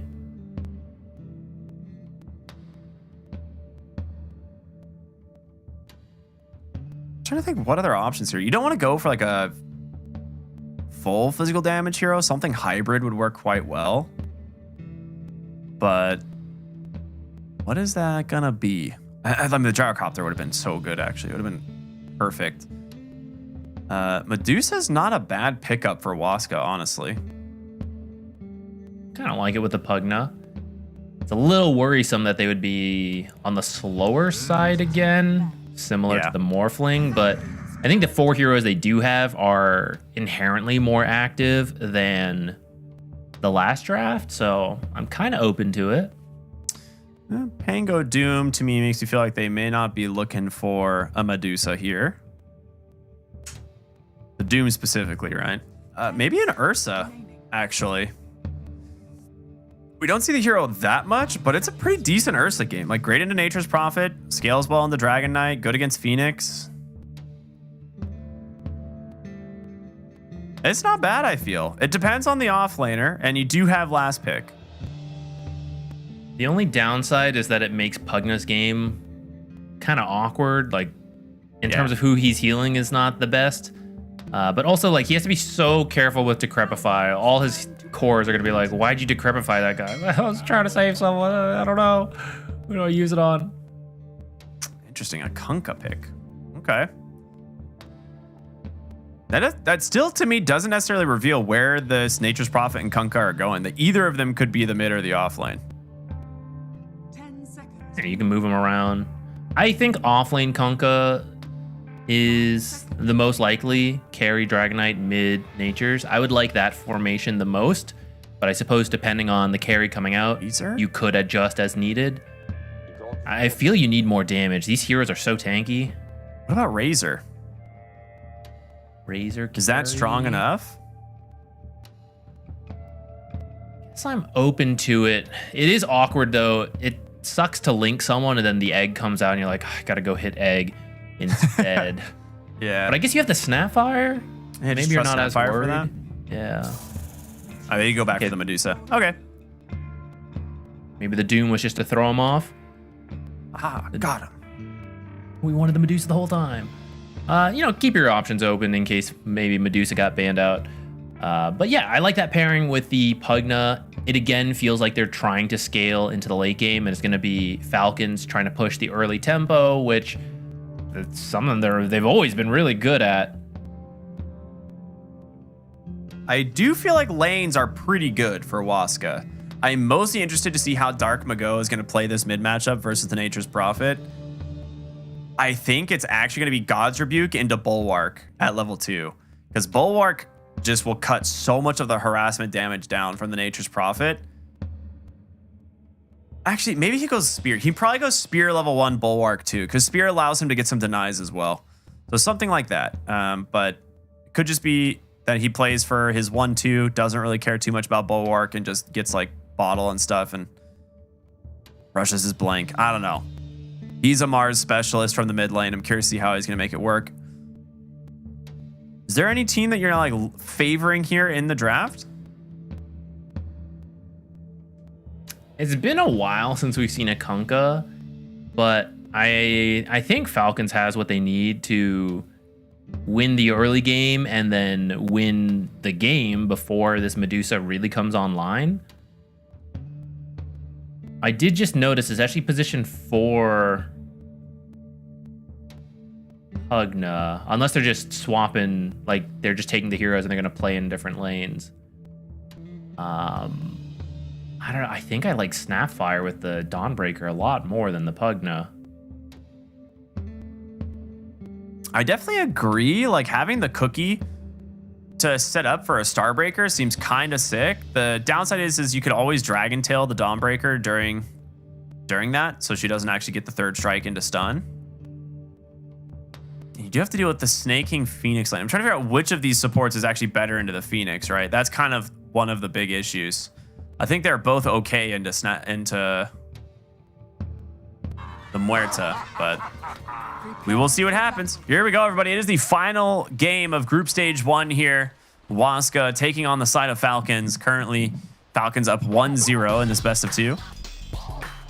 And some fun matchups. The mid Nature's Prophet versus the mid Mars. Not something that we would see in a lot of other series, but two teams that are absolutely capable of running this one.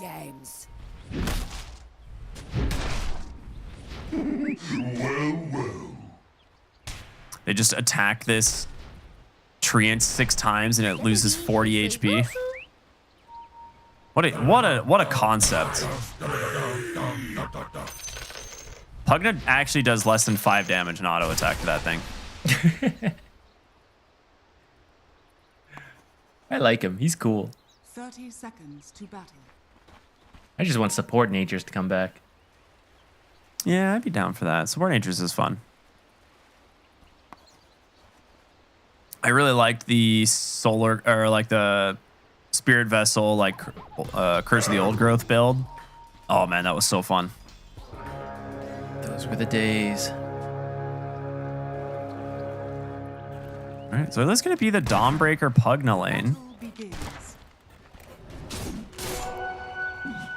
As for the runes, Mallory tipping Amar like, yeah, nice job, buddy, on that rune.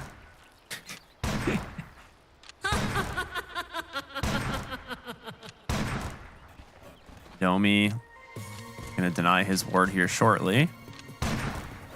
Debating it. He's like, it's painful. Do I really need to? Yeah, I'm curious to see how this goes. I feel like Snapfire prefers to have more aggressive lane partners. I don't really think Medusa fits that description. We'll see. Maybe Pugna can just whittle away that top lane, make it easier for Dawnbreaker to commit.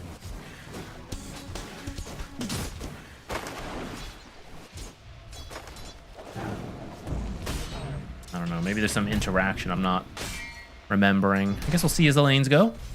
It could just be preference from the players as well, right? That's the other thing that, you know, sometimes you have hero or players that are like, specifically, like I'm, like Yadomi could just be the Snapfire specialist for the team. Like Matthew may not have as many games on it, doesn't feel as comfortable, but it worked well for the game. So they just decided, all right, yeah, we'll put the Snapfire in 5, make sure that we have the matchup regardless. Could be. Maybe farm priority as well. You want more gold on the Pugna. Maybe you can do more in terms of saving the Medusa later on. That combo is really strong if you get to that point and you're trying to focus down the Medusa, can't get to the Pugna. He's just spirit, I was about to say spirit siphoning, life draining, but reverse. I don't know. I don't know what to call that. Crit, bottom lane, actually taking a lot of damage from the level 2 timing, and that will be first blood into the hands of Pyke. Medusa aggressive carry? The combo's real? I guess you got Gorgon's Grasp. Yeah. He was not ready for the level 2. Not a toxic pause at all. Definitely a oopsie keyboard problems for sure. Dude, you got killed by a guy using his mouse to click the hotkeys. Oh no.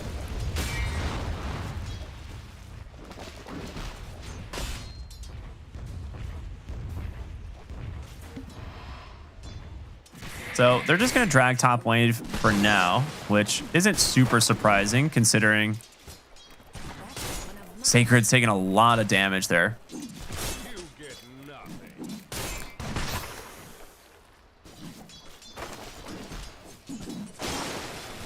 How's that mid lane going? Mostly even in last hits, but it does look like Malreen's picking up a couple extra denies. He did pick up an early bulwark point. So that helps out massively. You can also like deny CS by toggling bulwark, like when Malreen's auto attacking, right? To try and redirect some of the projectiles so he just doesn't get to CS. Which is a nice tricky one to do. Little trick to do. Yeah, he's actually having to sprout for CS, like just in case. But yeah, good matchup overall for both of them. They're doing quite well. It's how you said it, right? Both of them should find farm. I suppose maybe Malmarine will end up with more because he is using his Treant to stack. There's several hard camp stacks already. Maybe comes online a bit sooner, along with being able to globally rotate without needing to use that teleport scroll.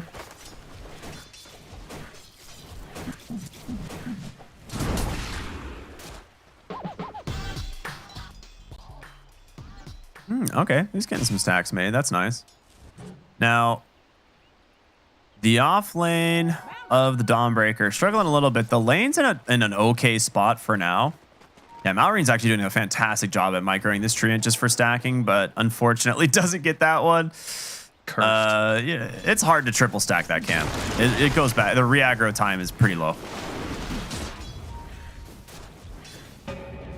Yeah, he just doesn't take damage when he bulwarks. It's quite funny.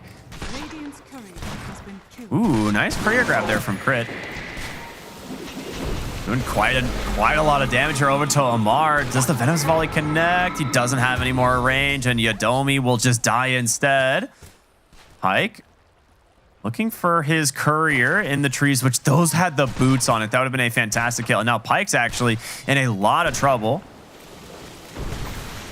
Can go for a Mystic Snake here, but yeah, he's got a lot of consumable mana. He'll be fine, but does have to just back out of there without getting a kill in return. Nice body blocks by Crit early. Ooh, good sidestep too on the full bore. Body blocked the Snapfire into the Torrent to actually get that kill. Yeah.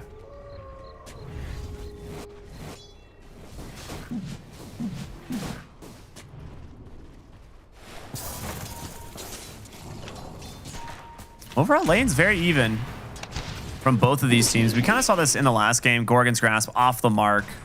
Not an easy spell to hit. Very obvious projectile. But if you have like Cookie, not too bad. Getting force fed some mangoes there. New hypothesis. Okay.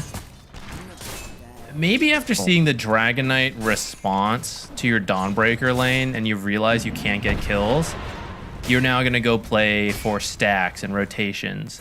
And Pugna is a much faster hero naturally, so he can come over and do these double stacks for launching, whereas Snapfire takes more time to do the same thing.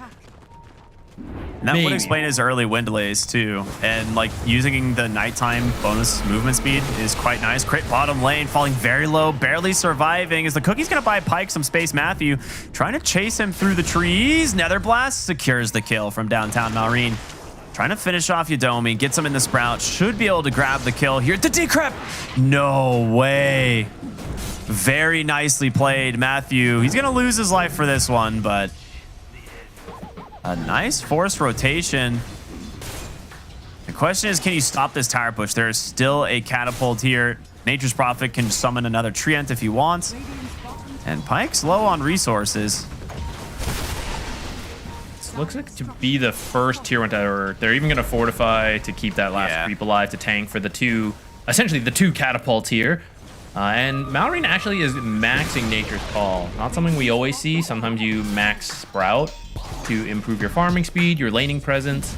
Maybe with the nerfs to the Greater Treant, he's decided it's now the better build go for. But that does mean it kills the tower very quickly. Maybe also did an adjustment just to push the tempo against a Medusa. Yeah, that might be true. I don't think he, like, I think sometimes you go the max Sprout for the lane if you think you have kill threat on your lane opponent. You definitely don't against the Mars, so that could also be an adjustment there. But yeah, overall, good moves from Falcons. They get themselves, like you said, first tower, slight gold advantage. Nice last hit there from Crit.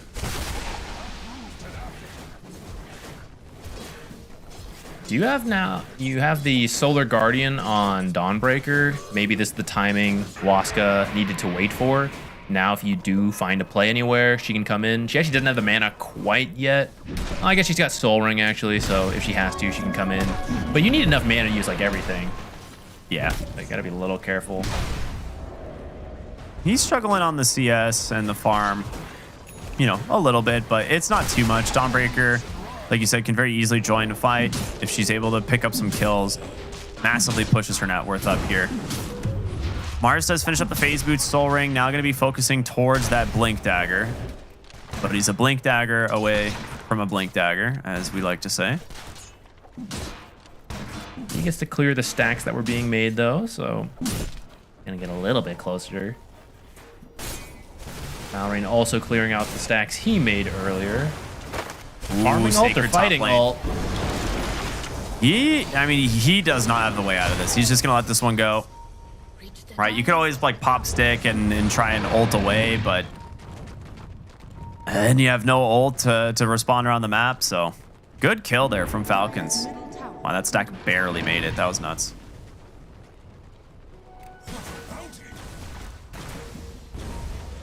Dude, Crit is so farmed.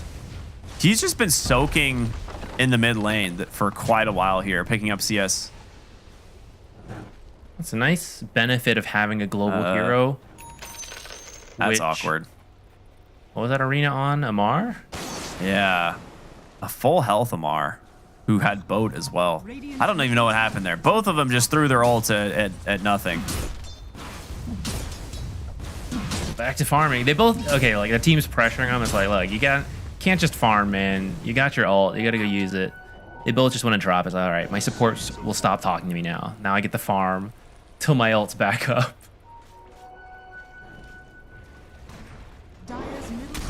There's a lot of stacks this game.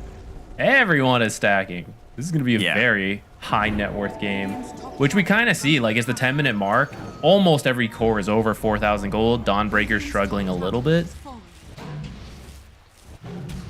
But as time goes on, she should catch up since she gets to jungle and just ult in. Both teams having had global response means you shouldn't fall too far behind in terms of overall map movements. All right, here's the big boy stack. I was wondering when this one was going to be taken. It's a lot of CS here and a lot of gold.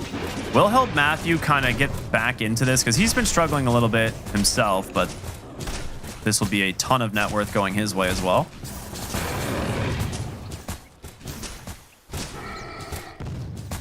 That was a lot of money. Yeah. It was a big ancient stack.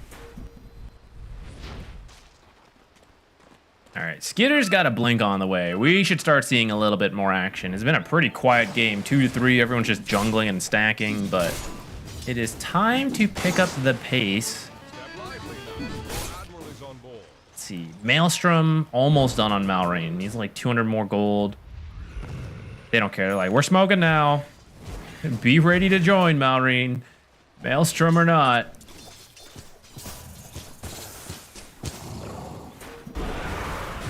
Do have the blink to get the stun, finding the snapfire plus the dead shot to send him in. No way to respond. Crit, however. Just drop the calling to make himself a little bit of space. Mars has the arena, will drop it, pins down Snake King. Is the damage? There it is. The Dawnbreaker to join the fight, and Skitter will go down as well. That's the rotation you were talking about, right? Getting that Dawnbreaker ult when it matters most. Taking the Phoenix out of the fight immediately as well is absolutely huge. Straight back to farming now. That was a very close fight. If the positioning's a little different and someone else is stunned instead of the Phoenix, or we see like the stun was just about to end, maybe you get the egg off, maybe you can then take that fight, because Nature's could teleport in, but instead you do kill the Phoenix, and Falcons decides, you know what, we don't really need to push further. Oh boy. That's a fear, sends him in. Now, Dark Mago does have an illusion. That's a lot of damage on a Snake King. Needs to be a little bit careful here. Chasing for more. X into the boat. The Mortimer kisses will help clean up the supports onto the backside, but now Amar, plenty fast thanks to the run buff, should escape. Looking for anything else, they're not going to find it. It's a lot of spells committed. You still have the egg. They really want to take down this mid-tier 1 tower. Fortification's going to buy them a little bit of space. Nature's Prophet leaves and just heads top to farm.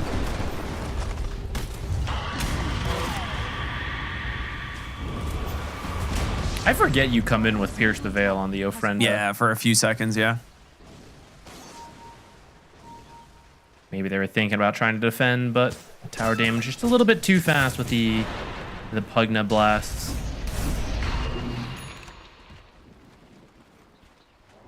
Now, Dawnbreaker going kind of the build that we've been seeing most Dawnbreakers go, which is the Echo Saber into Aghanim Scepter. The ultimate providing so much evasion for your team, but also just a ton of extra healing.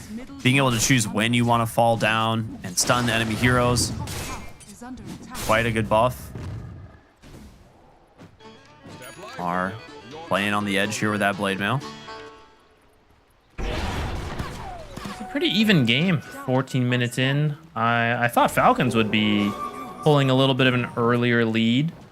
So we'll see if this is good for Waska. You have the top net worth in the Medusa, who still needs probably another item like the Dragon Lance +1, and then you're ready to really start going at that point. But it doesn't seem like Falcons has really been able to pressure Pyke so far. Yeah, not at all, actually.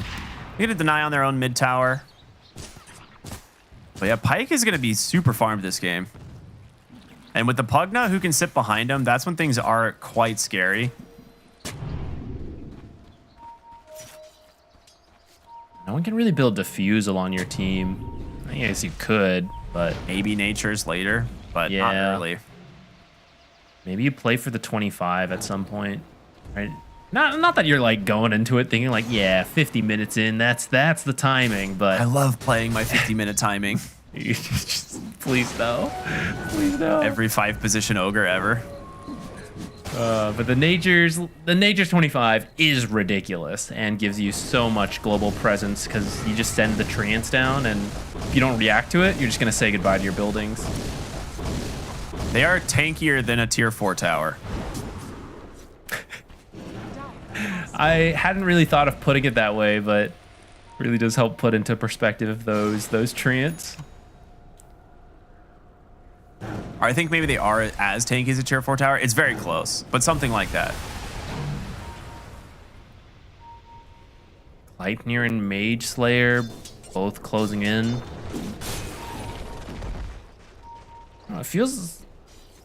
I guess if they have a different read, that's fine. It does just feel, though, like Falcons should try to slow down this Medusa. Dude, I'm not sure what timing they're waiting for. This guy's just farming. Oh. Matthew. Crit actually gets the deny rune. That's kind of nice.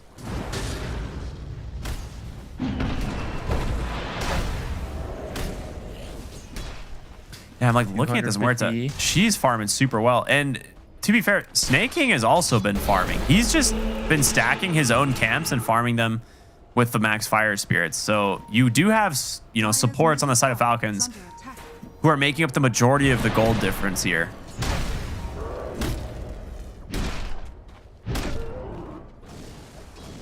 Both teams exploring. How much can a team possibly farm? We're really going all the way in on global heroes to make sure every part of the map is being used, stacking to make sure we're not wasting downtime. Like, just about every camp is being farmed. Like, every minute. God, I'm so glad we increased the map and, like, doubled the amount of camps. You want to take away auras? All right, that's fine. We'll farm.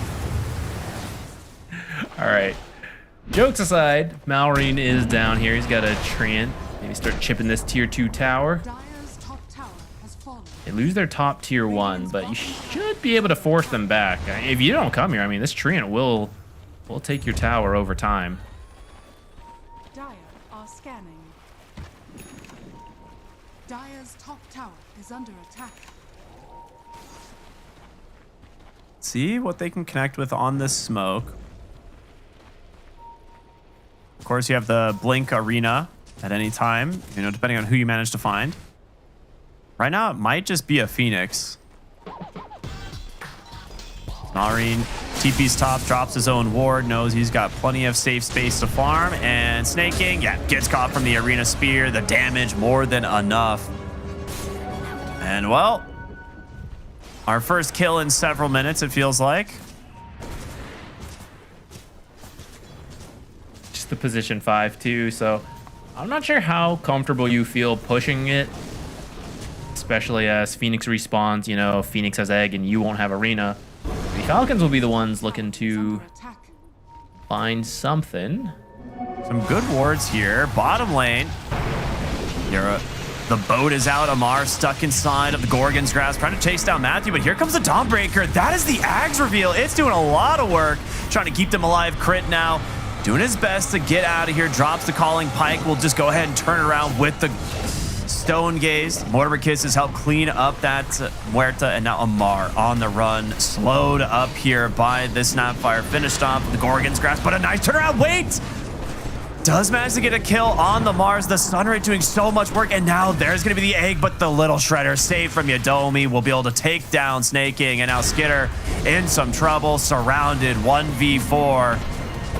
And I don't think he's getting out of this one. A double kill for Pike, and a 4-for-1 trade overall for the side of Waska. Finally getting some action here in this game. I think Falcons did not expect that to look as close as it did, because Mallory was thinking about coming and then decided to finish teleporting top to try to push that in. But then, like, as soon as he finished teleporting, they started to get a lot more damage in. And I think if he came in, they maybe can win that fight. I guess it was on cooldown at this time that we're watching the replay. Otherwise, you can probably pick off some of these supports in the back. Yeah, that Dawnbreaker Ags coming in clutch there. Plus, like, Pugna, obviously a pretty durable hero once he starts life draining. They almost turn it around here with this Snake King, like, Sunray. It was like an almost full duration Sunray, but this is the reason we see the Snapfire picked, right? He holds little Shredder, makes sure that if they want to try and drop the egg, they've got a response. Yeah, as that Sunray egg combo comes out, like, if you have the Nature's teleport in, you can maybe take that fight. So I don't know, miscommunication or what happened there, but Waska gonna come out ahead for it. Should get their Tormentor now. Both of these pretty good. They might be making this move over here on the side of Falcons. It's not going super quick. No, and Yadomi has to leave. They're gonna see these heroes coming through. Amar just gonna walk right in. The boat, it's gonna crash. It takes the Tormentor, goes to crit. Is inside the arena here, however, is gonna be your Dragon Knight, just stuck, stone gazed up. He's dead. Malrine will TP to safety. But will they get anything else? Matthew in some trouble. X causing some problem. Glimmer Cape buying him a lot of space. The double spear from Dark Mago, though, as crit. He's in, gonna pop to pierce the veil. Tries to bring down this Pugna, will get it. Now the question is, how much more can he do here? Spear will send him back into the hands of Pike, and that will be another kill for this Medusa. You got the Tormentor, but another costly fight from the side of Falcons, a 2-for-4. Crit is doing a good amount of damage, though, the longer this goes. So pretty good steal. Got to remember that's 1,400 gold going for your team, which, so even as like Waska wins this fight, like 4-2, gold change isn't that bad, especially because Nature's, after helping out, just immediately went back to farming. It does feel like they're playing more for the mid to late game. They're not committing as hard to these early fights as I thought they would. I'm surprised Matthew didn't just keep channeling that life drain there, but yeah, like you said, Crit's starting to do a lot of damage here. Pike with this early Scotty is causing some serious issues, though. Like, people are not able to get away from him anymore. Silver Edge on Muerta. I don't think I've seen that. The Atos into Silver Edge. So, hear me out. Finish Silver Edge. Get to Aghanim Scepter.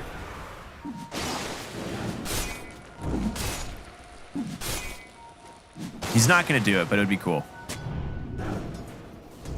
I just get so confused by the Ag Scepter, man. The parting shot is so sick. It's so confusing. Like the body gets damage reduction, but the spirit can cast spells but can't right click. I mean, I guess you just use it to take Medusa out of the fight for a while. Focus other heroes. Just a 4-second disarm and it's done, right?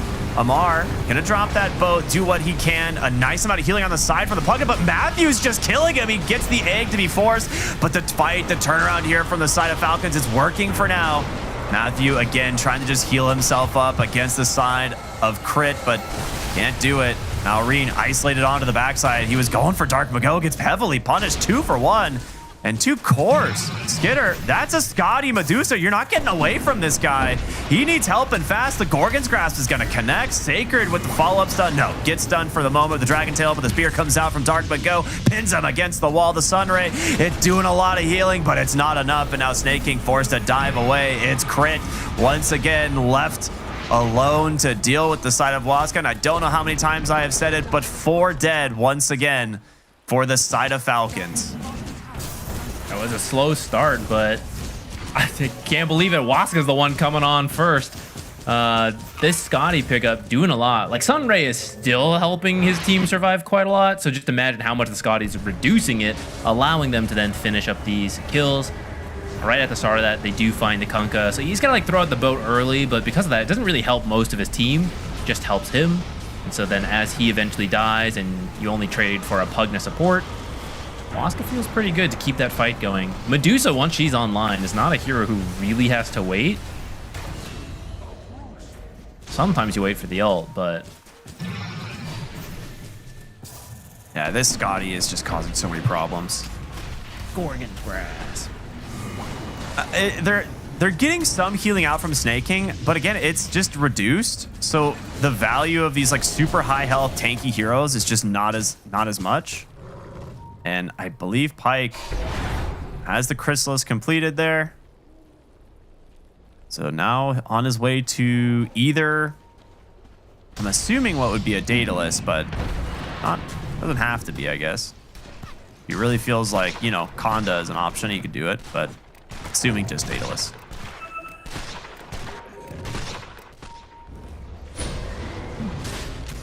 The gold lead has definitely pulled away for the side of Waska, and it's pretty much all the Medusa. Now, you do have a really farmed Muerta on the side of Falcons, but you've got to find a way to start addressing this Medusa problem. I don't know what that answer is. Do you have any ideas? Let's see. Medusa's going to have Aegis and a Pugna healing her. You probably just try your best to rat. Go for level 25 on Natures. Yeah, in other words, drag this game out for 30 more minutes. I think that's the game plan. Well, at that point, Muerta will have scaled up. You'll have the 25 on Natures. The scaling's really good for Falcons. It is, but see if they can get there. Because Waska is seemingly pretty comfortable at taking the fights. I think they should be. They're the ones now in control. Just click it down lanes. I say that. It's a 3k gold lead, right? So you can't fully disrespect. Still very close, yeah. Falcons in the way you approach the fight. But I think if you are positioned around this Medusa, let her be the focus point. God, I think it's very difficult for Falcons to get past her, especially with that Scotty. Crit finished his Silver Edge. He's living the dream. Support players always want to be. That's so wild to me that he just has a Silver Edge at 27 minutes on a support. So what's he looking to break? Is it the Bulwark? I'm guessing Bulwark or the Split Shot. One of the two. I don't know what else it would be, right? Doesn't break Mana Shield, right? Unless that changed as it got moved to an innate ability. Can you imagine it just breaks it and you instantly die? So you have 100 health. You're like, oops. It's actually quite tanky. He's sitting on 2,000 HP. I mean, he got probably one of the best neutral items he can get. Pupil's Gift is fantastic. Top lane, we're going to see them find the Muerta. Does get the silence here on Crit, trying to chase, but a Yule's now comes in. just holding back this hero. Skitter comes in, a nice BKB timing though from Dark Mago, and here comes the Dawnbreaker once again, gonna help just hold these heroes in place as Skitter stunned up for the moment, and he's got to run. X into boat, doing some work, still trying to find these heroes, and Pike now coming in on this Medusa, looking for Malrine. The Gorgon's Grasp, it connects. It's actually a double root.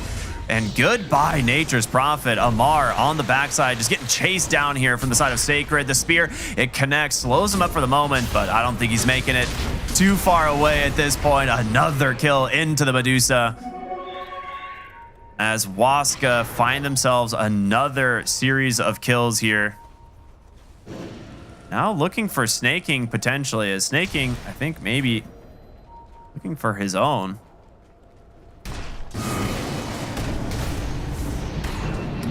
ATF has queued up a Midas.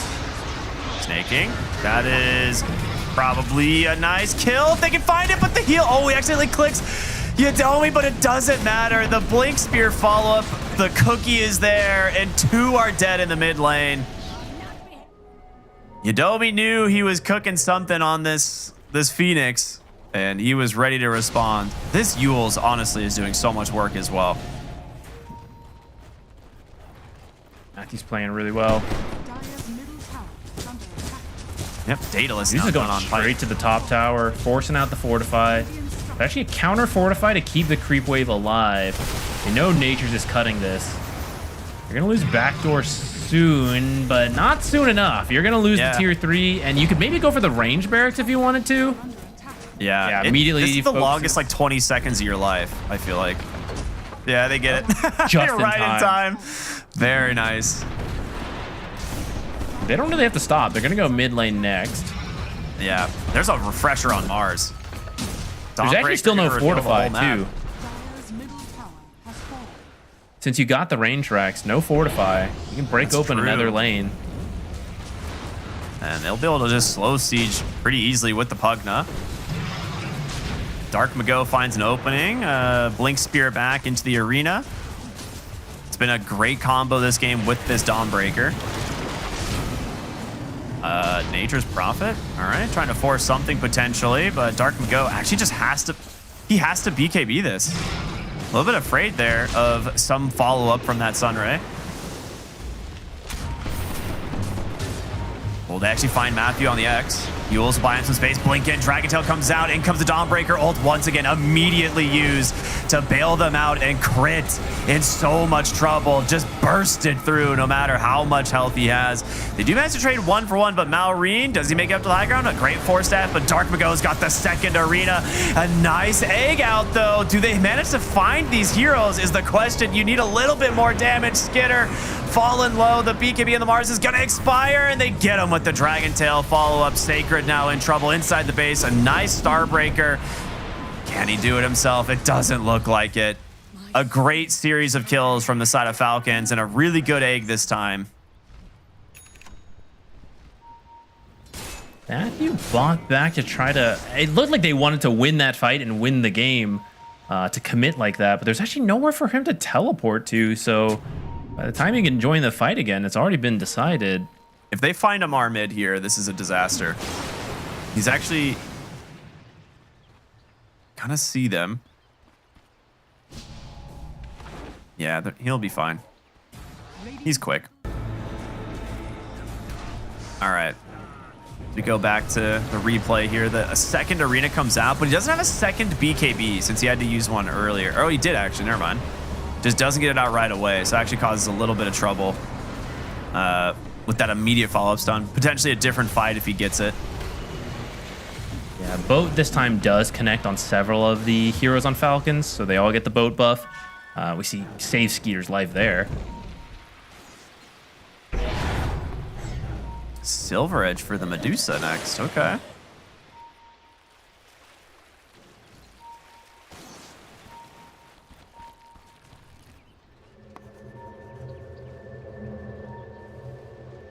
Do they know about Skitter being here? I don't think so. They just want to shove bottom, open up the last lane of barracks, it looks like. But there are some treants behind them cutting the wave, or at least slowing it down.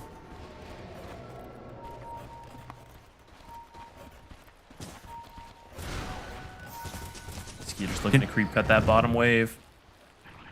Considering the score is 25-12, this game is still very close. The Falcons has been doing a great job just farming it up. I don't know where it switched or if this was always in their game plan, since it did feel like a slower start than we expected. But they've just, if we all farm and we get late enough, like that's where we think our timing is. So, like you said, even though they've lost quite a few objectives, the gold lead being this close, the spear connects right before it finishes. So sick. Now, this Dawnbreaker ult, a BKB piercing stun, so Skitter, he's not making it out of this one. The slows will be there. The Yules set up the Gorgon's grasp as well, and they get themselves a big kill onto Skitter. Finally punished for these split pushing shenanigans, which, you know, Nature's Prophet helps, but yeah, what a spear. It's the courier scouting from Matthew. Dude, this is so sick. All right. A very nice use of the courier. He did have to sacrifice his teleport and his wards for it, but well worth the cost. That's absolutely nuts. Well done from Matthew there. He's feeling a little greedy. Didn't BKB first before TPing out. Maybe he thought no one that could pierce who could stun him was close enough, but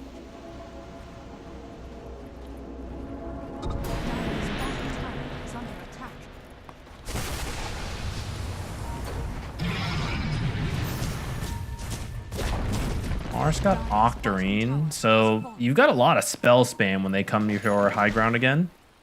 Just keep throwing out torrents and tidal waves.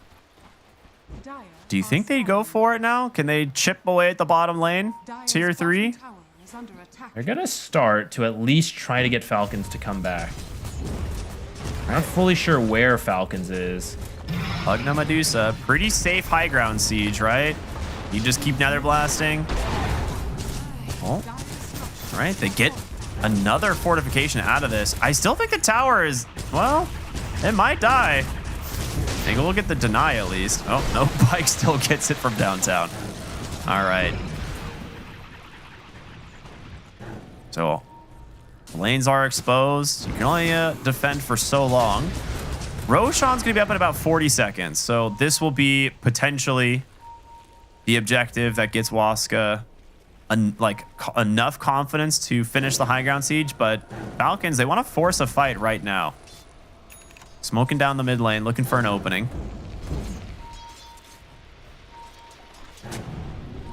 Pike is here under this silver edge. He's going to pop the whole smoke, gets on top of this Phoenix. He's going to be able to make it away for now. A Yule Scepter comes out, traps Skeeter inside the arena, but that's the beginning. Snake King just dies to the split shot. He doesn't get to use his Ags or anything, or his egg or anything.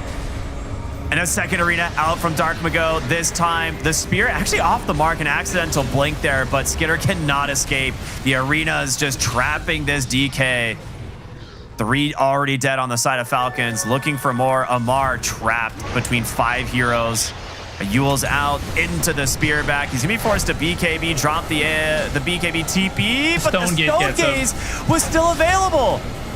Oh, what a disaster. Triple kill to the hands of the Medusa.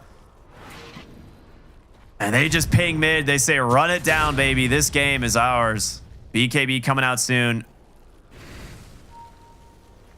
Alrine doing his best to shove in the side lanes. You can kind of compete in the base race because of how good Trance are. But with the bottom lane already opened up, I think this is going to be megas unless you want to just go straight for the end. Oh, Malrine on the backside. That's not, I don't know if this is going to work. Do they have detection is the question. They're looking for him. The Yules comes out. No way. At the tail end of the sentry, spears him right back in. That was like literally last pixel of that sentry vision for that Yules. Matthew now has a gem too. Yeah. So that's definitely not going to work a second time. All right, here's the Megas coming in a moment. Bottom lane done, heading over to mid. Both of them already below half. Blinking. Okay, last fortify. You have to take this fight. Okay. Dawnbreaker's ult. Keeping the team nice and healthy as they will finish off the mid lane of barracks. You have 1 melee racks remaining top. I forgot this is still up here, actually. Yeah. All right, not quite megas, but every barracks but one still very, very good, especially as Roshan's coming up. It's going to give you a fantastic map position. Falcon's going to have to respond to all these lanes coming in. Should let you get a free Roche. This is the banner. Not that you really need it at this point. But a second life for Medusa. I have no idea how you kill her once, let alone twice. Wondering if you even bother giving this to the Medusa, you know? But I don't know who else you would give it to. Maybe, like, maybe Mars, so he can jump in. I'm open to that. Why not? He's probably making the same case. Like, oh, come on, Pike. You're not going to die. I'm not going to let you die.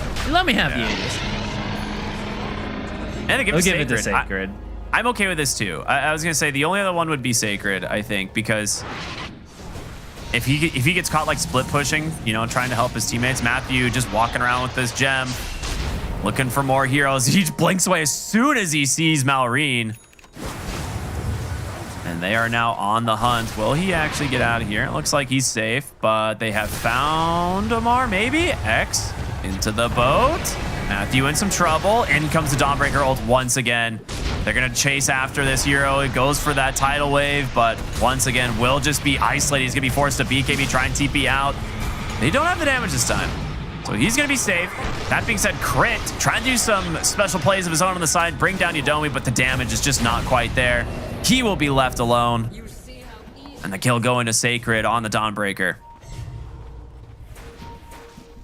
Does have buyback. Scythe now done. Oh my gosh. Dark Mago is so farmed. This is like the dream Mars build. You wish you could build this every game, but sometimes you're just so far behind. You just never get the opportunity to get these items. Finish up a nullifier on Malrine.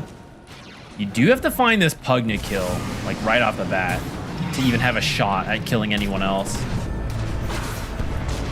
Oh, Blink, Hex. Spear actually off the mark, so he just drops the refresher to a second Hex anyways. Like, whatever. Got the kill.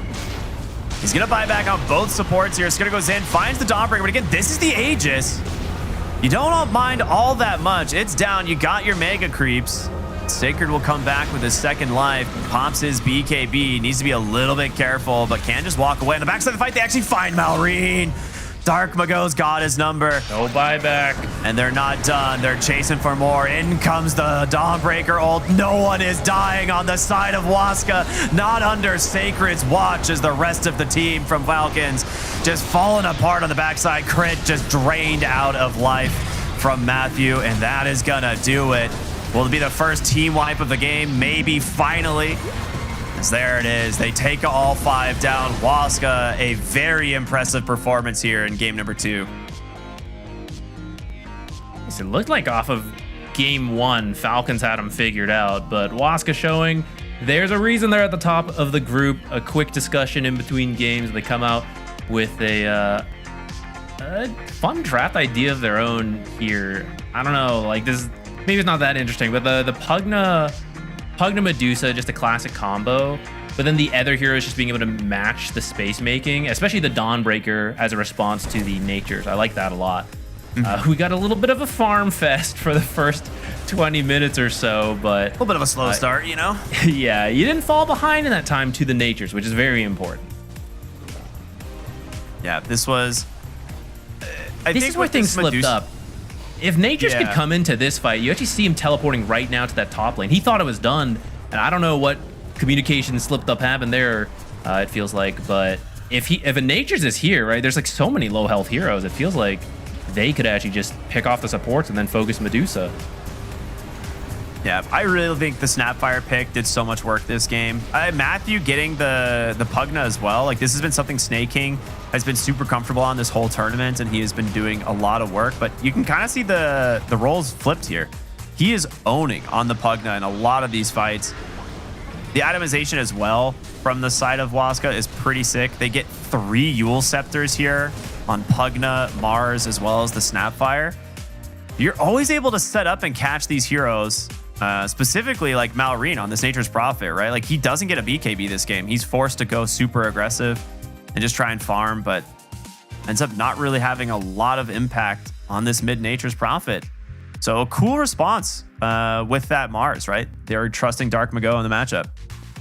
Yeah, and a very different Mars performance. Not just because it's mid versus off lane, but the draft as a whole. Like, this is what they wanted from Mars in the first game, I feel like, right? He has a solid start, and then he's just kind of all over the map, making plays, setting up for his team. Game 1 just didn't quite get to happen off of, well, various reasons, right? We don't have to worry too much about it, but game 2 here, we get to see why this team has been prioritizing Mars so much. Oh, yeah. Yeah, this was super sick. And shout out to Pike, right? 14-0-18. That is, I don't think you can ask much more of your carry. That is such a sick performance from him. Top damage of the game by a pretty significant landslide. But also Sacred on this Dawnbreaker. His ag timings couldn't have come at a better time, right? He got this when they needed it most. It turned so many fights. It made Falcons have almost no ability to secure kills in the, in the mid game or the late game once that was online. So very cool itemization from Sacred. One of the reasons we see the Dawnbreaker start to kind of push up a little bit in ban priorities. Yeah, there's a lot of right-clicking cores, so that evasion did a lot. And it's a pretty fast ags as well. I think a lot of those stacks coming into play, there were so many stacks that game. Actually, we're going to take a quick look. There's over 20 stacks for both teams, and Falcons is pushing 30, I think. My quick NA math there. Yeah. So that's pretty crazy. We usually see like maybe 10 stacks is a good amount for a team in any given game. I just looked at his ags timing, 17 minutes, 35 seconds on the Dawnbreaker. That's really like good. you normally expect the Echo Saber first, right? We were talking about, he's going to go the Echo Saber into ags build, but then suddenly was like, nope, I have an ags. I just rushed the ags and we're going to fight immediately, which is really cool recognition, right? We like to decide like, okay, well, we have damage. I'll just go ags. Like, we're good. And maybe some of this is helped out by the Pugna. We weren't sure, like, this isn't the usual Pugna pairings you get until the Medusa came out. But actually, some of the value of the Echo Saber is the mana regen for Dawn, so she can keep up farming. But if you have the Pugna, just a visit every now and then, like top you up, full mana, you do get to skip, that kind of middle item between your Aghanims that helps you keep up a strong presence and farm. Like, oh, thanks, Pugna. Like, that's the boost in timing from a hero like Pugna.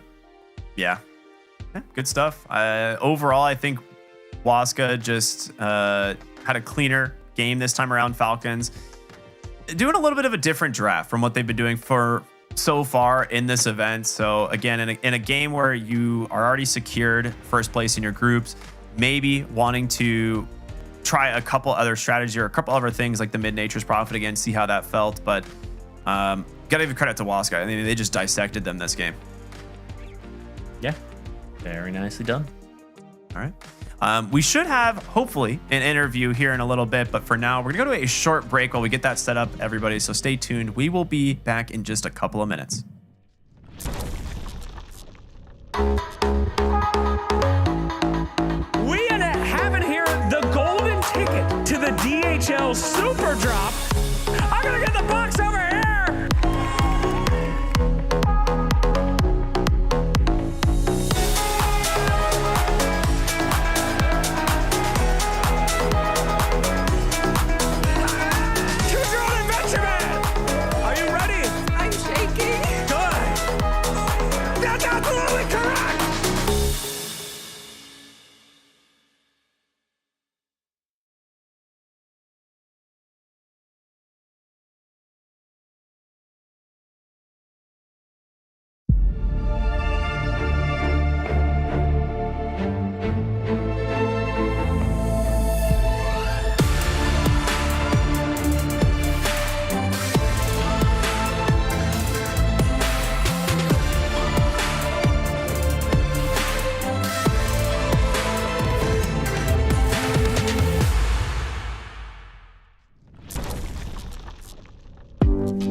Welcome back, everybody. Hope you guys didn't miss us. We've still got a few more things to talk about before we wrap up the day, but Waska coming in with a fantastic win here in Game 2 over Falcons, who looked borderline unstoppable. So that's impressive stuff. I know it's 1-1, but it's against Falcons, who was looking so great. So yeah, Waska's definitely going to be happy, and very strong group stage performance too. I'm curious to see once we get to talk to them what their expectations were coming into this, but you got to be happy with being at the top of the group. Oh, absolutely. I feel like that's the case. And finally, here we are. We have an interview ready with the one and only Darkmago. Congratulations, man, on a very impressive win here over Falcons. How are you guys feeling? Felicidades por una victoria muy bien merecida y muy grande en contra de Falcons. ¿Cómo se sienten? Pues creo que nos sentimos bien como equipo, ya que en esta fase creo que no hemos perdido ni un juego, como que no, ni una serie. Nos sentimos bien porque estábamos con buenos resultados después de la Walacha y la Res. He says that he is feeling pretty good. The team is feeling pretty good because he thinks that they have not lost a single series in this first group stage, so the team is feeling pretty good about themselves. That's true. That's a really difficult thing to do. So props there. So I got to ask, this team, relatively newly formed, right? Came in August of this year with some really big names, you yourself included. How is it feeling, playing alongside some of these guys, some, new and old players that you've experienced with? Y sé que el equipo es bastante nuevo, que recién empezaron en agosto y que son jugadores con bastante renombre, algunos más antiguos, otros más nuevos. ¿Cómo se siente jugar con estos compañeros de equipo?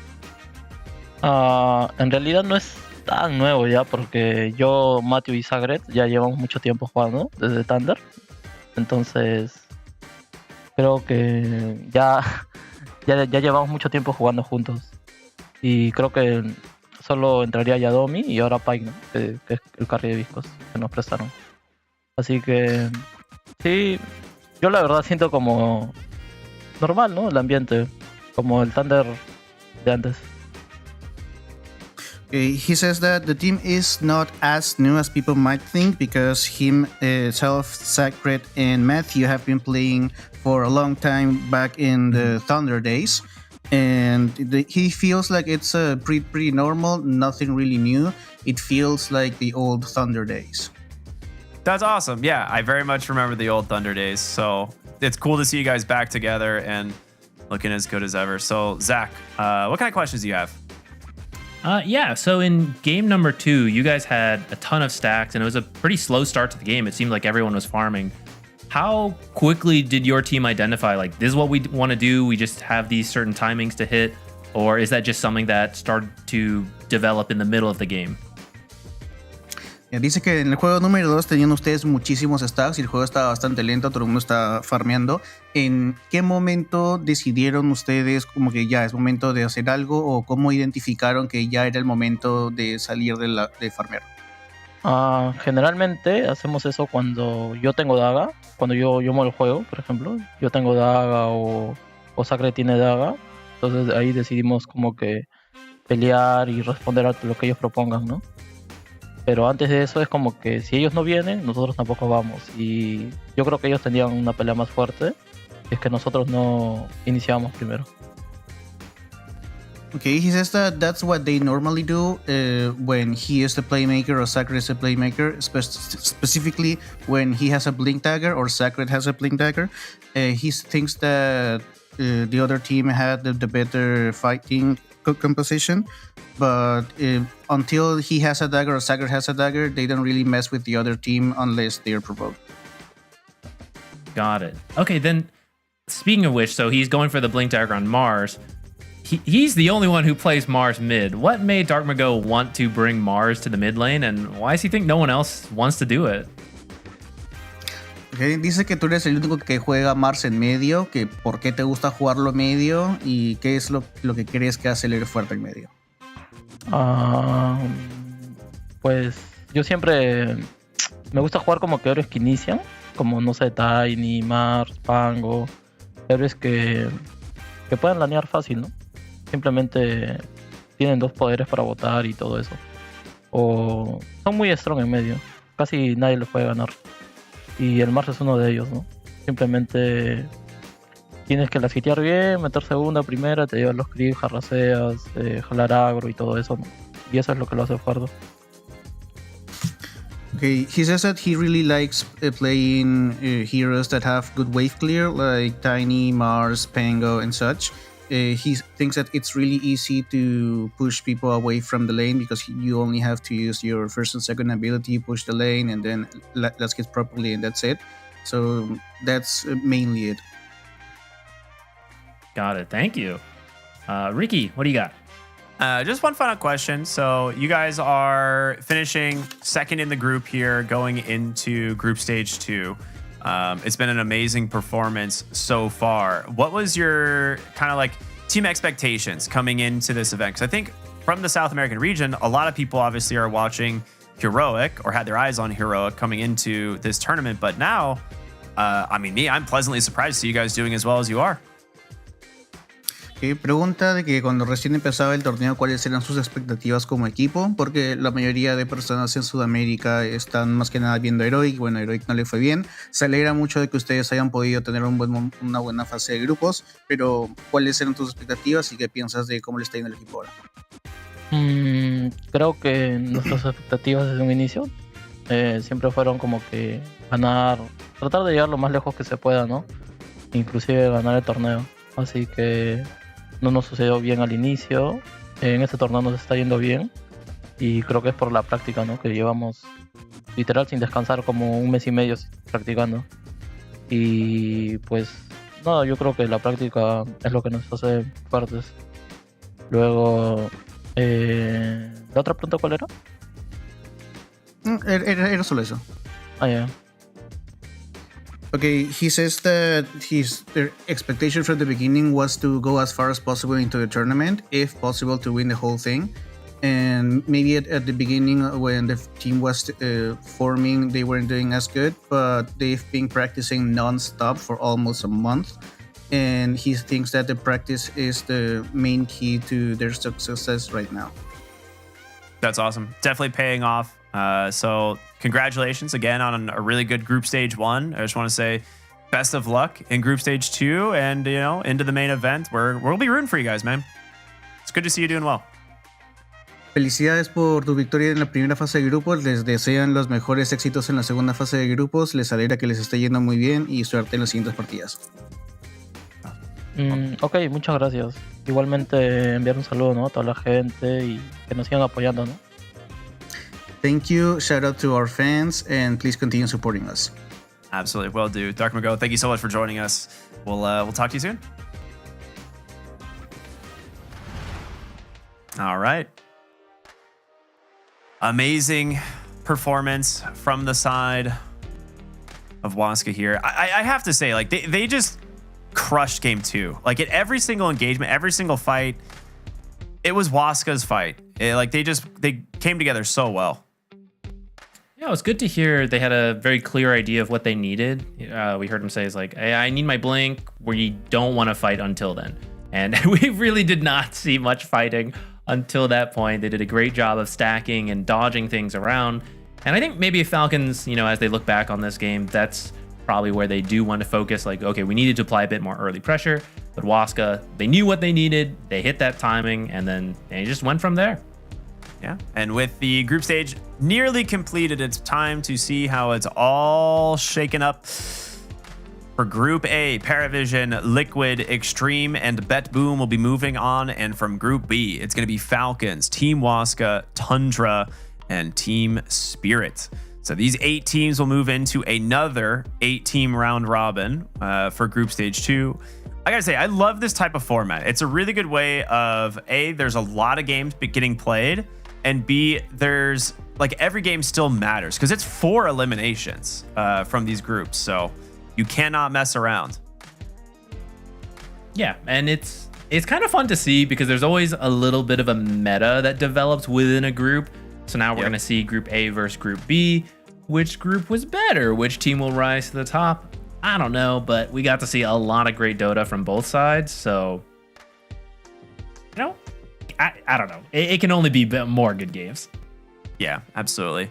Now, tomorrow was reserved for tiebreakers, which we are not going to have. So that means we have a day off here at Dream League Season 24, and we'll be back with Group Stage number 2. Now, for Zach and myself, we are done. We're going to bring our time here on the show to a close, but you guys have so many great casters taking you through the remainder of the tournament. So make sure to tune back in a day and a half, roughly a little over a day for the main event. But we want to say thank you all so much for tuning in. My name's Cryptic. I've been here with Z Quixotics. As always, we wish you all a wonderful evening. We'll see you next time.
Super drop.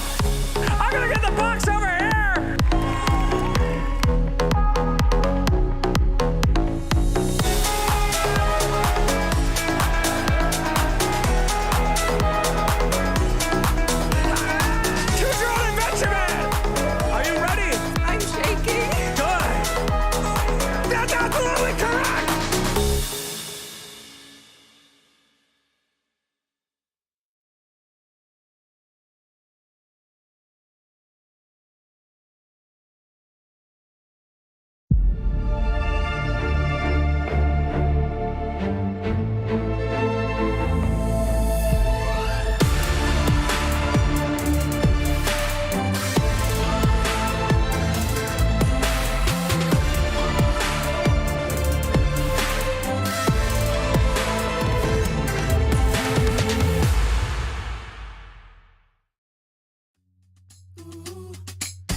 you had.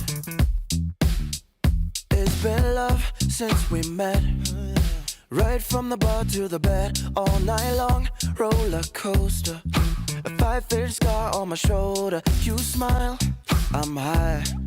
I put my heart on the line. I'm addicted to you, I can't lie. It's whenever you kiss me goodbye. I'm high in your love, high in your love, high in your love.